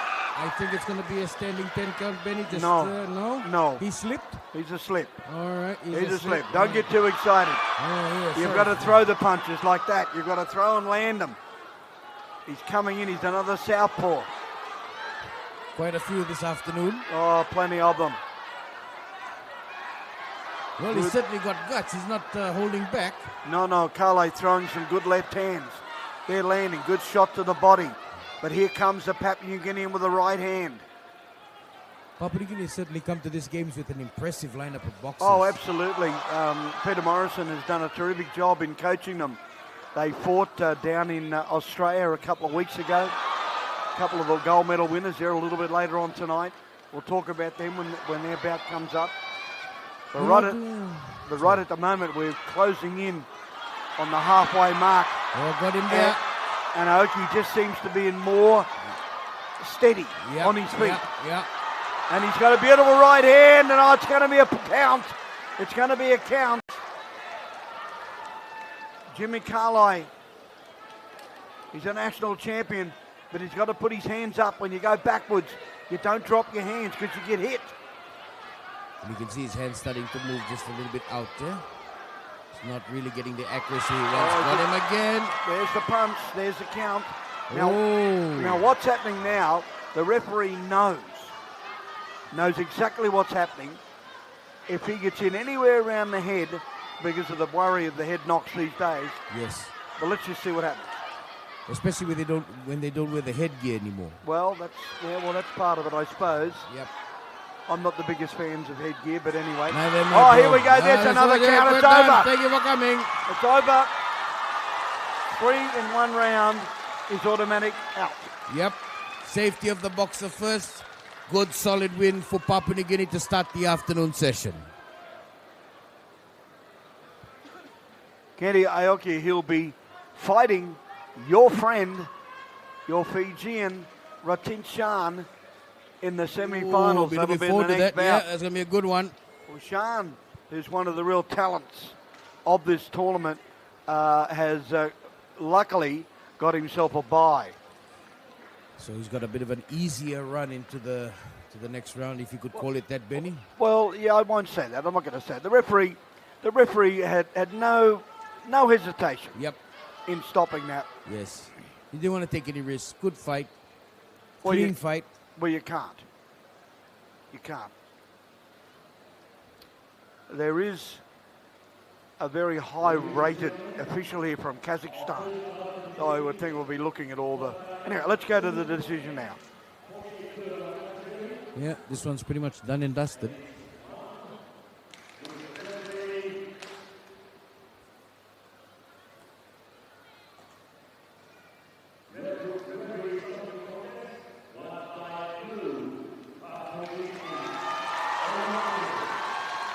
Well, there's your winner. Yeah, PNG fans in the crowd very happy. Flag flying high. Great start for the afternoon program. Well,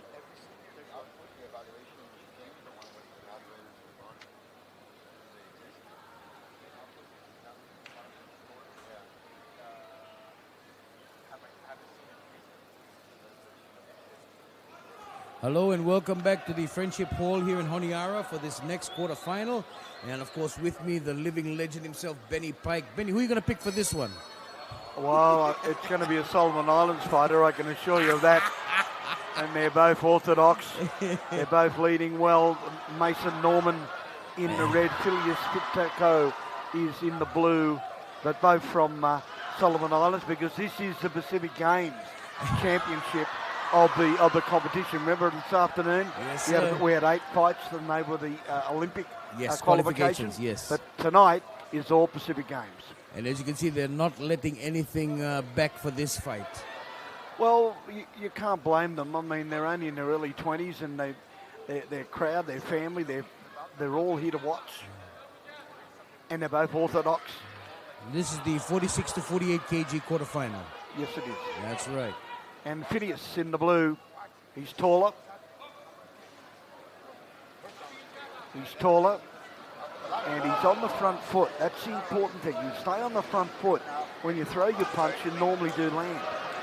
That's true. Whereas his opponent is just trying to counterpunch. See, he's missing these long range throws. They're not scoring. No points being gained there. Not at all. Although he landed with a nice left hook. Yeah, rocked him that time. Now Phineas, he does have a slightly longer reach, huh? Oh, no doubt about that. He's a very tall man, and lucky for him, certainly probably about 5'6", 5'7". You got to remember, they're only low flyers. And I mentioned before, 1967 was the first ever light flyweight title won by a gentleman called Tony Cash. And he's a lot shorter than these two. Seriously? Oh, yeah. So where's he from, Queensland? He's from Palmwoods in Queensland. He's a painter. Now some good right hands starting to creep in. Celebrating a little bit too early that time. He did. And Mason Norman, he's in the red. Needs to get his hands up. He's got to stop dropping the hands. I don't know why everybody's dropping their hands. He's got to... Crowd getting into it. Great crowd this afternoon for the second session. Well, it is, and they're wanting the local boys here to do their best. And they are. Norman goes underneath. Didn't score. Tries it again. Oh, got him that time. He says keep it up, huh? No, he's telling Norman you can't drop your head below the see the white belt around their stomachs. That's happened a few times during the fights early on today, eh? It has, but right at the moment nobody really cares. There's nothing in this. I know I keep saying that, but there's really nothing in it because one guy scores 1 or 2, and then the next guy scores the next 2. Yeah. We've got over 1,000 people here. Yeah, good crowd. And of course, next door is the netball. So we're fully set for the weeks of activities. Second week of the Pacific Games here in Honiara. As these to go at it again. Netball, a great sport for Australia. On the World Cup. And the Lightning. Don't remind me, please. Oh, he's got to bring it up. Whereas Norman's starting to get a bit cocky. He's starting to get a bit confident. Starting to feel his way around the ring, feel the shots hitting. Yeah, and he's landing. He's landing. Getting back into it. Phineas, he's thrown 3-4 punches. Not one of them's landed. And Norman just goes in with a little left hand. Yeah. Left oh, foot. yeah, he must have felt that one. He did feel that. That's because he dropped his right hand. That's what happens. You've got to get your hands up. Defense at all time. Non-stop. You just have to keep your eye out. The art of amateur boxing is to hit and not be hit.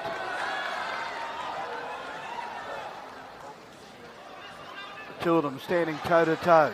Getting a bit tired.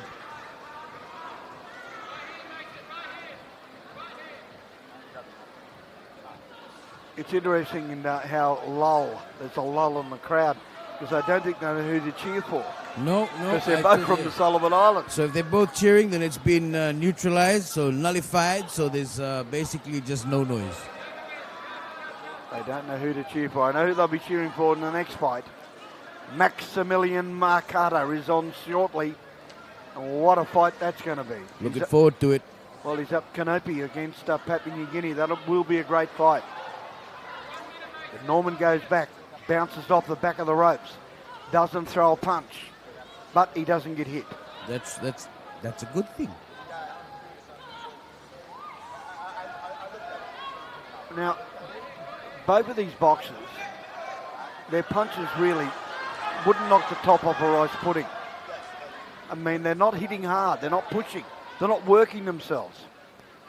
You look a bit tired as well. I think this second round is really taking it out of them after all the fireworks from the first round. Well, there's no doubt that they really put an effort in. I'm not arguing that point. But Norman's told to keep his head up.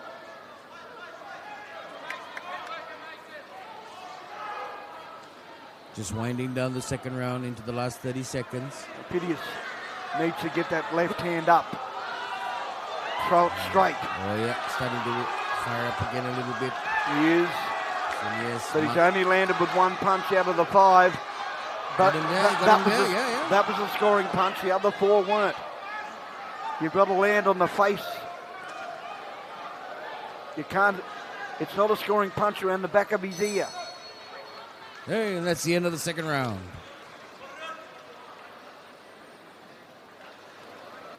Needs now to turn it on.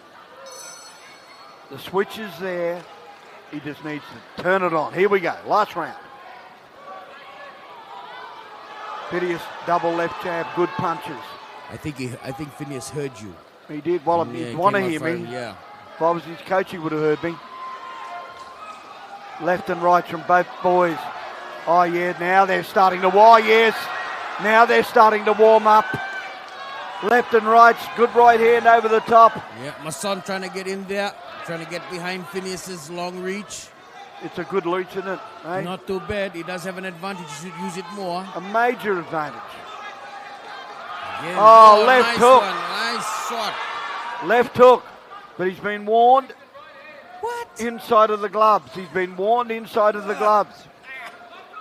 He'll come back. Norman comes back with a left and a right. Right to the body. That was lucky. That was lucky for Norman. Very lucky. Yeah, but it was a good left hand. He's scoring points. He's got to get his hands up, though.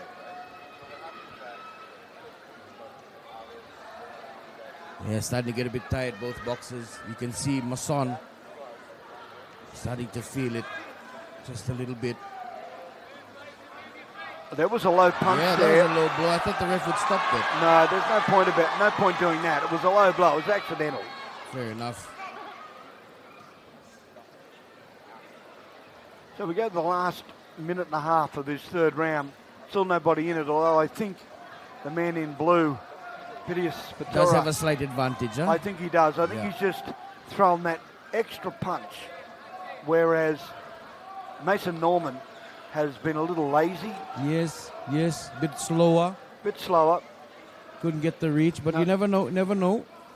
Let's see how this last minute finishes off.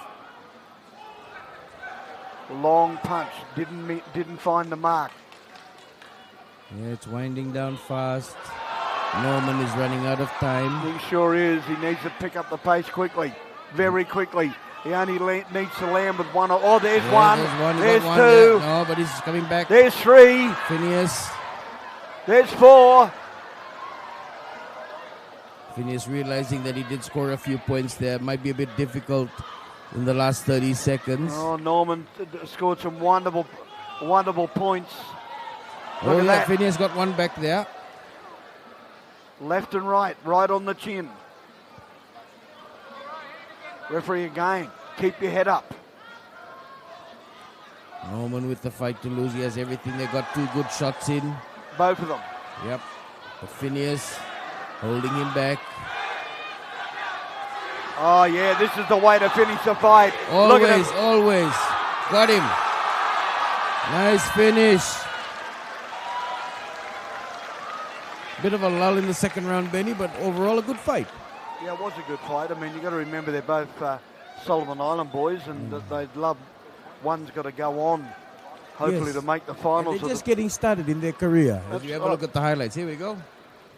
Back and forth, yeah. You could see Phineas does have the reach, does have that extra bit of push, scoring nice jabs from left, right, couple of hooks there. Phineas putting everything in it. Masson tried to get back, but you could see his jaw just moved back on that shot from Phineas. That was a nice shot. Masson back again with a few more shots, but I think by then the damage was done. Yeah, I think the blue corner should win this. I concur, Mr. Pike. I concur. Good. Could you go and give me a drink? I will. Shoot into town. Take an hour. Where's your wallet? Here we go.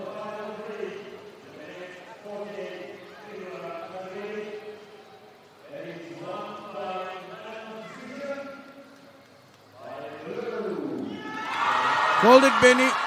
You're on a hot streak today, brother. I only wish I was at the casino. Men's 46 to 48 kg quarterfinal action there from the Friendship Hall. And the crowd has been entertained all day and all evening. We're going to head back now for round of 16 in the men's 60 kg boxing. It is for Max. His father won the Pacific Games in 1981. He won the boxing title. And this young man is going to do everything he can to go and do exactly what his dad did all those years ago. Kanupi's the taller. He's orthodox. There he is, Floyd. Kanupi with Makana, I beg your pardon. The crowd, you can hear them now really starting to lift the pace for this man in blue. He's got a big right hand if he can land it. He's just got to go over the top. There it is, and he did it again. He just missed it, fell short. He's starting to land. He's starting to get on top of this. Kanupi's a bit gun shy.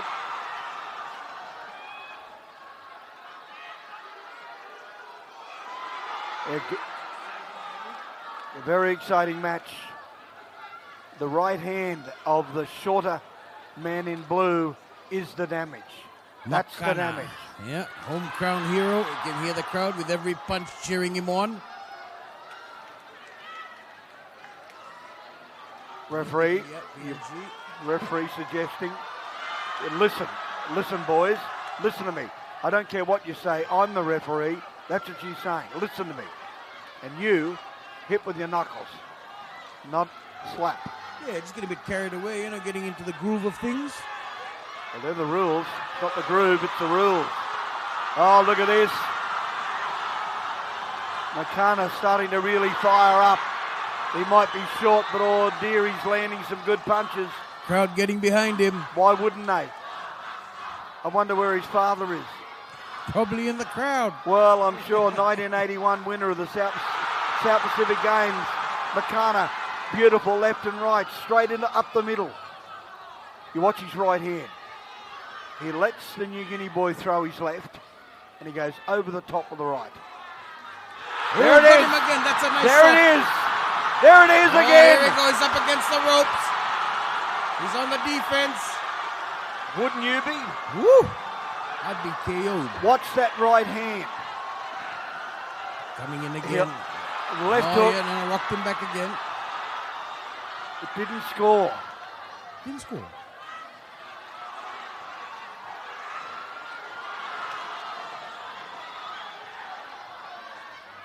So that goes to the body. Most important. Where the white is around their stomach to the top of their forehead, that's the scoring point of what the referee was suggesting. All right, we go to the second round now. I wonder, can Makana just keep that pace up, keep that pressure up? That's what's winning in the fight. Staying away from that long reach from Kunopi. He has to. Yeah. Now, second time, eh? Well, yeah, and the referee, now she's turning around to Makana and say, you know, throw your punches. He's just swinging them in. Yeah, he got him again. Not sure if he scored them, though. Well, no, he's landing. He got him on the elbow. And I think that's one of the things that his corner will be very annoyed with him. Hang on. He's gone back over. Is it another lost mouth guard, or will we lose? No. It's his shoes.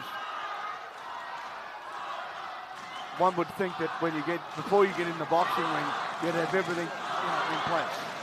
No comment. All right, here we go. We're into the halfway of. And here he comes again with the power. This second round. There it is again. Don't hit with the inside of the glove. He's just throwing these big bombs, isn't he? Yep. Hoping one of them would hit the mark.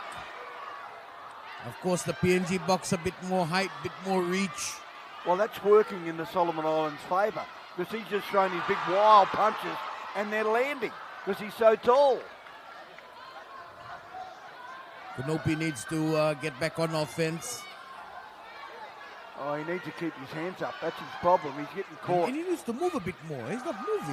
Well, he's not. But then again, he's on the attack. But then all of a sudden, Makana comes out with a big sweeping left hook or a big sweeping right. Oh, there it is. Good right hand. Went inside. Good punch. That was the scoring point. Kunopi comes back with a left hand. The locals are really getting behind. Yeah, you can tell that he is one of their hopes for a medal at the Pacific Games, Makana. There used to be a boxer many years ago called Max Bear, heavyweight champion. They called him Slapsy Maxi. Let me guess. Nah, heavyweight champion of the world. And his son, Max Jr., was one of the stars of the Beverly Hillbillies. He was Jethro of the show. Oh, okay. Probably before you were born. Way before. All right, let's go back into Kunopi. Just doesn't. There's no kick. There's no accuracy. Yeah, you're right. There's no accuracy. There's no kick. He needs to get behind that long left hand. He needs to stab the left hand out and stop throwing hooks and rips. They're not landing. Spurred on by this home crowd, Makana trying to... oh, he's on fire. Yeah, he's in the zone, but like you said, the accuracy. It is.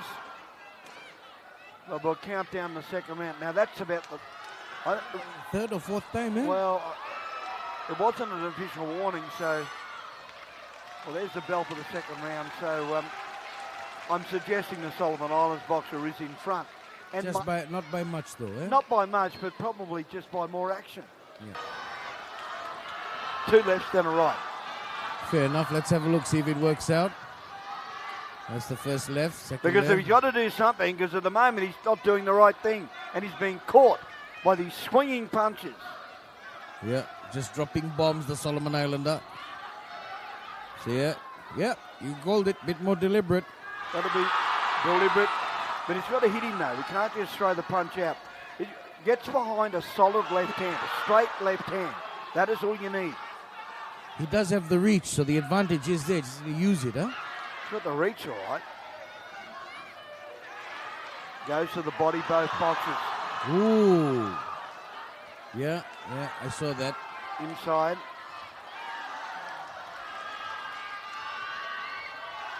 Kunopi trying. He is definitely trying, but he's running into little short right hands. That was a good punch. Kunopi is fighting Makana's fight. He is. He's sure. Oh, got a right hand over the top there. Yeah. And again, went to the back of his ear. He's just missing. I think that this fight, I suggest Max is going to go on and win this. I think into the next fight, you'll see a different Max. Mainly because I think there won't be as many swings. True. I know he's good at it. Yes. But at the Did moment... his dad fight like this as well? Was his dad a decent fighter? Well, he was a gold medal winner in the South Pacific, so... Question answered. Yeah, I'm not going to argue.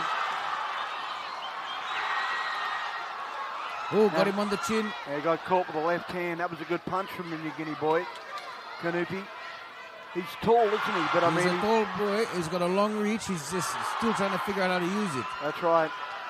The left hook's the important punch. Yeah. That's the only punch that Kanupi's scoring with. It is doing a bit of damage, but he's not using it enough. No. Oh, yeah, got a shot in there at the time. Makana, yeah, nicely done. Yeah, this is not working in Kanupi's favor, these delays. I think he's just a little bit behind on the scoreboard. A little bit. Yeah, just being conservative. I think they've run out of ink. Makana again just throwing him left and right. We're into the last part of the round, and I'm of the third round of this match of the 60 kilo division, and I know you're getting pretty excited, mate. Yep. Davalu's coming up soon. Yeah. He's got a lot of hype around him, looking forward to his first fight. Oh, crowd counting it down. Yeah, we're done. I would find it very difficult to see Makana not taking out this one, Penny. Well, if you look at both corners, there's no excitement. Nobody's won jackpot. Look at them. Yep. They're not real. Neither of them are confident. Although I think the man in blue just did enough, eh? Well, not so much did enough. His punches did score. See that? Ooh, look at that beautiful. That's a nice shot. Yeah. But to Kanupi's credit, he did score a few himself. Oh, he did. But he didn't throw enough, and they weren't the solid, hard punches, and they weren't scoring punches. Great crowd here tonight for the day one of boxing at the Friendship Hall in Honiara. Here's the decision, ladies and gentlemen.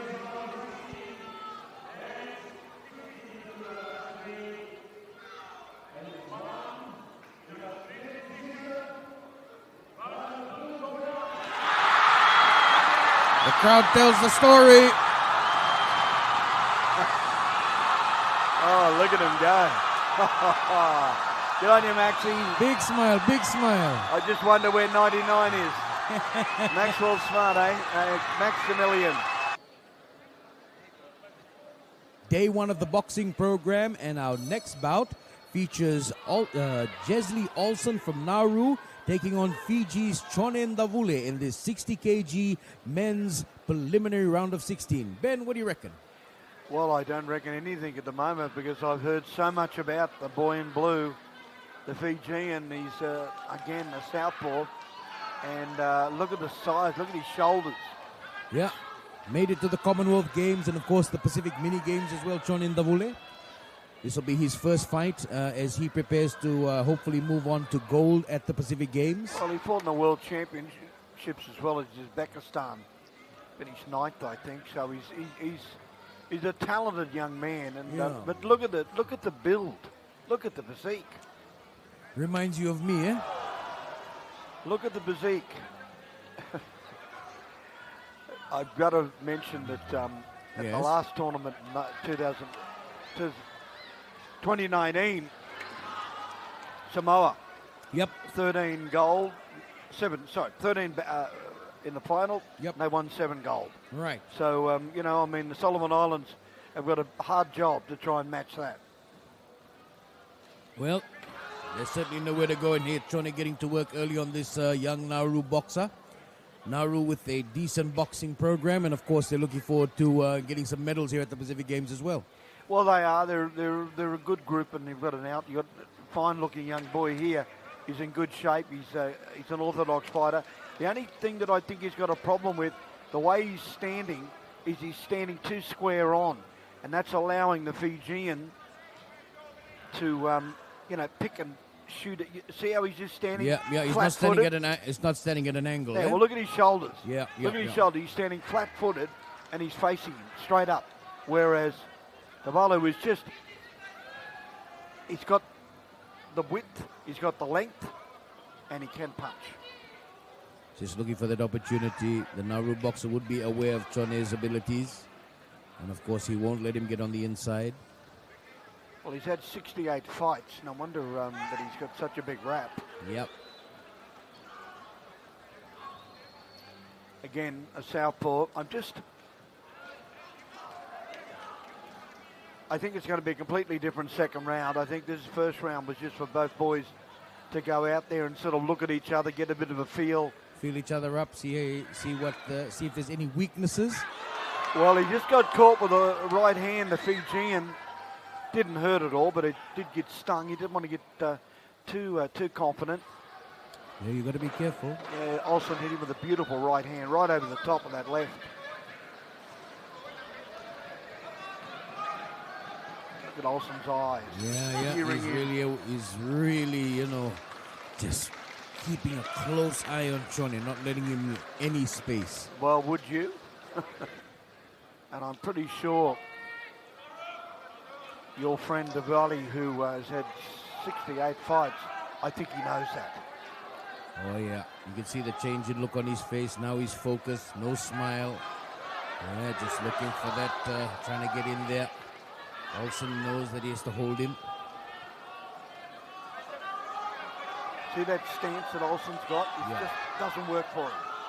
Doesn't work. Now he switches back to... Oh, he got caught with a nice right hook. So fast. Yeah, great punch. Diwali got him with a right. As he turned his feet, bang, he got hit with it. Good scoring point. Yeah. Davule now going for the points. He needs to... I think he's going to go for more than the points. I think he'll try and stop this guy. If not late in this round, certainly in the third. Well, he is moving quite better than the first round, like you mentioned. Well, he's going to have to. I mean, he's a man that's gone to this tournament with enormous accolades. Enormous accolades.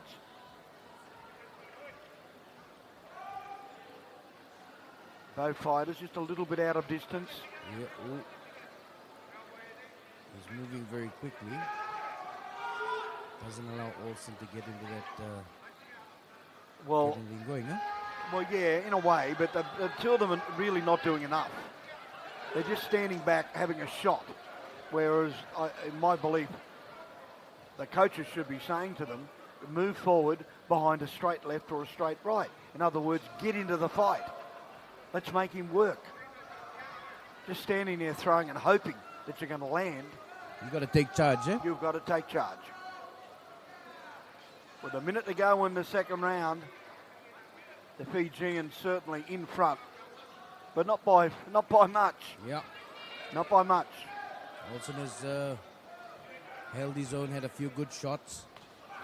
Got caught there with a long left hand. Oh, a count. Oh, I don't know about that. I don't know about that.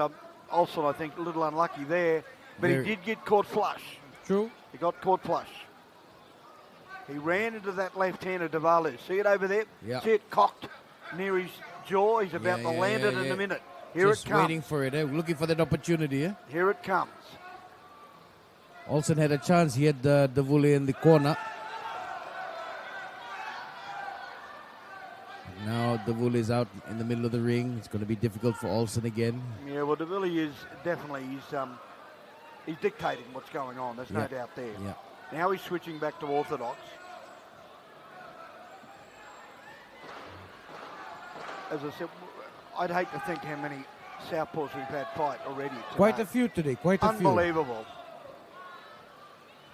Now, Diwali trying to get in now. I go back to the corners, and I've got to say, I think both coaches... Well, let's see if Jesse Olsen, he's trailing as we go into the third round, final round. This is the last quarter-final of the lightweight division, 60 kilos division. You've got the Fijian, who has got more raps than an Egyptian mummy. He's got an enormous accolade on him, this man. Whereas Olsen... Bit of an unknown quantity coming into this fight.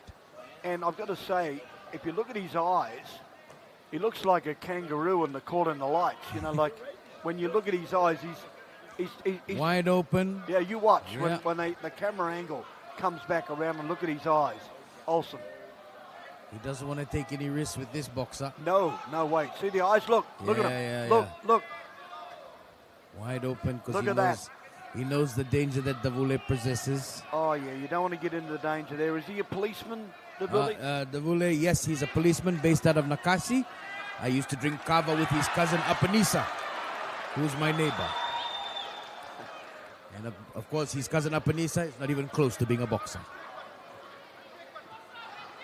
As long as he's a policeman to get you home, that's the main That's thing. the main one. He used to drop us all home. That's important. Right. Well, Olsen trying to just do something. I mean, I feel sorry for Olsen because, I mean, he's just a little scared. He's a little bit frightened. But, you know, just one or two good shots and Olsen's back in this. Well, no. Not. He's going to have to knock him down. Yeah. He's going to have to stop him. I'm sorry. I have to It's disagree. getting further and further away. Yeah, it's getting further and further away. And they've really... He didn't come here for his good looks. That's true. He came here to win a gold medal. I was trying to be polite. I didn't want to sound too biased. Well, yeah, well, you're too biased. Give me too biased.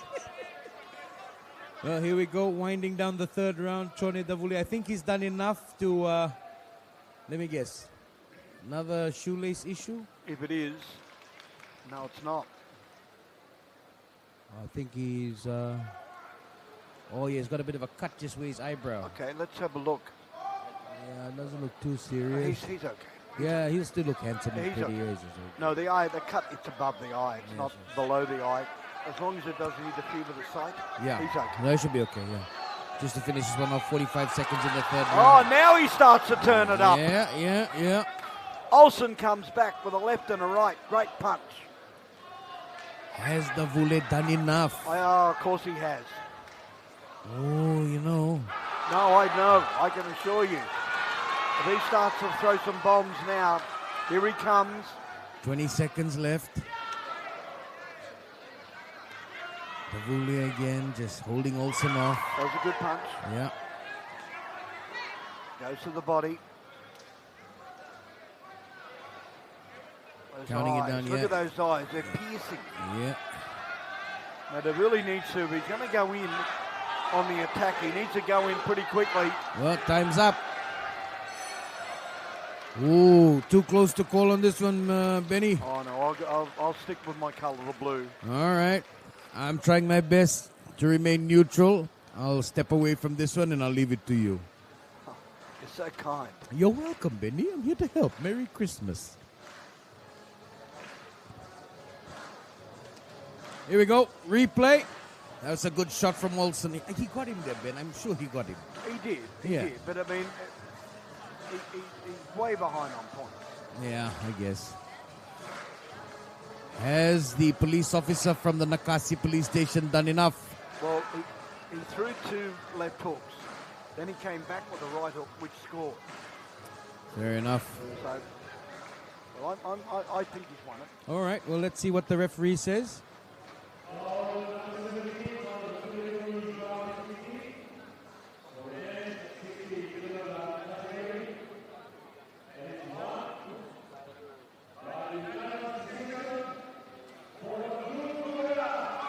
Nicely called, Ben. Davule moves on to the next round. Yeah, unanimous decision. Well, that's the end of a spectacular day of boxing action from the Friendship Hall. We'll do it all again tomorrow with Benny Pike and Mervyn Singh with the call. But while there were plenty of highlights at Friendship Hall in boxing, our highlight of the day comes from Lawson Tama Stadium. Women's football semi-finals. Fiji booking their place in the gold medal match with a 3-0 win over New Caledonia, and this second goal from Thema Nassau set up the win. Fiji taking on the 5 times gold medalist Papua New Guinea in the women's football gold medal match right here at the National Stadium on Friday. Well, will Fiji add a women's football gold medal to their tally? We will wait and see.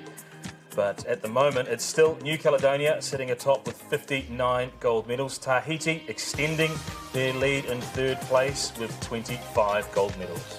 Fiji in 5th place with 12 gold medals and a total of 45.